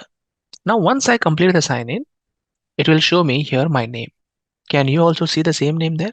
Once you sign in Power BI service, see, there are two places. One place is here. Okay, if you are using a licensed one, then you can continue. You can continue with your own. If you who have a license from your company, then you can use your own license. Totally fine. Do you see your name there, or is it showing sign in? You can see your name. That means you have signed in already. Power BI service is signed in. Power BI Desktop is signed in. Next what? Go ahead, publish your work. How? Click on Home, Publish, Save, and then it will ask in which folder you want to publish. Tell me in which folder you want to publish. Let's say in which folder it will allow me to publish. 28. See, is this a workspace that I created just now? Is this a workspace I created just now? Correct, right? Select this. Click on select. And now once the publish is done, you will see my report will show up here. Let's see. That's how you publish. And your admin team have given access to that folder to whomever, they will be able to see your reports. How to grant access to that workspace or folder, we will see that also. Don't worry about it. But this concept is row level security. Once published, the other part of role allocation, how to do, we will learn that first. Go and delete the roles. The way you created, the same way you have to remove the roles. Manage roles, delete roles. Now see, it's getting published. Fingers crossed. Why? User ID and same. Then why you are worrying? It should get. It's taking a bit of time. So let's let it take. No worries. But it's taking so much of time. It shouldn't take so much of time. Let me refresh. Were you able to publish successfully? So once you publish it, this report will be available here. See, other people have published. Okay. Again, now someone have created a Power BI report 31/1/2024. Okay. See, whenever you publish, guys, you get two components. What are the two components? One is report, front-end charts. Another is model. Yes. In Power BI, we publish separately. There is no option to combine them and publish. In Power BI, it's always the data model is published separately from your report. Now, the reason for that is you will learn that. What is the benefit of having it separately? But there is no option that you publish them together. Now, role level security, what we have done so far, we have created the roles. We have created the roles, 3 roles. Now, how to allocate the roles to the people? Click on these 3 dots here. See, my report has come. Click on the 3 dots for the semantic model and go to security. Semantic model, 3 dots, security. When you go to security, those 3 roles will be shown there, and you can add the email addresses of the people. Whichever user you want to add to that email address, you can add. If you had a group, multiple group name, Active Directory groups, you can add directly Active Directory group names also. Now people will ask me, hundreds and hundreds of users are there. Do you want me to add them individually? No, guys. Directly add 80 groups. People who have experience in the industry. Whenever you join the company, you get access to that security groups, right? Which group you belong to. You can directly add that group names here. Then also it will work. Now, when that person opens this report, he will see only that information. That is called row level security. Any questions, any thoughts, any comments? Only one model you'll get. Which is your model, you check for that only, na? Everyone will see everything. If you're telling if these emails are not added here, no one will see anything. No one can see add the email address. How do you grant access in that scenario? You can't. If they are not part of any of the role, you cannot see the data. No chance. Or you have to make them admin. Then they can see the data. Do you want to make your users as admin? Do you want to make your users as admin? Do you want them to edit your reports? No, right? If you don't want to edit them to edit your report, then definitely you have to must and should. There is no concept how we can grant them if there is no. How to add access to report in Power BI? You don't do anything access in Power BI. You don't do in a Power BI. In Power BI service you do. In Power BI desktop, I created the roles. Did you see that? I created the roles here. In modeling, I created the roles. How many roles I created? 3 roles. This role is for one person. You are in this role. Okay, go ahead here. You don't do that. Okay, you're telling admin. Okay, that is at the workspace level. That is what you will learn after some time. How to grant access to the workspace as an admin, as a developer, as a user. You will see that later. But for your user, for sure, must and should, you should add. Yes, Parth, if you want to give access to multiple roles, add multiple places. Okay, that is called row level security, guys. When you want to add multiple people to multiple roles, add their names in all those roles individually. Then only they can see all the data. A user like a manager, he wants to have access to multiple regions. Okay, no problem. Go and add him. If you want him to see entire data, add him as a developer. Then he will see everything. Okay, so this is what Power BI service, a glimpse of Power BI service. We'll come back and we will learn in detail what Power BI service is. Power BI service is a platform on the cloud in internet managed by Microsoft where we publish our reports and we pay to Power BI to publish our reports. We pay Power BI. Yes, I'm paying you this much, so allow me to publish my reports there. Yes. How much I'm paying? What kind of licenses are there? How frequently I'm paying? All those things you will learn. Sounds good. What is row level security? What we do in Power BI desktop, we create the roles. What we do in Power BI service, we apply the roles to the people. Okay, now coming to an interesting part. So far, we have been getting the data from Excel file only. What if my data is in an SQL server? How many of us have a SQL server or Oracle server installed on your machine? Those who have SQL server installed on a machine, you do along with me. Those who don't have, you can just pay attention and listen what I'm explaining. Very important concept. Those who have SQL server, please follow along with me. I'll open my SSMS. What is SSMS? But have you written any SQL? Anirban, you have installed, I know, but have you written any SQL commands there? Do you have any data in that SQL workbench? You have? Then open it. If you have written any SQL queries before, then you can open it. I'm opening SQL Server Management Studio. Anyone who have MySQL, you can open. Anyone who have Oracle, you can open. Because the method is general. It's aimed to connect all the databases. I'm opening my SSMS tool. Before that, let me just check if I have activated my service or no. Computer management, services and application. Okay, this is an interface of SSMS, correct? And now I have a database name already here.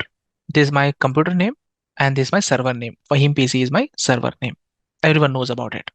What this details is. If you don't see any server on your machine, which you have installed, but you are not able to see. If you don't have, just listen. If you have MySQL, you can do it at your end.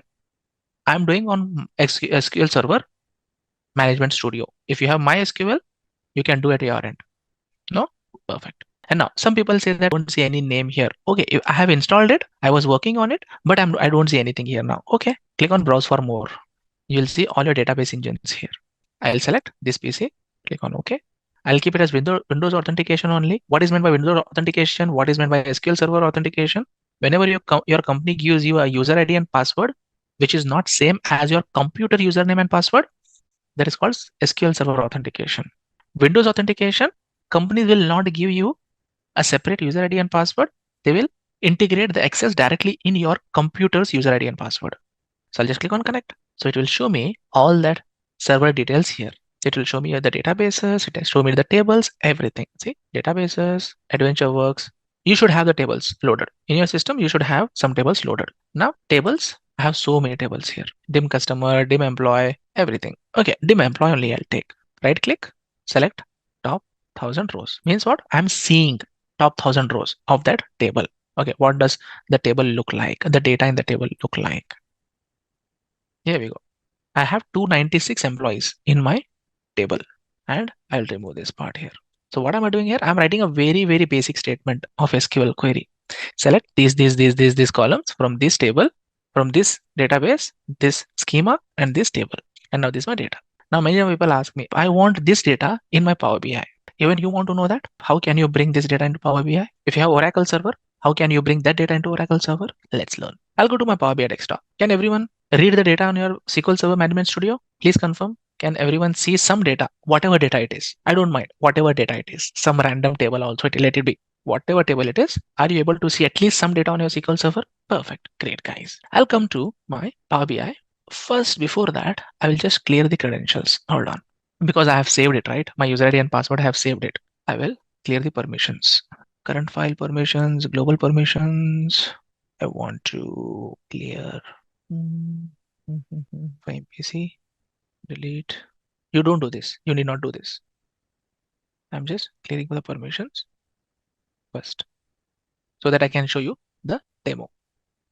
Because once you save it, automatically it will not ask you user ID and password at all. Okay. Now click on home, get data, more. There is SQL server here only, but I'll click on more to show you what are the different data servers that you can connect. I can have Oracle. If you have Oracle, you can connect to Oracle database. Perfect. If you have MySQL Workbench, someone was telling I have MySQL Workbench, MySQL database also you have. Some people will say, Arif, I have DB2. Okay, DB2. You have IBM DB2. Some people will say, I have Arif, Amazon Redshift. I have Redshift also. Amazon Redshift. People will say, Arif, I have some different data sources like Azure. You can select any data sources. Method is same. User ID and password you should be knowing. Then only you can connect. All these databases you can connect. SAP, Google BigQuery, Snowflake, any data source. Now I will connect to SQL Server database. Click on connect. This time it will ask me, tell me your server name. Okay, this is my server name. Server name is Muhammad Fahim /Fahim PC. Database name I'll leave optional. Okay, I will use optional. What is import mode? What is direct query mode? I will come back in 1 minute. What is advanced option? I'll come back in 1 minute. Add your exactly the same name as is available there. If you don't add even a space, comma, anything missed, it will not work. Now I'll click on OK. Now let's see what will be the next screen that it will show. Are you getting the same screen like this? Yes, we are getting. So there are multiple ways. And if I have Windows user ID and password, okay, that's what I'm telling. If you are using SQL Server authentication, then select use alternate credentials, add user ID and password. No, Arif, it's your Windows authentication on your SQL Server, just keep like this. Now, if you have a username and password given by your company, you can select this as well. Or if your sign-in is linked with a Microsoft account, you select last one. Multiple ways are there, but I'll go with Windows directly because mine is Windows authentication. Use my current credentials. Click on connect. Once I connect, it will show me the databases. It will show me all the databases exactly the same view like this. Exactly the same view it will show here. Simple as that. If you know the user ID and password, you can connect to it very easily, and just on a couple of clicks, you can pull the data server, all the databases. Expand, dim employee, select it, and the journey next is history. If you want to transform it, click on transform, it will go to Power Query. If you want to load it directly, you can load it. Fair enough so far? Same for SAP, same for SAP BW, SAP HANA, anything. Same. If you have the user ID and password, you can connect. Okay, now coming back one step. Again, I'll click on get data. I'll click on SQL server. Now this is interesting, guys. This is a very, very important interview question that will be asked. That is what I'm explaining now. You're on the right time. You have asked the question on the right time. You will see that now. Now, here are the two options that I have told, import and direct query, correct? That's what I told. In 2 minutes, you will see, I told. Now, import and direct query, exactly the same. Now, what do you mean by import and direct query? Arif, when do you use it? Let's understand this with a nice example. Do everyone watch YouTube videos here? Is there anyone who don't watch YouTube videos? Hardly there is anyone who doesn't watch YouTube videos. Okay. Now, whenever you play YouTube videos, guys, the video is in your mobile phone or in your computer, or it is available in Windows my YouTube servers, and it is just streaming from there. Please pay attention. Your all answers will get answered here. Please don't type and just listen. YouTube servers, correct, right? It is not available. It's directly available on the server. Okay. Now the video file is available on the YouTube server and you're just seeing it. Okay, fantastic. I'm able to see the data. That is direct query. Okay, tell in the data terminologies. Okay, the data on the SQL server is available and I'm directly connecting it. So if someone goes and update the data in the table, automatically my dashboard will get reflected the changes. Automatically, you need not do anything that. You need not do anything. Automatically your dashboard will get updated. That is direct query. Something happened in the source, refresh your browser here. Where is your browser? Where is your browser? You just refresh that report. Where is my 28? Just come to this. Open your report. Just refresh this browser window. Your data will get refreshed again. Simple as that. Nice, right?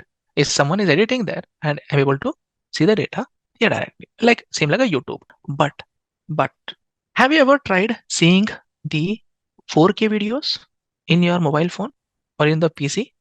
Videos in full resolution. Okay. How was your experience? How was your experience? Buffering, buffering, buffering. Correct? It will buffer a lot to show the complete video. It was taking time to load. Yes. Now, did you ever get frustrated by seeing that it's taking so much of time to load? If something important you are seeing, you are watching, and it's taking so much of time to load, did you feel frustrated? Now think about the user.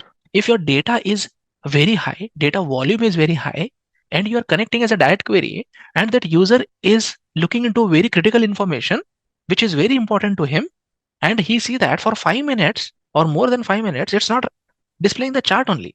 Will he use your chart? Will he use your dashboard? Or he will tell that Arif, your dashboard is of no use. It doesn't do anything, he tell. Correct, right? The same thing. That same is the limitation of direct query. Now, what do you do in the case of YouTube? What you do? Have anyone used watch offline option? Have anyone used watch offline option in YouTube? Have you seen that option anytime? Sometimes. Okay, at least you know that. So what watchline option does? What watch offline option does? Offline option is something that the video file will get downloaded on your local device, a mobile phone or a PC, so that you can see that video easily and it is without any lagging or without any issues. Correct? The same thing apply on Power BI also, na? Same thing apply on Power BI also. Rather than doing a direct connectivity, copy the data and keep it in your Power BI. Keep it within the Power BI. And then whenever you want, you see it. Which is faster? Getting the data from YouTube server is faster, or the video file which is available in your PC playing that is faster? Again, that has its own limitation. Again, that also has its own limitation. Someone is updating the data there in the system. Someone went and updated the data in the SQL server. Will your report automatically reflect that changes? Or you have to come and hit this button here. You have to hit that button there. Then only it will refresh again. Does this give you a complete clarity about live and extract concept in Power BI and others? Does that make sense? And if when to use what? Okay, you already know the answer. If the data volume is high, go with import. If the data volume is low and a real-time data, then go with direct query. Now, this depends on your client. Whatever your client say, you connect it. But you suggest. Whenever a client asks, no, I want direct query. Okay, your data volume is high. Even if you connect with a live connectivity, you will lose some performance. Exactly. Import is extract. Is the YouTube example nice way to remember this? You can tell this YouTube example in interviews also. You can tell this in interview also. Yes, it's nice. It's the real world. How you are connecting the things to the real world. Yes, you can. Now, last but not the least, people say that I'm an expert in SQL. I am an expert in SQL. That is what you will learn in tomorrow's session. Scheduling the report refresh. Okay. Now I'm an expert in SQL. I did all my joins, all my unions, everything in SQL. I don't want to do any DAX. I have a query ready-made available. That guys happens with you also. I have a query ready-made available. I have built that query, very nice data transformation I did. I'm an expert in SQL. I build that everything. I don't want to do anything in Power BI. It does not need. I have a SQL query ready-made. I don't want to select any table. I don't want to do any transformation. I have ready-made SQL query. Just go ahead here and advanced options. Go to your SSMS, copy this query, whatever you have, come here in Power BI Desktop, paste it, and give a database name mandatory. Now, if you're going with the SQL query option, giving the database name is mandatory. I have given a SQL query. Now it could be join, it could be anything, guys. It could be a join query, it could be anything. Now you click on it, it will not ask you to select the table because already you have selected the table. It will directly show you the table. This is your table. This is your query output. Isn't it nice? You have a SQL query, go ahead, connect it. If you don't have SQL query, go ahead and manually select it, do Power Query. If you have SQL query, you are expert in SQL, go ahead, do it. That's how you connect to SQL Server, Oracle Server, MySQL Server, DB2, Azure, Redshift, SAP, like that. For SAP and all, you will not find this query concept. Directly, you have to select the table, you have to load it. In Oracle, in MySQL, all the relational databases, you will find this. See, if you're doing all your transformation in SQL path, if your data is ready, if you feel your data is ready, you don't see any discrepancy in your data, will you click on transform data? If you feel, you tell me. If you feel, will you click? You have your answer. You yourself have your answer. If you don't have any transformation, click on load directly. If you further want to do some transformation, click on transform data. It will open Power Query, then do the transformation and then load. So that's how you connect to the databases. Just a quick info guys, Intellipaat offers Microsoft Power BI certification training course. This course is specially designed to make you a Power BI expert by working on real-world case studies in just 1.5 months. Through this course, you will learn how to master the technique of creating visually appealing and insightful charts, graphs, and reports by deploying this tool in real business scenario. Not only this, you will be working on real-time projects designed from the top industry experts. With this course, we have already helped thousands of professionals in successful career transition. You can check out their testimonial on our Achievers channel, whose link is given in the description below. Without a doubt, this course can set your careers to new height. So visit the course page link given below in the description and take a first step towards the career growth in the field of Power BI. We will start with this discussion with the concept of Python integration in Power BI. We'll start with integrating Python in Power BI. Why do I need to integrate Python in Power BI? Two reasons. First of all, I am very confident in NumPys and Pandas. All the transformation that you are doing here, like cleaning the values, formatting the data, everything I can do in NumPys and Pandas. It's possible, right? We can do there also data transformations. We can do that. We can connect to SQL Server and we can do that. And then I want to use that part and directly pull the data inside Power BI Desktop. Is it possible? I don't want to work on SQL. I don't want to work on Power Query. I don't want to work on DAX. I just want to import the data using Python. That's one thing people ask me. I have Python script, but I can load the data with this or no, or will it sit like a common table for me here? Yes. Another is people ask me, I have some charts, regression charts that I create, which are not possible in Power BI or R charts, which are not possible in Power BI. Then these are two different things. Can I bring it to one single umbrella, Power BI, and see those everything? But Power BI doesn't understand Python. Guys, yes, that's true. Power BI doesn't understand Python. So this is source. This is Power BI. If you send data to Power BI, and you expect something Python to execute it here, so it will say that I don't know Python. So it says, okay, but Power BI has a friend. Power BI had made friendship with Python on your machine. If you have installed Python on a machine, Power BI can make friendship with Python, and whatever scripts you send to Power BI, it cannot execute it, but it will send it to Python and get the result from Python. Is this making sense? Power BI itself does not execute Power BI's Python scripts. It has made friendship, or it has done a handshake, or it has established a connection with your Python in your computer, Python installed on your computer. If anyone does not have Python installed on your computer, so you cannot do this activity. If you have Python installed on your computer, then only you can do this. May I know how many of you have Python installed on your machine? People have, right? Some people have and some people don't. If you have it, you do it along with me. If you don't have, just make your notes so that you can do it in future once you learn Python. Sounds good? In order to do this, so we have to establish a connectivity between Python and Power BI in order to do this. If you have Anaconda, then you can do it. So guys, in order to do this, don't you think I have to first establish a connection between Python and Power BI on my machine first? Correct, right? Without that, I cannot work. Without that, I cannot do. Okay, let's see how I can connect Python to Power BI and then execute the scripts. I'll go to File, Options and Settings, under Options. Now, do you see here two options, R and Python scripting? It should be there. So R and Python scripting is the area where I do my settings. So now this is where the handshake will happen. See, my system has auto-detected the location of Pythons. Auto-detected the location of Python. Now, people who have installed Python on your machine, you will see this auto-populated. People who don't have Python on your machine, you will see this as blank. Just type in quickly who is seeing as blank and who is seeing something populated there. Blank. No Python installed, so it is showing blank. For people who have Python installed, it will show automatically there. R will show blank because you don't have R also.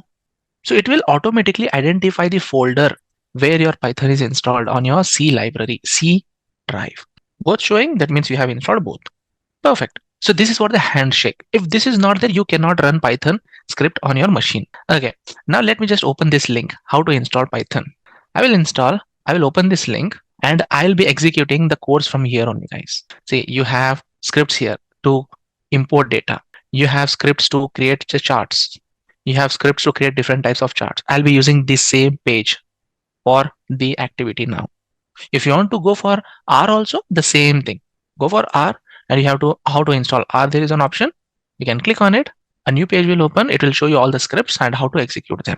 See, everything is given. But we'll do Python. Our concentration is on Python. And now I'll close this. As I know that the friendship is done, handshake is in place. So I know that now. I will just come to my page. First, we will see how to bring the data through Python. After that, we will see how to build visualization using Python. Get data more. And I will write Python scripts. Okay? Python script directly option is there. Select that, click on connect.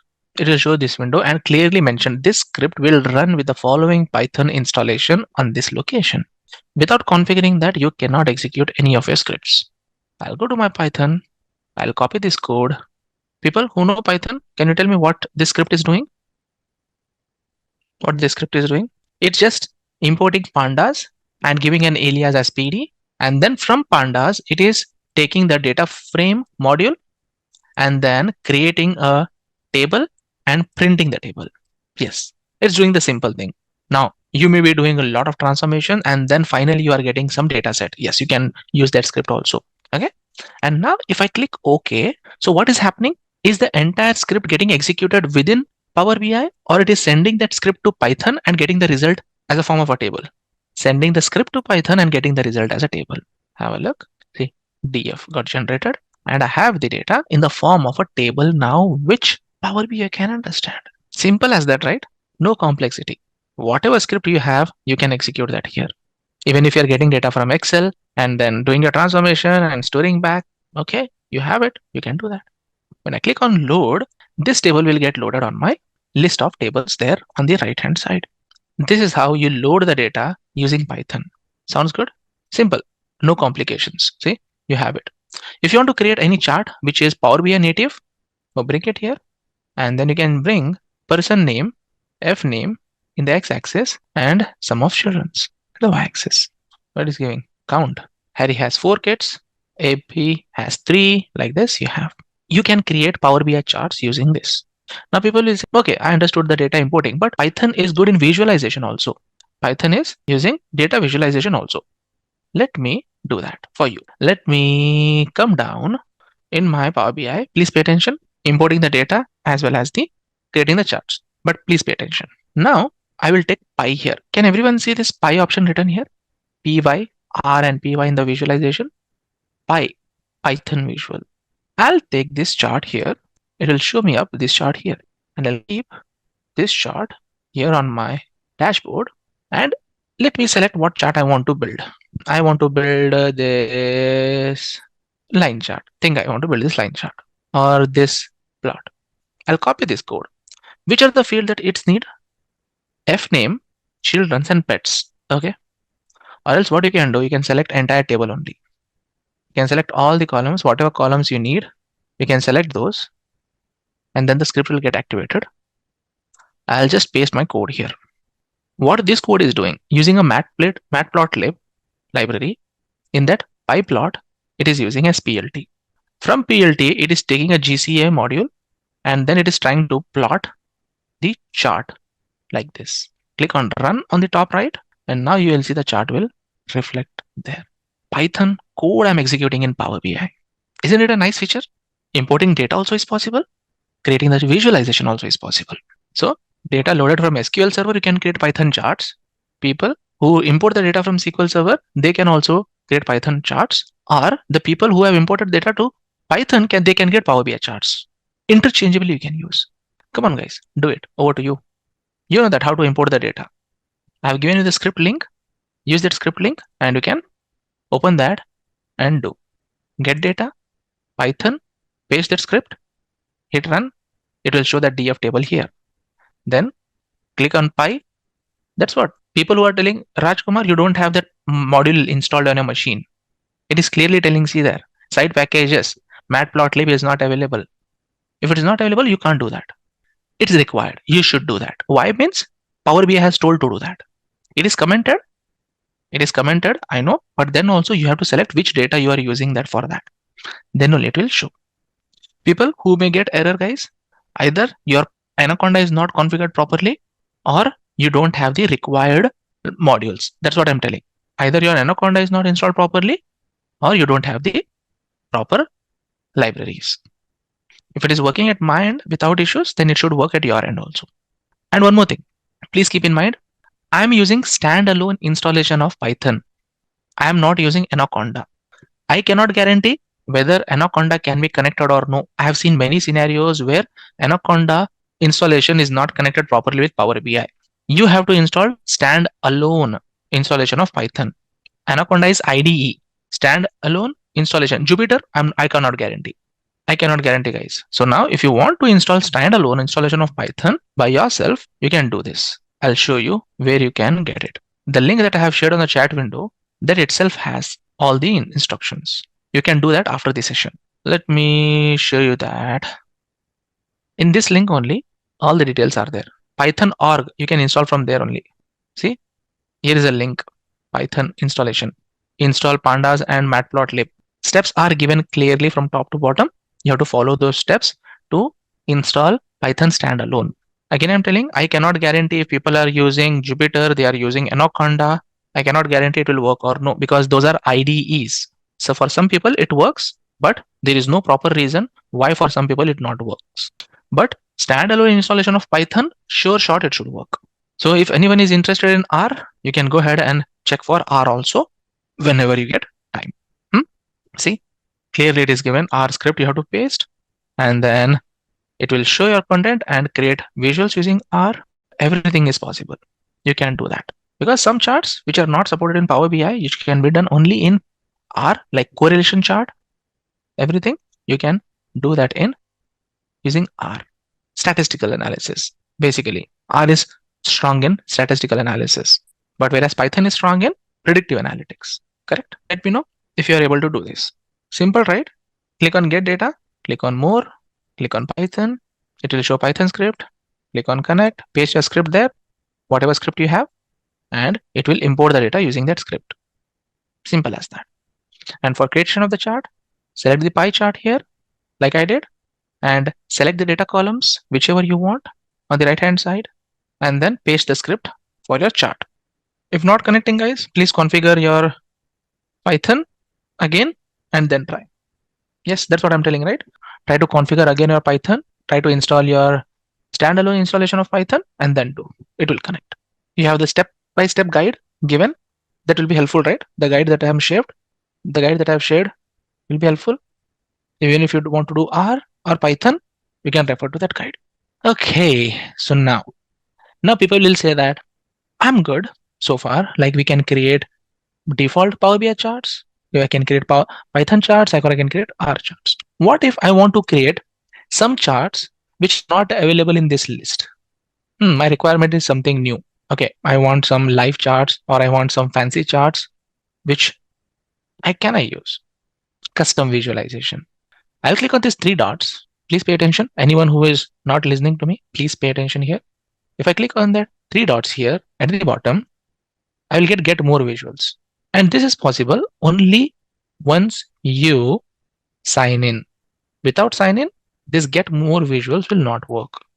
When I click on get more visuals, just observe thousands and thousands of charts will be visible here that you can import in your Power BI desktop and use them. Can you see this list? I'm scrolling. The list will not end. Isn't it cool? You can use any of these charts based on your requirement. And these are the charts which some web developers have built and published. And wherever you see that tick mark, it is Power BI certified. Yes, some are paid and some are free. They give basic version of the chart and they will ask you if you want the full version, then pay for it. We will try some charts from here. Okay, I want to try a very nice, my favorite chart, animated bar race chart. Can you see this? Animated bar race. Have you seen any charts in the LinkedIn, in the internet during the COVID time, like the charts moving, the bars moving up and down with the time passes? Have you seen those charts anywhere in the internet somewhere? I'll click on add, and this chart will show up here, and we can create that chart based on the month. Every month, how the position is changing. Yes, we can do that. Just pay attention. I pulled it. Animated bar race chart. It has come here now. Animated bar race. Now, what I want to do, I want to show the position of the countries. I want to show the position of the countries based on the month, year and month. But I don't have year and month as a number because the timeline will change based only on a number. The chart will run only based on a number. If I don't have year month as a number, can I not create it with the DAX? I can create, right? I can concatenate y m to create year month sequence. Can I do that? Yes, it's possible. I have that. See, year month I already have, but only the thing is it is not in the number format. Okay, let's do in the number format. What should I do to do this a number? Remove this and tell mm and tell integer. Will it not give me year month in the number format?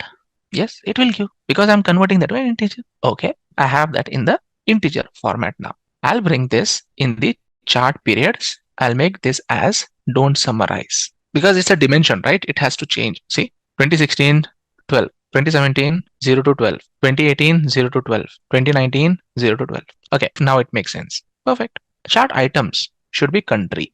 I'll take from the orders table country. What should be my values? Sales. Sales should be my values. I'll bring it here, sales. See how it's changing so fast. Adjust the speed. Go to the formatting, tick duration, delay duration. Add another 0 in front of it. This is milliseconds. I'm making that more than. Just observe how my chart will. Yes, you can set up the time. Still it's fast. Okay. Whatever speed you want, you change it. See, I'm holding it for some time now. Whatever it is, it's fast or slow, you can change that as per your need. But the main objective is to make you aware that apart from the list of charts which are available in Power BI, there is a whole world of charts which you can use in Power BI desktop. Sounds good? Can you try this? Please try. Import animated bar race chart, create this DAX for year month, and then add the fields in the chart and adjust the speed. Please ensure when you add year month in the chart period, make it a don't summarize. Why am I making it as a don't summarize? Because it's a number. It will add or aggregate it after you add in the chart. But do I want to aggregate a dimension? No, I never want to aggregate a dimension. It should show individual items. That is the reason I say it as don't summarize. Perfect. Okay, now you want to do one more chart in custom visuals? I'll show you one funny chart. I'm not sure which industry uses that, but it's a funny chart. Have a look. Get more visuals. Have you ever thought there will be a chart called aquarium also? Have you ever thought that there will be a chart called aquarium also? See, aquarium chart is there and that looks so nice. I'll show you that. You mean you did not do this? Just observe what different types of live charts are available. Aquarium, see? And now it is certified by Power BI. I can just add this to my library. Add. It will download the file and it will add to my library. See, added. Now click on this. It will show up as a visual. I want to add subcategory wise sales. Subcategory in the fish. Fish size is decided by sales. Fish speed decided by quantity. Quantity. Where is quantity? Quantity measure I'll take. And now you can change the ship. I'm telling fish style as well. Do you see that some fishes are moving fast and some fishes are moving slow? Is it observed? Some fishes are fast and some fishes are slow. See, if the quantity is more, then the fish is moving faster. If the quantity is less, the fish is moving slow. I'm not sure which industry uses this kind of a chart, but yes, this kind of charts also are there. Okay, depends. I cannot comment who will use it and who will not use it. That's what I'm telling. I'm not sure who is going to use it. It's preference of business to business. Okay, now coming back to Power BI service. So all the things that we have learned in Power BI desktop. Now let's learn Power BI service. Okay, now let me just quickly open a PowerPoint slide to give you an idea about how Power BI service works. Means a basic intro for that. Tuesday will be the last class, Raj. Not today. One more class will be there after this. You'll be still seeing many concepts. Let me open my... I'll start from here. Okay, just observe here. What are the different products available? You'll see pipelines also. I'll show what are deployment pipeline. I'll give you an introduction about what is deployment pipeline. It requires pro license, but I can give you definitely an idea about what deployment pipelines are. What are the different components in Power BI Desktop? So we have seen Power BI Desktop so far, correct? We have seen only this part. But where do you publish your reports? Either you publish on the Power BI service or Power BI report server. There are two ways to publish your reports. Either you can share your data through Power BI service or report server. Who uses these two? Report server is used by the company who don't want to go on the cloud. They want to install their own setup on their company's network so that they get the full control. But some people think that why should we take the headache? Let's get user-based licenses and let Power BI manage everything and we will use it. That is Power BI service. The license which we have with us is a service license or server license. Definitely service, because we are paying every month to Power BI to have that license for us. You have two types of licenses for service, Pro and Premium. What are the differences between the license? We'll be seeing that. This one is basically a smaller version of a developer license, which will cost you around $10 a month. This is a premium, which will cost you around $20 a month. And then mobile. Mobile is where you see your reports. If you want to see your reports on the go, you can use mobile as well. Mobile app will be available where you can see. Any thoughts on different components? Now, seeing the next slide. Here is where the data flow looks like. So far, I was working on my machine. On Power BI Desktop. I connected to SQL Server. I connected to Excel file, and I build my dashboard. Can you enlighten $10 for all users or single user in company? Depends. If you are a developer, then definitely you should have a premium license. If you are a power user, then pro license. I'll tell you the differences between the licensing pattern. Also, I'll tell. Hold on for a few minutes. There is a concept of free license also. I'll tell. Okay. Now, coming back. Power BI Desktop. I developed all my reports here. So far, all the entire training program I was working on this only. But how will I share my reports? I can't send through an email, right? I published my reports. See, publish your reports to Power BI service, where your report got divided into reports and data sets. You grant access from the Active Directory of your company or Office 365 groups to those reports, and only those people can see the dashboards. Sounds interesting and simple. What are workspaces? Workspaces is nothing but in Power BI service, your data is divided into workspaces. You can create n number of workspaces based on your project security need. I didn't tell you how to set up the security for that workspaces, which I'll be doing now. I have told you only row level security setup. But before row level security setup, the user should be part of that workspace security. Then only he can see that report. If he is not part of that workspace security, whatever role you give him, will he be able to see your report? If you don't allow him at the home only, can he enter to a room? Okay, you have to allow him to workspace first. Then only he can see the reports. If there is no reports having row level security, if you don't allow him in the workspace only, then he cannot see that. Sounds good? Shall we go and see how we set up the security to workspace level now? Perfect. Now coming back to my Power BI service, I'll go to my workspaces. Is the data set same as data source? Data set is extract taken from the data source and published to stored in your local file. It's same. Now the workspace that I created, this is a workspace. I'll open this workspace. Now, how will you manage access to this workspace? Can you see manage access? There is an option here on the top. Here, manage access. If I click on it, it will give me this list. Nice. Add people or groups. How will I let them see my dashboard first? I can add email IDs here. Power BI user like this. I can add the users. Now, the most important part of this part is you have 4 different roles that you can allocate: admin, member, contributor, and the viewer. Is there necessary to tell you whom should be allocated what? Admin, who will maintain the platform, those are admin. Developer like me and you, we are member. Contributor like power users. Power users who I will give access to create their own dashboards on Power BI service. Yes, there is a concept of that also, which is called self-service capabilities. Self-service users, these are self-service users. What they can do, I'll be showing you in some minutes. Who is a self-service user? Who is a contributor? And viewer are just the recipient of your reports. The row level security concept. If I want to grant for all the regions access for a user, so what should I do for him? I should give him a contributor rights.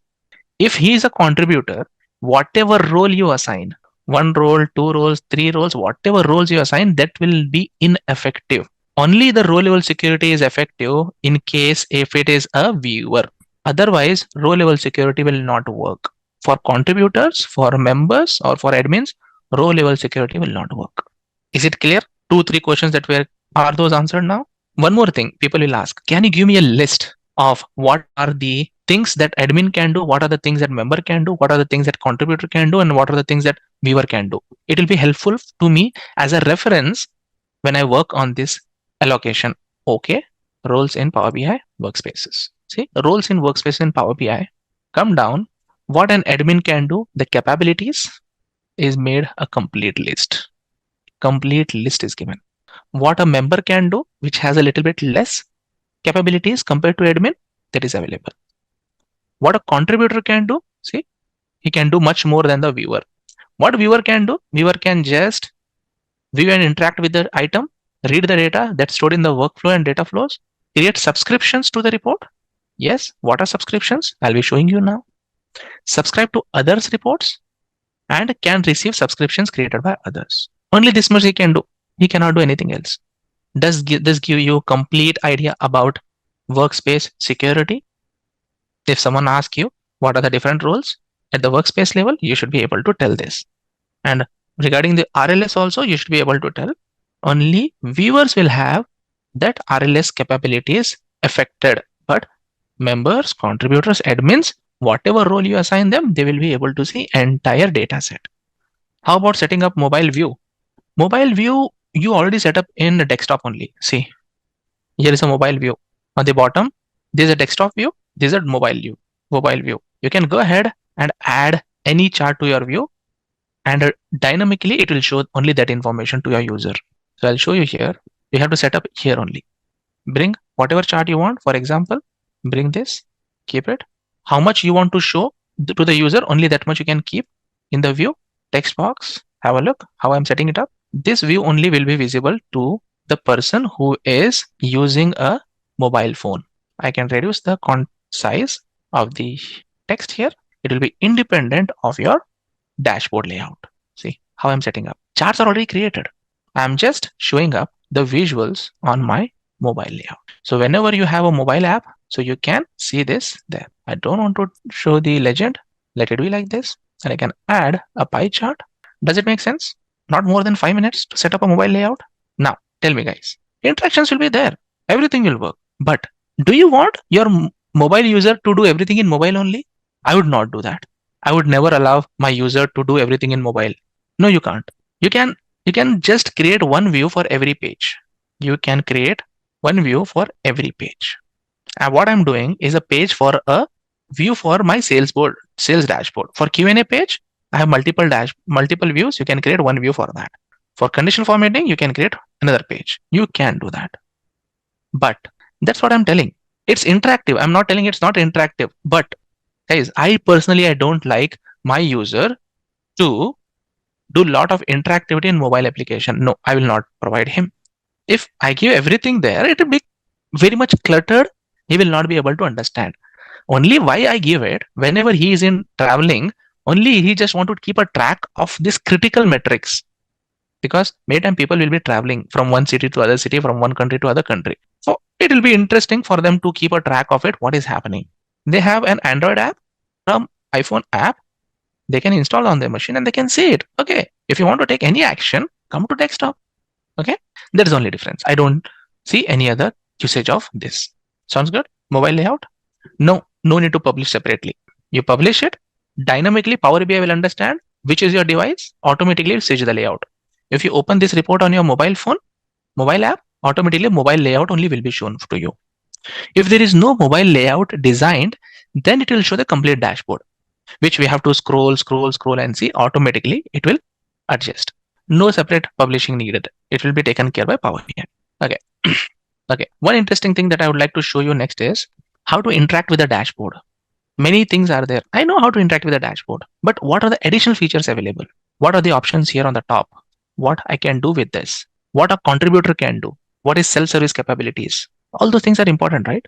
Okay, let's see them. This is my dashboard. Due to XYZ reason, my chart is not showing up here. I'll ignore that. Leave it. Now see, all the features are available for me here. Americas. If I filter that, it will show the dashboard. It will filter everything. If you want to see Q&A, okay, I can click on Q&A. It will open the Q&A and I can type the questions and I can see them. Interactivity is same. But one good thing here, if you have observed guys, there is no need for me to press Control and click on the buttons. Like I did in my Power BI desktop, I don't need to click on Control and click on these buttons. I'm just directly clicking on the button. It's working. Nice. Click on file here. You can say you want to download the file. You can download the PBIX file also. People will say that I want to embed this view into a website or a portal. See, I can take this iframe and I can embed in my website of the company and I can show that visual on my website. Isn't it nice? Yes, I can integrate that. We may not need that as a Power BI developer, but as a web developer of a company, you may see that option available. Okay, export, analyze in Excel, PowerPoint, and PDF. How many of us take the screenshots from the dashboard and build PPTs every month? All the managers do that, right? All the managers do that. What if I say you can add live charts on your PPT? Will you not be happy that no need to modify my PPTs every month? Only just go and modify the text to describe the results. Will it be nice? 75% of your time will get saved of creating manual PPTs every month. That is what embed live data here. Embed live data. Okay, if you have a pro license, then you can do. Mine is test license, so I'm not able to do. If you have pro license, only then you can do it. But I will show you that. Can you see this? Power BI in PowerPoint. I'll open this. It has all the details. The link, if you have the same license, I can see this dashboard and I can add this into a slide. This chart I want is in a PPT, PowerPoint presentation. See, I can add this live chart in my dashboard. Isn't it cool? Step by step, it is given. Just observe this. New stores sales. How he will add. Insert, Power BI, take that chart there, and then select store sales view. And from that store sales view, select your Dashboard. Perfect. In that, select any one visual that you want. Select that visual, a waterfall chart, and then click on insert, and that will come directly on a PPT, which is live. Isn't it amazing, guys? Are you not excited to see this? I'm at least really very excited when I saw this first time. I was really excited when I saw this first time 3-4 years back. It's like superb options that will save a lot of the time for my users. You can see how you can integrate Power BI in your Microsoft Teams. If you have Teams, how you can add Power BI app to your team. Microsoft Teams, directly Power BI. You can see your views directly on Microsoft Teams.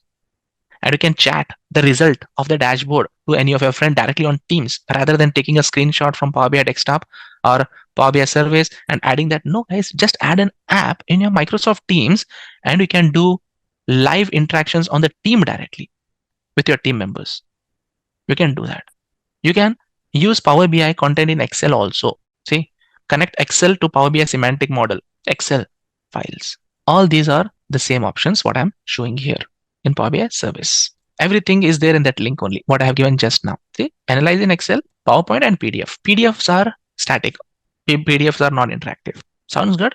What is that export option? Have multiple options there. Teams, interactions, PowerPoint, static or live. You can do that. Next, we will see what are subscriptions. What are subscriptions, guys?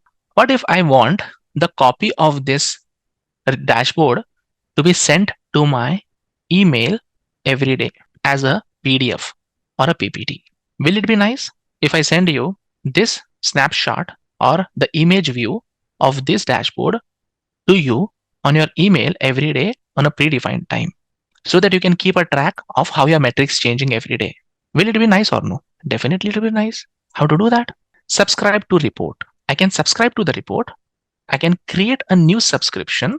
I want at full report as a PDF, start date till end date, till how many days I want, repeat daily at 8:45 p.m. And when I click on save, this subscription will be saved. Every day you will get to this email what you have added for myself, and you can add other email addresses also here to whom you want to send this report to their email IDs. That is called subscriptions. In Tableau also you have subscriptions, right? But there you can't attach the PDF or PPTs.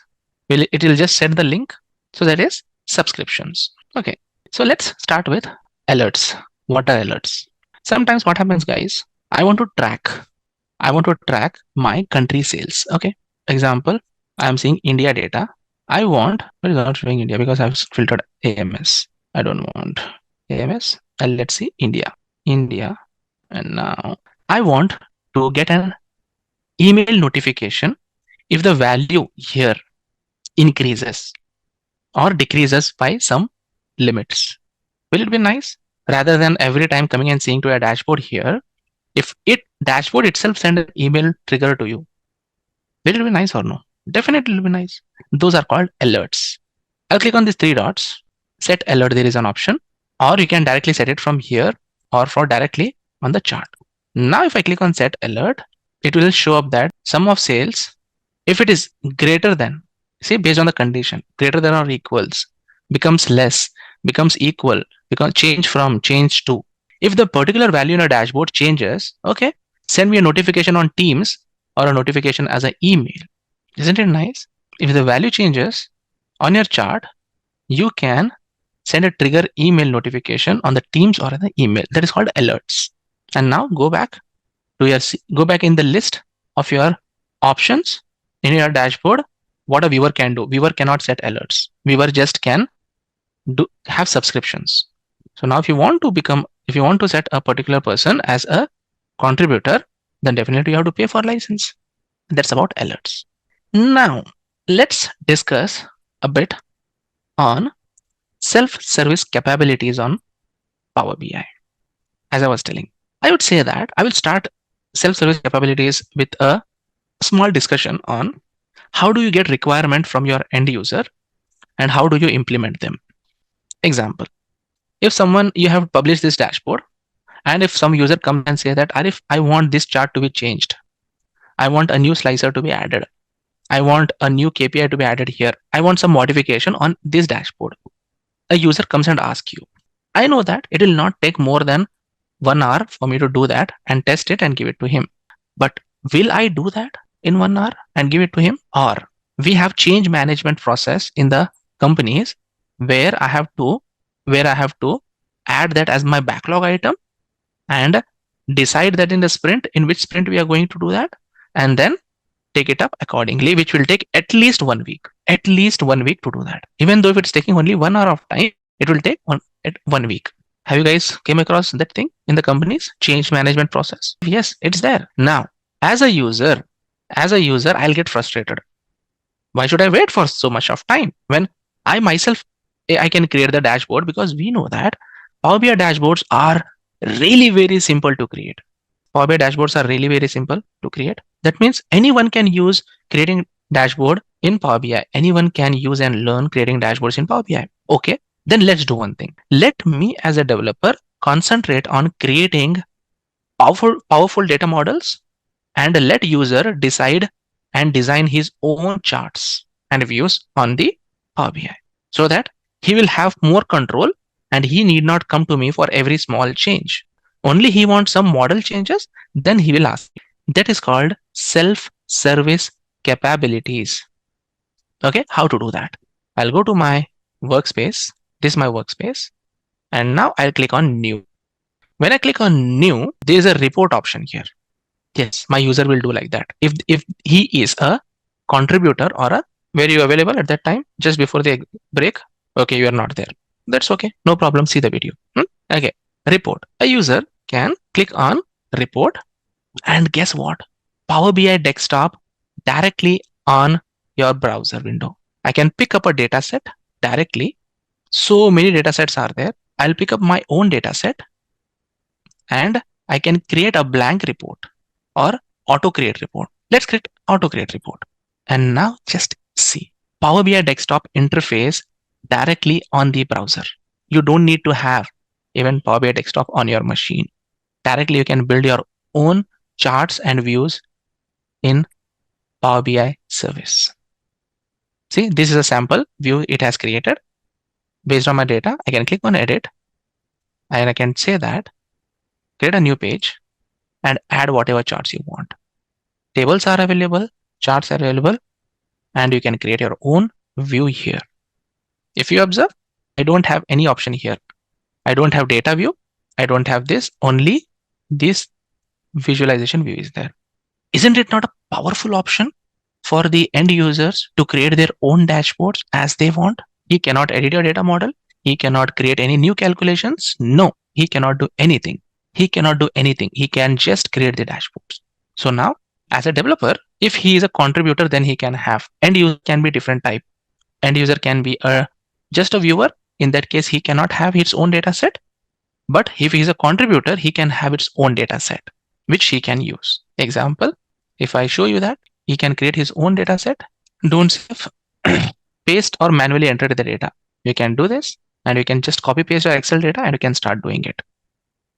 You can do that. If you want to connect to SQL Server user, no, he cannot do that. He cannot do that. He has to have Power BI desktop on his machine. Understood, right? What is self-service capabilities? Self-service. This all is self-service. This all is self-service features. I'll go back to my workspace for these topics because these are not technical, guys. These will not be technical. These will be more of functional aspect, how you can let your users play more or have more functionalities on Power BI service. These are all features available for end user. Now, think no monitoring hub path. I am a person who is at very high level in the company, and there are around more than 10, 15 or 20 reports which I want to see on every day, on a daily basis. Do you want me to go and see these reports every day? Here you go and come and see, here you go and come and see, here go here. Every day, I want to monitor this. Can I do this every day? It will consume a lot of time for me, right? Even though if it's everything looks good, I have to see them one by one, all the reports. What if I say, create a view, take one chart from this report, take one chart from this report, take one chart from this report, take one chart from this report, take one chart from this report. Just see them in a single place. Just visual purpose. See them on a single place. No action taking. No action taking, just as a story point. Stories, just see them. No interactions.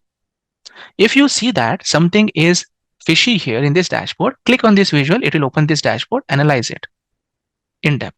Okay, you see something happening here, just click on this, it will open this dashboard. Click on this, it will open this dashboard. It's not focus mode. It's not called focus mode. It's something different. Will it not be helpful, guys, if I create a view by picking one chart from every report, taking one and create this view, and rather than going to each and every dashboard, have this view open so that you can keep a track of your multiple metrics from multiple reports? Will it be not a good thing to have for myself? Yes, right? Definitely it will help. That is called dashboards. That is called dashboard. Okay, let me create a sample dashboard and then go and pin the visuals to this. Test, dashboard, view. I'll just create a dashboard. Dashboard is created. Simple. Create a dashboard. And now this dashboard is empty. I don't have anything here. How will you add content to this dashboard? Okay, I'll go to my workspace and I open this report. I open this report. Okay, I want to see this number on my view. Okay, I'll just tell pin. On every chart, there will be a pin option. Test dashboard view, pin it. Pinned. That's it. If I want to see this line chart, pin it. Pin to my dashboard view. Done. Okay, let me just go to my some other view. Year sales difference from 2016. Pin it. Pin to dashboard view. Pinned. 3 views from this workbook has been pinned. I'll go to my other reports. I'll take some other person's report. Okay, I'll take this basics Jan 23. Let's see if some charts are there here, which I may want to see on a time-to-time basis. Okay, hierarchy, joins, fixed context. I'm just picking some chart. Okay, I want to see this. I'll tell pin to dashboard. Like this, you can go to multiple and now go to the dashboard. You will see all those views will show up directly here to you, which you can organize and keep and see wherever you want. This is coming from altogether different. This is all coming altogether from different report. This is coming altogether from different report. Different reports they are coming from. But I cannot interact here. I cannot interact. This view is not for interaction. This is just a story. Okay, if you feel that you want to see why this is changing like this, click on this. It will open that report for you. It will open that report for you and you can further analyze that. So dashboard story views are not for interactions. These are to keep a track of many things in one place. I can go ahead and edit this. Dashboard theme I can change to dark one or any theme I can keep it so that it will look nice for me. I can go and edit it and add a title, add a mobile layout for this so that a user can see, or add a message. Whatever you want, you can do. Don't you think these dashboard views are really a nice way to see a consolidated view of whatever my interested metrics are in one place, even though if they are coming from multiple models? Will it be nice? These are called dashboards. So now if someone asks you what's the difference between report and a dashboard, what will you tell? A report is interactive, where you can do slice and dice and understand the information on from one model. But the dashboard is a way where you can, I'm telling you, you cannot do. I've told 3 times, this is not for the interactive purpose. You cannot do. Okay, guys. Just a quick info, guys. Intellipaat offers Microsoft Power BI certification training course. This course is specially designed to make you a Power BI expert by working on real-world case studies in just 1.5 months. Through this course, you will learn how to master the technique of creating visually appealing and insightful charts, graphs, and reports by deploying this tool in real business scenario. Not only this, you will be working on real-time projects designed from the top industry experts. With this course, we have already helped thousands of professionals in successful career transition. You can check out their testimonial on our Achievers channel, whose link is given in the description below. Without a doubt, this course can set your careers to new height. So visit the course page link given below in the description and take a first step towards the career growth in the field of Power BI. So if you're working for a corporate company and you have to share the report outside the organization, we can use Azure Embedded Power BI for this. Now I will be demonstrating a demo project on Power BI. So let's move ahead, guys.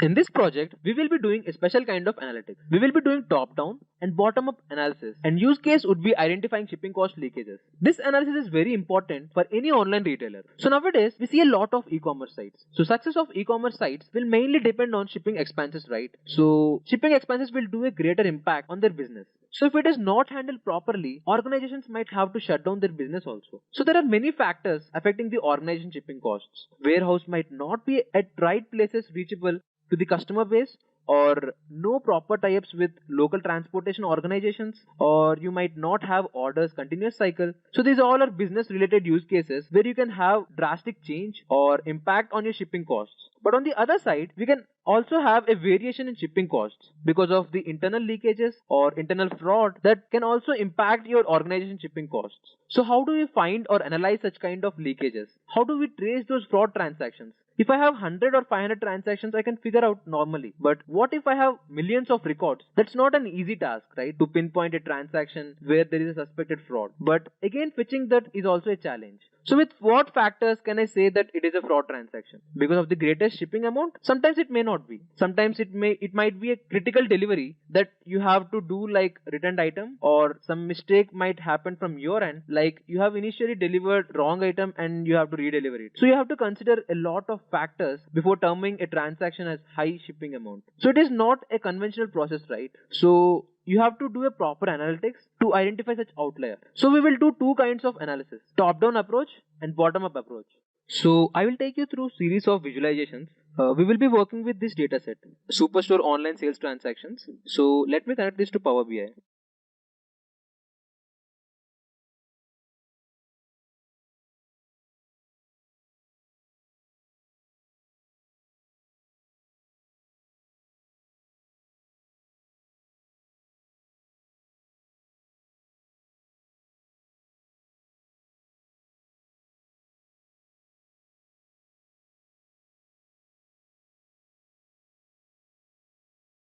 So we will go with orders. So it will load all the data into the mashup engine.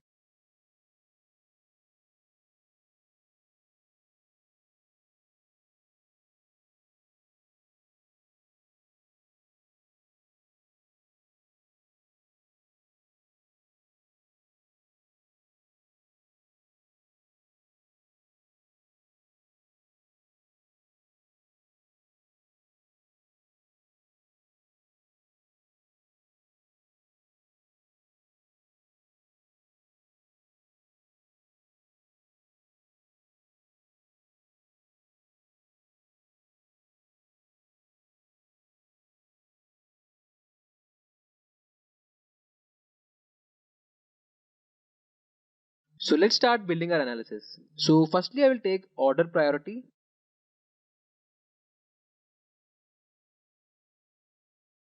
and shipping cost. So I will flip into bar chart.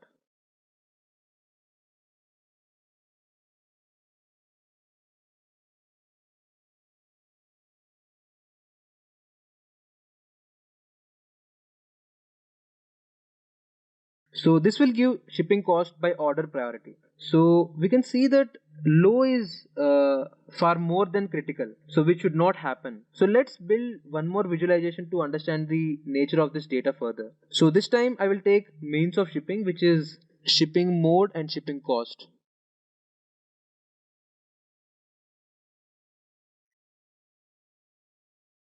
This time I will put it as funnel.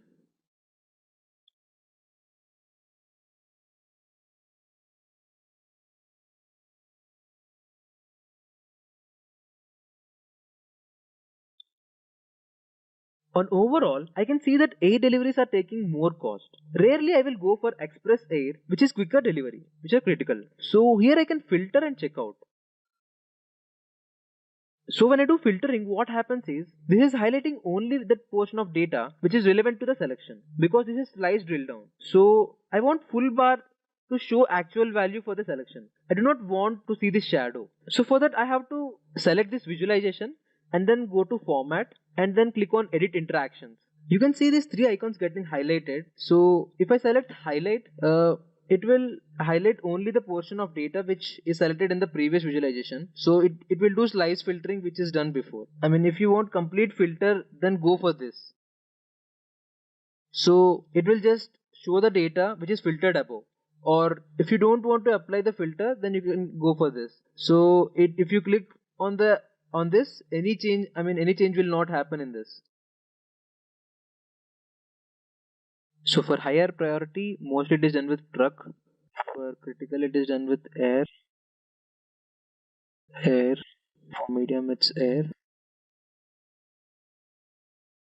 So this is what we are interested in. When I click on low, regular air has way more transactions than any other means of mode. So still something is happening here. So this is contributing to escalations of overall costs. So I want to do further drill down. So this time I will go for combination chart, which is scatter plot.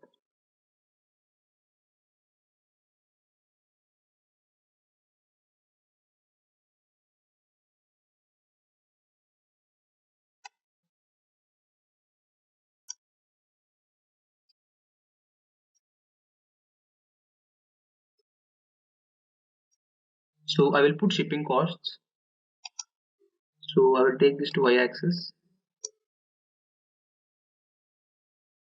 So I will go for customer name.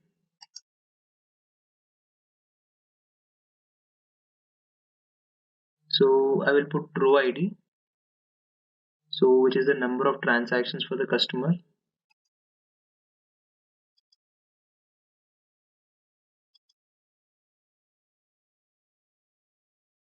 And this will be the sum of shipping costs.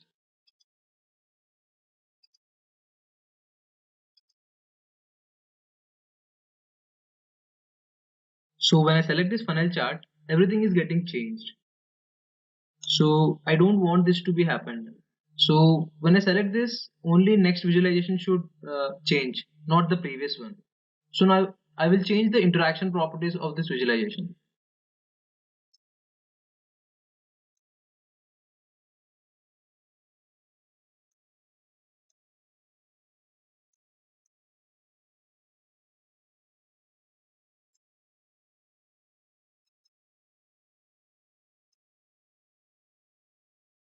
So now let's check it.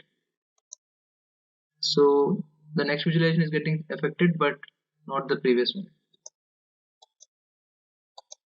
So finally, I'll put one details view. In this details view, I will have customer name, order date, so product they have ordered, so any profit I made, shipping cost, sales amount, and where they are from.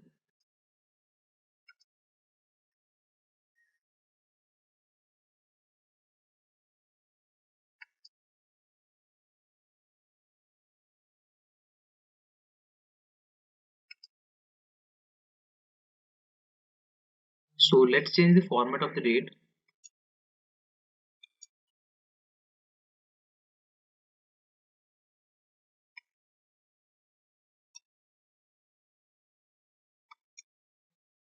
So observe how I'm setting up the interaction for each of these visualizations. So for the first visualization, they should filter this and in turn this and in turn this. So see how I'm setting up the filters. Observe how I'm setting these interactions.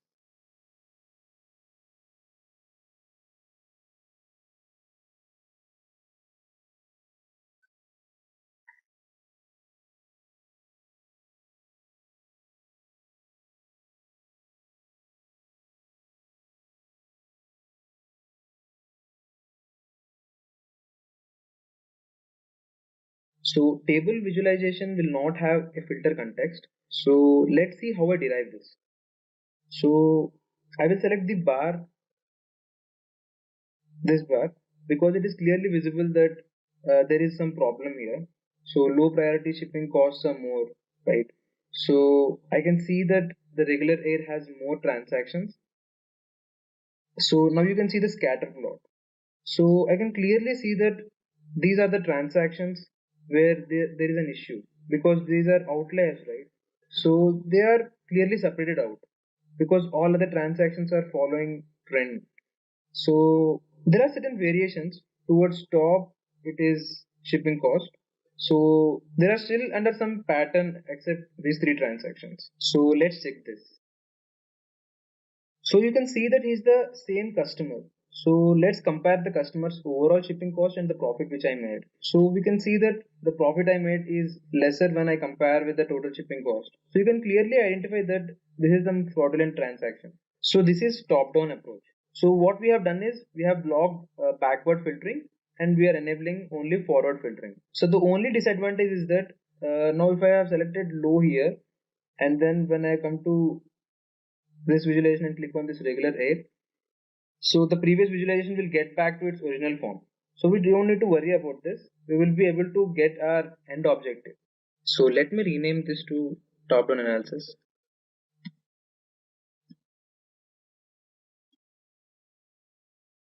We can see that the profit I made is lesser when I compare with the total shipping cost. So you can clearly identify that this is some fraudulent transaction.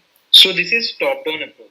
So what we have done is we have blocked backward filtering and we are enabling only forward filtering. So the only disadvantage is that now if I have selected low here and then when I come to this visualization and click on this regular air, so the previous visualization will get back to its original form. So we don't need to worry about this. We will be able to get our end objective. So let me rename this to top-down analysis. So the only disadvantage is that now I have selected low here and then when I come to now let's duplicate this page. So the previous visualization will get back to its original form. And let's rename this to bottoms-up analysis. So let me rename this to top-down analysis.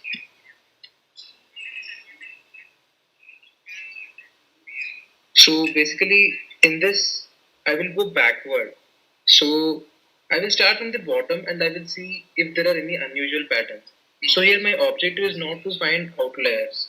Here my objective is not to find the error transaction or fraud transaction. So here my objective is to find out the areas where I have to improve. So this visualization from transactional view, I will switch into an aggregated view with the help of any of these visualizations. So I will go and choose donut chart. So I will see which product I'm spending on. This I will go backward. So I will start from the bottom and I will see if there are any unusual patterns. So here my objective is not to find outliers. Here my objective is not to find the error transaction. So I will choose product category. So here my objective is to find out the areas and shipping cost. So this visualization. So I will put one more visualization here. This time I will take bar chart. So I will go and choose donut chart. So I will see. So I will choose customer segment. I'm spending this. And shipping cost.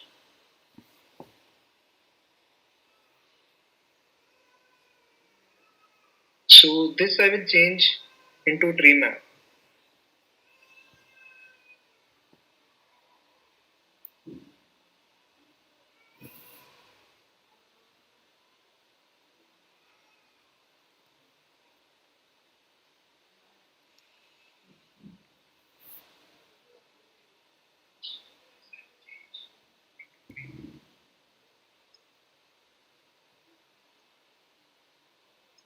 So I will select product container and shipping cost.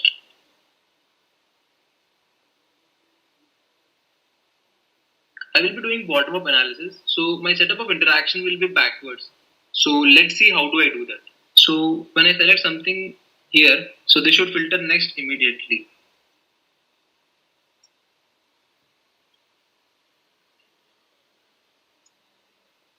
So when I select something from here, it should not filter from its previous one, but it should filter next visualization.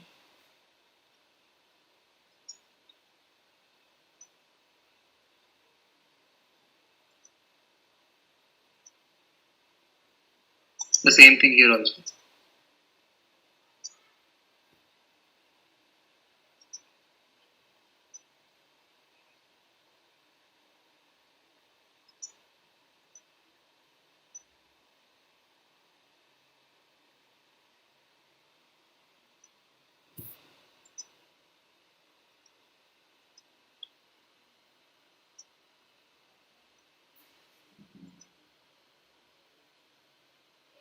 So now we have set up the bottom up analysis.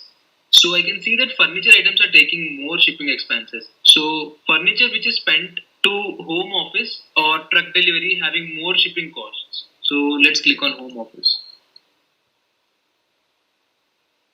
So under this majority is regular air. So right now small box is taking more shipping costs than larger box. So might be volume is more, right? So that's why I'm spending more on small box than large box. So maybe because the volume is more. So this brings us to the end of this project, guys. Now let me just take you through the courses that we offer. So let me just quickly switch to the browser and let me show you our website. So this is our website, guys, intellipaat.com. Once you reach there, we have a lot of courses. We don't only teach Power BI, we teach a lot other courses. Data science, cloud, DevOps and architect, and many more. So if you search for Power BI and hit enter, you can find the course. So this is our training page, guys. We just open that. You can view our projects, you can view our course content and everything. So you can view the course content over here, and you can view the projects and case studies in this tab. Just a quick info guys, Intellipaat offers Microsoft Power BI certification training course. This course is specially designed to make you a Power BI expert by working on real-world case studies in just 1.5 months. Through this course, you will learn how to master the technique of creating visually appealing and insightful charts, graphs, and reports by deploying this tool in real business scenario. Not only this, you will be working on real-time projects designed from the top industry experts.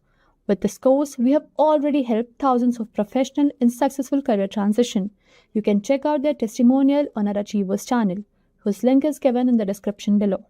Without a doubt, this course can set your careers to new height. So visit the course page link given below in the description and take a first step towards the career growth in the field of Power BI. First of all, they are talking about a table here. Fine. So they are talking about formatting the total amount of purchase based on store location and store settings, and they had given you certain conditions. Fine. But first of all, let's make a table. Fine. Since they had written here tabular visualization, so let's make a table first. Then we will be, just putting up the columns. All right. So let's say this is your table. All right. And they are asking you to put total amount of purchase based on store location and store settings. All right.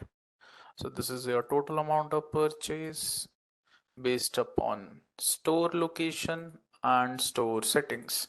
I had taken 3 columns. Fine. I had taken 3 columns: total amount of purchase, store location, and store settings.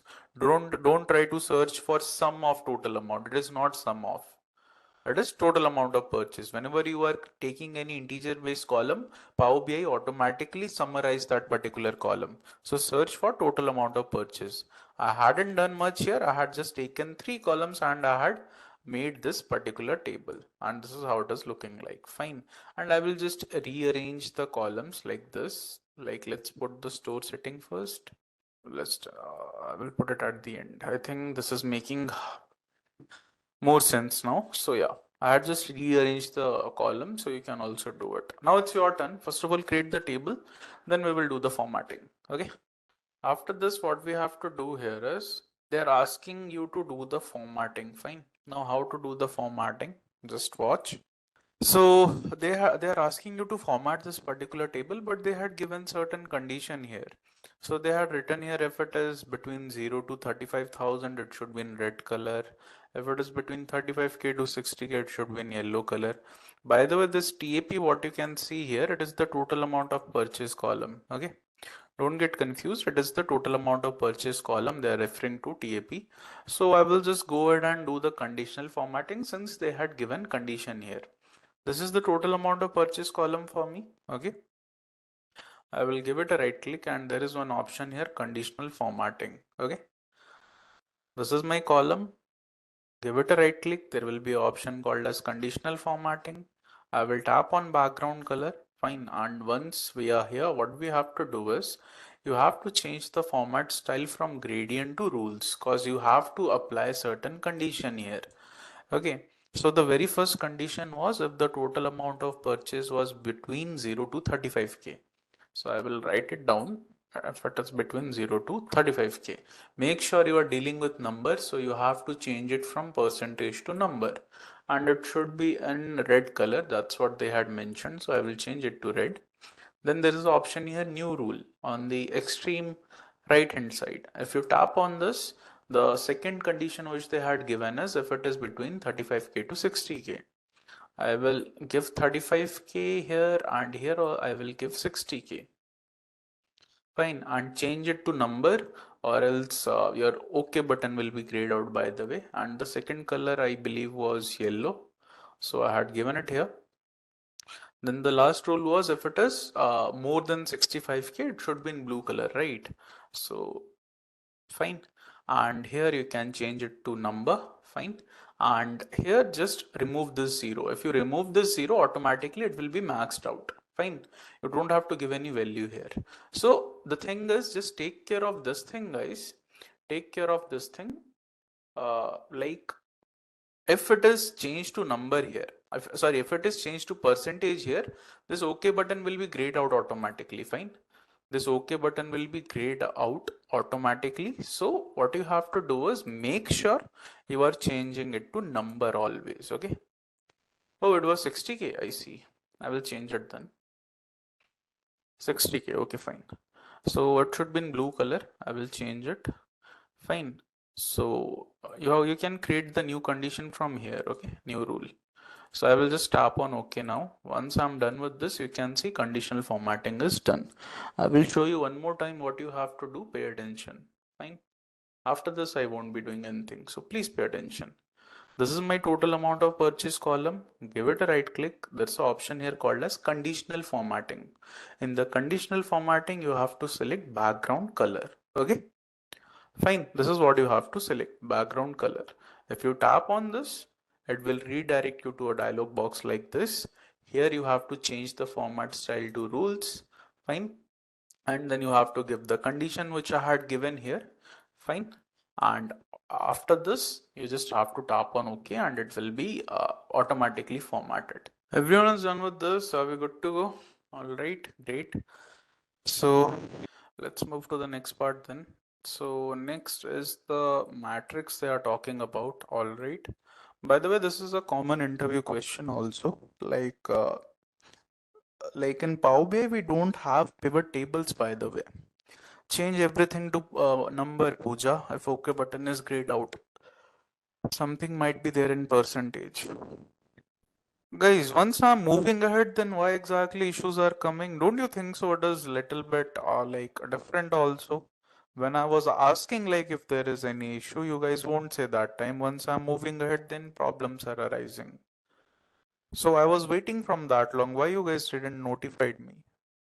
I don't think so it work like this. Even after being this slow, if you're still coming up with the issues, then I don't think so it work. You had actually practiced Power BI. You hadn't then. I'm pretty much sure I'm going way too slow. What exactly is the issue? OK button will be grayed out because you might not had selected number there. Instead, you have to select number there instead of percentage. Check properly. What error you are getting, Mr. Ayush? Quickly let me know. Whatever error you are getting, make sure from next time you are precise in the chat section also. It's done. Great. Tricks here. First of all, yeah, I was talking about the interview question, right? Yeah. So generally we don't have pivot tables in Power BI. Although you can pivot a table, there's a difference between pivot table and there's a difference between pivoting a table. So you can pivot a table in Power Query Editor, but we don't have pivot tables in Power BI generally. So matrix act like a pivot table. Fine. So yeah. So this is one of the interview question though. So again. All right, so matrix, talking about matrix here, we are having one matrix. Here it is. Fine. So let me quickly make this matrix and you guys can make it. Fine. So they are asking you to show the amount spent on outdoor sports across different ages and store settings. Okay. Outdoor sports I will take for different ages. Let's take it. And for store settings we will take, right? All right. Now the thing is that is not correct visual here. Let me fix it out. So here age I will be putting it here in the rows, and the column I will be taking store settings, and the values I will be taking outdoor sports. Fine. So age wise, let's say rural, the kids who are born in rural areas of 7-year-old, they're spending this much amount in outdoor sports. The people who are born in semi-urban area, they're spending this much in the this much in outdoor sports. So like this, based upon the age group, you got the total amount. Fine. So yeah, now it's your turn. Please make this matrix and then let me know. Okay. For me only age, urban and total is coming. Then just do it again. Make the matrix again. Yeah, Bhavya, we will do the color formatting. First of all, I want everyone to create a matrix. If I'm doing two things at once, there are people who are a little bit slow at catching up things. Fine. So I'm doing it step by step.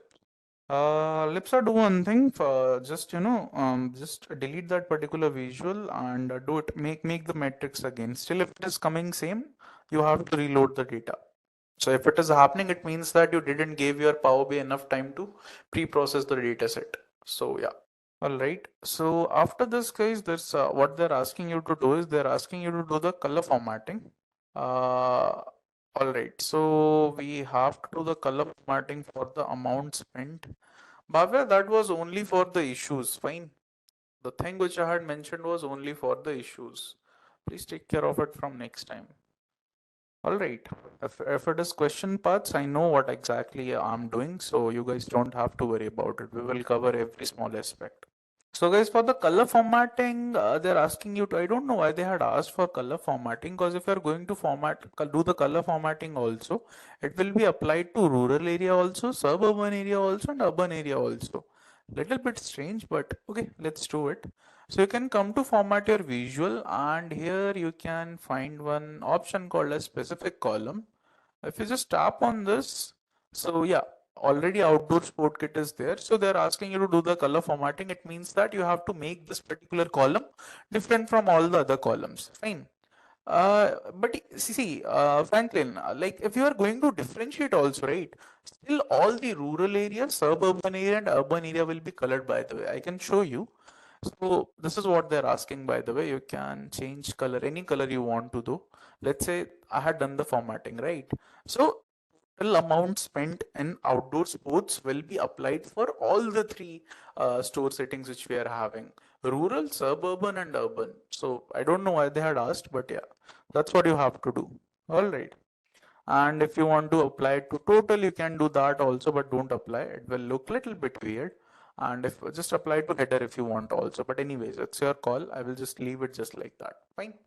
Individual column could not be colored because the thing is, no, that won't work here. It won't work because this is the outdoor sports. See, these amounts which you can see here, these are actually these three different columns. These are made out of only one column, which is your outdoor sport kit column. It is just telling you that the amount spent in outdoor sport kit is this much in rural area, this much in suburban area, and this much in urban area. So from one column, they had made three different columns, right? So that is the problem here. Like we cannot color individual, columns. That's the issue here. But anyways, let's do it. If they had asked, let's do it.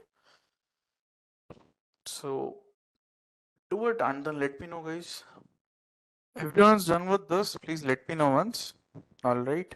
Anyone having any sort of issues? Everyone is able to frame the matrix properly. Formatting, yeah, what you can do is go to the format your visual part, search for one option called a specific column. Here you just have to change the color. That's it. Go to the specific column option and you just have to change the color here of your own choice. Whatever color you prefer, you can pick it accordingly. Lipsa, that's for you. All right, let's move to the next part. Funnel chart. Let's talk about the funnel chart then. Okay, so this is our funnel chart. All right, guys. So what they are asking you to do here is, in the funnel chart, you have to show the total amount of purchase by store settings. So yeah, first of all, make the funnel chart. Yeah, it is ready. So always remember, in the funnel chart, when you will be making this particular visual, the the highest distribution will be always on the top. It doesn't matter which, see, in this particular scenario, suburban is having the highest value, so it had automatically put this distribution on the top, and on the basis of this, remaining distribution had been, automatically aligned. So if you see the percentage also, always remember the very first distribution which is having the highest value will automatically be at its 100%, and on the basis of that, like, remaining percentage will be calculated if you want to calculate also. So yeah, like, first do this part, then we will do the second one. Fine. Okay, so in the funnel chart, what they have to do, you have to do is, it is asking you to show the data label as percentage of first. There is nothing, guys. These are the data labels, by the way. This one. These are all data labels.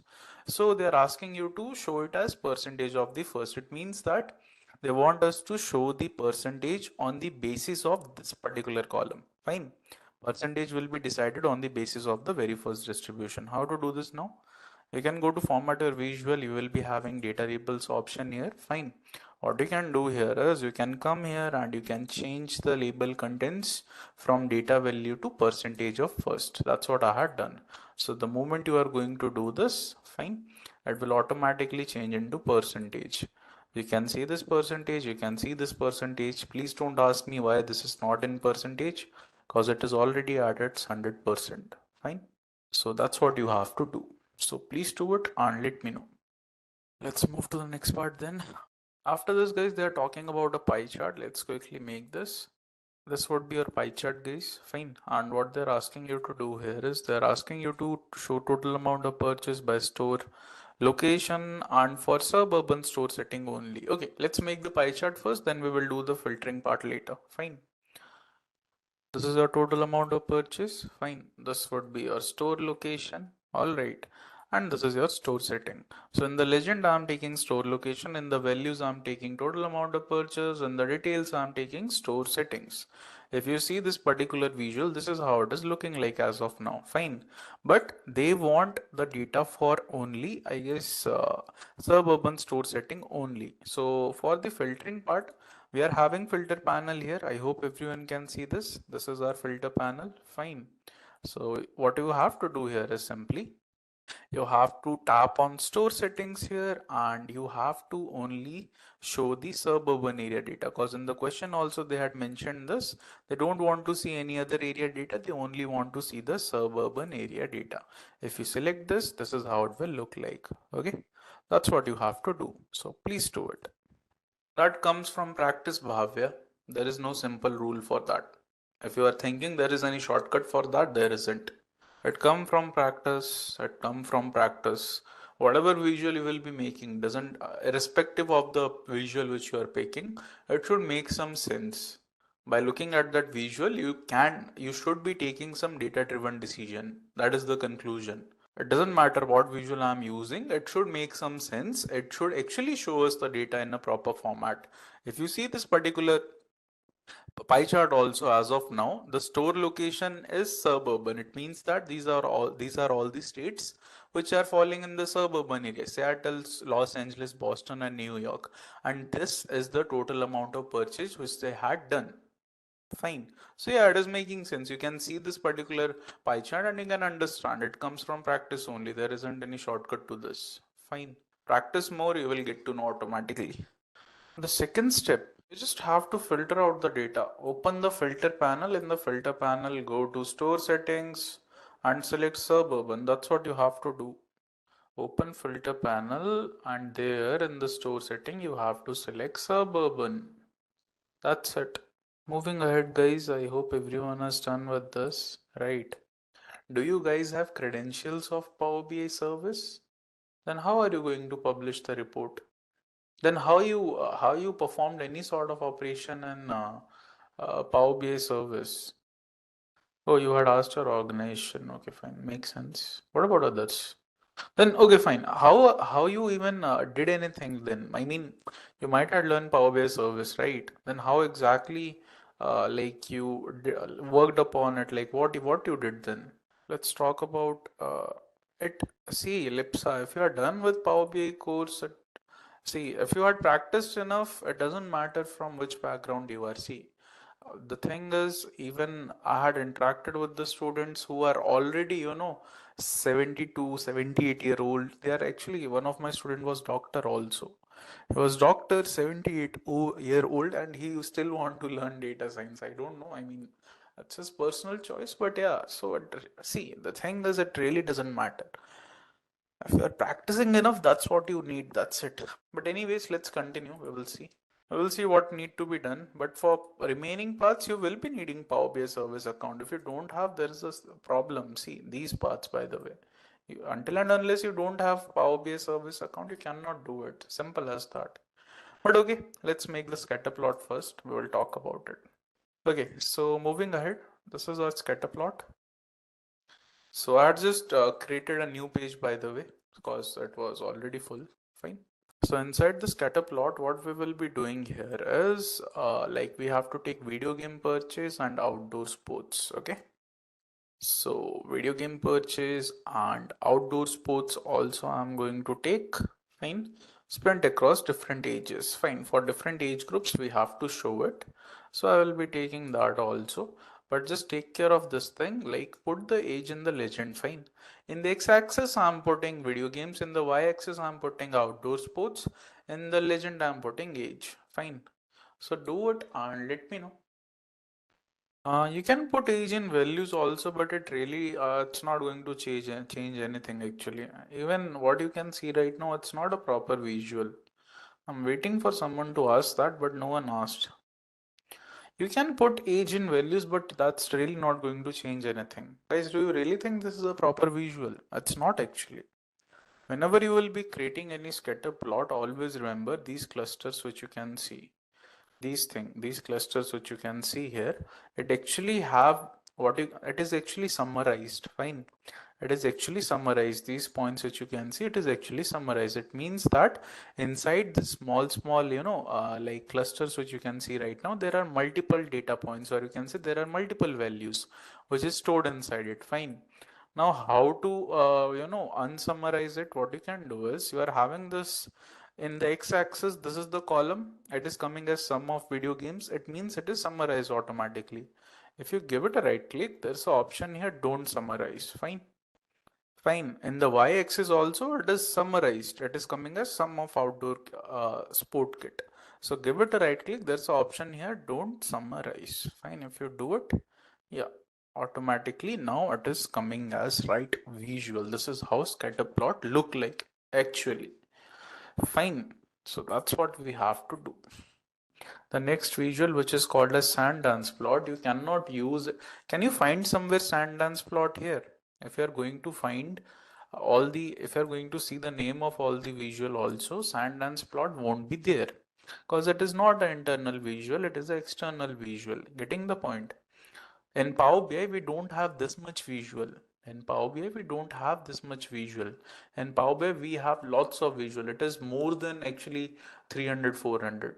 Yeah, that is the truth. You probably hadn't seen until now. But the thing is, but that is the paid feature of Power BI again. Until and unless you don't have Power BI premium credentials, or you don't have Power BI Pro credentials, you cannot access those visuals. By the way, Sandance is unstable visual. I'm telling you right now that Sandance is a unstable visual. If you are going to play with that visual much, it will crash your Power BI. Yes, that is the truth. Fine. So do it accordingly then. It's completely your call. So what I'm going to do right now is, let me check if I'm having accounts. I can share, but the thing is, if 50 to 60 people are going to log in at the same time in the same account, there will be problem. Microsoft, those accounts are made in such a way that only one person can access at a time. So Microsoft Authenticator will automatically kick out remaining people. This is how it works. Fine. Or it won't let you log in. So what should we do then? How are you going to proceed? That's for everyone. You may show us. Yeah, I can show you. I don't have issues with that. Okay, just wait for that then. Guys, let's do one thing. I will show you. I will just show you this particular part. Fine. You guys don't have to do this part, but for Power BI services, I might come up with something. I will tell you later. Fine. That's not free. Who said it is free? That is not free. Nope. That's not free. That is not free at all. If you tap on this three dot also, if you tap on get more visual like this, it will ask you to log in first. Until and unless you don't have paid credential or the free credentials also, for the free actually it is just free for I believe 60 days. But in that also you will be having limited access to everything, like very few access. You can access very few things. So I feel like that is completely useless. So, but wait for a while. Let me just, go ahead and fetch. All right, I believe I'm able to log in. I hope so. Yeah, I'm able to log in. Okay, great. I think we can. I will show you this part then. Fine, just a second. See, Power BI, if you want to see that, I can show you. I think Power BI Pro is $10 something. Power BI Premium is $20. Just a second. Or maybe I don't know. I mean, like, see, if you just search for this also, I can show you. It will be in the very first. This is the Power BI Premium feature pack, and here, I guess, where is the data flow? Just a second. Yeah. Yes, here it is. In Microsoft Fabric, we had one option. Just a second. I think in Premium feature we had this. Yeah, here it is. So if I scroll down, yeah, Power BI Pro is $10 per month. Power BI Premium is $20 per month. Power BI Embedded is, see, it is for the organization though, like for the organizational use, multiple people can access at the same time. So yeah, like this is the thing, fine. This is only available for 60 days, this one, but you can access to very limited things. This is Power BI Pro and this is Power BI Premium per user, $20 per month. Fine. So this is the pricing actually. Fine. Shubham, you probably are using some account which is free for 60 days. Am I right? You're probably using some account which is free for 60 days. That might be the reason. Because see, the thing here is, now if I tap on get more visual, since I'm logged in already in a pro account, so here these are all the visual which you can see. Power BI is not limited to that. We have really cool and interactive visual here, but these are, most of them are paid only. Most of them are paid. Most of them are paid. So if I search for Sandance here, just a second. Yeah, this is the Sandance S.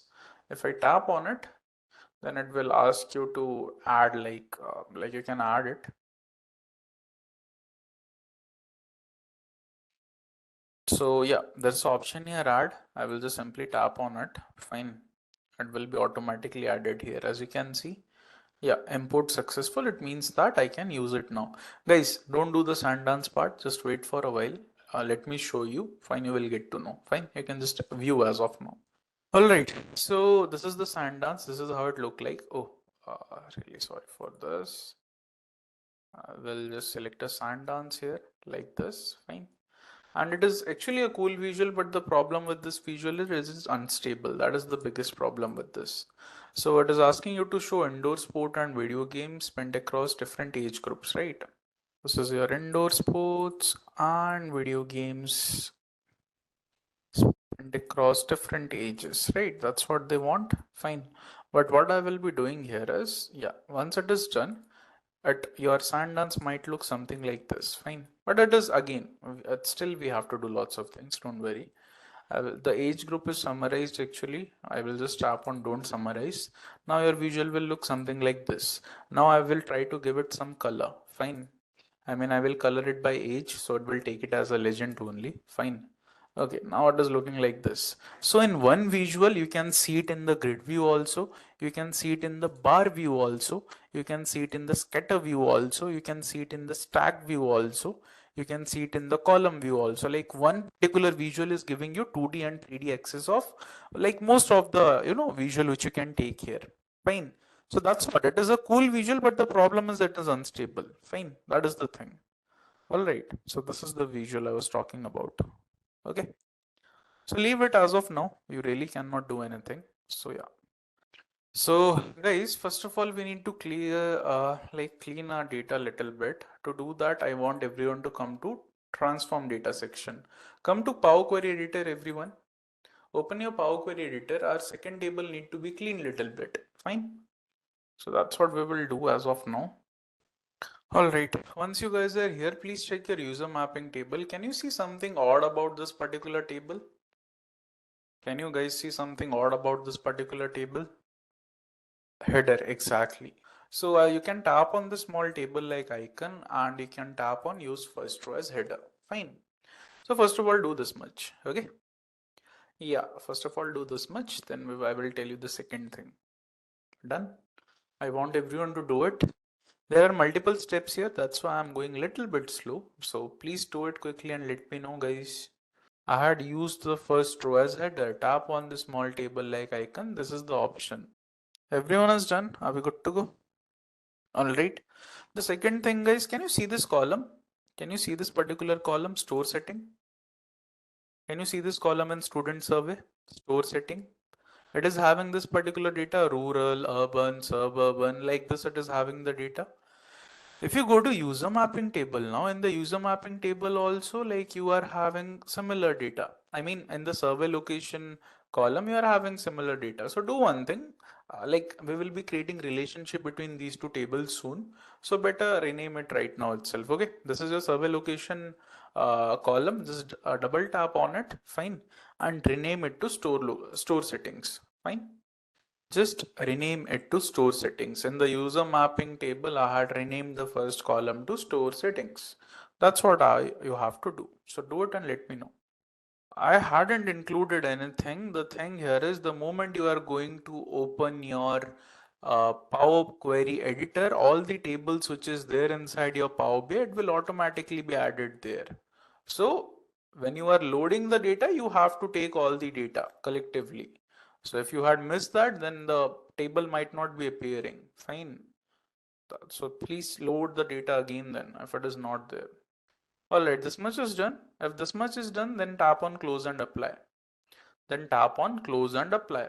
Fine. Tap on close and apply. Alright. So it will take some time, it will save.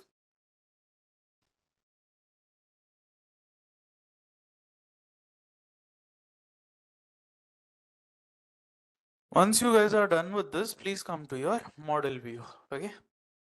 Once you are done with this, come to your model view. Fine.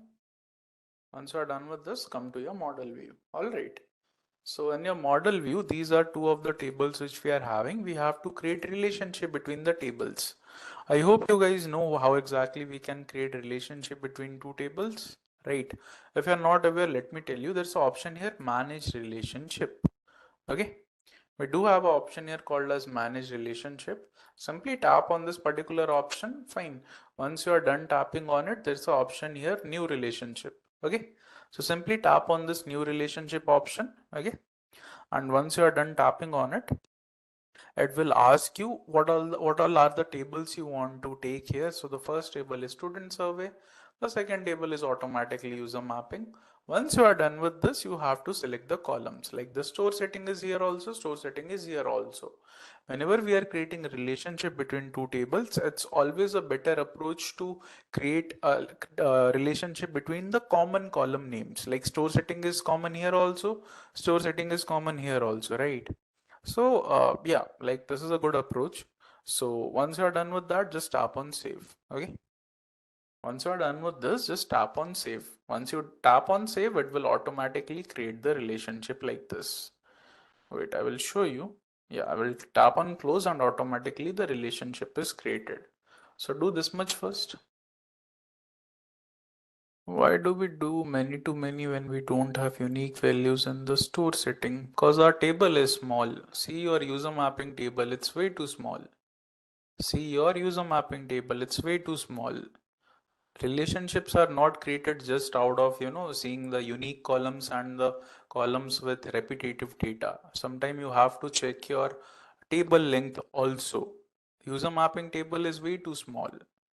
If you're going with one to one, many to one, or one to many in this scenario, it is not going to work. So even your Power BI will gray out that particular option. So the next part is there's the option here, manage rules. Everyone can see this. There's an option here, manage rules. Everyone can see this. I hope it is visible to everyone. There's an option here, manage rules, right? Tap on this manage rule option and there's an option here, new. Okay. So tap on new and yeah, it will be coming as untitled only. But in the question they had mentioned about a person named as money, by the way. Double tap on it, change it to money. I'm going to create a view, by the way. I'm going to create a view, kind of a view. So this money person only want to see the rural area data. Okay. I will go to user mapping table. I will tap on new. And in this particular filter, I will set the store setting to rural. Okay. Because this money person only want to see the rural area data. I will tap on save then. Once I'm done with this. So yeah, it is done. Now I will show you something. There's an option here, view as. Just beside manage role, there's an option here, view as. If I tap on it, one role is created here called as money. If I tap on this particular option and if I tap on OK, if I go to my report view and whatsoever visual rural area data is there, it will show us. Okay, like this. Can you see, guys? Only rural area data is visible. This is your row level security. We are restricting the access of other data, but this person want to see only the rural area data. So we are only showing this person the rural area data. If you tap on stop viewing, it will go back automatically to the normal visual. Okay. So this is your RLS. So I will just open it again. Yeah, this is what you have to do. So please do this and then let me know. Everyone is done with this? Okay, great. So I'm logged in with the same account here also. I will try to log in with the same account in my Power BI services also. So how to log into Power BI services? You have to go to this particular site, app.powerbi.com. Fine. Here also you have to give the same account. Fine. You guys don't do it right now. Do it after the session. Okay. And yeah, it should probably log me in. Yeah, I'm inside. Fine. So this is how your Power BI services look like. Fine. If you had seen that, it's a good thing. But if you hadn't, this is how your Power BI services look like. So always remember, guys, whenever you are inside a Power BI service, or you can say whenever you are inside this particular account, like the thing is you have to work on your own workspace only. I will repeat again. You have to work on, you have to make sure that you are working on your own workspace. Fine. Now what is workspace? Workspace is nothing but an empty place to, publish your report, to create dashboards, to play with your data, to create, take the analytics of your reports. Everything you can do it in your workspace. It is just the empty place. So this is the option here, workspaces. I will quickly create one of the workspace. Fine. I will tap on new workspace and it will just ask for the name. So let me give some name here. My name only. Let's say find something like this. I will give. I will tap on apply. So my workspace is created. This is how workspace look like. It is empty right now. Okay. Now the thing is, I will go to my Power BI desktop and now how to publish it, how to publish the report into your Power BI service. There's an option here. I hope everyone can see this. We are having one option here called as publish. Beside Copilot, we are having one option. I hope it is visible to everyone. If you are having any doubt, do let me know. Fine. I mean, I'm just showing you, but still, if you think there is something, you can ask always. All right. So yeah, this is the option of publishing, by the way. If I tap on this particular option of publish, it will ask me to save it. Fine. If I tap on it, it will ask you to save the report like this. Okay. You can save it. Then it will ask you on which particular, like workspace you want to publish your report. Okay. So I will just search for, let's say, my particular workspace which I had created. So it was, oh, we have to save the file first. Just a second. Let's say I will save it as, fine, I had saved it. Okay, then it will ask you for the workspace name. Yeah, so I will search for this. This is my workspace. You can search also. This is the workspace which I created a moment ago, Adi 90. I will select it. I will tap on select. Fine. So it will take some time. It will take some time. It will rotate like this. and automatically like it will be published to your it gave me a success message. It means that now I don't have work in Power BI desktop. If I come to the Power BI services and if I refresh this page once, if I just simply refresh this page once, you will see now. Can you see two files here? Everyone can see this? Two files here. One is report, one is semantic model.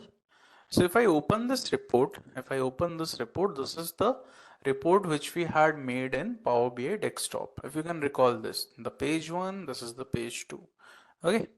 This is the report which we had made in Power BI desktop. Now in your workspace, there is something else also. If you saw that, there is something else also called as semantic model. Semantic model is nothing but the data set which you had used to make the report. I will repeat this thing again. Whenever you publish any particular report, with that report, your dataset will be published also. Fine.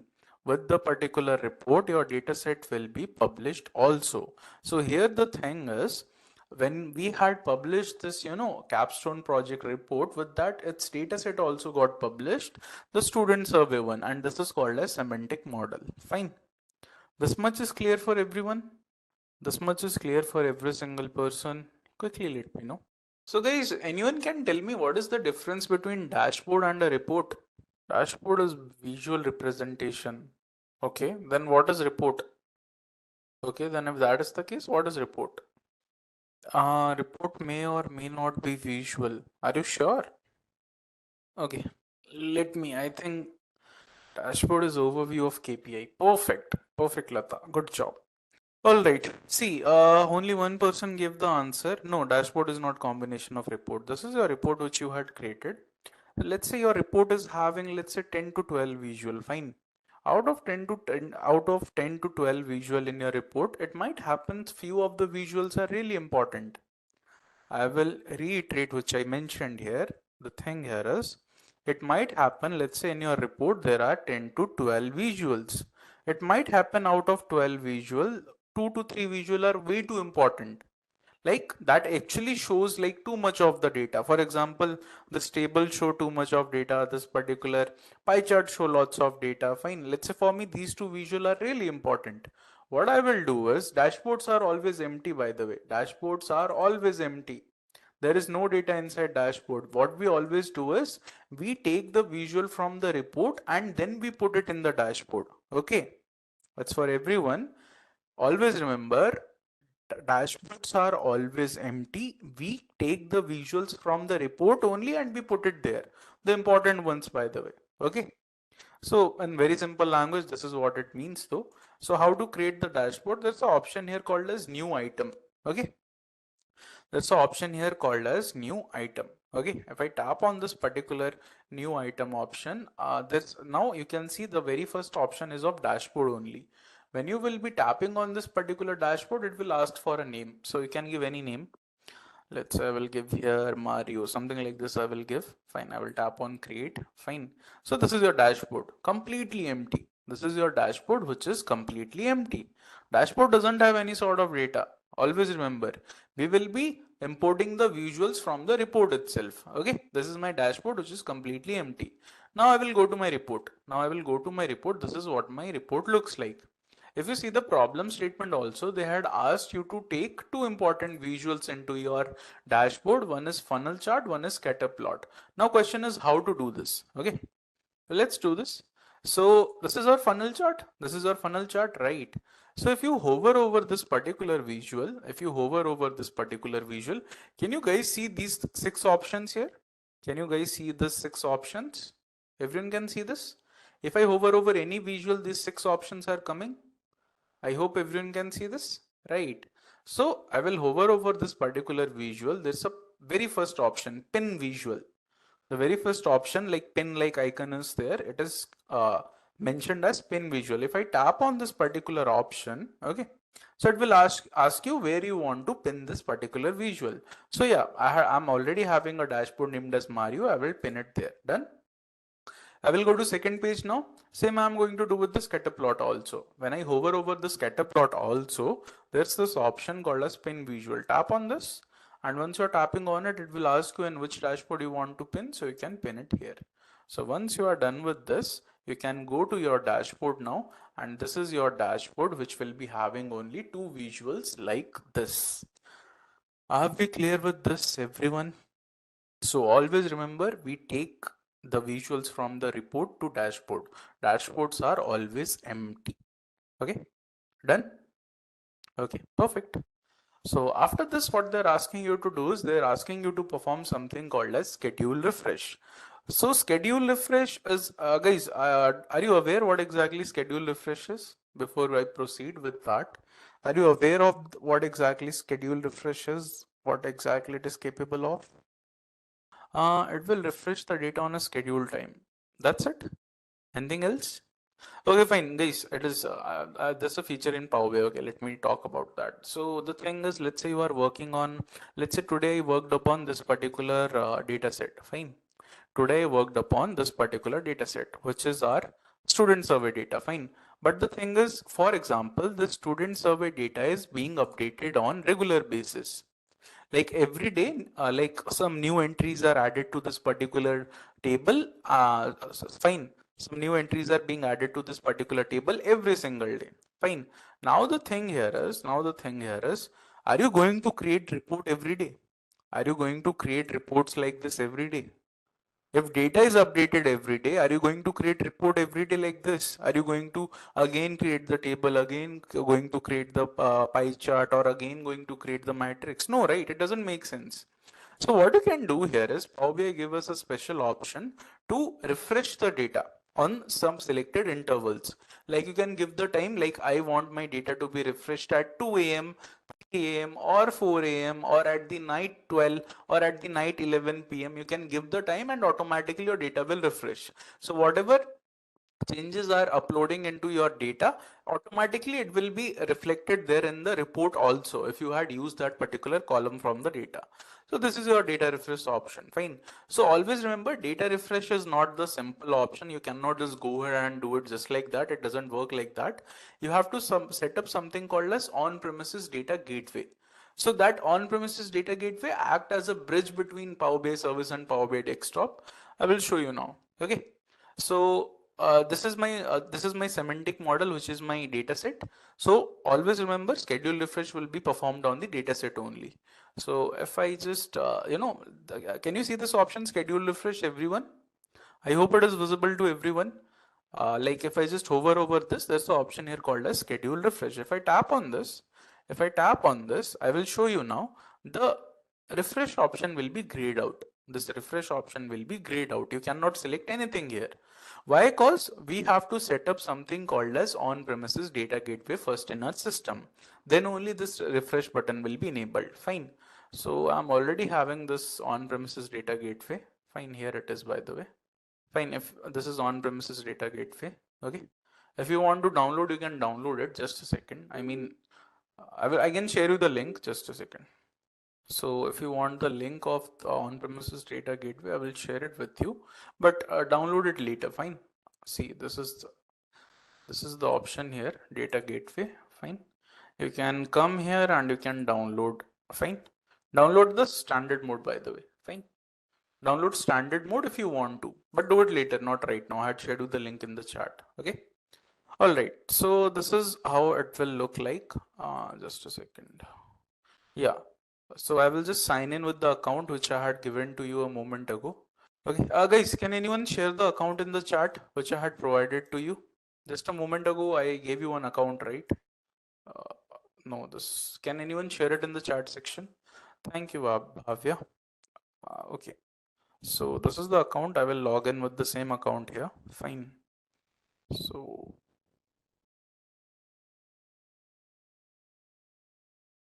it should log me in. Yeah, the gateway is online and it is ready to be used. All right. Fine then. So then we have to go to gateway and cloud connection. We have to configure it a little bit. Fine. So here my gateway name was Adi, by the way, Adi121. This is the gateway. Okay. Adi121 is the gateway name. I will tap on this small drop down here. Okay. And there's an option here called as add to gateway. If I tap on this particular option, so a new connection will appear here. Yeah, you have to give the connection name. Let's say here I will give my name only. Let it be And just a second. And what I'm going to do here is, in the authentication method, it will be Windows only. Fine. In the Windows username, you have to give your Windows username. Like you can search for about in your PC. Fine. So in about your PC, you will get your system username. Fine. I will show you mine. I had renamed it as Panda only. So I will just, copy and paste it here. This is my device name. You have to take the device name here. All right. So let's take the device name here. Let's put it here. All right. And it is not your Windows password. It is not your Windows password. I'm telling you again, this is not your Windows password. You don't have to put the password which you are using to log in into your system. It is, you can give any random password here. You can give any random password here. It's not going to affect anything. Fine. So don't get confused.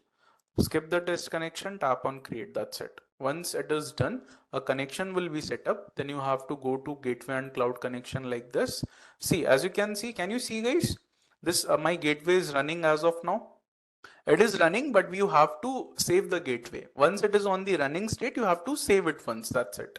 So I hope everyone can see this. This gateway Adi 121 is in running state as of now, right?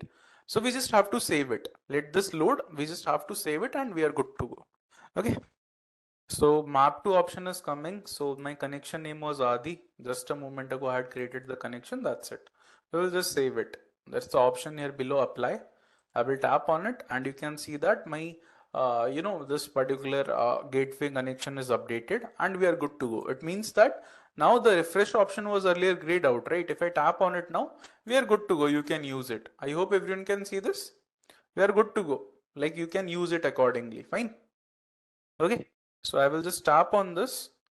Now you can set up the time if you want to refresh your data on daily basis. But in the question they had asked you to refresh the data like 6 times in a day for in the gap of 4 hours. Okay, let's do it. Okay, so I will go here and I will add the timings. Let's do the first refresh at 1 a.m. Let's do the second refresh after 4 hours, which is 5 a.m. Let's do the third refresh around 9 a.m. because after we are doing it on the interval of 4 hours. Fine, don't get confused. So after that again it will be at 1 p.m. then again it will be at 5 p.m. right, then again it will be at 9 p.m. okay. So in the interval of 4 hours we had just done the refresh. Once it is done, just tap on apply. So your data will be refreshed. As you can see, we got the message there on the top.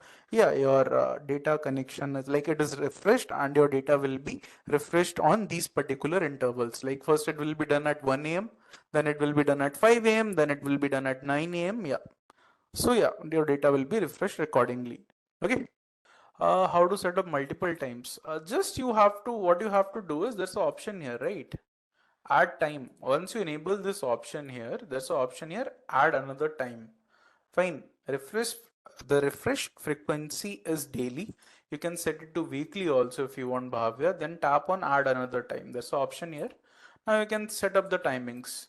So let's say I'm just going ahead with the question. They are asking you to do the refresh after like every 4 hours.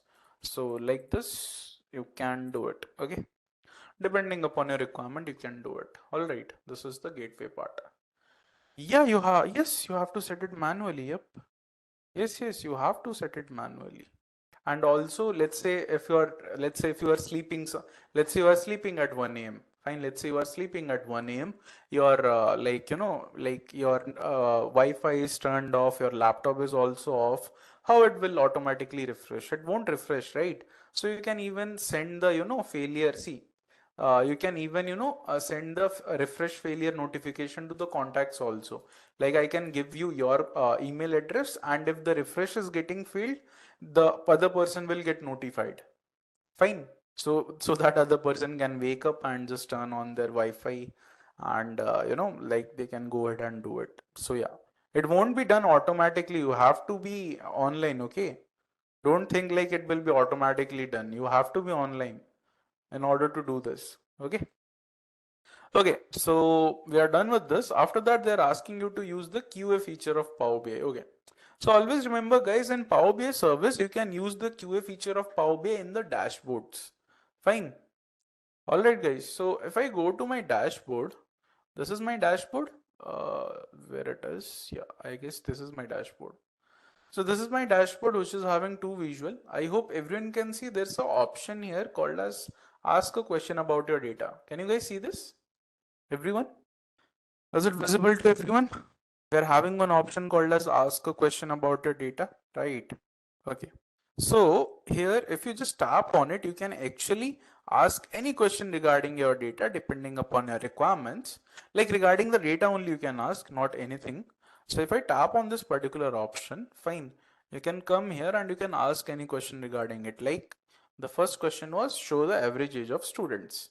Fine, it will show you the average age of students, 14.38. The second question was show the total amount of purchase by store location. Fine, in donut chart. In fact, it can make that also. I will show you. Fine.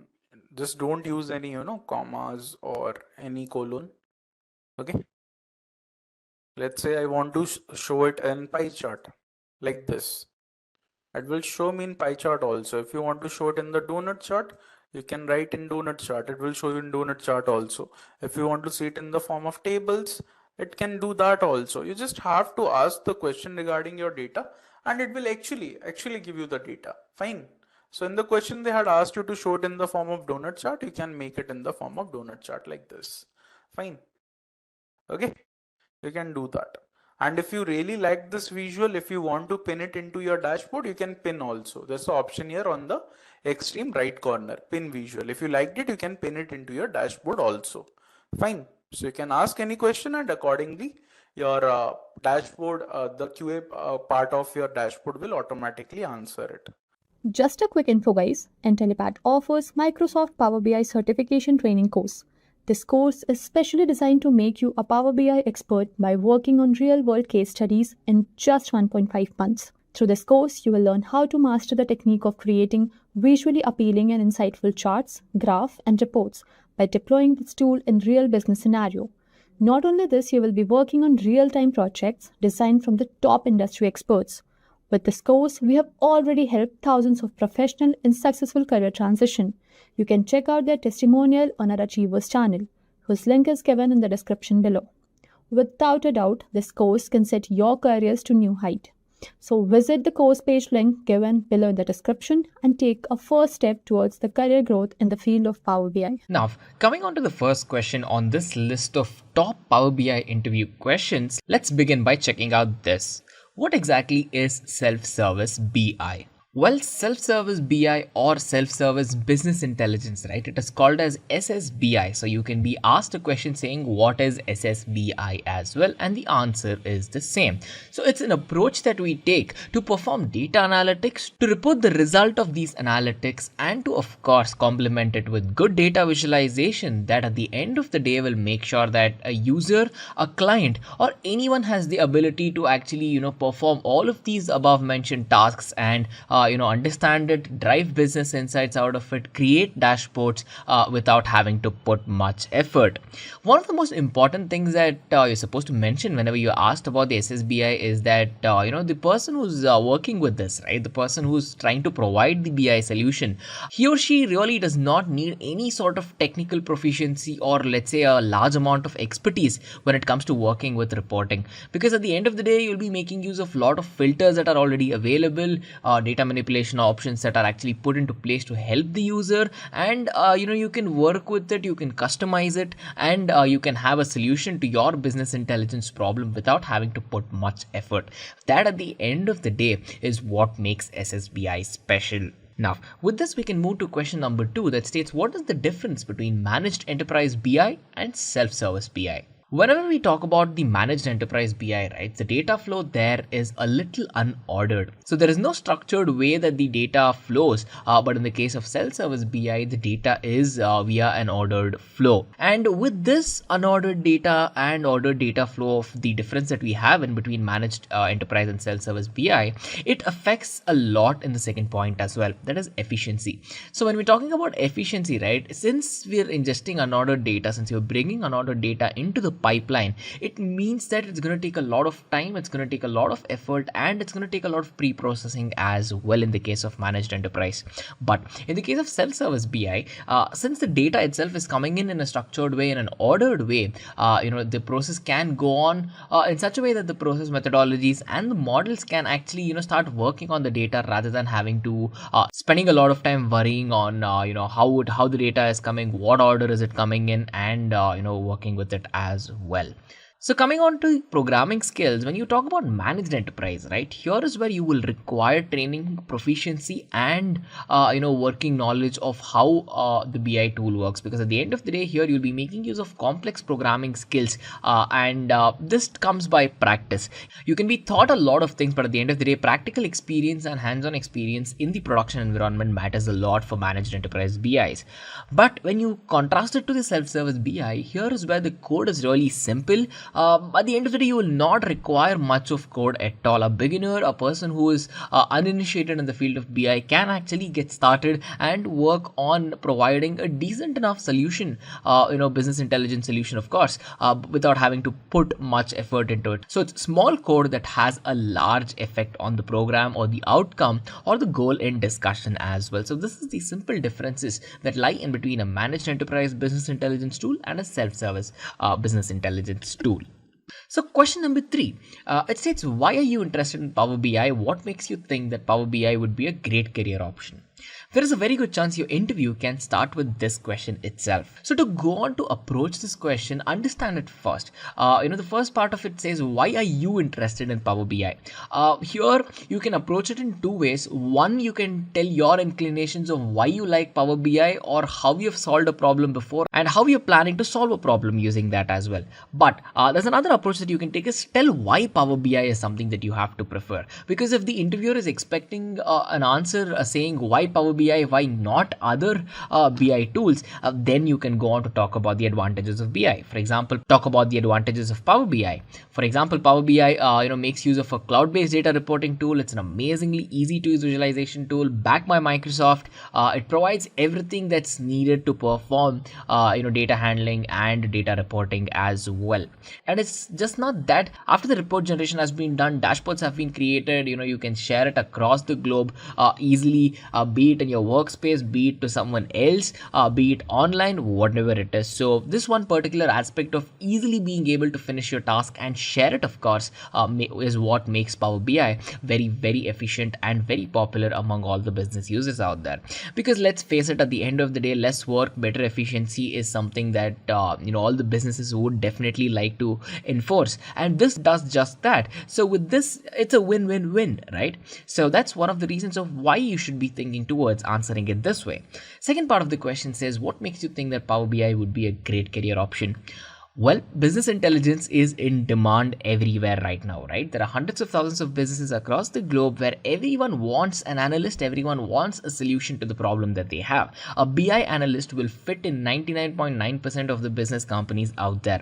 Now, in that case, considering that it is a trending career, it is among the top 10 roles to have in the next decade. And of course, this decade as well, it makes it a no-brainer that you guys would love to jump on the trend, make full use out of it, and provide effective solutions to the problems we have in the world of business today. So moving on to the fourth question, it states, mention the important features of Power BI. Well, as you might already know it now that you're on the video here, Power BI has many features, right? So you can probably talk 20 minutes just about the features of Power BI, but then do read the room. Understand what the interviewer is expecting. Is he or she expecting a concise and a small answer, or is he or she expecting you to elaborate on it?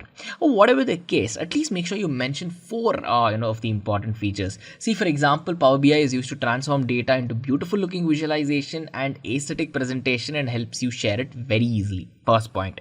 The second point is that you can have the ability to bring in data from multiple sources, in fact, perform a quick analysis even before you work on it, have an all-in-one view of it as well. Coming on to point number 3.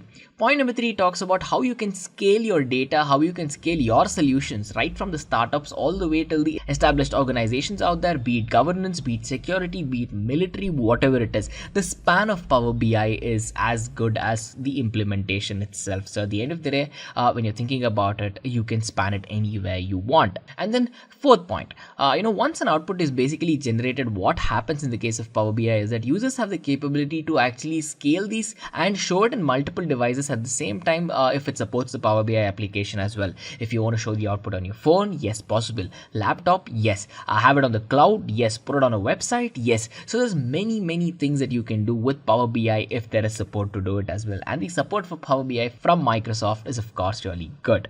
So these are some of the very important points, right? But then when you have to try to showcase that you know a little bit more about Power BI, you can talk about the NLP capabilities of Power BI. You can talk about Power BI Q&A, which of course we'll discuss in the next couple of questions, on how, of course, user can make use of queries on reporting by not really having to use complex programming languages or let's say complex querying techniques to work with the database as well. So there's many things. But as I mentioned, make sure to talk about the top 4 or 5 features of Power BI. Now with this, moving on to the 5th question, it states, is Power BI free to use? The answer is yes. Users can actually make use of Power BI for free in case if you have had practical experience using it. Well, but the best of the best features of Power BI can be availed with the Pro subscription that costs a little bit of money. Of course, this can be purchased from the Microsoft Store or through the application itself.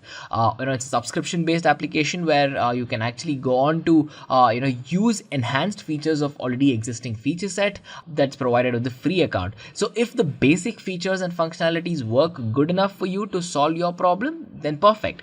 If not, if there is a requirement for let's say more ease of use, or let's say there is a requirement for more powerful filters or whatever it is, then considering a Pro account or a Pro subscription definitely adds a lot of value. Because what most business users do is they have a subscribed account where it provides a lot more features. See, for example, instant data refreshes by the day, and many other powerful solutions which are missed in the free version. It is totally understandable, but do know that Power BI Pro subscription makes Power BI pack a huge punch. It's a very powerful tool, even in its free form, but once you go paid, once you go all in, it's a beautiful app to work with as well. So make sure to answer it this way. Coming on to question number 6, it states, what are the versions of Power BI? See, Power BI versions, you really don't have to talk about the version number and all of that when you ask this question, but talk about how Power BI is basically divided, right? See, it's a tool that brings a lot of flexibility when you talk about data reporting, handling and working with it and whatnot.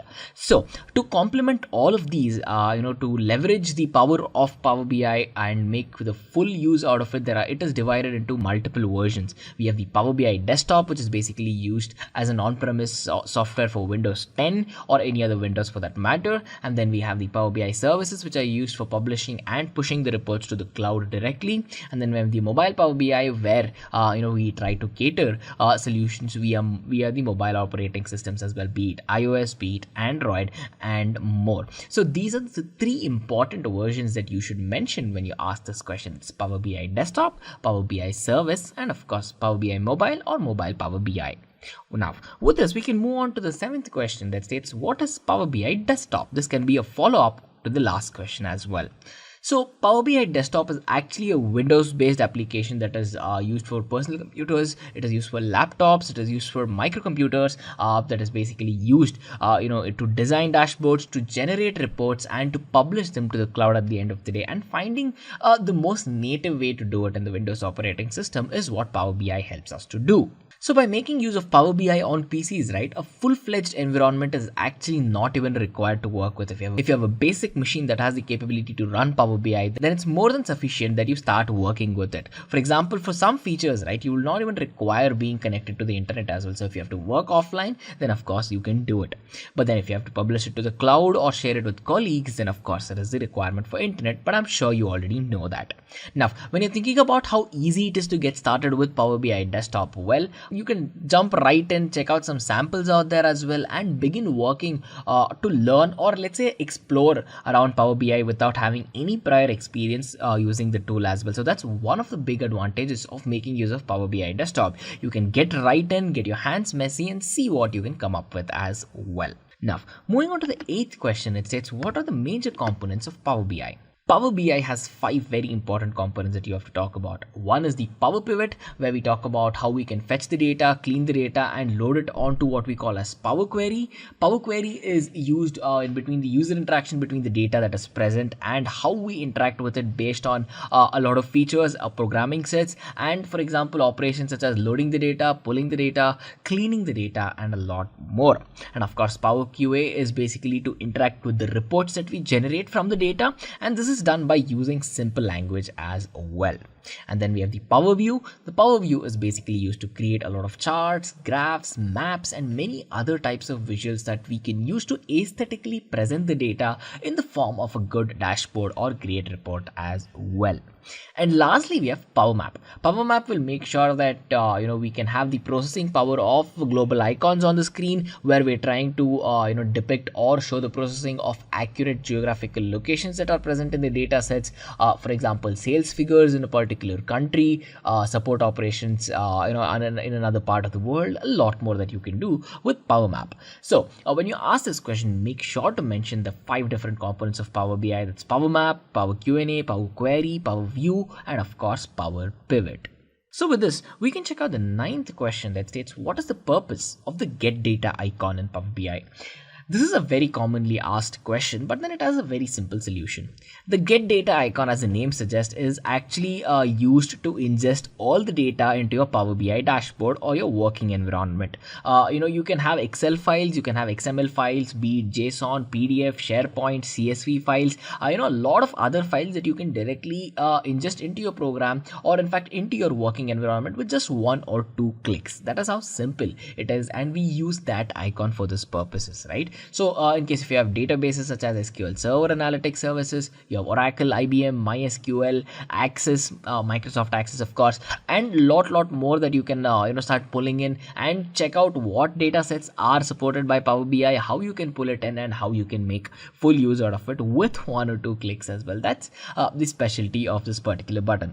Now, if you're wondering about pulling data from the cloud directly, the answer is yes. You can directly hook up your Power BI into Microsoft Azure network and multiple other cloud platforms as well. And through this button, through this icon, you will find all the options and all the things that are required to pull all the data and bring it into your working environment easily.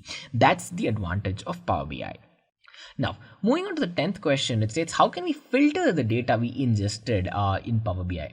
Well, data filtering is something that Power BI is definitely known for. It's popular for.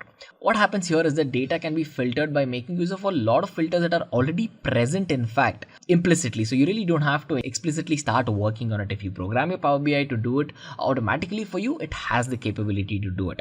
But then when we talk about the filters, right, there are 3 important types of filters in Power BI that we have. One we call as the drill through filters, second we have the page level filters, and third we have the report level filters. When we talk about the drill through filters, what we're trying to do here is that, especially in Power BI desktop, users can go on to create a page where their report is present, but then there are many things on a report that can get confusing, right? But with the drill through filter, as the name suggests, we are trying to drill through to the specific requirements that we have. Let's say you're talking about a manufacturing pipeline. Here you can go on to concentrate with suppliers, concentrate about customers, manufacturers, the graphs that are involved behind it, how these values are changing with respect to time, and a lot more. So to hone in on that particular requirement that we have to focus on, that is where drill through filters come into the picture. And then we have the page level filters. Page level filters where we try to filter out via each individual page, as the name suggests. Pretty simple. And then we have the report level filters. Again, here we try to simultaneously filter all of the charts that are present in all of the pages of a single report. So one report can have multiple pages. If a page has to be filtered, we can use page level filters. If the reports have to be filtered, we have report level filters. But at the end of the day, if you have to get into a particular report, a particular page of that report, then perform some focus analysis on it, then you have the drill through filters. So make sure to answer this in a clear and a concise way. Now, coming on to question number 11. Question number 11 states, where is data stored in Power BI? Well, when data gets ingested into the Power BI environment, it gets stored into two types of tables. One is we have the fact table and the other we have the dimension tables. So what happens in the case of fact tables is that we have a central table in the schema, what we call as the star schema. You might know it if you've worked on data warehousing. So a fact table will consider and store all of the quantitative information that is required for us to perform analytics. But one very important thing that you have to mention about fact tables is that the data is not normalized in the case of fact tables, so make sure to mention that. Now when we talk about the dimension tables, right, dimension tables on the other hand also make use of a star schema, but here what we're trying to do is we're trying to store the metadata of the data as well. So think about storing attributes, think about storing dimensions, think about storing things that actually describe the data or describe the objects that are present in our previous fact table where the data is actually stored. Fact table is where we have the data, dimension table is where we express and talk more about the data. Think of it that way. So when you ask this question about where the data is stored, make sure you talk about fact tables and make sure you talk about dimensional tables, and of course state how each of these work as well. So moving on to the 12th question, it says, what are content packs? Well, content packs are again one of the most important things in the world of Power BI, because this is where we can package reports, dashboards, data set, share it with other people very easily. Because one thing about a content pack is that whenever you head to a website, right, your portal, the Power BI portal, here you can merge your workspace list. Here you can check out all your reports, check out all your dashboards without having to put much effort into it. But then when you have to stress a little bit about content packs, right, so what it mainly does is it provides limited access or complete access to certain charts, certain lists, certain pages and certain reports based on your organization structure. So if you want to deny access or authorize access to some people, you can do that. The second thing is that you can customize it with a title, give it a little description, and make sure that the user or the person who's seeing the reports or the dashboard has the ability to pick what's required and leave what's not required. So with content packs that can be done. And of course we have the next point, which talks about how users can have access and create new dashboard from the content pack itself, rather than having to open up the tool again and working with it hands on. So these three features form to be one of the most notable features of content packs. And at the end of the day, whenever you talk about content packs, know one thing, this is a topic where you can definitely stress on and talk about for 5 to 10 minutes straight, but then there is a very good chance that the interviewer is expecting a clear and a concise answer, so make sure you keep it that way. Now with this we can check out the 13th question that states, what are the different views in Power BI desktop? Well, there are three different views in Power BI that you're supposed to know about, and each of these view has its own unique purpose. For example, we have the report view. In the report view, what we're trying to do is we're trying to add visualizations, add multiple report pages, add multiple reports, and see how we can publish it right then and there from the Power BI desktop. So this is the report view where we can actually have a full scale view of what's going on. Then we have the data view. Data view is where we perform operations such as data pre-processing, data shaping, and all of these by making use of the query editor tools. So this is data view. And then we have the third different view in Power BI. This is basically the relationship view. The relationship view is used to actually show and manage the relationships that are present in the data sets that we are working with currently as well. So each of these view, as you can see, a relationship view gives the ability for us to manage relationships. Data view gives us a header through which we can work with the query editor tools, and we have the report view where we can add visualizations and work with the report directly as well. So you can see these are three different views that do three different things as well. So it is very important that you answer it this way. Now with this we can check out the 14th question that states, what is row level security?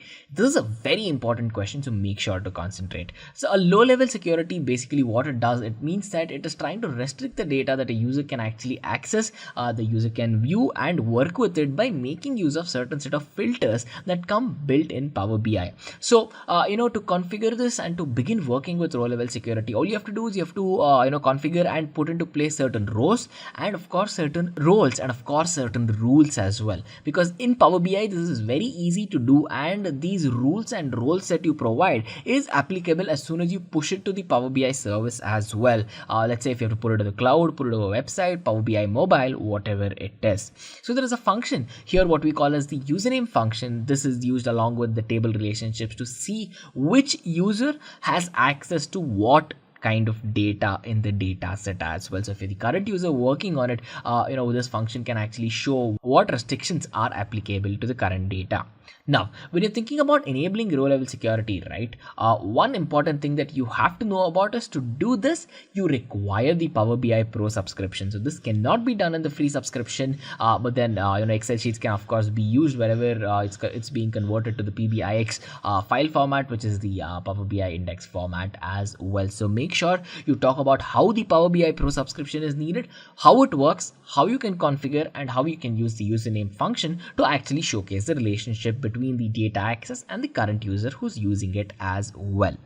Now, moving on to the 15th question, it says, what is DAX and what are the benefits of making use of variables in DAX?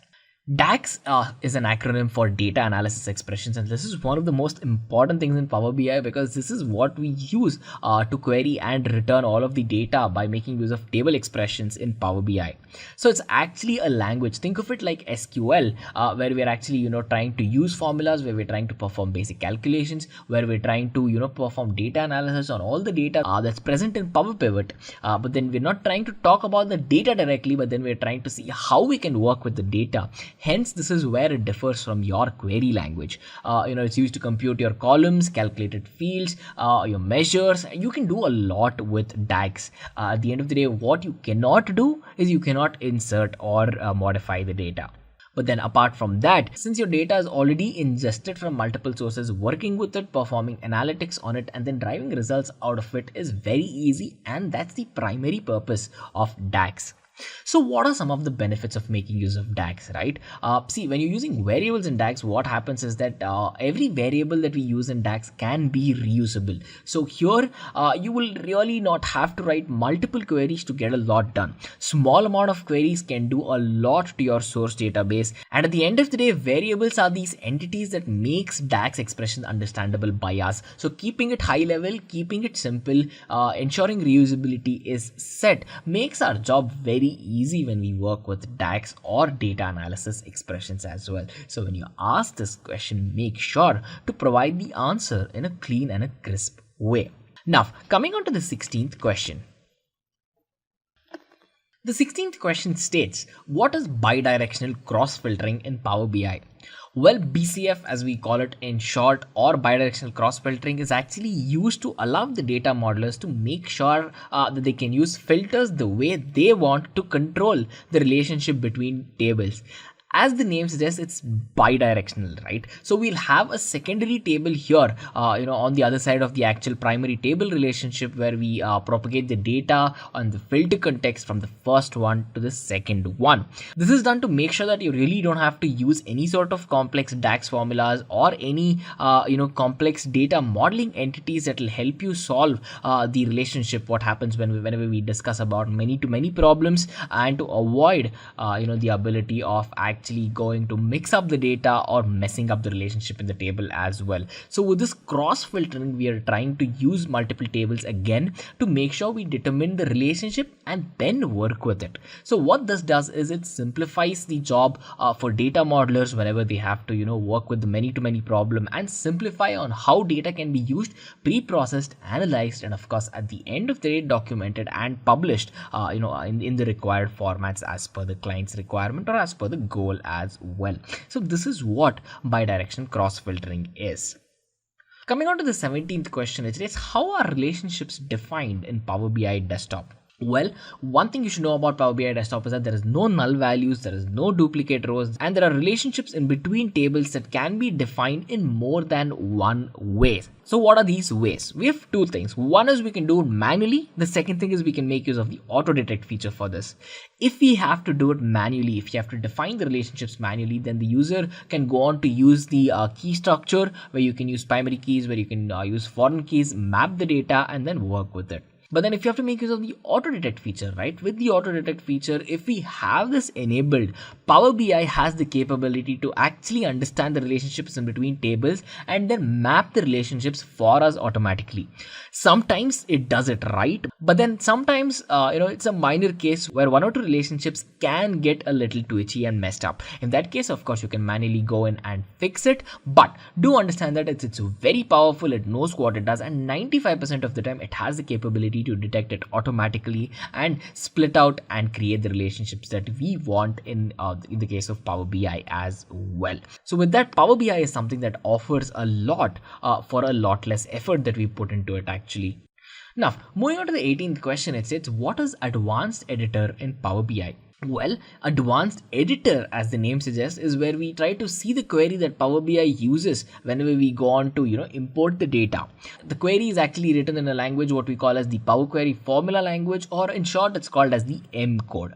So to view our particular query code, right, especially when we're making use of Power BI desktop, just go to edit queries from the home tab. This is where you can directly access it, and you can work with the advanced editor to see what query is being used. It will display the query for you. What is the current query that's running, what query have you selected, and what transformations you can apply on it as well. So of course, to apply the actual transformations, we're going to have to go into the query editor and select each individual step, type in the query, and then work with it. But then one thing you really have to know is that all of the things that we can do, right, to the particular code that we're talking about, it's easily done in the case of advanced editor because it provides all the basic functionality and a lot more as well. So in that particular case, you have the basic functioning bare bones of it, and you have a lot more features that you may or may not use as well. So to check out all of these, make sure you're talking about the M code, make sure you're talking about how you can go on to actually use the advanced editor and what the advanced editor does as well.